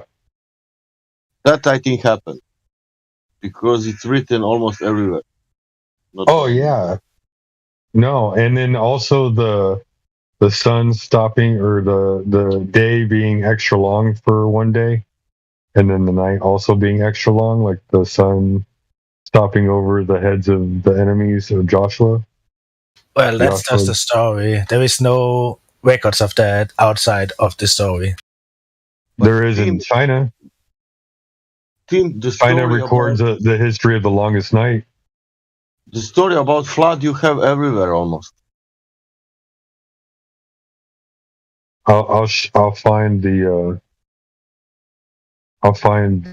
article that talks about the history of the longest night in China.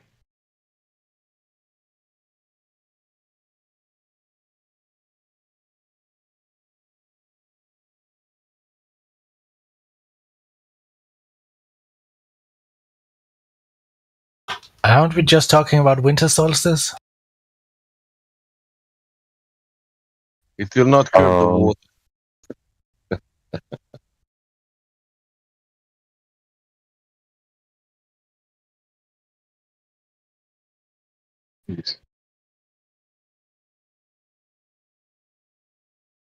That's 3 days of not seeing sun or what? Moon, what? No, he was mentioning one of the biblical stories about God stopping the sun or something like that in the story of Joshua doing some war or something like that. I can't remember the story word for word. Yeah, I said there is no accounts outside of the Bible, and he brought up the Chinese, and he's now looking for something. Yeah, but for the flood, it's not only Bible. That I'm saying. For the flood, you have almost in every fucking ancient culture mentioned some kind of flood happened. Yeah, what that means is that when the guys wrote the Old Testament, they already knew about these flood legends from all around the world, because as we know, the story in the Old Testament is not the oldest story ever told. There is many stories that is much older, and they also have flood myths. I could believe in that, for example, because we had that tsunami and we remember that, and I think that every of us remember that tsunami, what happened in Asia, you know. We can also look at it like this. Look at what happened in Pakistan last summer after like 2 months of drought. The ground became so dry that it couldn't take up any water when it started to rain, and it flooded the area. Like, I mean, that's a flood. That's a local flood right there, coming from the sky, because the earth would not soak up the water. A lot of natural explanations could be there for local floods. Like, let's say a mountain lake, and the the sides of the mountain lake crumbles, and the entire place under the mountain will now be flooded from that lake pouring out. That would be a local flood too. There's many of natural accounts. A tsunami, as you said, that could also be like a flood legend. I mean, if there was an ice age and it started to melt, that could be a flood too. Because we know this one because it happened 10 years ago. Doesn't matter, But maybe it was some bigger one, bigger one, what touched all the shores of the continents. I don't know. I'm now saying bullshit, but how we can know that it is not happened because people speaking about some floods, all the time. Not small flood. I think that this flood was big for everyone. Yeah, but I mean, it's not something we can confirm, and this is why I don't believe in a globe, is because we cannot confirm it. But what we can do is observe the reality around us and come up with logical reasonings behind these kind of things. And we do see local floods. We saw the tsunami some years back that was ravaging like a lot of places in the world. We saw, Pakistan last year. There's many explanations why you have to consider, like, let's say that a local area somewhere is being flooded by what I just said. Let's say a drought into rain, everything is being flooded, and people migrate away, and people 200 kilometers away from this local flooding would not know about it, but the people migrating would tell this story, and this story then migrates, and we can use the Roswell analogy, which is pretty much, like, it started out with a guy finding a stick in a desert, some tinfoil in a desert. What was said to have happened was that it was debris from an Australian alien spacecraft. What was said to have happened 30 years after the event was that it was an entire flying saucer with alien bodies that has been topside by the government. This is just like an example of how stories can migrate. So there was a local flood, people migrated away, people said that, what happened was a local flood happened from a natural phenomena. What people said happened, that it was some sort of divine interaction. And what was said 30 years later was that it was a worldwide flood and God was punishing the people. You know what I mean? Like, this is how stories migrate in an oral tradition. Well, I'm not saying about that connected. For me, I'm saying only about event. That story about that God did that. I don't know for that. Yeah, I get it. I'm just trying to use logic to explain how some of these stories might have been exaggerated. These legends. So story. If you want to make a story, you can play one game and you can realize that in half an hour the story will change. You can play with your friends. You write one story and tell your friend, but other friends. Yeah, I know the story of the telephone or whatever it's called. Yeah. And then the story will change in half an hour, not in the time of what could be changed. Or what people. That's a great example too. If it's not written, if it's not documented, if it's not, then with stories could. I experienced that myself. That the game is beautiful, because we were laughing what the last man was reading, but that's happening in half an hour. Can you imagine what could happen in 1,000 years? Yeah, exactly. That is why I brought up the analogy by the Roswell and the flying saucer, just to show in recent time how we have seen these legends and myths take place within just 30 years.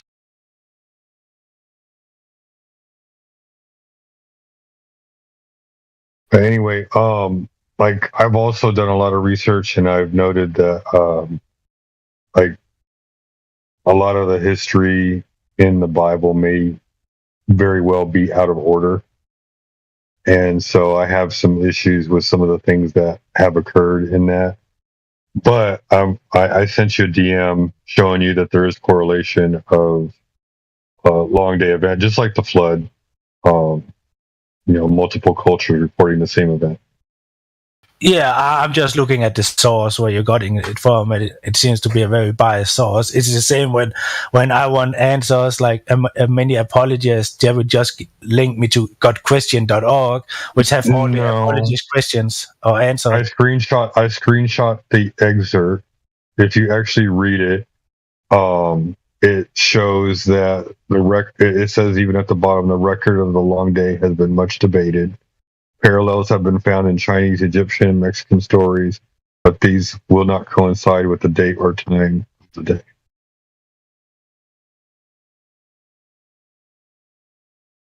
But I mean, it brings us back to the flood. All these civilizations all around the world have a flood story. Does that mean that they're correlating? I mean, I tend to think so. It's personally just a belief of mine myself, but like I think the story of Ragnarok tells the story of how things went down. I think they were these supernatural beings that came down here, and they corrupted civilizations, and God was upset and flooded everything out. And then while everybody was underground, they were cave paintings because there was nothing else to do because the world was being destroyed. And then when the flood went away, they all came out and they all started over. And thus the stories of their deities of what they used to remember. That's my personal opinion. Yeah, that's where I tap out when we talk about, God actually interacting with this player. If there is a prime mover in my world, he's not interacting because there is no evidence of the interaction. And again, like it's hard because there is a million different, definitions of what this God is. Some say it's just energy. Well, that is the one that resonates the most with me. But when we're looking at these tales and legends and religions and stuff like that around the world, they cannot use the energy one because there is definitive claims in their stories about what this God is, and there is just no evidence for these kind of things. That's where I tap out. Right. Where everybody has their own experiences. Like you agree, we all agree. If I have to rely too much on faith and belief, like I just have to tap out. I have to be honest with myself. I just have to tap out there. You just had a different experience in life. You probably haven't come in contact with things that would prove otherwise to you because you've had to do things your way. Yeah, I mean, that's one of the arguments, which pretty much goes, you just don't understand because you haven't met Jesus yet. I have heard that many times. I've heard that many times. It's just like, I mean, Tim, can I say now something like that? When a person saying something like that, for me, he must know everything about all other religions, but the same way how he knows about that one, what he believes. Yeah, I would be like this. Like I would refer back to, let's say, Paul's letters. He's talking about Jesus coming to him in vision form and not physical form. So I would say that, well, if you have met Jesus, that would mean that you are a prophet. You are a divine inspired prophet, and you should be doing more with your life than just your 9-to-5 job and talking about your experience about how you met Jesus on the internet. You should be doing something different because God has chosen you specifically. Yeah, I understand what they're saying. Yeah. But then again, no matter what I've said right now, just doesn't discount the idea that there might be a prime mover that has started everything. No, and doesn't discount also idea that, for example, that Bible is that really, really, really right one. Well, analyzing the Bible and the history around it just discounted it in itself. Well, you cannot know what's that, because it's there, it's written, and now it's a point. Shall we all of us choose that? No, I would say if you had to choose one of the Abrahamic religions, it would be the Quran and Islam. yeah, that's the problem. It's not like a choice. People say it is, but yeah, I will be born in Saudi. I will grow up like a Muslim, or I will be born in India. I will grow like a Hindu, and that means that I need time to grow up and to realize there is another religion, and there is some kind of Bible, and then I need to read Bible. And then, do you understand which process you need to pass if it's that truth? You need to change your religion to get truth. And you living, for example, maybe in culture that you, why should you change your religion? Yeah, I know. I know this, but maybe people should just step out and just analyze the different religions and mythologies as they are, because there is a clear migration of stories where we can start to compare. Let's just say creation story motifs. Then we can see that we can trace them all back to like almost a single source. That doesn't mean there isn't stories before that, but with this motif started around there, it migrated to there, and blah blah blah. And when you start to map these things out, you start to see that the motifs from the northern mythology is also to be found in all the other mythologies and religions. And when we then see in the timeline how these creations were starting, then we are starting to see, well, the Bible is most likely not correct, because it is the latest iteration of this story. It has just been, I'm not going to go so much into that. It would be a 2 days conversation to go over all the information. Like it's a lifelong journey. All I can say is that my journey have led me to believe that there is nothing special in the Bible and the Abrahamic religions. In fact, when you look at the creation of the Old Testament, it is a religion that sprung out of a mythology of a pantheon, and later on has been became. It was pretty much a patron god sect that there was adaptations from the Persian religions. There was adaptation from Egyptian religions. Yeah, of course.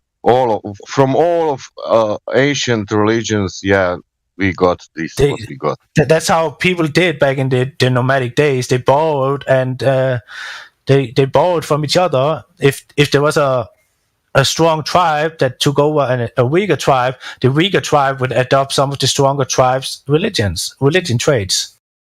Stuff like that. So yeah. Sorry to jump in, but I think what you're saying, it can all be backed up by history. And if you look into just before the Dark Ages, especially, from then right the way back to ancient Egypt, you see that they use syncretism to merge together sort of a couple of.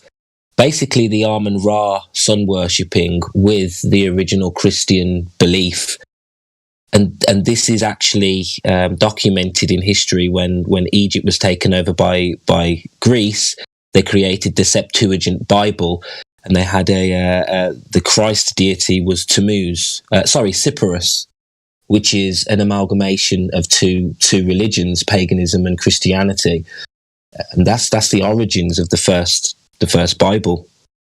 Yeah, you make a good point. But you have also a story. I don't know is it true, but I watched that.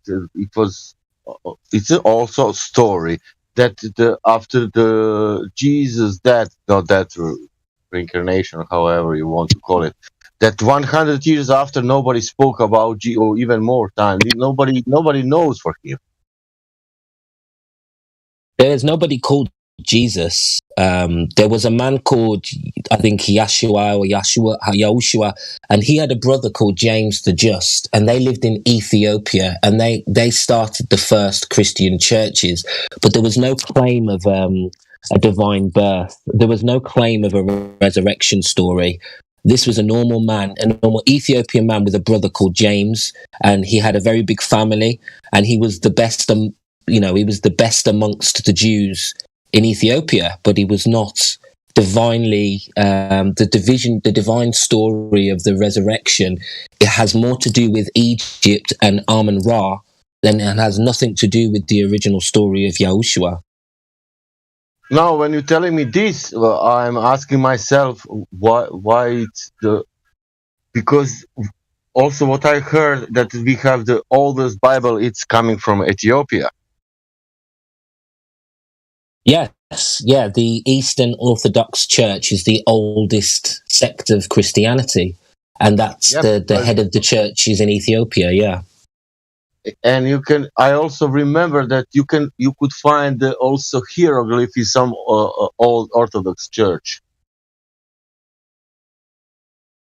Say that again.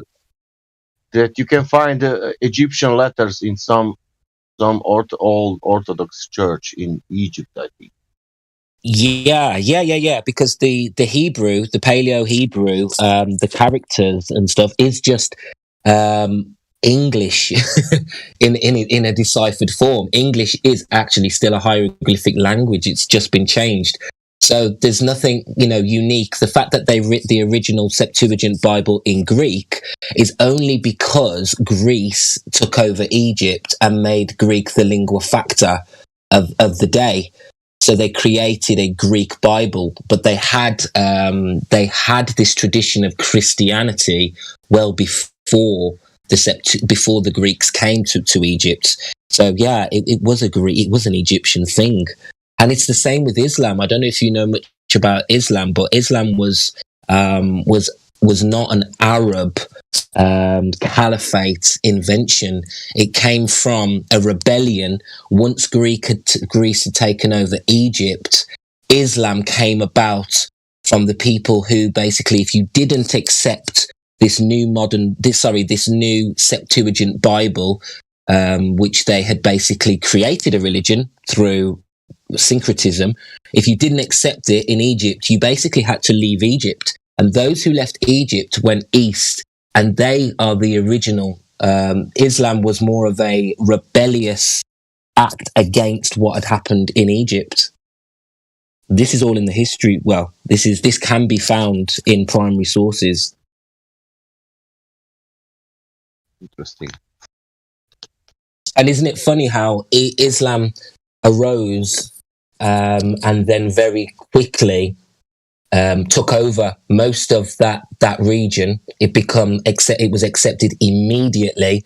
It outgrew and outpaced the Christianity that they'd given us in the Septuagint Bible, and then before you know it, Islam was taking over Europe.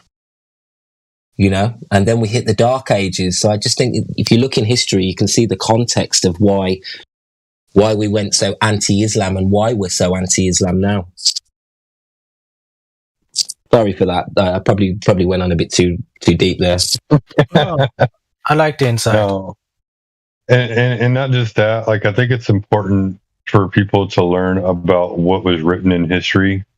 You may not agree with it as far as, maybe cognitive dissonance to you, where it doesn't sound right because it doesn't go well with what you've always believed. But they're documents that were written in history, and you got to kind of give a little way for someone like you or whoever is out there that has knowledge on these things. Definitely helps to have the sources available if you have any of those sources. But just to hear the conversation, to get people to think about growth in their own wisdom. I like to use a metaphor of the tree of life, where you're the seed and you're growing up to become this stem that gets branches and small sticks and twigs on it. You start at the stem, and when you explore life, you explore everything above the ground, because that is the result, that is the truth we can know, and it takes you out of all these branches.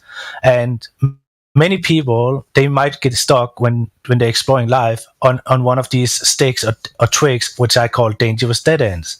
I see personally that being stuck in one religion is being stuck in one of these twigs. But what you have to do is you have to traverse back and explore the entire branch and the entire canopy. And when you have done that, you can start to go back to the root system and find, the bigger, deep meaning of life. I think I butchered that, but No, 100%. No, It's like a complete life journey, and you cannot explore the unknowns, the thing up under the ground, if you haven't explored the entire canopy, because you won't be able to get the full picture. Right. I mean, how can you really make sense of religion and say that you understand a religion if you haven't gone and looked at not just the history of that religion, but also the etymology of the main words in that religion? Because you can, by doing that, you can find out where the origins have come from. And I think most innocent Christians modern day believe that, you know, the Bible is like divine inspiration from Abraham, Matthew, Luke, and John. And I think that's where, you know, they're going to commit a spiritual suicide at some point, because it's quite clear we have sources where this information came from, you know. And if you look into the history of Alexandria and the library and what was in that library, you know, potentially what was being used in that library to create these texts, like it's pretty obvious that these messages were in the pyramid text. Yeah, I mean, you can just look at, for example, like the Greek scholars that wrote the modern day Bible. I mean, they were educated people in the Greek school. They know about all the tragedies like Homer. They knew about the other mythologies or the religions about neighboring countries and stuff like that. And they also were taught the skill of emulation. You know, like you take one story, you use the same composition, you just change some of the words or some of the names, some of the characters a little bit, and that is where we get, you know, the onion set up and all these kind of things. Like, yeah. But what my main point was that the elite was writing this for the elite and to deceive the minions.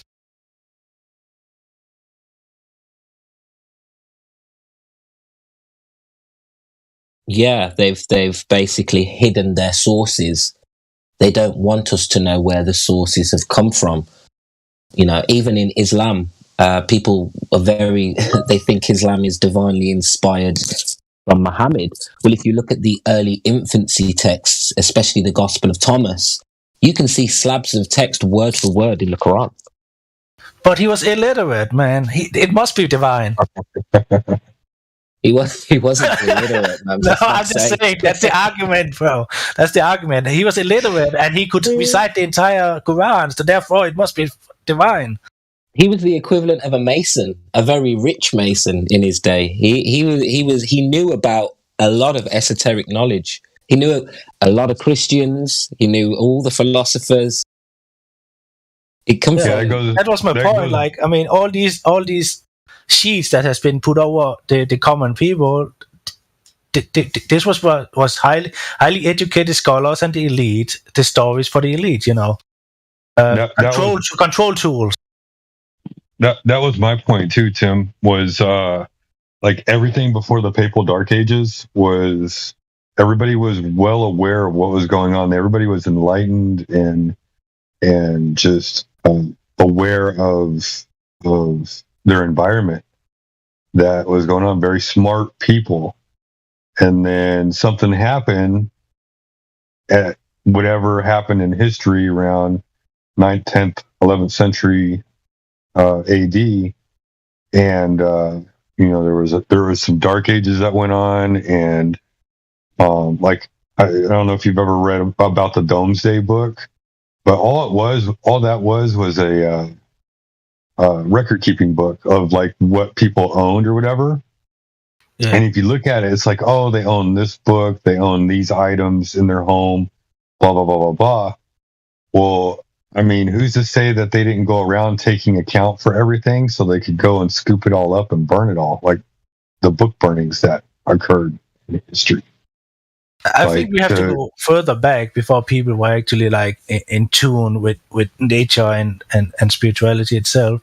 Sure. Back to the animistic roots, because like a nomadic tribe society, like I don't think the nomads was actually that well versed in all these kind of things. It was just all traditions. But when people started to settle in these towns and they started to become these priesthoods and these these schools of things, then they started to accumulate, and was much easier to create stories and stuff like that. But if you go back to the animistic roots, where people had sacred groves and stuff like that to go to, and people had, not sure what my point is, but yeah. Well, we had the Druids, didn't we? The Druids were the earliest people who had ancient knowledge. And what about the shamans? Yeah. Yeah, the shamans are a different part of the world, aren't they? They're more. Well, I mean, if you look at the Druidic world, it's kind of like the western part of Europe and down to Greece-ish, and the shamanics was everything northeast from that, all the way over to the Russian steppes, or something like that. The Druids are different from the shamans because although it's all esoteric, it wasn't esoteric then. But it was, it's that deeper knowledge and understanding of the universe and the world, probably the earliest scientists. But the difference with the Druids was they carried ancient knowledge. They carried knowledge from the old world, and they claimed to have had knowledge from the old world. So the earliest, someone said it earlier about how every single civilization starts with a flood myth or a flood and a resettlement. And the Druids were supposed to be the keepers of the knowledge from the old world. Yeah. Have you seen the documentary The Last Druid or something like that? No, I haven't seen that. He claims to be the last of an ancient order that was set in place after the last big cataclysmic event. And he was talking about these floods and electrical storms and why people was sheltering underneath big monolithic stones and in caves and all that kind of stuff. He was also talking about a time in the old world where people didn't use language but was telepathic of nature, and the trauma from the cataclysmic event made them forget this telepathic ability, except for the minority of the Druids that the ones that became Druids was the one that still had the telepathic abilities. It's a bit out there, but it's interesting nonetheless when we are talking about the Druids having ancient knowledge about resettlements, as you said, like cataclysmic events and stuff like that. Very interesting. I don't know if any of y'all still talk to BattleMod. And y'all remember BattleMod? Oh, from time to time, he's over in one of the other servers. Right. He, I remember him telling stories all the time about the Native American, the shaman, and very similar to what you said. The world has been destroyed several times, and there in his culture, it was the job of the Native American to help guide society back on track to try to get back to the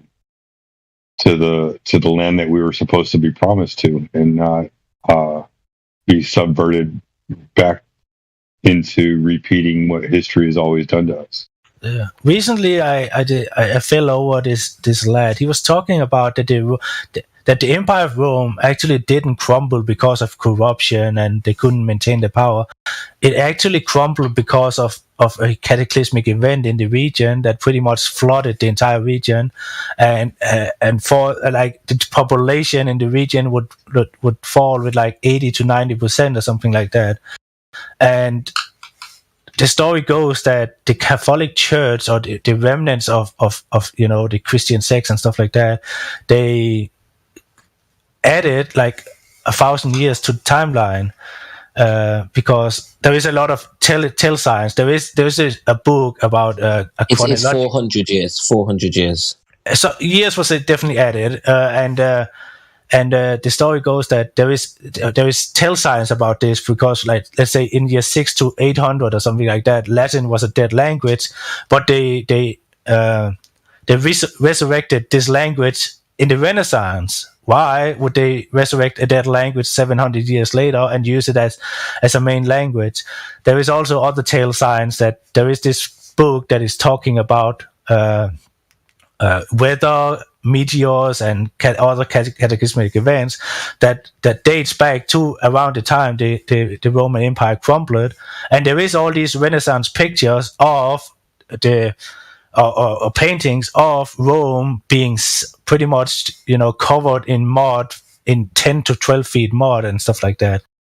And the theory goes that the Catholic Church had to put on some years, because if they were starting to preach when people were still in remembrance of this event, people would disregard the church, because an event like this would be a divine intervention, that this the Catholic Church's control system was not of what God wanted. But when they are adding, like, let's say 500 to 1,000 years, they're giving distance to the event. So the event was not to get rid of the Catholic Church, for example. I'm butchering this right now, but I guess I can post the video and the No, book. I think you're talking about Anatoly Fomenko's work and Morozev's work.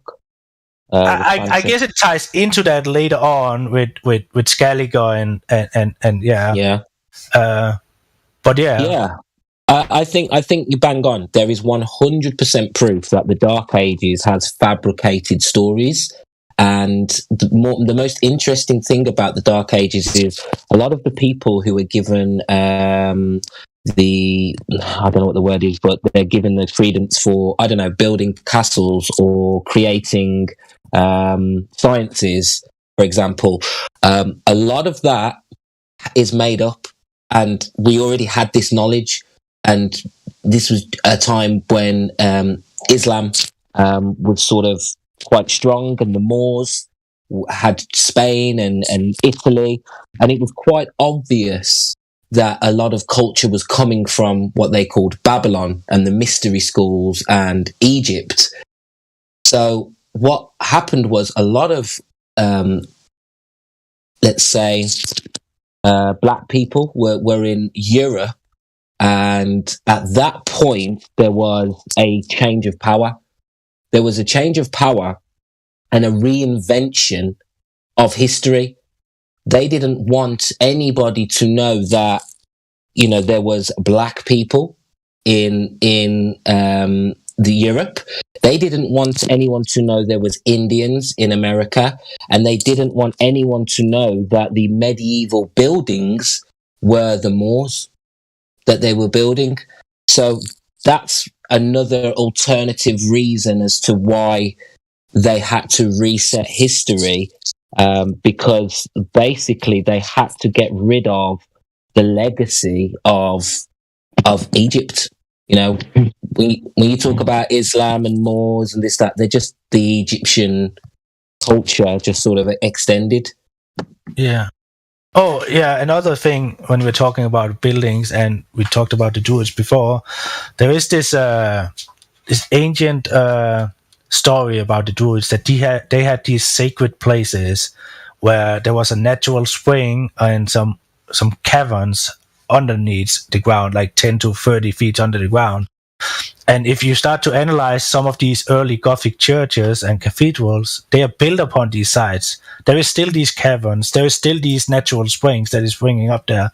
And this is where some of the stories about the cathedrals being, energy centers, because the story goes that the Druids was using these places because of the ionized major waters that has been invigorated or something like that by the telluric currents, had healing properties.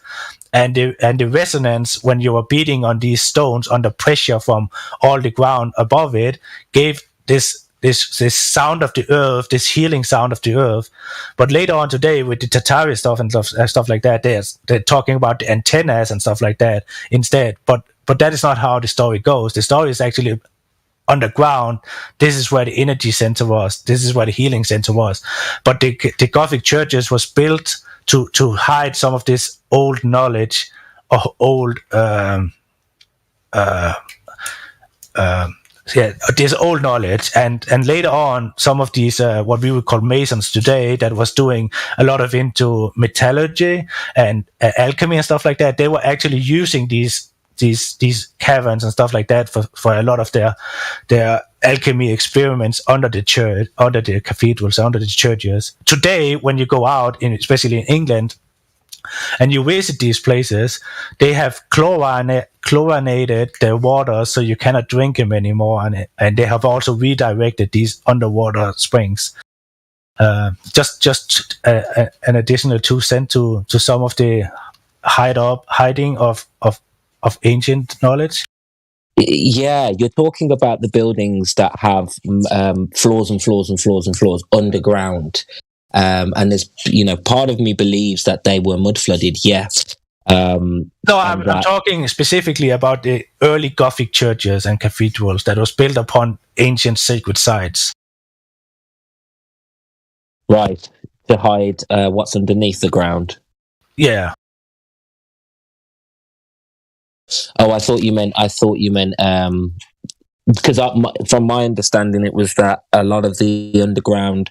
The reason why there's so many levels underground is because of the mud flood or whatever, the vapor canopy, however you want to describe it. But the flood, and then basically we were living in a complex of buildings that were underground. Yeah, that would tie together with what I said about Rome was sacked by 12 feet of mud or whatever in the fall of the Roman Empire, because they have 6 stories underground or something like that, and they have these Renaissance pictures of 6 foot of mud covering some of the artifacts that we still have today, or monuments that we still have today. Yeah. Yeah, there's no denying that there has been either a mud flood or a liquefaction event that has covered a lot of these buildings. And I'll take it a step further and throw my hat in the ring to say that I think you'll find every single mountain or massive hill has a way in to the middle. I don't think there are any mountains, or very few, that don't have caverns and hallways and doorways and things inside of them. I mean, just look at something like a mountain spring. Where the fuck does the water come from? It must come from somewhere. So there must definitely be some cavities, and maybe even the stone is able to actually soak up water and release it over time. But it's a lot of water that's coming out of these mountain springs. So there is a lot of mystery still. Yeah, let me ask you a question. Where do you think the sand has come from in the Sahara Desert? All of that sand. So remember, they believe that it was a rainforest at one point, yeah? Yeah, I don't know. I've heard a few different stories about, ancient megalithic trees that was made of it was these silica trees or something like that, or based on silica trees. I'm not 100% sure. But I've heard these kind of stories that it was ancient trees that has been cut down or just vaporized over time. But I'm not sure. I can't make a claim. Yeah, there's evidence that there was more silicon-based life. If you look at the oldest trees we have, they are silicon-based, not carbon-based. And the older you get, the natural trees and stuff, the oldest of the oldest ones we have, they're all silicon-based. There's also like the cedar trees. Yeah, there's also evidence in the rock as well, that there was more of a silicon-based environment. And there's an interesting guy called Archaics on YouTube. He talks about a lot of ancient societies all have a similar story, that the flood myths, basically, but a bit more detail is that there was more oxygen in the air, and that we had giants and we had larger beasts and larger creatures because of the makeup of, he calls it the vapor canopy. And he said at one point, this is how he describes it, it collapsed, and it created the floods, which is very similar to the scriptures that say the heavens opened, so the vapor canopy collapsed. And then what we got after was a complete change in the atmosphere, if you want to call it that. And we have now a lot less oxygen in the air. We have it's a very different makeup that we have, and now we're all smaller, everything's smaller. Yeah. Just gonna make a shout out if anyone is listening to the live stream. We are in deep speculation land here. We are not making any definitive claims. No, not at all. Good man. Bigwood, if you have any sources or some videos or some books or something like that, feel free to list them in the chat so we could. I can't remember what I've said now. Well, we have been around a lot of I've said things. so much. We have less air and everything's smaller. But I just wanted to say real quick, a lot of this, like, it all hinges on like our research that we've done on our own. There's historical documents out there. It's not like we're reading fringe stuff or whatever. Like, you actually have to dig on this stuff in order to find it in the internet. Like, one article leads to another article, leads to another article, and then bam, you're reading about something historical you never thought you'd ever come across. So, but yeah, anyway, so you were talking about the air being less dense, and so there's less oxygen enrichment. It was more carbon based back in the days or something like that. There was less oxygen. Oxygen was actually like it would actually be a pollution to the old world. That's how the story goes, I think. Yeah, and you hear all the myths about people didn't need to eat in some of these giant buildings. They didn't have toilets. They had fireplaces without chimneys. There's a lot of stuff that didn't make sense in these buildings and stuff. But then if you had a completely different makeup, you had a completely different human being, of the atmosphere. You had a completely different human being. I mean, I don't want to speculate too much more around it because I know, it's so far back and there isn't no proof. But I just think it kind of, if you link those things with the fact that we have giant bones, with the fact that we have giant buildings with technology we don't understand, we have cedar trees that are a complete different makeup to all the modern trees. You start getting a picture here of, a complete collapse, not just, society, but of the actual physical realm, which kind of leads to a good and evil sort of battle. Could this be technology? Could it be the Matrix? Yeah, I mean, there's a lot of small tail signs. Like, let's say, I think it's the Peary map or something like that is showing, the entire coastline of the northern part of South Africa or something like that, or just under Africa, the coastline there is aligning with what they have from quote unquote satellite pictures and all this kind of stuff today. There is a lot of small tail signs that something have been different in the near past. I'm not talking about the last a few hundred years, but and now we've found sites like Göbekli Tepe, the Olmec sites. That we're talking about high level technology 3,000 years ago. When we're going into the megalithic structures, I don't buy the high technology thing. We can easily reproduce what these guys have done, like the machining marks, copper tools. Yeah, high technology. So what I'm saying is they had machines. They must have had machines to build these things. No, they actually didn't. If you're actually looking into people who are replicating the alleged tools and stuff and techniques they had, like they can be done. Like saw marks, like that's just a pendulum copper saw with some water sand abrasives, easily. The same with these holes that has been cut. But they're made out of, some of these things are made out of sandstone and some of the hardest materials that we have. Only now today you need like cooling systems on saws and drills. No, I mean you can do these things in granite. I can show you that it can be done. You can do it yourself. Yeah, but if we're talking about 3,000 years ago, we were under the impression mainstream tells us we didn't have these tools. We didn't have the ability to do this stuff. I mean, they're trying to convince us they're trying to tell us they built the pyramids dragging these giant rocks on logs. Yeah, I mean, I'm not saying that everything that they're claiming is correct. What I'm saying is that with the tools and the blueprints that is left over, they could have done these cuts in stones. They could have done this precision in stone. They could have made holes in stone with simple copper tools. It's all in the sand and water abrasive. Yeah, but for example, if you talk about the Olmecs, they didn't have this, apparently, in our history, they didn't have these tools, they didn't have these technologies, and this also predates a lot of the discoveries that happened in the Mediterranean and stuff like that. So I was just trying to highlight that we had high level culture 3,000 years ago is what I'm trying to point out.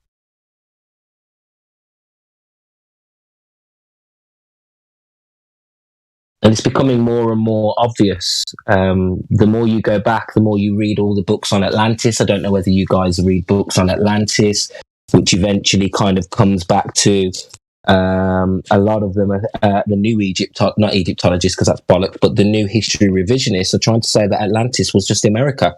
The Americas was the original Atlantis. And when we got to America, i.e. the West got to the Americas, they were fully fledged buildings. The White House and things like that were standing there in ruins, but a lot of these massive buildings were already there. Star forts everywhere. This is where I have to tap out, because that is just grifter tricks. The buildings in America is built pretty much as they have been claimed to be built. No, I disagree. If you've looked into it properly, I have, and I bought the entire story for a long, long time. But if you want to know stuff, you have to question what you think you know, and that is what I did. And now I am not buying it anymore, because I have seen enough evidence and enough things to know that it is most likely built in the way that we are said. That is not to say that entire history is as they claim. No, I'm just talking about that if we're talking about these ancient people, this resettlement, we're talking about a long ass time ago, not recent history. No, I'm talking about when the Spanish got over to the Americas, and the stories of the Chinese going to the Americas before Columbus. They had a full functioning government and society. Yeah, they had their own versions of presidents before the English got there. The first presidents of America were basically Indians, native Indians, dark-skinned ones as well. And they had society, and they taught. They had a lot going for them, and that's all been hidden. They had towns, they had cities, they had a lot, and they told of their ancients building a lot of stuff that is just sitting derelict, and we still keep finding it in the jungles. All of their ancient buildings.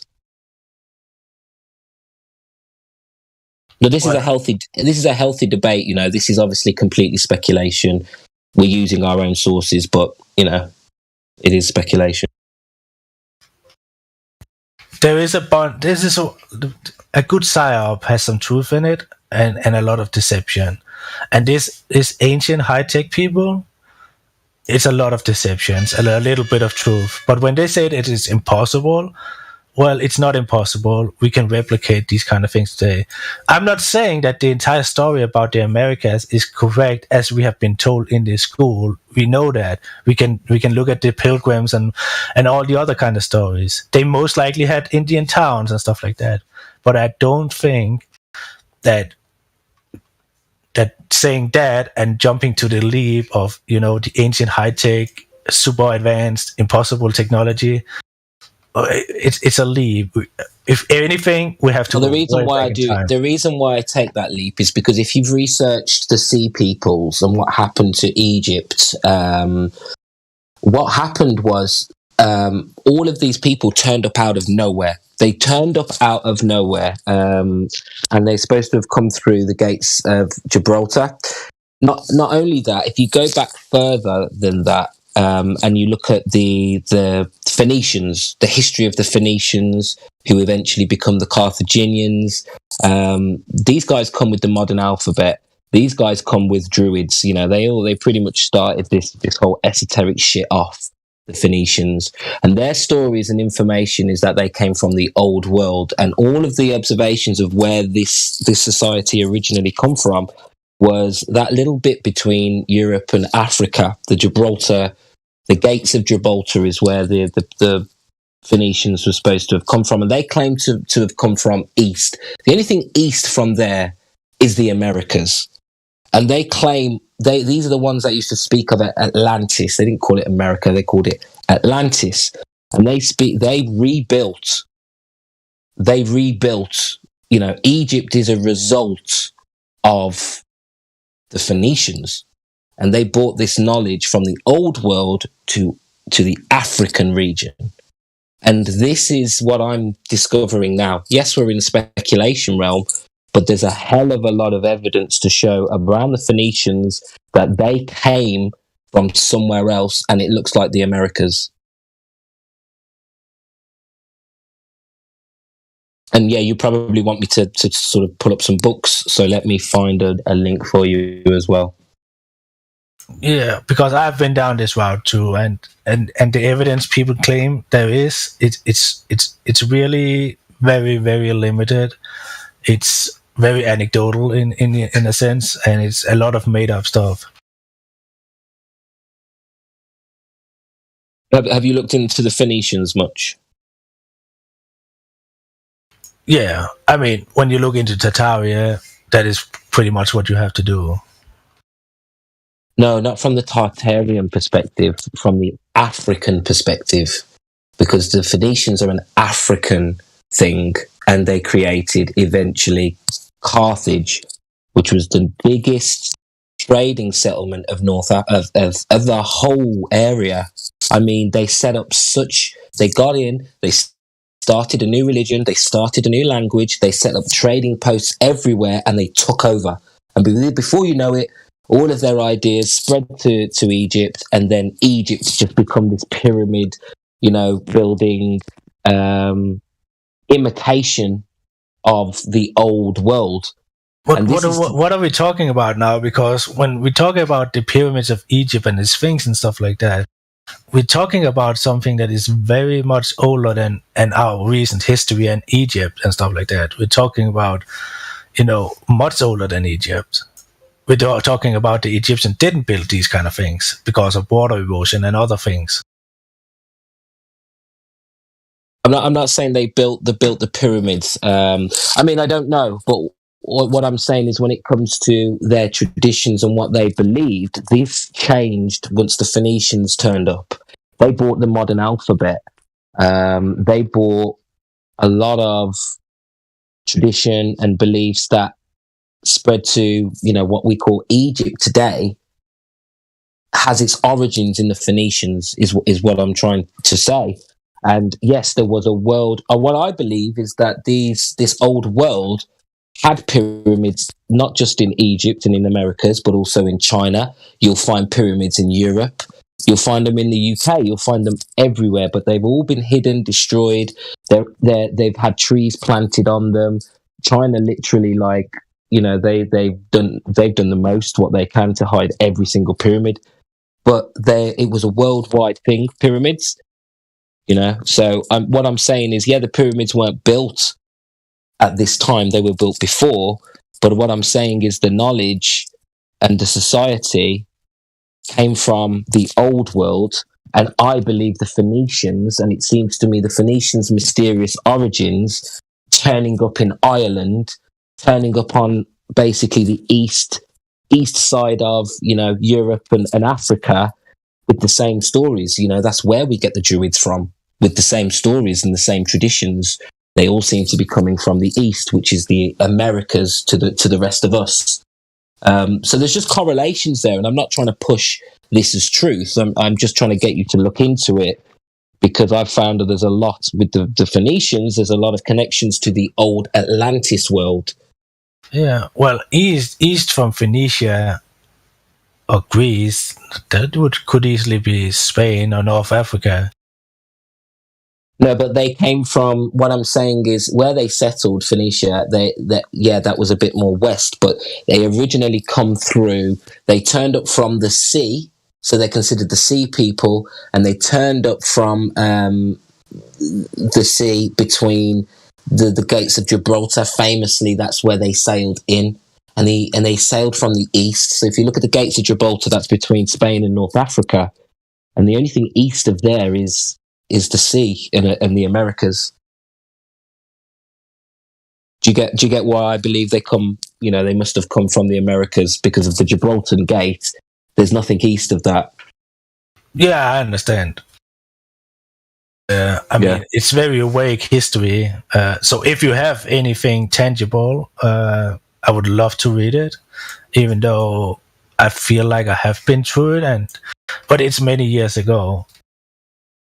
But I would love to recapture that if you are so sure on your position, because I like to challenge myself.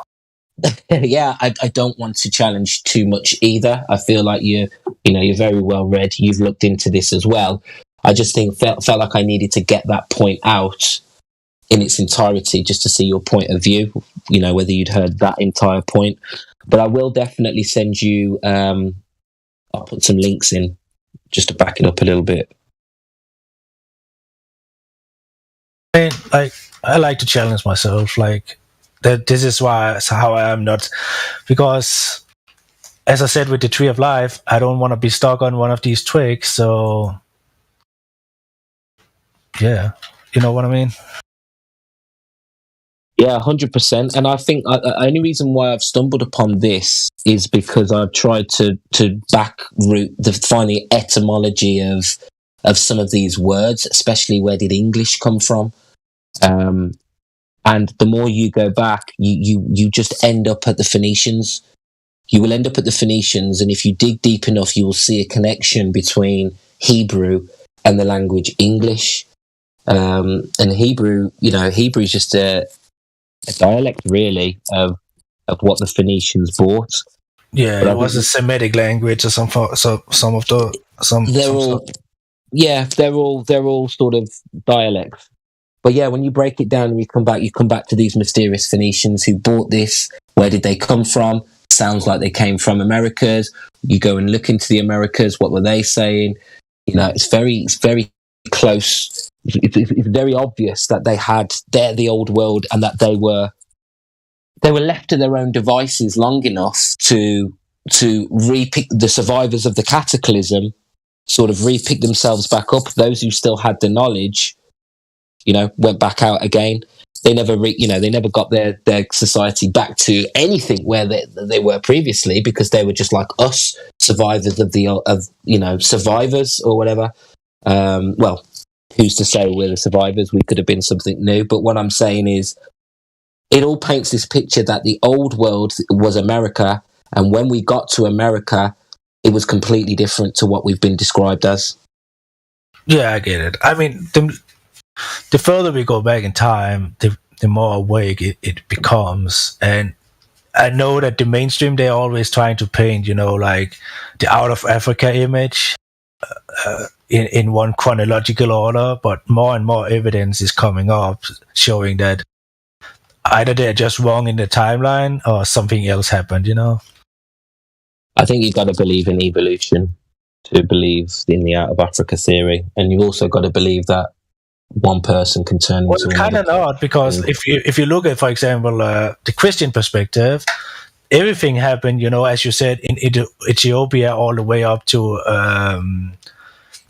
what we would call Egypt, Israel, and stuff like that, So it would be an North African, very South Europe thing. So it could have happened that the creation of life, and I mean, there is these stories that Garden of Eden is somewhere in mid-Africa also, and that would also, support the idea of out of Africa. If God created all men there, they would have had to migrate out of that.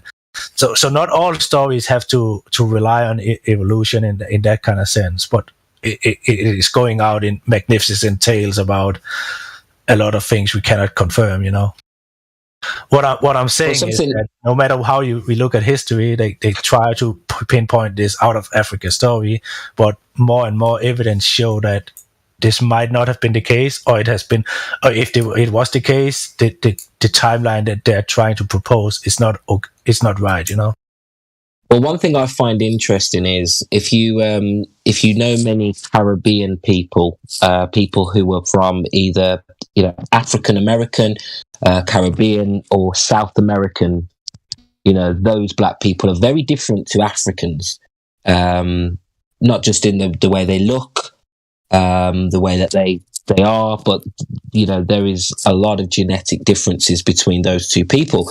And because I'm a big truther and I follow a hell of a lot of different truthers, and I follow a few of these Caribbeans who do not believe in the slightest that they are African.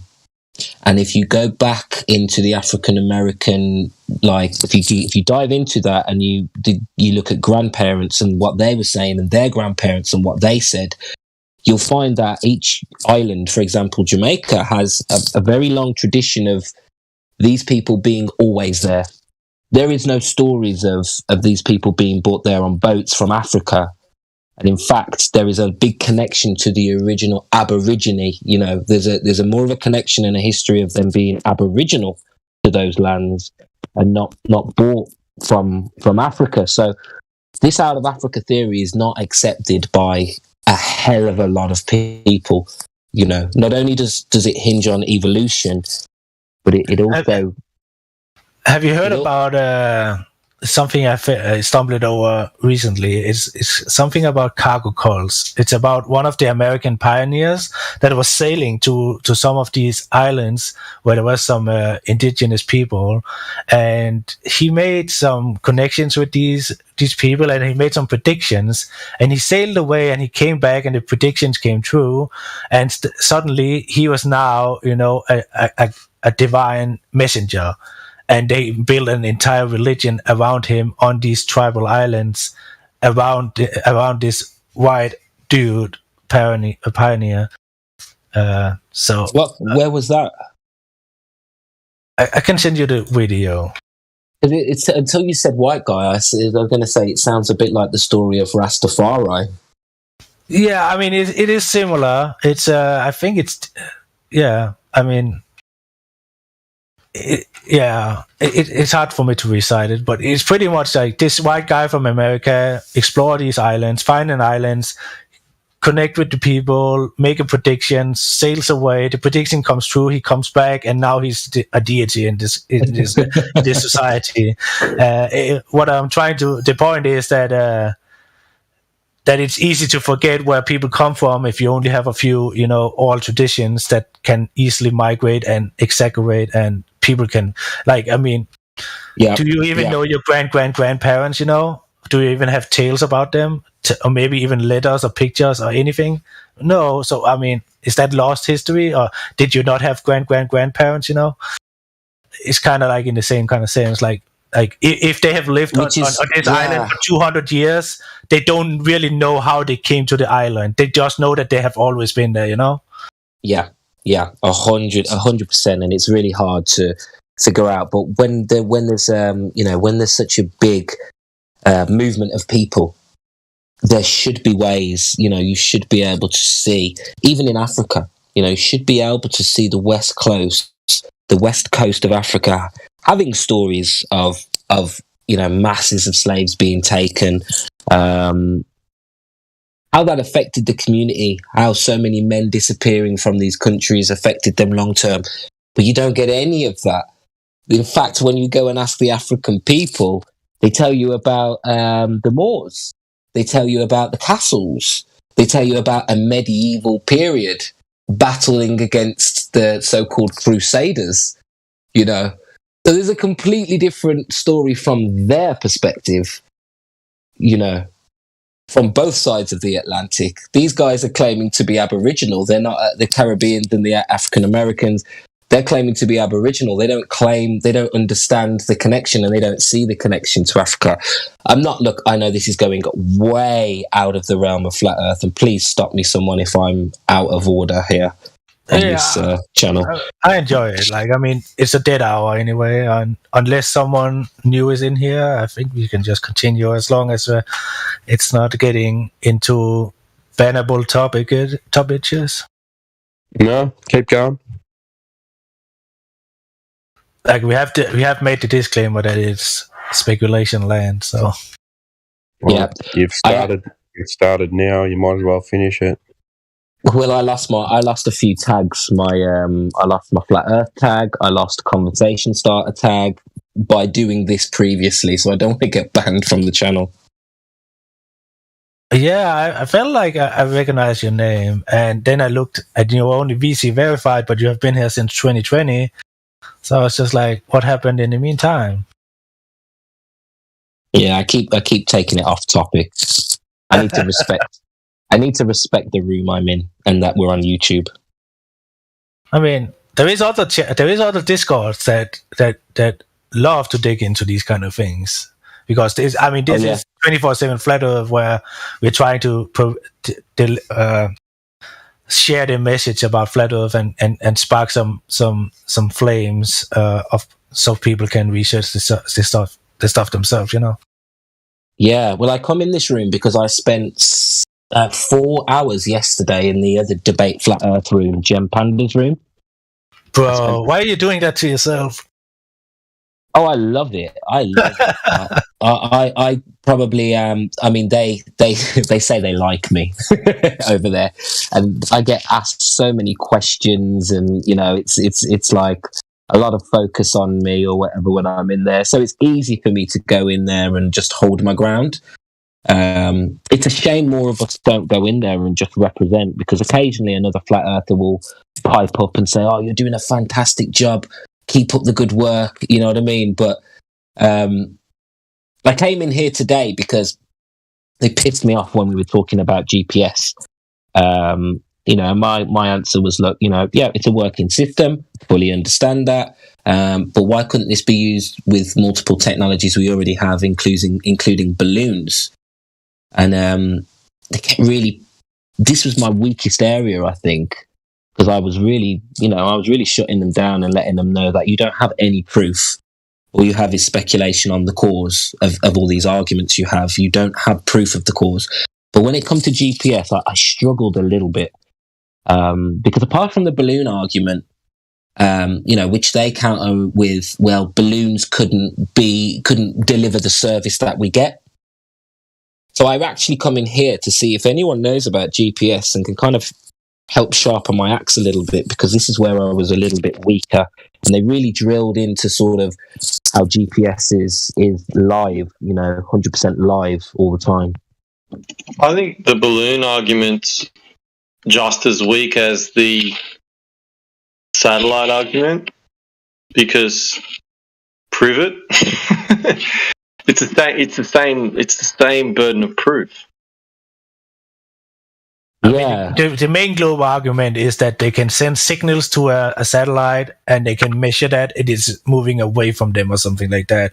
So that is the strongest argument I've heard over there, is that they can measure the time between the signals or something like that. Well, it works in the desert, and it works on desert islands. It works in the sea, and apparently it works in Antarctica.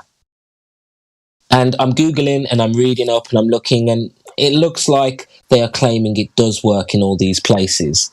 So I'm trying to figure this out here, you know. I know it's not satellites in space, but I'm thinking, could a balloon system actually provide this service? Yeah, so I have a satellite phone I take camping and four-wheel driving with me. I don't know how it fucking works, but it does. Exactly. And I was stumped. And I know a lot of arguments, but I don't understand how that works.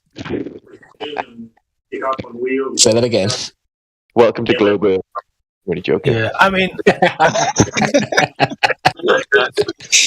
Mate, it could be a lot of things. 7 years. The first time in 7 years that I've actually sat there and gone, oh shit, I don't know that. I need to figure that out. Jim circles back over Cook Inlet to land on the frozen DeLong Lake. Sorry, Tim, I think I interrupted you. What was you going to say? No, I'm just saying it could be a lot of things that we, the public, just don't know about. You know, for example, we know that there is something up there that is following the path that they claim is the ISS. We can observe this with a telescope, but they are claiming that it is falling around a globe, which we of course cannot agree to. But that means that thing is up there, and it's staying up there, and it's following the path that they're claiming. But how, what, and where, I'm not sure. Like, I mean, we do know things like quantum locking. It could be like one of these what is it called? These magnificent new fluids. What is it called? Helium-4 or something like that? Helium-3?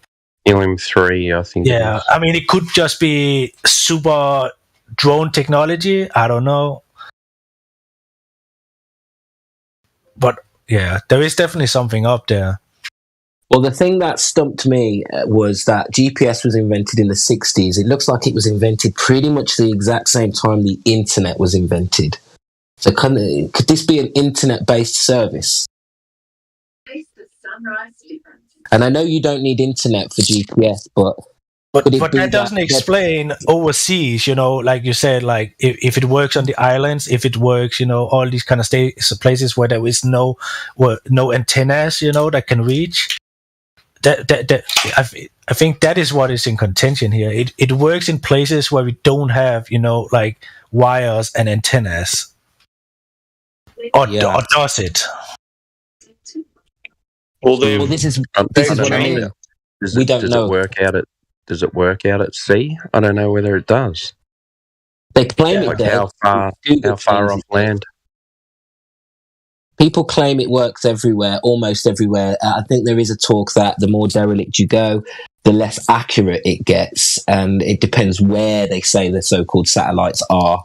But there is a sort of service worldwide anywhere, apparently, and that's what the claim is. So if there's not, I need to find evidence that there isn't. But if there is, how the fuck are balloons doing that if it's just balloons? Well, I don't know if you can have a relay system. Relaying off what, though? If there's balloons. No towers? Other balloons. I can see what would be balloons, but yeah. Because the balloon needs to know its exact position to send it off and say, I sent this message off at this point in time. And I'm at this location for it to be able to triangulate. So, but how would the balloon know where it is, so to speak? The balloon itself doesn't have its own positioning system. And one of their arguments that actually I had to say I have to go and look up is they said that they can prove that these satellites, which I was calling balloons, are in orbit. And they was like, how can a balloon orbit? And my first thing that come to my mind was, well, once you get a certain height, you're dealing with a completely different atmosphere. But are these so-called satellites they tracking? Is there physically something there? And if they are they balloons? Because they're very convinced that it couldn't be. Balloons couldn't provide this system. Balloons couldn't orbit in that manner. And I'm like, shit, I don't know these answers. But again, that you can't prove. Sorry, go for it. I was just saying they're moving in the toroidal field, kind of electromagnetic movement that's up there. So I was just doing a Witsit. Go, sister. No, I didn't want to say that. I agree with you, and that's the first thing that come to my mind, but I didn't want to say that because we'd gone back and forth on Ether for about an hour and a half. I think it's one of those conversation paths that you get led down to and no one can actually prove anything, and it's pointless.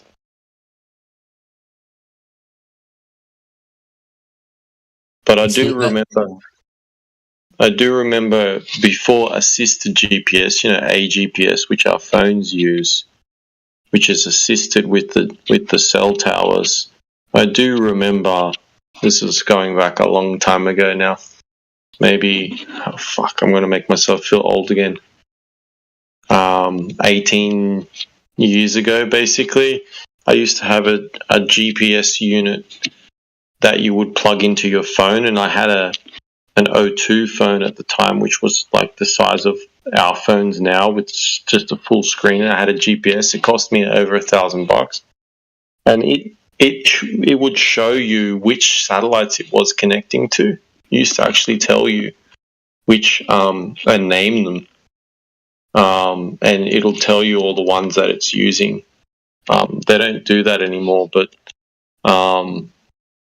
yeah. And when you went into the city, the worst part was I didn't drive a lot of rural at the time, so I can't really talk about that, but when you went into the city, the GPS reception just shit its pants. You couldn't deal with the buildings for whatever reason. Or GPS was a bit better in the city. The assisted GPS is awesome now. It works really well in the city. It doesn't have the same limitations that the non-assisted GPS does. Right. But yeah, my point is that I feel like they're slowly transitioning off actual GPS, and everyone, like cars are now coming out without the GPS and sat navs in them because they're becoming redundant.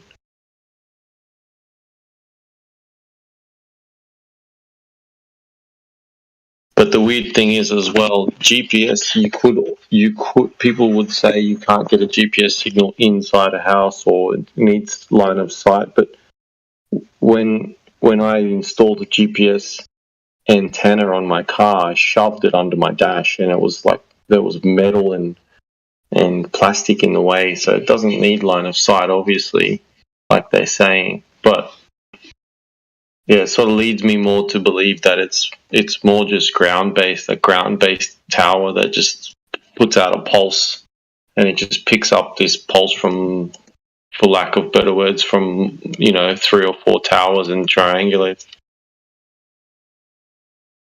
It can't be though, because in certain this is what I mean in the certain areas where there isn't towers for hundreds of miles, and you can still use the GPS service, and there just isn't any towers around.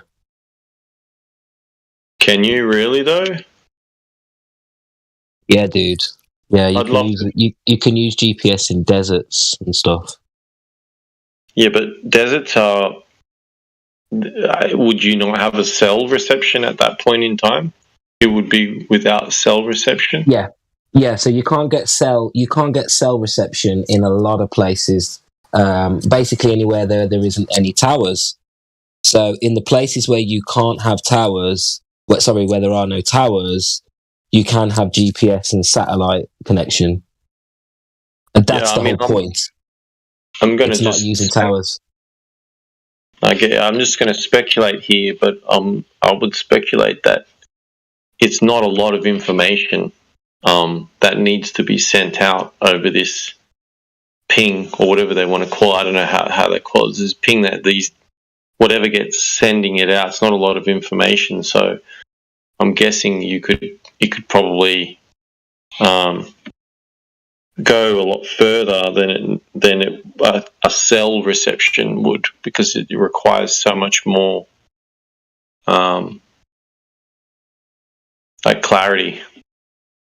Yeah, because once you get into a desert or you get away from all the cell towers, you get a reduced, a lower quality service. And this is what I got them to admit yesterday, which they didn't want to admit, that actually the service is a lot worse, and there is a lot more estimation in where your exact your supposed location is. Now we know that you to triangulate, you can, with towers, you just ping off 3 towers, don't you? But if there's only 1 tower, then I'm expecting you to get a lower, if there's only 1 tower that's reachable, I'm expecting you to get a lower service. So that makes sense to me. Well, not only that, but okay.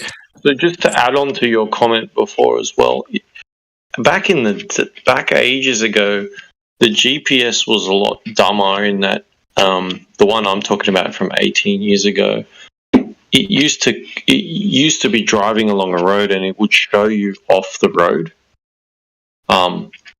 because it was more a matter of fact, like the GPS. But now, with all the software that they've got now, is if the GPS signal's telling the GPS triangulation's telling you that you're not on the road, what it can easily do, and as software, as you can imagine, is improved over time, it just goes, it says you're not on a road, I'm just going to choose the closest road, or I'm just going to choose the closest road that you were on 2 minutes ago, or whatever it might be. So they're actually a lot more clever in the way they do things now, because before GPS was never that accurate. It's seemingly more accurate, but it would show you doing funny things. Nowadays, it's obviously a lot more sophisticated. Because my argument, if there's satellites running the system, you shouldn't get a reduced service. Maybe at a certain time of the day when the so-called satellite, isn't above, but at some point the satellites have got to get close enough to improve the system. If it's just consistently low in certain areas, that's very suspicious. So my point as well is the reduced service side of things. They can hide that quite a lot because they don't show you how good your GPS. You know what? You don't know your GPS reception, so to speak. So in the past as well, we've got tunnels in Sydney. You used to drive through a tunnel, and the old GPS knew you were in a tunnel, and it just assumed where you were, and it knows the speed that the tunnel that you're meant to be taking in the tunnel. Nowadays, they've got GPS repeaters inside the tunnel, so it's a little bit different. But back then, it used to just assume it. And if you went too fast or there was too much traffic, it would think you're outside of the tunnel before you are, and it would just wait at the end of the tunnel. So potentially, that's what could be happening when you're driving through a desert. Because how many people are actually stopping in the middle of a desert and observing their typically it's just one road going all the way through this barren wasteland, essentially. Yeah. So this GPS software nowadays, especially, is very sophisticated. It can make some assumptions. If it's built into your car, it can even tell how fast you're going now and or whether or not you've stopped. So it could have, if you're driving into a desert and it knows it's lost signal, but it knows that there's only one road and you're driving at 60 kilometers an hour, it can actively predict where you currently are. These sorts of that sort of line of thinking, you could throw so many things at it to sort of say this sophisticated explanations as to how they can come up with or make it look like it's working in a desert when it doesn't even have reception. Not only that, but they don't show you whether or not you've got reception anymore. Even the car ones don't have any indication whether or not the GPS is accurate or not. They just tell you where it is. So I think there's heaps of things that they can do to make it look like it's working, even though it's not actually working. It'd be hard to prove it. It'd be very hard to prove it either way, where the signal's coming from. Yeah, I agree exactly with everything you said there. I think my conclusion is there's a combination of technologies being used here, and they're giving the illusion that it's a live service where probably a preloaded. They've mapped the area, they've created a model, and that's where you can get your numbers from because this model has been mapped into the system, and then it's using, it's pinging you whenever it can find you, whether it's a tower, whether it's a balloon. All these systems connected together, isn't it? I mean, that's logically where my head went anyway. Yeah, and it's hard to discuss this honestly with someone who's very passionate on the other side because they're just going to laugh at you and, keep telling you it's satellites. But to critically think about it, like, how would you actually even test where the signal's coming from? I don't know. Yeah. I mean, you could, let's just say that we're going to be completely ridiculous and test this out in the middle of a desert that has no cell reception, but you get GPS reception. What are we going to get? Like a big piece of metal, like I'm talking 10 meters by 10 meters, and sit a GPS in the middle of it, and then, block it from getting anything from above, and it only comes sideways or something. I'm just thinking stupidly out loud. Like, how do we even test that the signal's coming from above rather than sideways?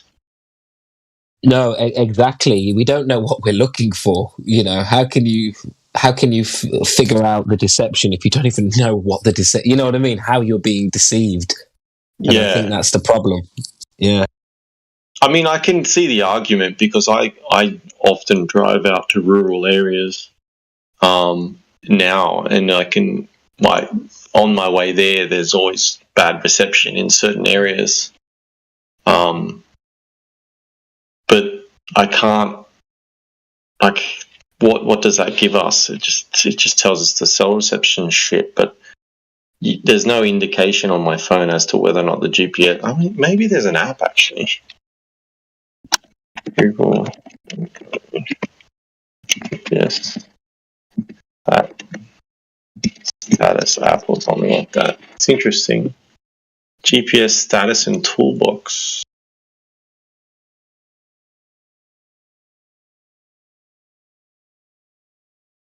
Yeah, because the claim kept coming up that they're tracking each satellite. They can tell you which satellite they're relaying off. You know, so they take pride in the fact that they're all named and they're moving, and they're like, oh, so what? So the towers are moving? You're telling me the towers are moving? Like, check this out, though, right? I've had a few conversations with Globers trying to get to the bottom of like satellites and GPS and stuff, and I've got them to admit that there's a certain number, like in the hundreds, of geostationary satellites that don't move. They fix position over the globe, okay? And I asked them, if those satellites are positioned over the globe, does GPS use those ones? Because wouldn't they be better for GPS? Because they're positioned perfectly over a certain spot, you know, all the time. And they said, no, they don't use those. They use the moving ones. But they couldn't give me a reason. And they couldn't even give me a reason of how it's possible for the geostationary ones to be in place then. Have you thought about that kind of...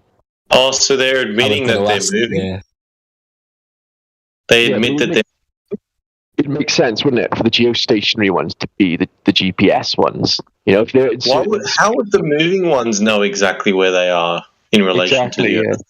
And if you look it up, it says they don't know where they are. We just know where they are because we can ping them from the ground. But maybe I'm thinking of GPS wrong, and maybe my conception of GPS. But from what I understood, it pings out a time date stamp as to when it sends out the ping and its location. Or yeah, am I not? Right.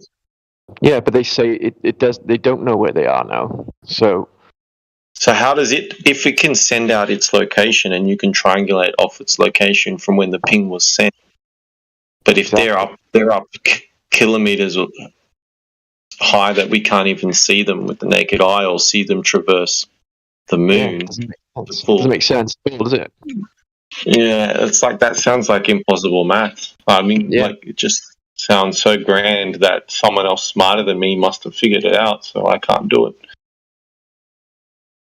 And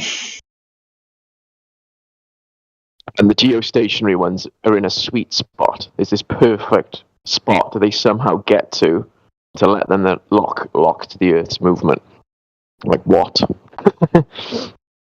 So for a GPS to be able to triangulate, it would have to tell you its location and its altitude, right? You would think. Am I? I thought so, but yeah, because even if you were pinging like from the Earth, you ping up, and then I guess they count how long it takes for it to bounce back to you. Like you'd need to know how far that was and where it was. Not only how, like if you think of it as you need to know the latitude as well. Like you need to know how high it is up in the sky. And how fast it's moving.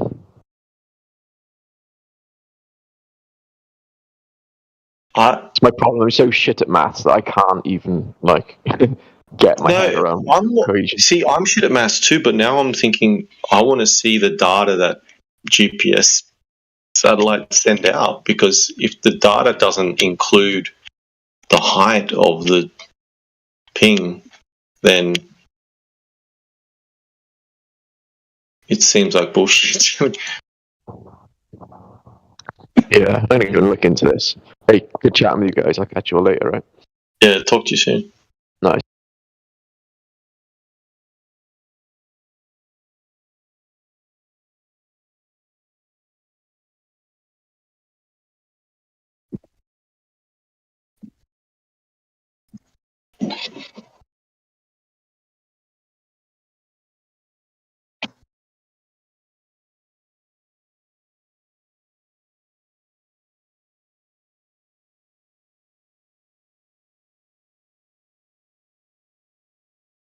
GPS basics.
That's too complicated for me. CBF.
Or the moon. Hey Tim. Hey Timbo, you around, man? Come on, dude. I need to ask an Australian something. Where's my Aussies at? Yeah, Mozzie, what's happening? I'm just wondering if you can see the moon right now, because I got a pretty clear view of it. Yeah, it's amazing. Yeah, it's just pretty interesting though, because I knew that. Yeah. But okay, so I'm watching the sunrise, and I'm looking at a full moon, and you're looking at a full moon. And a couple of, I'm just saying. I'm just saying. I don't even have to make a point with that. I'm just saying. Yeah, it's massive. When I first saw it a couple hours ago, maybe 2 hours ago, it was massive. It felt like it was massive. It was so bright. It is. It's very bright tonight. Like, it's Really? seems to be shining brighter than normal full moons would. Is my point too. It's very bright. Yeah, you should go look at. Yeah, Crazy. I'm trying to encourage my wife to go look because it's a very interesting sunrise to have a full moon there with it. About to go down. It was so detailed. I wish I had a camera that could actually pick up. Yeah. Things. I don't know if I'd be able to.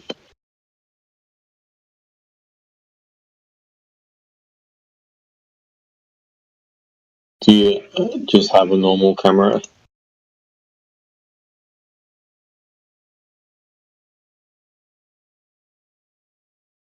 All right, I'm back, and yeah, it's just peculiar.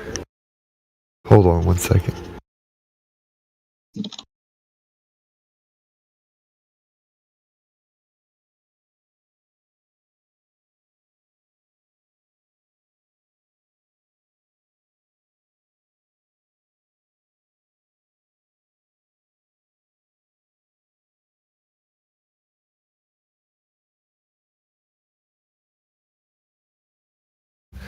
Something else I noticed yesterday. There was a really big sundog next to the, which I know that's just local, but I tried to get a picture of it, and I was having the same thought you were about them. Like, I wish I had a better camera so I could zoom in.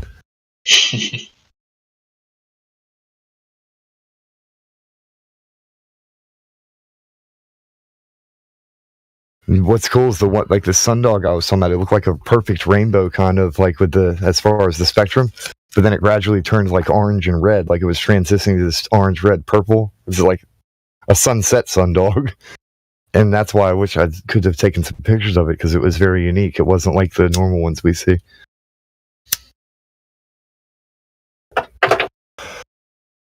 Yeah, it's a pity. I keep saying it to myself. I wish I had a better camera, and then I never do anything about it. You'll think maybe I'll get one next year, and then a whole year passes. Oh, maybe I'll get one next year. There's so much shit that I want to buy, and I'm just like, do I want to burn like $500, $600 on this when I want to buy this and that and blah blah? So many things need to be upgraded. I don't like spending too much money on stuff though, when like there's so many variables that can absolutely destroy your plans. Like, we bought a 3D printer, right? We haven't even had a chance to use it. Stupid kittens chewed through 2 of the cords in it. Now I have to solder them back together, and I don't even know how they go. God help me. At this point, you're almost better just to sell it. Yeah.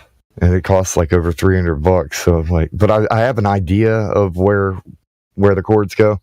I'm just afraid of trying to fix it and making it worse.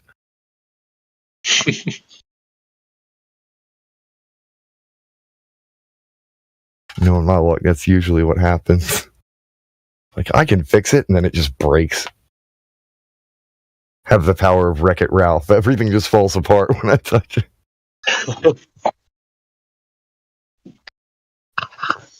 I'm just going to go downstairs and see if I can still actually even see the moon. Yeah. It's pretty weird seeing a full moon right there while you're watching a sunrise, or watching a sunset and seeing the full moon at the same time, too.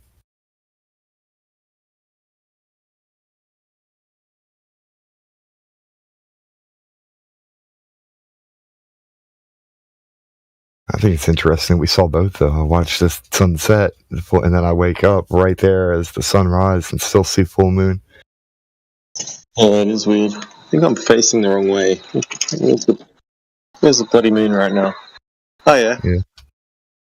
Oh, It's to say it's quite bright. sorry. So that's what I'm saying. It's quite bright.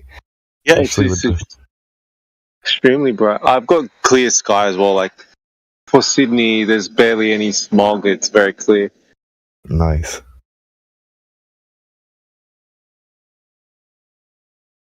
If I ever went to Australia, I probably would stick around the cities and the places that are more populated. I'll be damned if I get killed by one of the like little tiny scorpions or something the size of a fly or whatever the hell y'all got over there. Nah.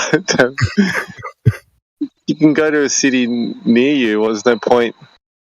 I'd try and go out in the country like I do over here in America and probably get punched by a kangaroo or something.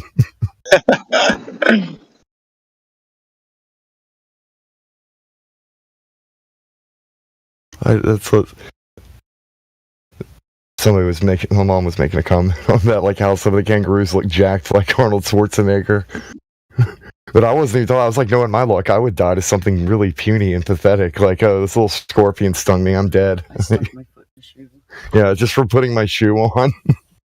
I wouldn't even get to the badass like boss battle with a kangaroo or anything like that. So I was just looking at the window. Yeah, honestly, though, I like. I know it's mostly a meme, but I actually do have a bit of respect for Australians who live on the west side of Australia because of how like open it is. Like it's like if somebody lived in the middle of the U.S., like straight up out there in like the like kind of wasteland desert area on Route 66. It takes some badass people to live out there in those weird places. Oh, but I guess it's anywhere. When you're away from cities, things get weird. Things get weird. The people get even weirder. Yeah. I guess the bigger the city, the weirder it gets, but also the further away from cities, the weirder it gets too. So there's got to be like a medium right in the middle. Yeah, it's a bit like that. On a more scriptural, biblical note, not to get too bobble with it, it's more like scripture in general. Every time a major city forms, it always causes like a pool of wickedness to form in that area, is what it seems. Like, and I mean, it's kind of like an obvious statement, but it's not so obvious in this world. There's people who don't believe evil even exists. But it's like they worship. You get what I'm saying? You know what the common denominator is? I'm thinking money. People. But money is correct too. Yeah. Yours was more nicer than mine. What were you gonna say, man? I was just gonna say people, just people in general. That's true. The common denominator is humans are involved. I'm actually it's sad and it's horrible, but I'm actually kind of in agreement with what Elon said about how AI. It's either him or his weird girlfriend said that AI was the easiest way to achieve true communism, and I'm like, yeah, that's probably their plan. They're going to build an AI god and then try and venerate that and use that as their government. I mean, that's what I would do if I was super rich and I could make a neurological copy of my brain and then make it have god powers inside of a server body. Just saying. And he's literally the man. He's the Wizard of Oz making the Emerald City Dorito chip. And he's going to put it inside of everybody's head. Why is this guy being selected to be the front guy for all these different companies and whatnot? I don't know. I do know that his story, his origin story, has him as like a teenager or young adult, just kind of walking around New York, handing out emeralds like candy. He's a little emerald boy. His parents owned an emerald. Yeah, he grew up spoiled, and he was always doing whatever. Like, another thing is this: a lot of people try and act like he's a super genius. I'd say he's more like an Edison style genius. He's good at collecting inventions, but not making them. Is he Jewish? He's not Jewish, is he? Well, maybe. I don't know. They live everywhere, I guess. Yeah. Jewish is a behavior system, like a religion. Like, I'm not even talking about the ethnicities of Hebrews. I'm just saying Jewish is everywhere. Yeah. But I'm thinking he's just one of the white African people who, offspring of one of those things where the queen set up all these, or queen or king set up all these different whatevers in Africa. Colonies. He's a colonist. Colonist. He is quite literally a colonist. In fact, I could say that I'm less colonist than he is, because much of my ancestry comes after America was formed and has to do with, like, immigrants moving here. Like Irish and stuff. Irish and Scots. We got it bad. We're basically, like, I'm thinking about it now. Like, combining my genetics with my wife's, holy crap, we're like the worst form of white people. Like, we're the type of white people that got discriminated against. What are we talking? Like, they wouldn't hire, or they'd pay low Irish people, Italians, and Scottish people. And I'm like, we're literally the worst combination of white people ever. Have you had kids? You have kids? Yeah. Oh yeah, they're great. So they're highly intelligent. They're awesome. What would you if you were to describe their ethnicity? half what? My two oldest look like normie kids with, like, my daughter has brown eyes and brown hair. My son has kind of brownish red hair like me and blue eyes. But my two youngest look like little Aryan babies. And I'm like, oh God, where did y'all come from? Oh, that's funny.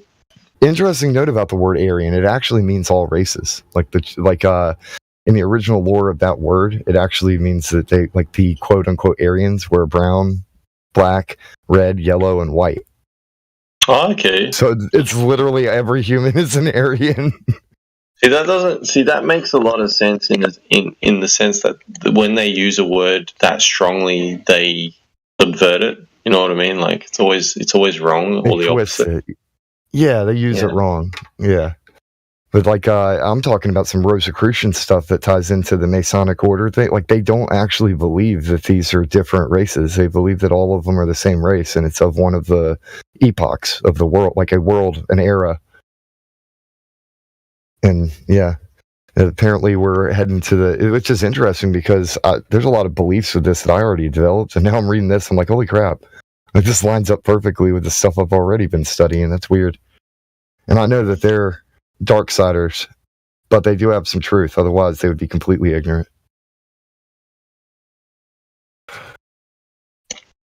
And this lines up also with what Mimas and Miggy and some of the other dudes say here. Like, these people have no idea what they're doing. They inherited a giant machine. They don't even know how it works. They're just kind of running it because their ancestors did. Like all governments are. They're just machines that most people who are running them, they don't have the manual. They're just trying to figure it out. All they know is some shit's going to happen because the ancestors said so. Yeah, I have a feeling that's pretty accurate. Yeah, and so like they were saying before, I think last night, they develop all these contingency plans. So it'll sound like they know what they're doing all the time, but if you develop like 1,000 different what if, maybe, realm of possibility plans, you'll always know what to do. Because anything that comes across the board, you'll have it. You'll already know. I thought about that. Well, when you put together what you just said and add on the fact that they don't have a lot of kids, or their kids end up being, for lack of better words, the type of kids that don't have kids. Like, I'm trying to be politically correct. Or they'll only have one. They'll have one, and then that you got one. Two parents, but one kid. How do you continue? Yeah, exactly. And then they turn that kid into whatever the current fad is. You're like, they'll try and live vicariously through their child and make them do all the things that they failed at doing as an adult, like when they were growing up. No, I'm thinking like they're constantly having kids that just will not have kids. Oh, that too, yeah. I was just thinking that one of the things that causes that is a lot of parents will try and force their children to do certain things, and then they're like, well, I'm never going to be like my parents, and that includes not having children.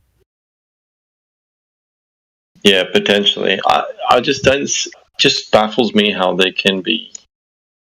Well, when they see an authority figure mess up, you know, they think they're going to mess up. So then because they're afraid, they'll refuse to because they don't want to do what their parents did.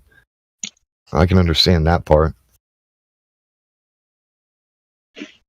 It's all fear, though. I don't. The part that I don't get is like piecing it all together. You've got old blood, old families and stuff like that, and then you've got the types that get into power, and they typically don't have kids, or they have one kid, or they turn their kid trans or something like that. You know, like that old money. Yeah, like wouldn't it just? It just doesn't seem like it's not like they have these beautiful families that are strong and they stick together, and they'll end up having these monstrosities in the family. Like a political family. Like it's a charade. Kind of like Bill and Hillary being married. They don't love each other. They're just married for political purposes. I'm pretty sure that Hillary's actually kind of on the lesbo side of things, and Bill's obviously a dog. That dude's just straight up a dog. Yeah, it seems plausible. Yeah, I mean, I'm not hating or anything. I'm just saying, like, that's what it seems to me. But I'll get away from speculation.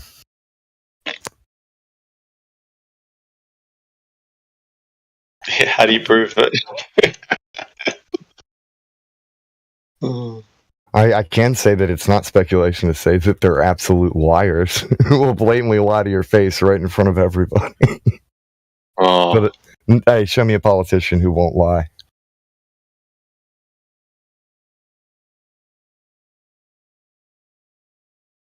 I was thinking before, but I didn't get a chance to ask it, so I guess you're the only one around at the moment. But like, are your parents or your grandparents still around? In particular, your grandparents? Yeah. Have you ever talked about Flat Earth to your grandparents? Yeah, I get exact opposite responses from both of them. Oh, really?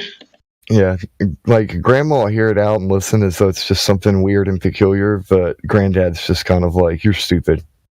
Like, okay. A bunch of dumbasses, blah, blah, blah, blah. And it's like, yeah, but here's some math. I don't care, you're stupid. Okay. Whatever. Certain people don't like questions. They like being set in their ways and just, they want to just live out the rest of their days in peace without having to think too much. So I'm like, okay. Yeah, I wish I could ask my grandfather. I don't have a good relationship with him, but it'd be cool to pick his brain a little bit. Yeah. My wife actually worked for a guy who used to be in the Air Force, though, and she started asking him a whole bunch of questions that were really interesting. And his reactions to them were very peculiar because he didn't remember ever seeing a curve, like the curvature of the Earth, at any point when he flew. And one of the things that they did, like in his retirement package, was they sent him up on one of the highest altitude planes you can even get on. He didn't see it then either. And so when she was asking him about that, like it had him kind of tripping out, like, wait a minute. And it was just interesting. I love when people plant a seed. Even if it's somebody older and that seed isn't going to go very far, as long as it's there and it grows, that's it. That's all that matters. Yeah, exactly. Who knows? Maybe he passes it on. Something else grows elsewhere. That's the hope. This guy had a golden toilet seat. I mean, it was like speckled particle gold inside of the thing, but still, he literally had a toilet seat with gold flakes in it, amongst other things. My wife used to work cleaning his house and stuff. That's the only reason why I know. His golden throne. Yeah, he literally had a golden throne.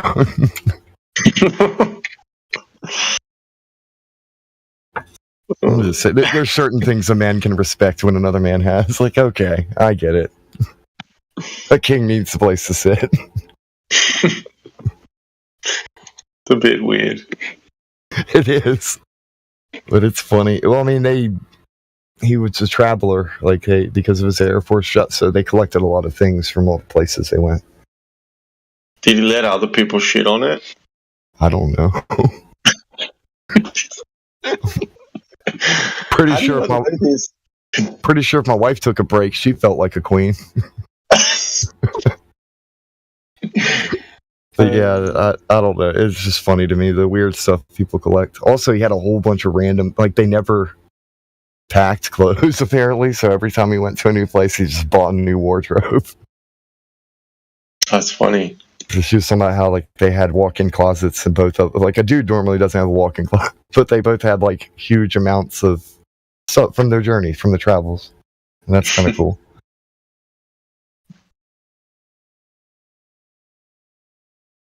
Far out. The lives people lead. He also apparently witnessed that experiment where they were dropping nukes to some island near Hawaii, and they had him and the other dudes out there watching it with these thick black glasses on, and apparently that burned off his eyebrows. Whoa. He didn't have eyebrows, and he said that's why. That just seems bizarre. Yeah, especially with what we know about nukes. Well, I didn't think they were real at all, so I'm thinking, how the hell did that happen? Exactly. Hold on. But if we think in terms of energy weapons,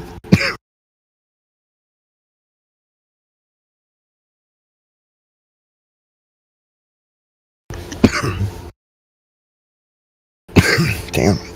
Government's onto you, man. My bad. Hold on.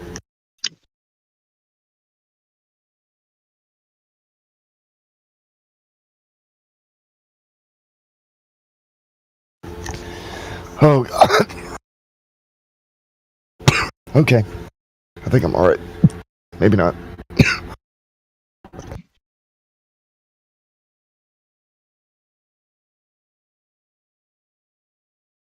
Just to clarify, I'm coughing because Wake and Bake, I packed a bowl while we were trying to talk. So, my bad. I thought the government found out you knew too much. They were trying to kill you somehow with energy weapon.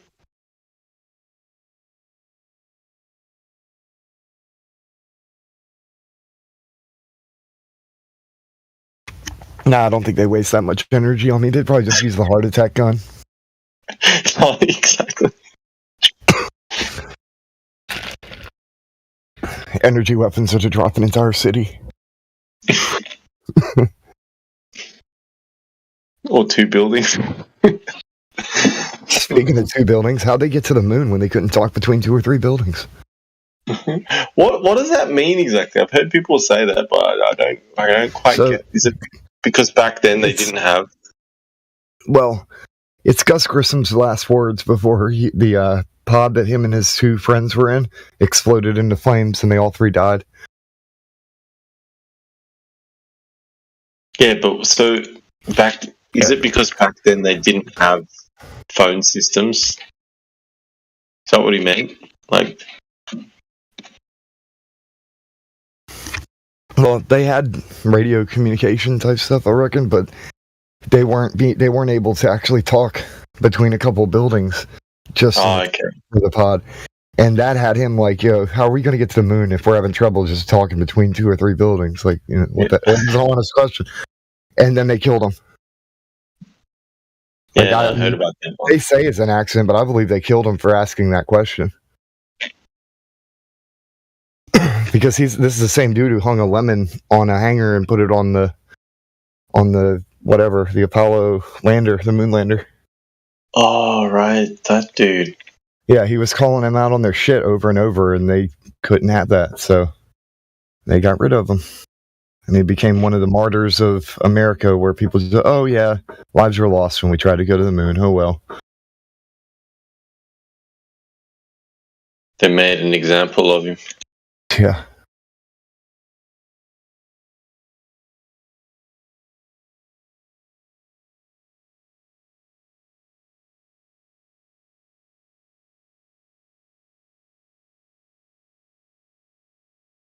Oh, I can't focus tonight. Don't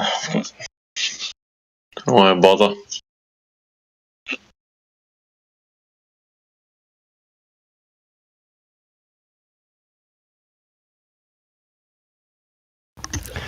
Yeah, I think they have a bad habit of making examples out of people every time things don't go their way.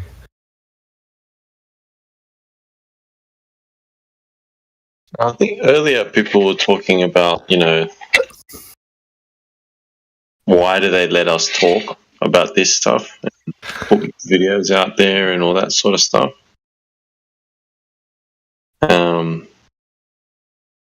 Yeah, I don't know. What do you think on that? Have you have any thoughts on? Well, I have an answer for that one. If you're truly into mental manipulation and like dark magic style witchcraft, which is literally just psychological manipulation, that's all it is, just controlling people's minds, then you would want people to speak so that you have something to work with.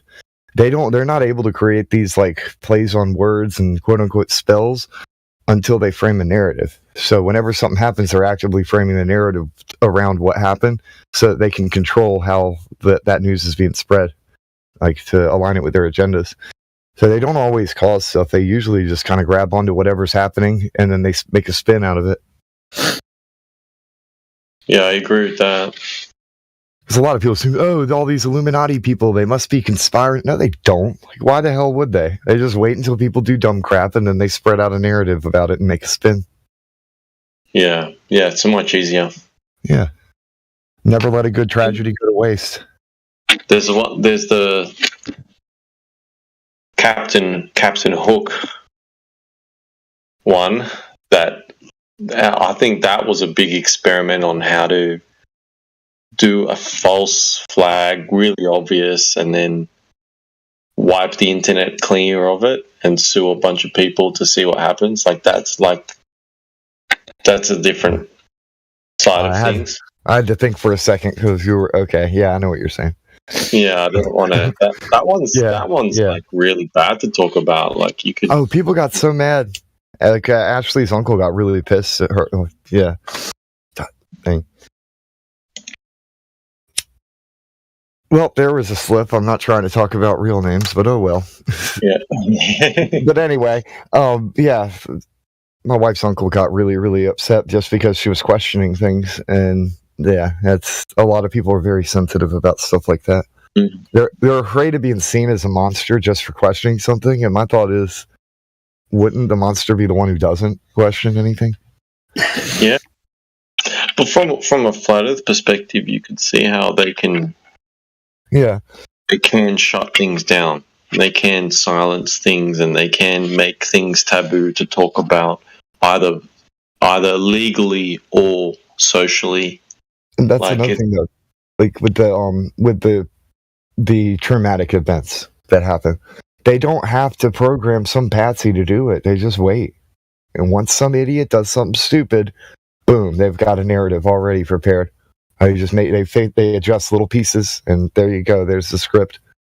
Yeah.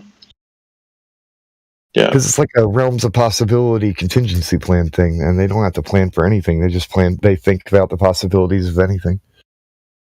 That's why, like, every mainstream thing that comes out about flat Earth, the people they choose are so ridiculous, or they cut and slice the video. And yeah, it's really sad that they do that. Like, they would never ask a real flat earther any questions ever. They have to have one of their actors, or they clip and cut, like you're saying. They'll cherry pick. Yeah, they do. Like, which one's the Netflix one where they had Sharon? Yeah, that was fake too. Like, they were so poorly edited. Like when people edit stuff with a bias, like they got an agenda, then they're going to always make the opposite side look stupid. Yeah, watch Behind the Curve. Yeah, that one. Yeah, I think that's the one where they just really poorly represented the flat Earth argument and intentionally tried to make it look dumb. Yeah, lots of cutting and stuff. I made a statement before that they always have to use ridiculous people. I don't think flat earthers in this documentary were ridiculous. That wasn't fair on them because they No, they'll either use ridiculous people or they'll make people look ridiculous by twisting their words. Exactly. Yeah. It could be a normal person, but they're just making you look dumb because they cropped out everything else you said that would have made it make sense. They want us to look like a bunch of loons so that nobody even tries. And meanwhile, they can fly little satellite balloons right over before your very eyes and nobody questions it. Yeah, I mean, I did, like that one in particular, that movie. Who was the one that they said proved? I don't know why Mark's coming to mind. I'm not sure. To be honest, I didn't actually watch that documentary because I hang out with real flat earther. Why would I watch a documentary on something like? I hang out with my bros and my sisters over here. Why would I watch something like that? And I felt the same way before hanging out on these other like. Why would I? No, I'm not going to watch something designed to make me and my peeps look dumb. Exactly. Won't even. That's why I had to watch it because people were referencing it, and I'm like, it can't be that bad. That's fair enough. You got to be able to converse with them about it. To be honest, I did fast forward through a lot of it though. Yeah.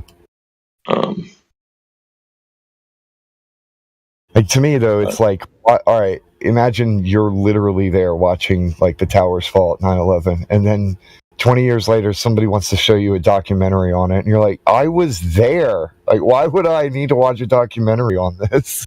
That's true.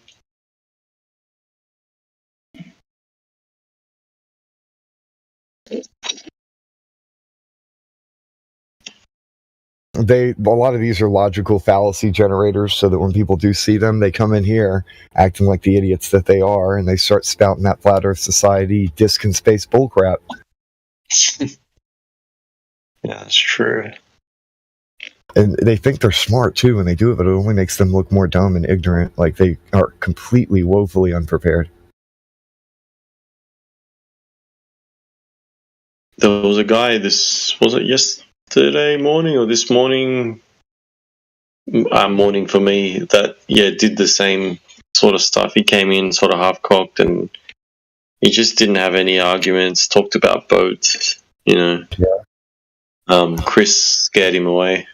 Chris can be a little intimidating. He's got all of his points in a row, and he's got that very formal, respectful accent. The way that he come at you like a psychiatrist, like show me where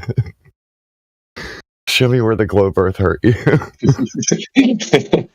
Show me on the globe where. There's so many different unique personalities here, and everybody knows how they have their own way of communicating, and it's awesome. Yeah, it's really good.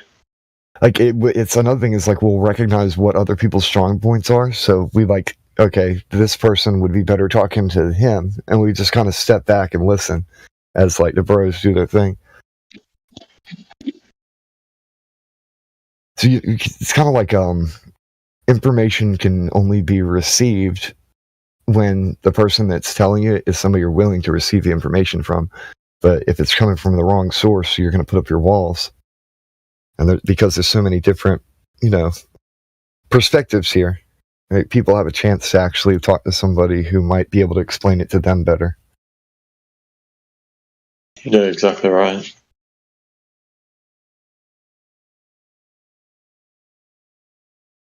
Kind of like there's multiple tools here. Like you can't always use a hammer. Sometimes you got to get a screwdriver or a saw, maybe even a scalpel. Yeah, sometimes a bit of good cop, bad cop happening too. You'll get one guy just going on this rocker, and then the good guy comes in and starts, What's funny is I'll play good cop, but I'm also being very ominous, so it sounds like bad cop. Meanwhile, they're arguing with somebody else who actually is playing bad cop, and I'm just like, hey man, if you do A, B, and C, you'll probably get banned, so don't do that. And then other people, they're just like, whatever, and ignore everything I'm saying and keep arguing until they spiral out. Yeah.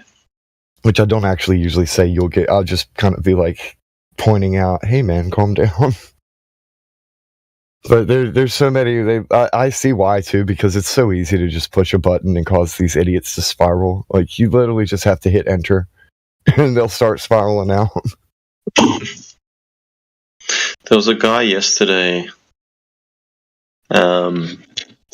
He had his thing set to on the fence. Yeah.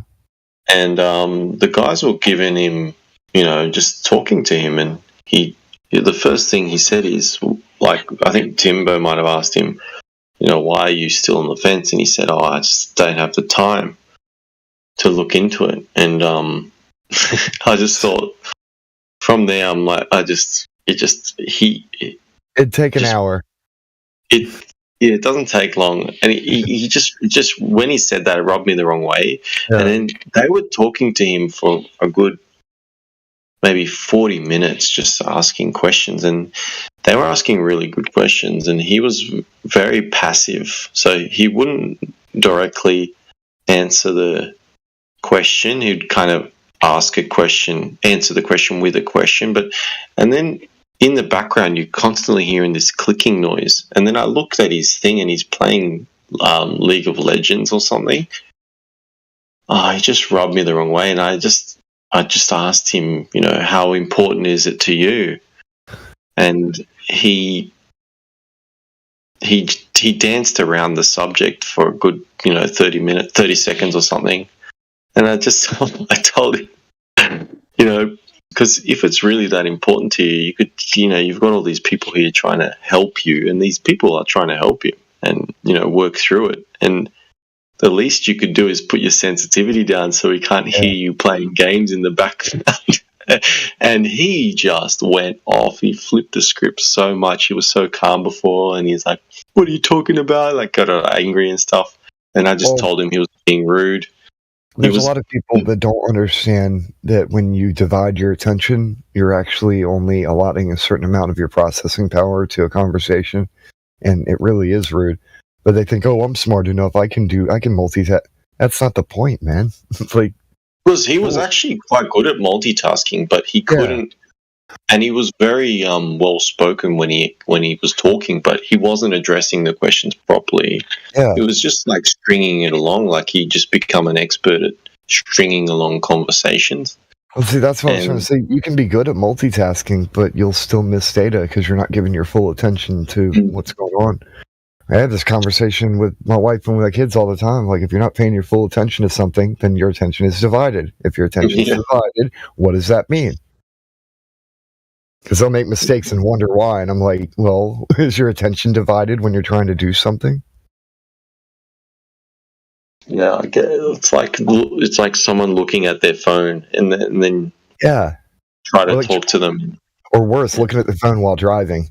Because that's worse than drunk driving. You're not even trying to look at the road. Yeah, it's terrible. Yeah, it is really bad. I'd rather be out on the road with a bunch of drunk drivers driving around than see people on their phones while I'm driving, because I'm more afraid of the phone drivers than the alcoholics. The functioning alcoholics actually are keeping this country running to an extent with all the alcohol they buy. So, and they're functioning, so they're not getting into accidents.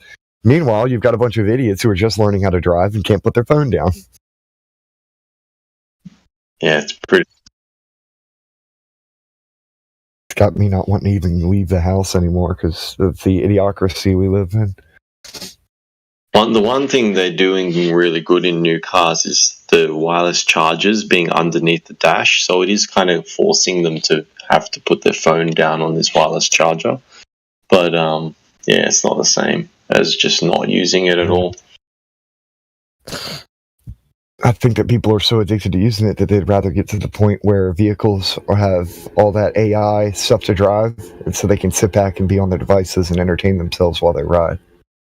Yeah, I don't think it'll ever get there. Well, I mean, that's what they're trying to with all the Tesla vehicles and stuff. And I'm thinking at some point they probably are going to actually try and do flying vehicles, but they're not. It's not going to be like people think. You have to get a pilot's license to fly something. So It'll be AI type thing. If that was the case, you won't be in charge of it. It'll just be automated 100%. You just are passenger on the way. Like it would never be. That's more feasible than fully automated cars, in my opinion. Yeah, especially when you lift it up off of it. Yeah, because when you're having to deal with certain things actually on the ground. But also, I believe, like I said, it has to be AI because people can't drive as it is with an X and Y axis. You add a Z axis in there, and they're going to be crashing into the roofs of their neighbors' houses because they don't know how to park. Like You'll just speculating, but you'll be able to put in a destination. The thing will just arrive. You'll sit in it, and then it'll take you somewhere. You won't have any control over anything. Yeah, kind of like how Tesla does it now. They basically, you can just set it in and chill. Yeah, but there's still a lot of feedback that you need to give it, and it will be you and stuff like that. One of the things I do have to say is, though, they're training a ton of artificial intelligence algorithms for many different purposes. So I believe that we're about to see kind of an evolution in the internet over the course of the next couple of years. I mean, it could happen by 2024, but I'm kind of giving it the benefit of the doubt that we got until 2030. They're training all this stuff for a reason, though. And also, I'm pretty sure that the memes from the 2024 election are going to be hilarious with all this Deep Dream stuff now. Oh, yeah, I never thought of that. Yeah, I'm actually just waiting for next year because it's going to be awesome. I'm looking forward to it, but you know what I don't like is that every time, and I do think it's going to be a swing, a swing back. 2016 styles. But I'm looking forward to the memes and the videos and the having a laugh side of things, but I'm not looking forward to reigniting the left, in a sense, like giving them a purpose again, because right now they've got no purpose, so they're just hanging out. They just they just got out of lockdowns and whatnot. They're just living their life. They've got they don't have an enemy. Once you give them an enemy, it just reignites them a bit more. So that's true, and they orchestrate an enemy every time. Yeah, so we in Australia we don't really have that to that extent. Like we've just basically we got left and then we've got far left. Like we don't have a right wing government at all. Basically, so they say they are, but they're not. They're not even consensual. Like that here, man. Like you got a bunch of rhinos who act like they're right, but they're pretty much left from 20 years ago. And then you got the far left who they're like extremist left, and that's the new left. But it's just weird. But yeah, I'm not looking forward to them having a common enemy again, because it never ends well. Interesting etymology fact that I picked up recently: the word north actually means left when facing the sun. Really?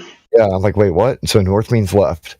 Yeah, okay, that's interesting, and it does make sense. I guess when you're facing the sun during sunrise, like rises east, it's the west, north would be on your left. Okay, yeah, that makes sense actually, because if you like, north at a particular point in time, like when it's first, just. And then I think east basically means sunrise, and west pretty much means sunset. That's interesting. I can't remember what the south thing is, but I'm pretty sure it's just kind of an antithesis to the north. But there's something else to that. I should look that up again.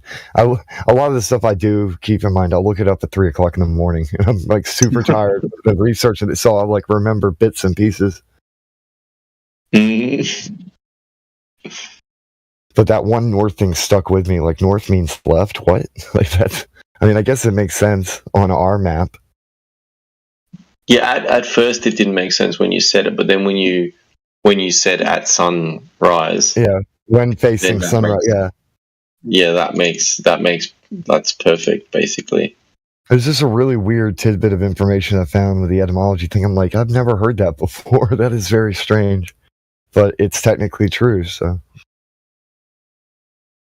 I guess that's why they make a distinction between north and true north and magnetic north, like as though these are 3 separate locations that may or may not be the same. Yeah, I never really wrapped my head around that. I've always got an idea where north is in my mind, and then when I look at it on a map or on a compass, I'm completely wrong. I need to fix that with myself. I should be realigning myself with the sun and figuring these things out properly. I wish I was better at it. I watch sunrise and sunset a lot, so that's probably the main reason why I can position myself and know what direction.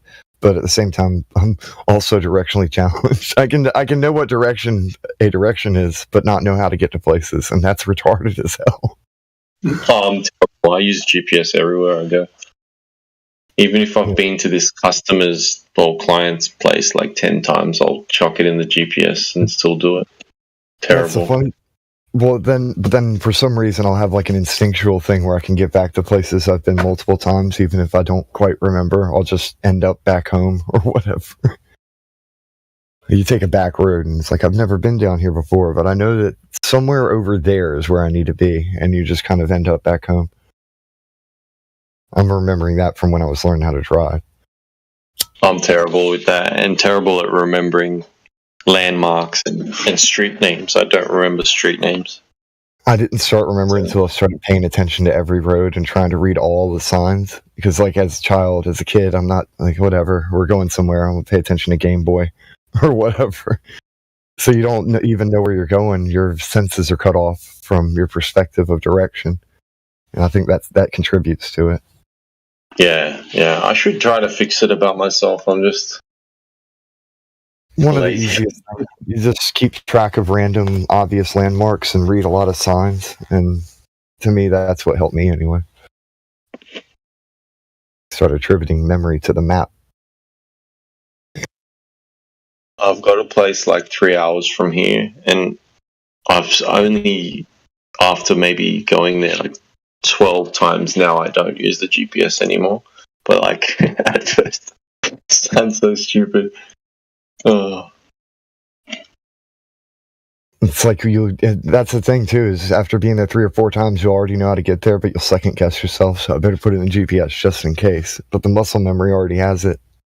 Yeah, but I'm the clown that will take the wrong turn and add half an hour to the trip, and it's like, I've just do it. Second guess yourself and be like, okay, I know that this one's the right one. Wait a minute. You turn around again. Oh, well. Hey, sometimes that instinctual first response is the right one. When we second guess ourselves, we usually end up wrong. Speaking of directions, I've never driven far enough to find the curvature. And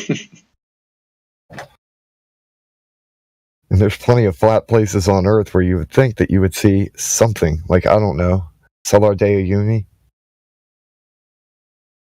Largest mirror on Earth. Shouldn't that be a little bowed, a little bit rounded, with 4,000 square miles? You'd think there'd be kind of a little bit of a stretchiness to that mirror, not just flat. When you watch your sunrise and sunset, is it over water, or it's not over water?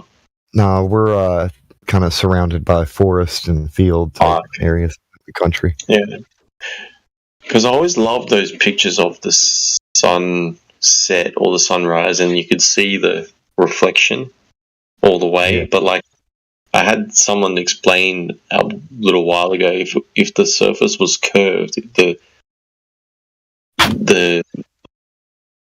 the reflection of the sun wouldn't be all like the whole length all the way to the horizon. It would have to be cut off at some point, because the reflection would be curving the opposite direction. Yeah, you can't get a straight line on a curved surface. Yeah. And I thought that blew my mind. when someone first explained that to me. I'm butchering it myself, but like, yeah, the way they explained it was really good. Yeah.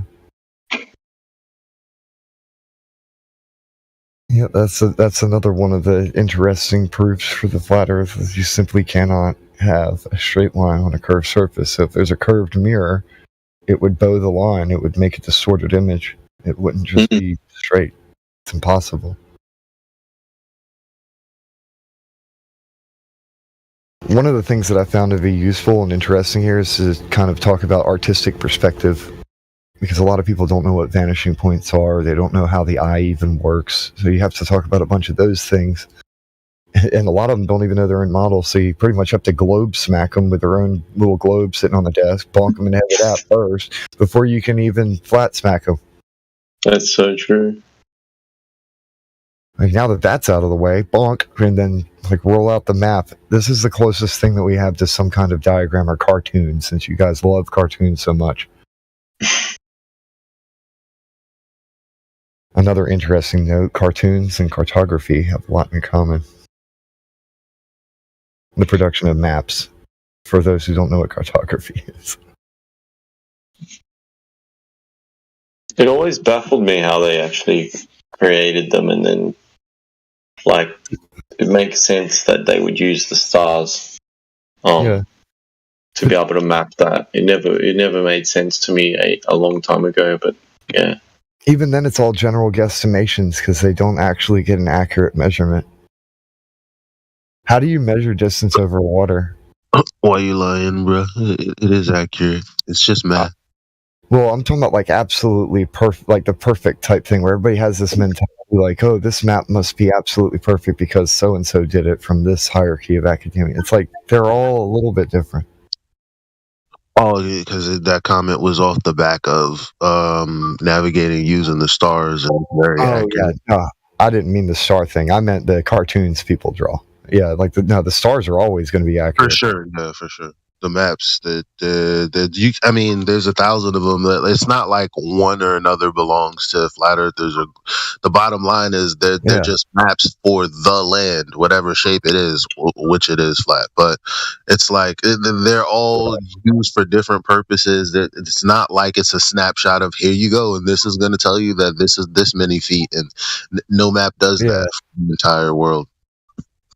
Yeah, I should have stated that better because that's what I meant. The stars are accurate. No, you're right about that. Yeah, They're just cartoons.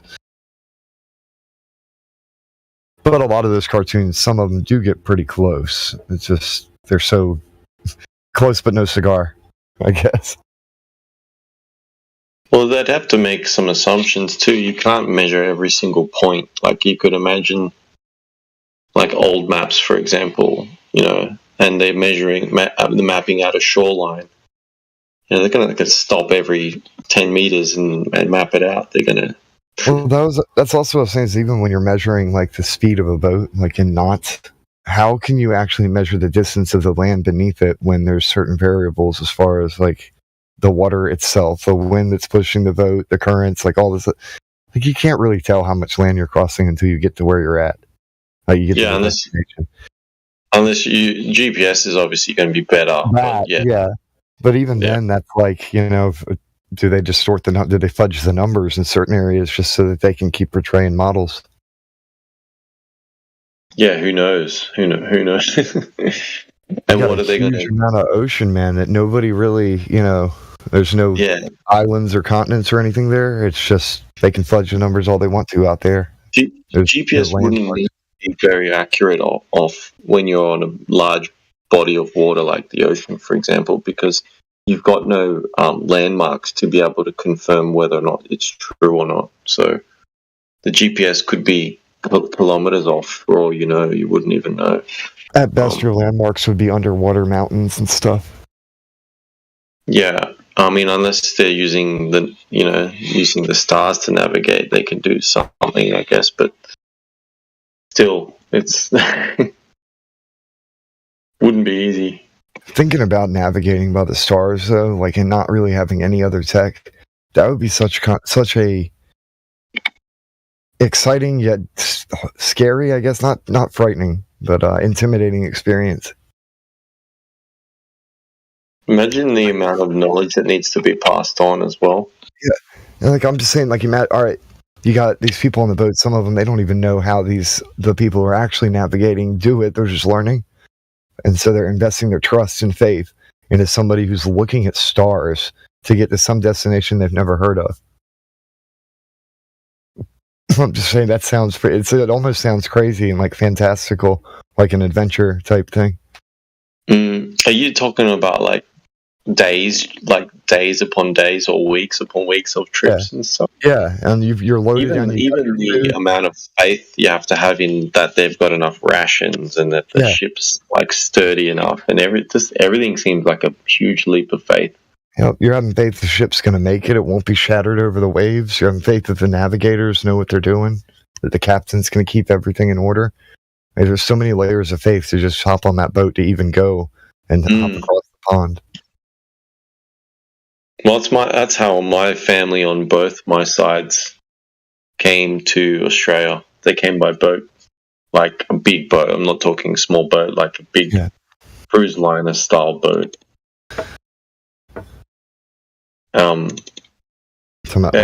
Even that in its own right, that was only 60 years ago or something, and even that way more than that.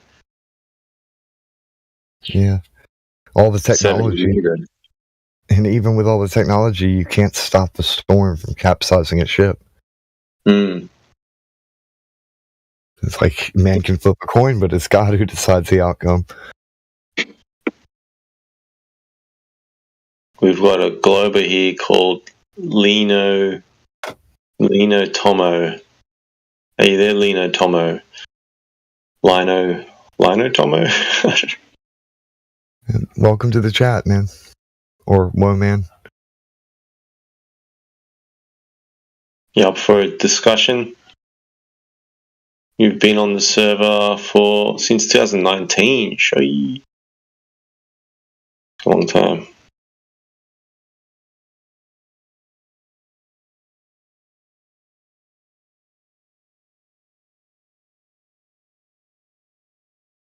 No. Oh. Probably just a Fed looking for you after the choking mechanism didn't work. I gotta read live stream. There we go.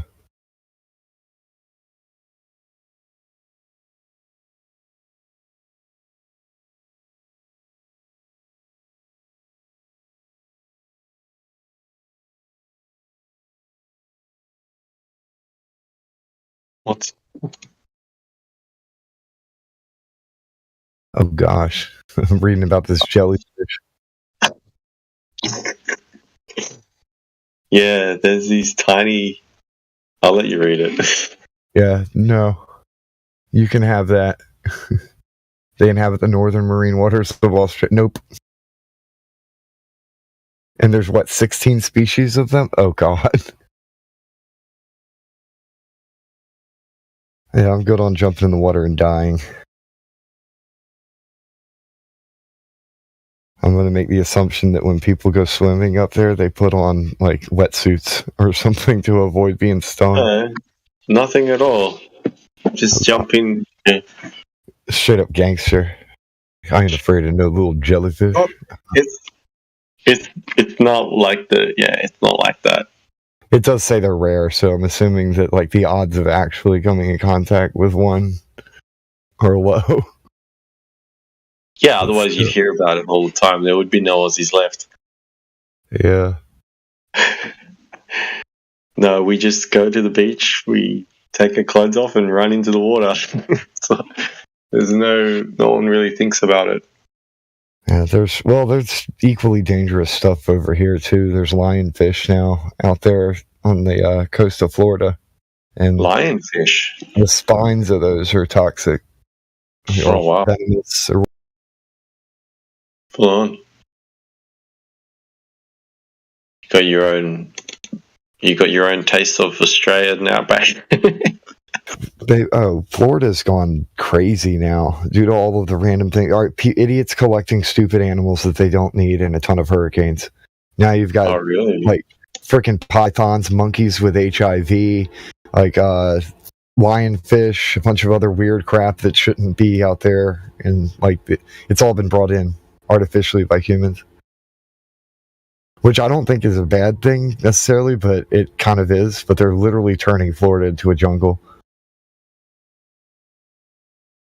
And they're bringing it in, and they're becoming a viable species in that ecosystem. Yeah, pretty much. They just take root there and start, because it's the perfect location for them to reproduce. So you've got like random snakes, and it's stuff that people had as pets, and then a hurricane came through, everything got flooded, the pets escaped, and now you've got all kinds of random crap in Florida that's from elsewhere. Yeah. So it's developing this weird ecosystem due to people collecting animals. There's wild birds, there's iguanas, there's all kinds of random crap that wasn't there before. So it's like Jumanji. Yeah, they went full Jumanji down there in Florida. I kind of actually want to visit it because it seems fun. Like the only thing that seems weird, the only weird one to me would be the HIV monkeys. It's bad enough I got space herpes. I don't want to get space AIDS.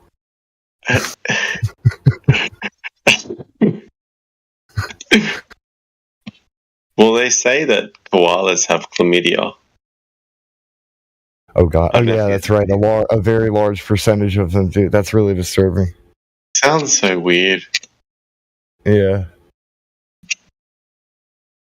Because when you see them, they're just sitting in a tree. Like you don't just like walk in the bush and it's just this like koala orgy happening. Oh god. It's like they're never actually doing anything. Like where do they even get an STD from? Fucking make sense. But they seem so chaste. They're like exactly. They're like pandas, you know. They're just dopey. Imagine being one of the people who, when that fire was going through, and sitting there trying to take care of a koala while simultaneously trying to hold it at a distance just in case it's got the cloud. I don't think we can catch it, but yeah, that's pretty funny. Yeah, somebody makes an assumption like, okay, I don't know about this. I'll hold the koala, but I don't like it. You look extremely fluffy and huggable, and you just like to sit there and eat leaves all day. But I'm not going to touch you. It's also weird that most people don't know that either. That if they didn't have eucalyptus leaves, they'd go extinct. They're like the pandas of Australia, basically. If they didn't have bamboo, they'd go extinct. Yeah, I feel like pandas are just a bullshit, unviable species I know it looks like a bear, but when I see a panda acting like an axe and eating bamboo, I honestly am, what the F is that thing though? Like for real, stop effing. The Chinese guy in a suit, but yeah. Yeah. I'm just saying that they don't act like any other bear.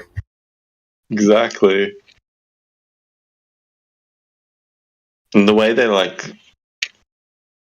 you'll catch them all the time, like pissing on themselves. Like they'll put themselves upside down and just wee and stuff. Like it's just weird. It's just weird. Yeah. It's weird that goats do that too. Like there's other animals that actually do. Yeah, they'll just piss on their own face for no reason, and then they'll look at you and smile, like put their teeth up or so. It's weird. They put the front lip where it looks like they're grinning at you. Like, did you see what I just said? Like, yeah, it was gross, dude. I mean, all these. That's why they got chlamydia. Because they pissed on themselves. Yeah. Why have they all got chlamydia? No one knows. I guess there was one koala file back in the day. And King of the koalas fucked everybody. Part of it could have to do with genetic bottlenecking type stuff, where certain things spread faster amongst populations. But I don't know. That's just an assumption.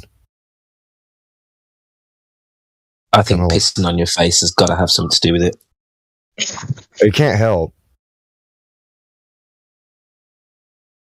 Definitely can't. But anyway, back to beach thing. I was actually thinking, like, this summer, I want to go to the beach and take some pictures. like sunrise type stuff, sunset. Like we were talking about that earlier, about how the sun looks as it's rising and setting over water. And I was just thinking, like, man, I might end up actually getting a good camera and going and trying to do that. Yeah, that'd be mad.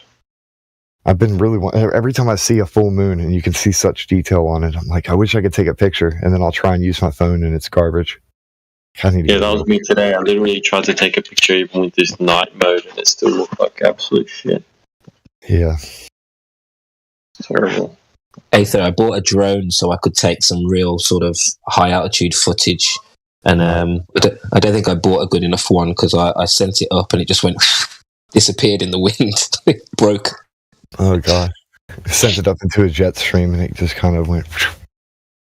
You broke Not it. even. How much did you spend on it? Well, less than £100. I think that's the problem. Oh, okay. Yeah, the low level ones are flimsy and made out of cheap plastic. Like somebody got my granddad one year for Christmas, and I think it lasts maybe 15 to 30 minutes, and then it has to be recharged.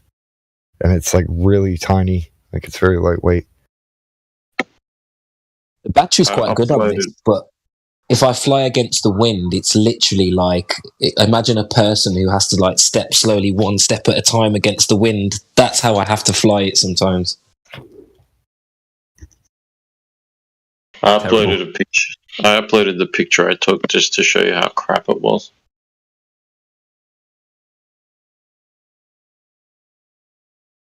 But it was extremely bright. Yeah. That was one thing that was quite noticeable, is how bright that full moon was. Yeah. Did you see the picture I put up? Yeah.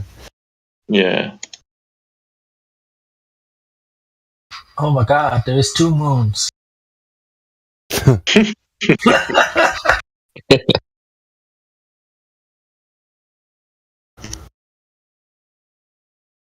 What's up, Tim? Not much. Hope all is well with you, man. Yeah, it's good. My stomach is full.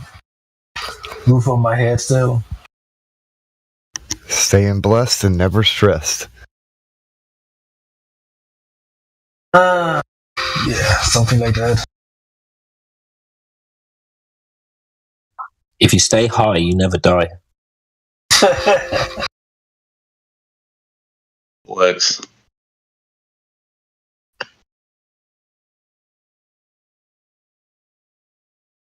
Alternatively, you can't go to hell if you're already there.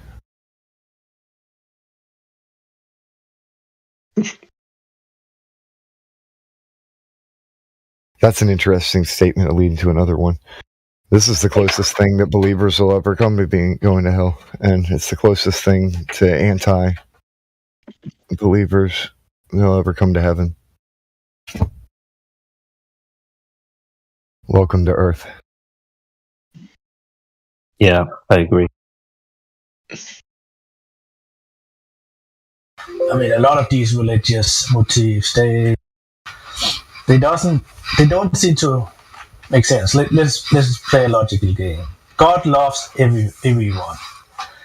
Yeah, he created hell, and he is also all-knowing. So he knew when he created the archangels that one of them would fall and become Satan.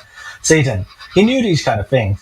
So to me, it looks like he's playing a game. He's like a trickster god. You know? I would say the trickster god is more like Gad, like the god of this world. And he really likes playing games, like especially with money.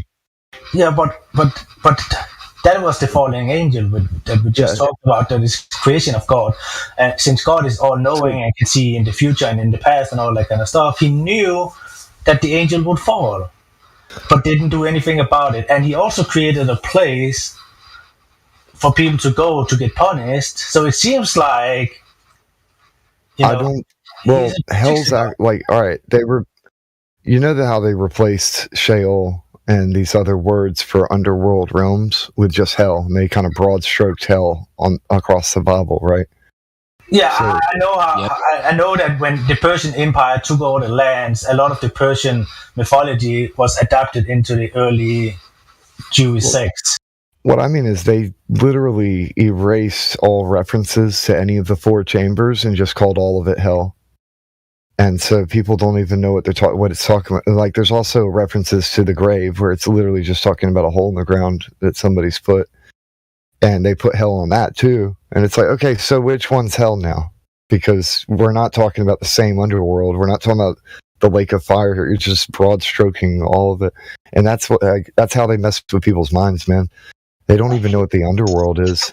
Yeah, and when you look at the migration of these stories, and you then say that, okay, we play with the idea that the Abrahamic ones is the earliest ones, the newest religions, and I would make the claim that there is a connection to mythology and all the way up to religion, and it's just a story that has traveled and been changed over time. If you then go back and trace into, like, let's say, the Nordic mythology, there is, I think it's 7 underworlds or something like that, 6 or 7 different places for people that dies to go. Like, there is the sea underworld for people who died at sea.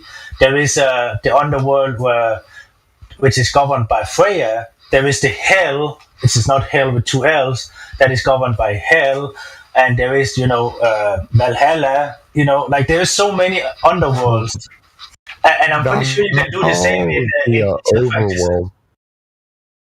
I get what you're saying, but I remember comparing the world tree, like Yggdrasil, with other cultures, and I'm pretty sure there's like only 3 or 4 underworlds on there, but the other ones that you're talking about, those are overworld type. They're above the world. Like, they're more like in the layers of the Shamayim, which has it's afterlives. Afterlife would be a better term. So, yeah, but there's 2 afterlife realms, I guess, as you'd put it, and some, like, one of them has to do with the underworld, which I could share these maps and diagrams that they have for their. Here's one of them. I'll just put this in. I actually have a piece of art that I made off of this too that I should share because that's pretty cool. Also, when we're taking, I know what you're talking about, though. Yeah, I know when we're talking about these depictions like this, these are made like from the Renaissance and onwards. They're not like ancient depictions. Yeah.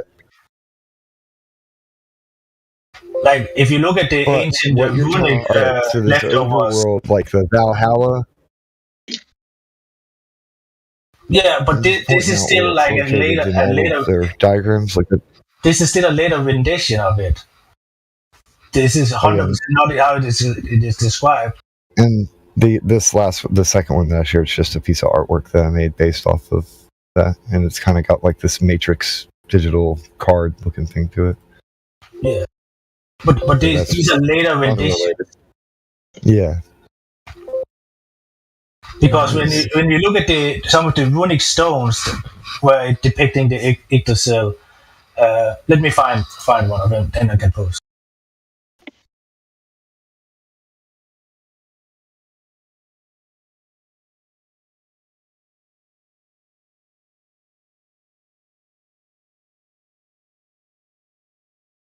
I knew there was 7 heavens. I didn't know there were 7 layers of hell.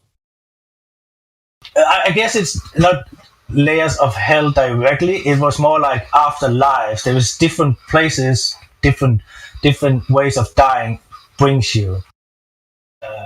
There is a place for people who. Oh, so you mean 7 paths to hell rather than 7? No, they didn't end up in the same place. Like, if you died at sea, you would be in the sea afterlife, or governed by one of the sea gods. It was not a direct path over to one common place. Right. So if you died in battle with honor, you would, of course, go to Valhalla, all that kind of stuff. If you died where you had been living in dishonorable life, there is a part that kind of describes as the hell that we are getting from, let's say, the Christian ones. That might have been a later Christian addition to the mythologies itself. People are not 100% sure about that. But then there is also the afterlife that is governed by Freya. That is not a lot of things is written about this, but I assume since she is the goddess of fertility, that it's a pretty good place to live and, you know, or be. And then there is the hell that we know, which is pretty much just a commoner's place, people who lived and died of old age or natural diseases or something like that.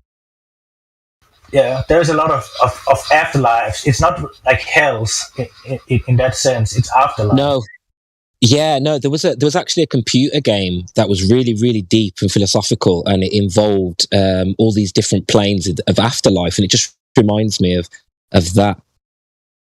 Yeah, there is also an afterlife of the mounds, which is said to be that the spirits reside in the grave mounds that they has made by them. And there is also stories about reincarnation attached to that. That if you are conceiving a child around a grave mound, you can actually get the soul or the spirit of the one who is buried there into your child, and this is how they you could get, you know, one of your ancestors a spirit into your child, something like that. But there is a lot of these small tellings that you have to dig a little to get.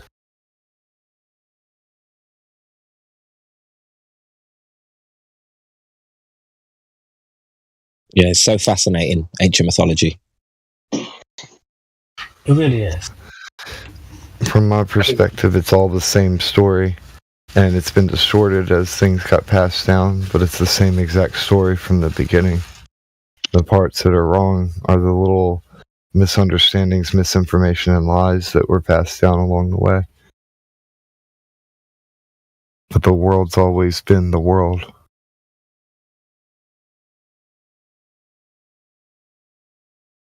Feels right. I feel like you're right.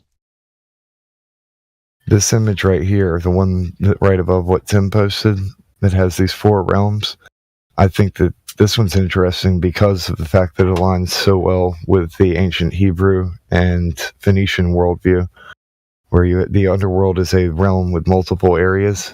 It's not just some hell, like the Lake of Fire itself is a completely different place, unrelated to these 4 chambers. Are you talking about the bottom picture? I'm talking about the one that I posted right before he posted these, which these are interesting too. I was going to talk about that in a minute. But like it's got like these 4 chambers at the roots, and then there's kind of the Midgard area where that would be like the world plane type thing. And then above that are these 3 realms. What I find interesting about that is there's 3 realms. Oh, yeah, sorry. Yeah, that's the Hebrew cosmology, isn't it? Yeah. Well, but I'm talking about the Yggdrasil tree, the world tree here, though, is the point.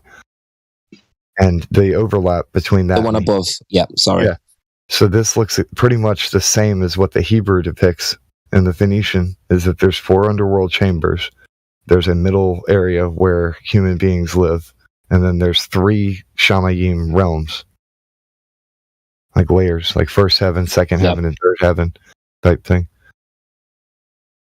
But that's also Norse mythology, yeah?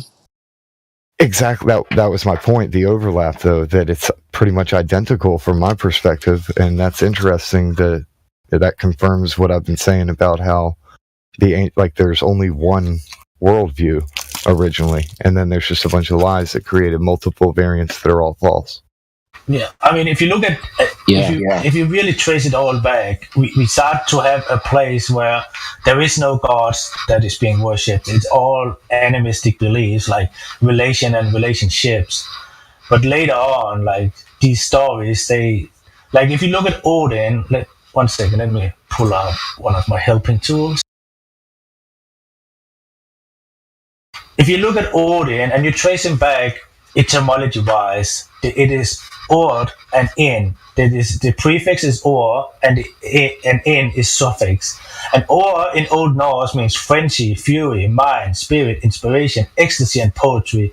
If you trace it back to like Proto-Germanic, it would be rage, manic inspiration, raging one, inspired one, raging, possessed, inspired. And if you look at the traits that you're giving Odin, he is all-father. He gave up his eye for wisdom. He hung himself so he knew how it was to die. He's the war of God.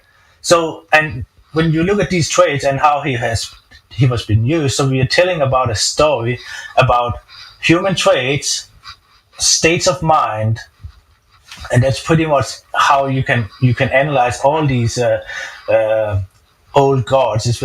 For example, like at war times, they wanted to be in a state of Odin, so they made, they had a ritual or something like that to get into this fury, this frenzy state. When they were doing rituals, or when they were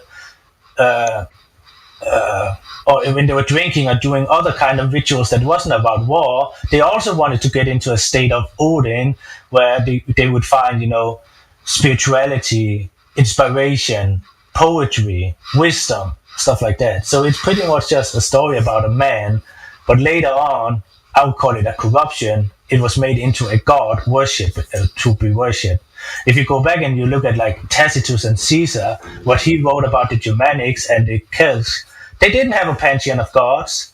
They had the temple in the woods and stuff like that, and they were maybe celebrating at the times that they could derive from looking up in the sky. When the sun is here in the sky, we celebrate. When the moon is here in the sky, we celebrate. When the stars is blah blah blah, we know the seasons, we celebrate. So there wasn't a pantheon of God back in those days. That was a later addition, most likely after the Christians took over the lands. It was after Caesar and Alexander the Great. It was syncretism, wasn't it? Because they synchronized two religions. Yeah. Hold on. Like they merged together the idea of this man and the sun into one. Yeah, exactly. But for example, you can also compare. We can analyze another one. We have this story about Hodor and Baldur. Hodor is Odin's blind cousin or brother, a representation of darkness or the winter night. Baldur is the god of light, which would represent, the sun or the light of the day and the bringer of light. Hodor kills Baldur up in the north because darkness is a much more fierce and powerful force that is feared, because we have days with light, we have days, weeks, months without sun at all.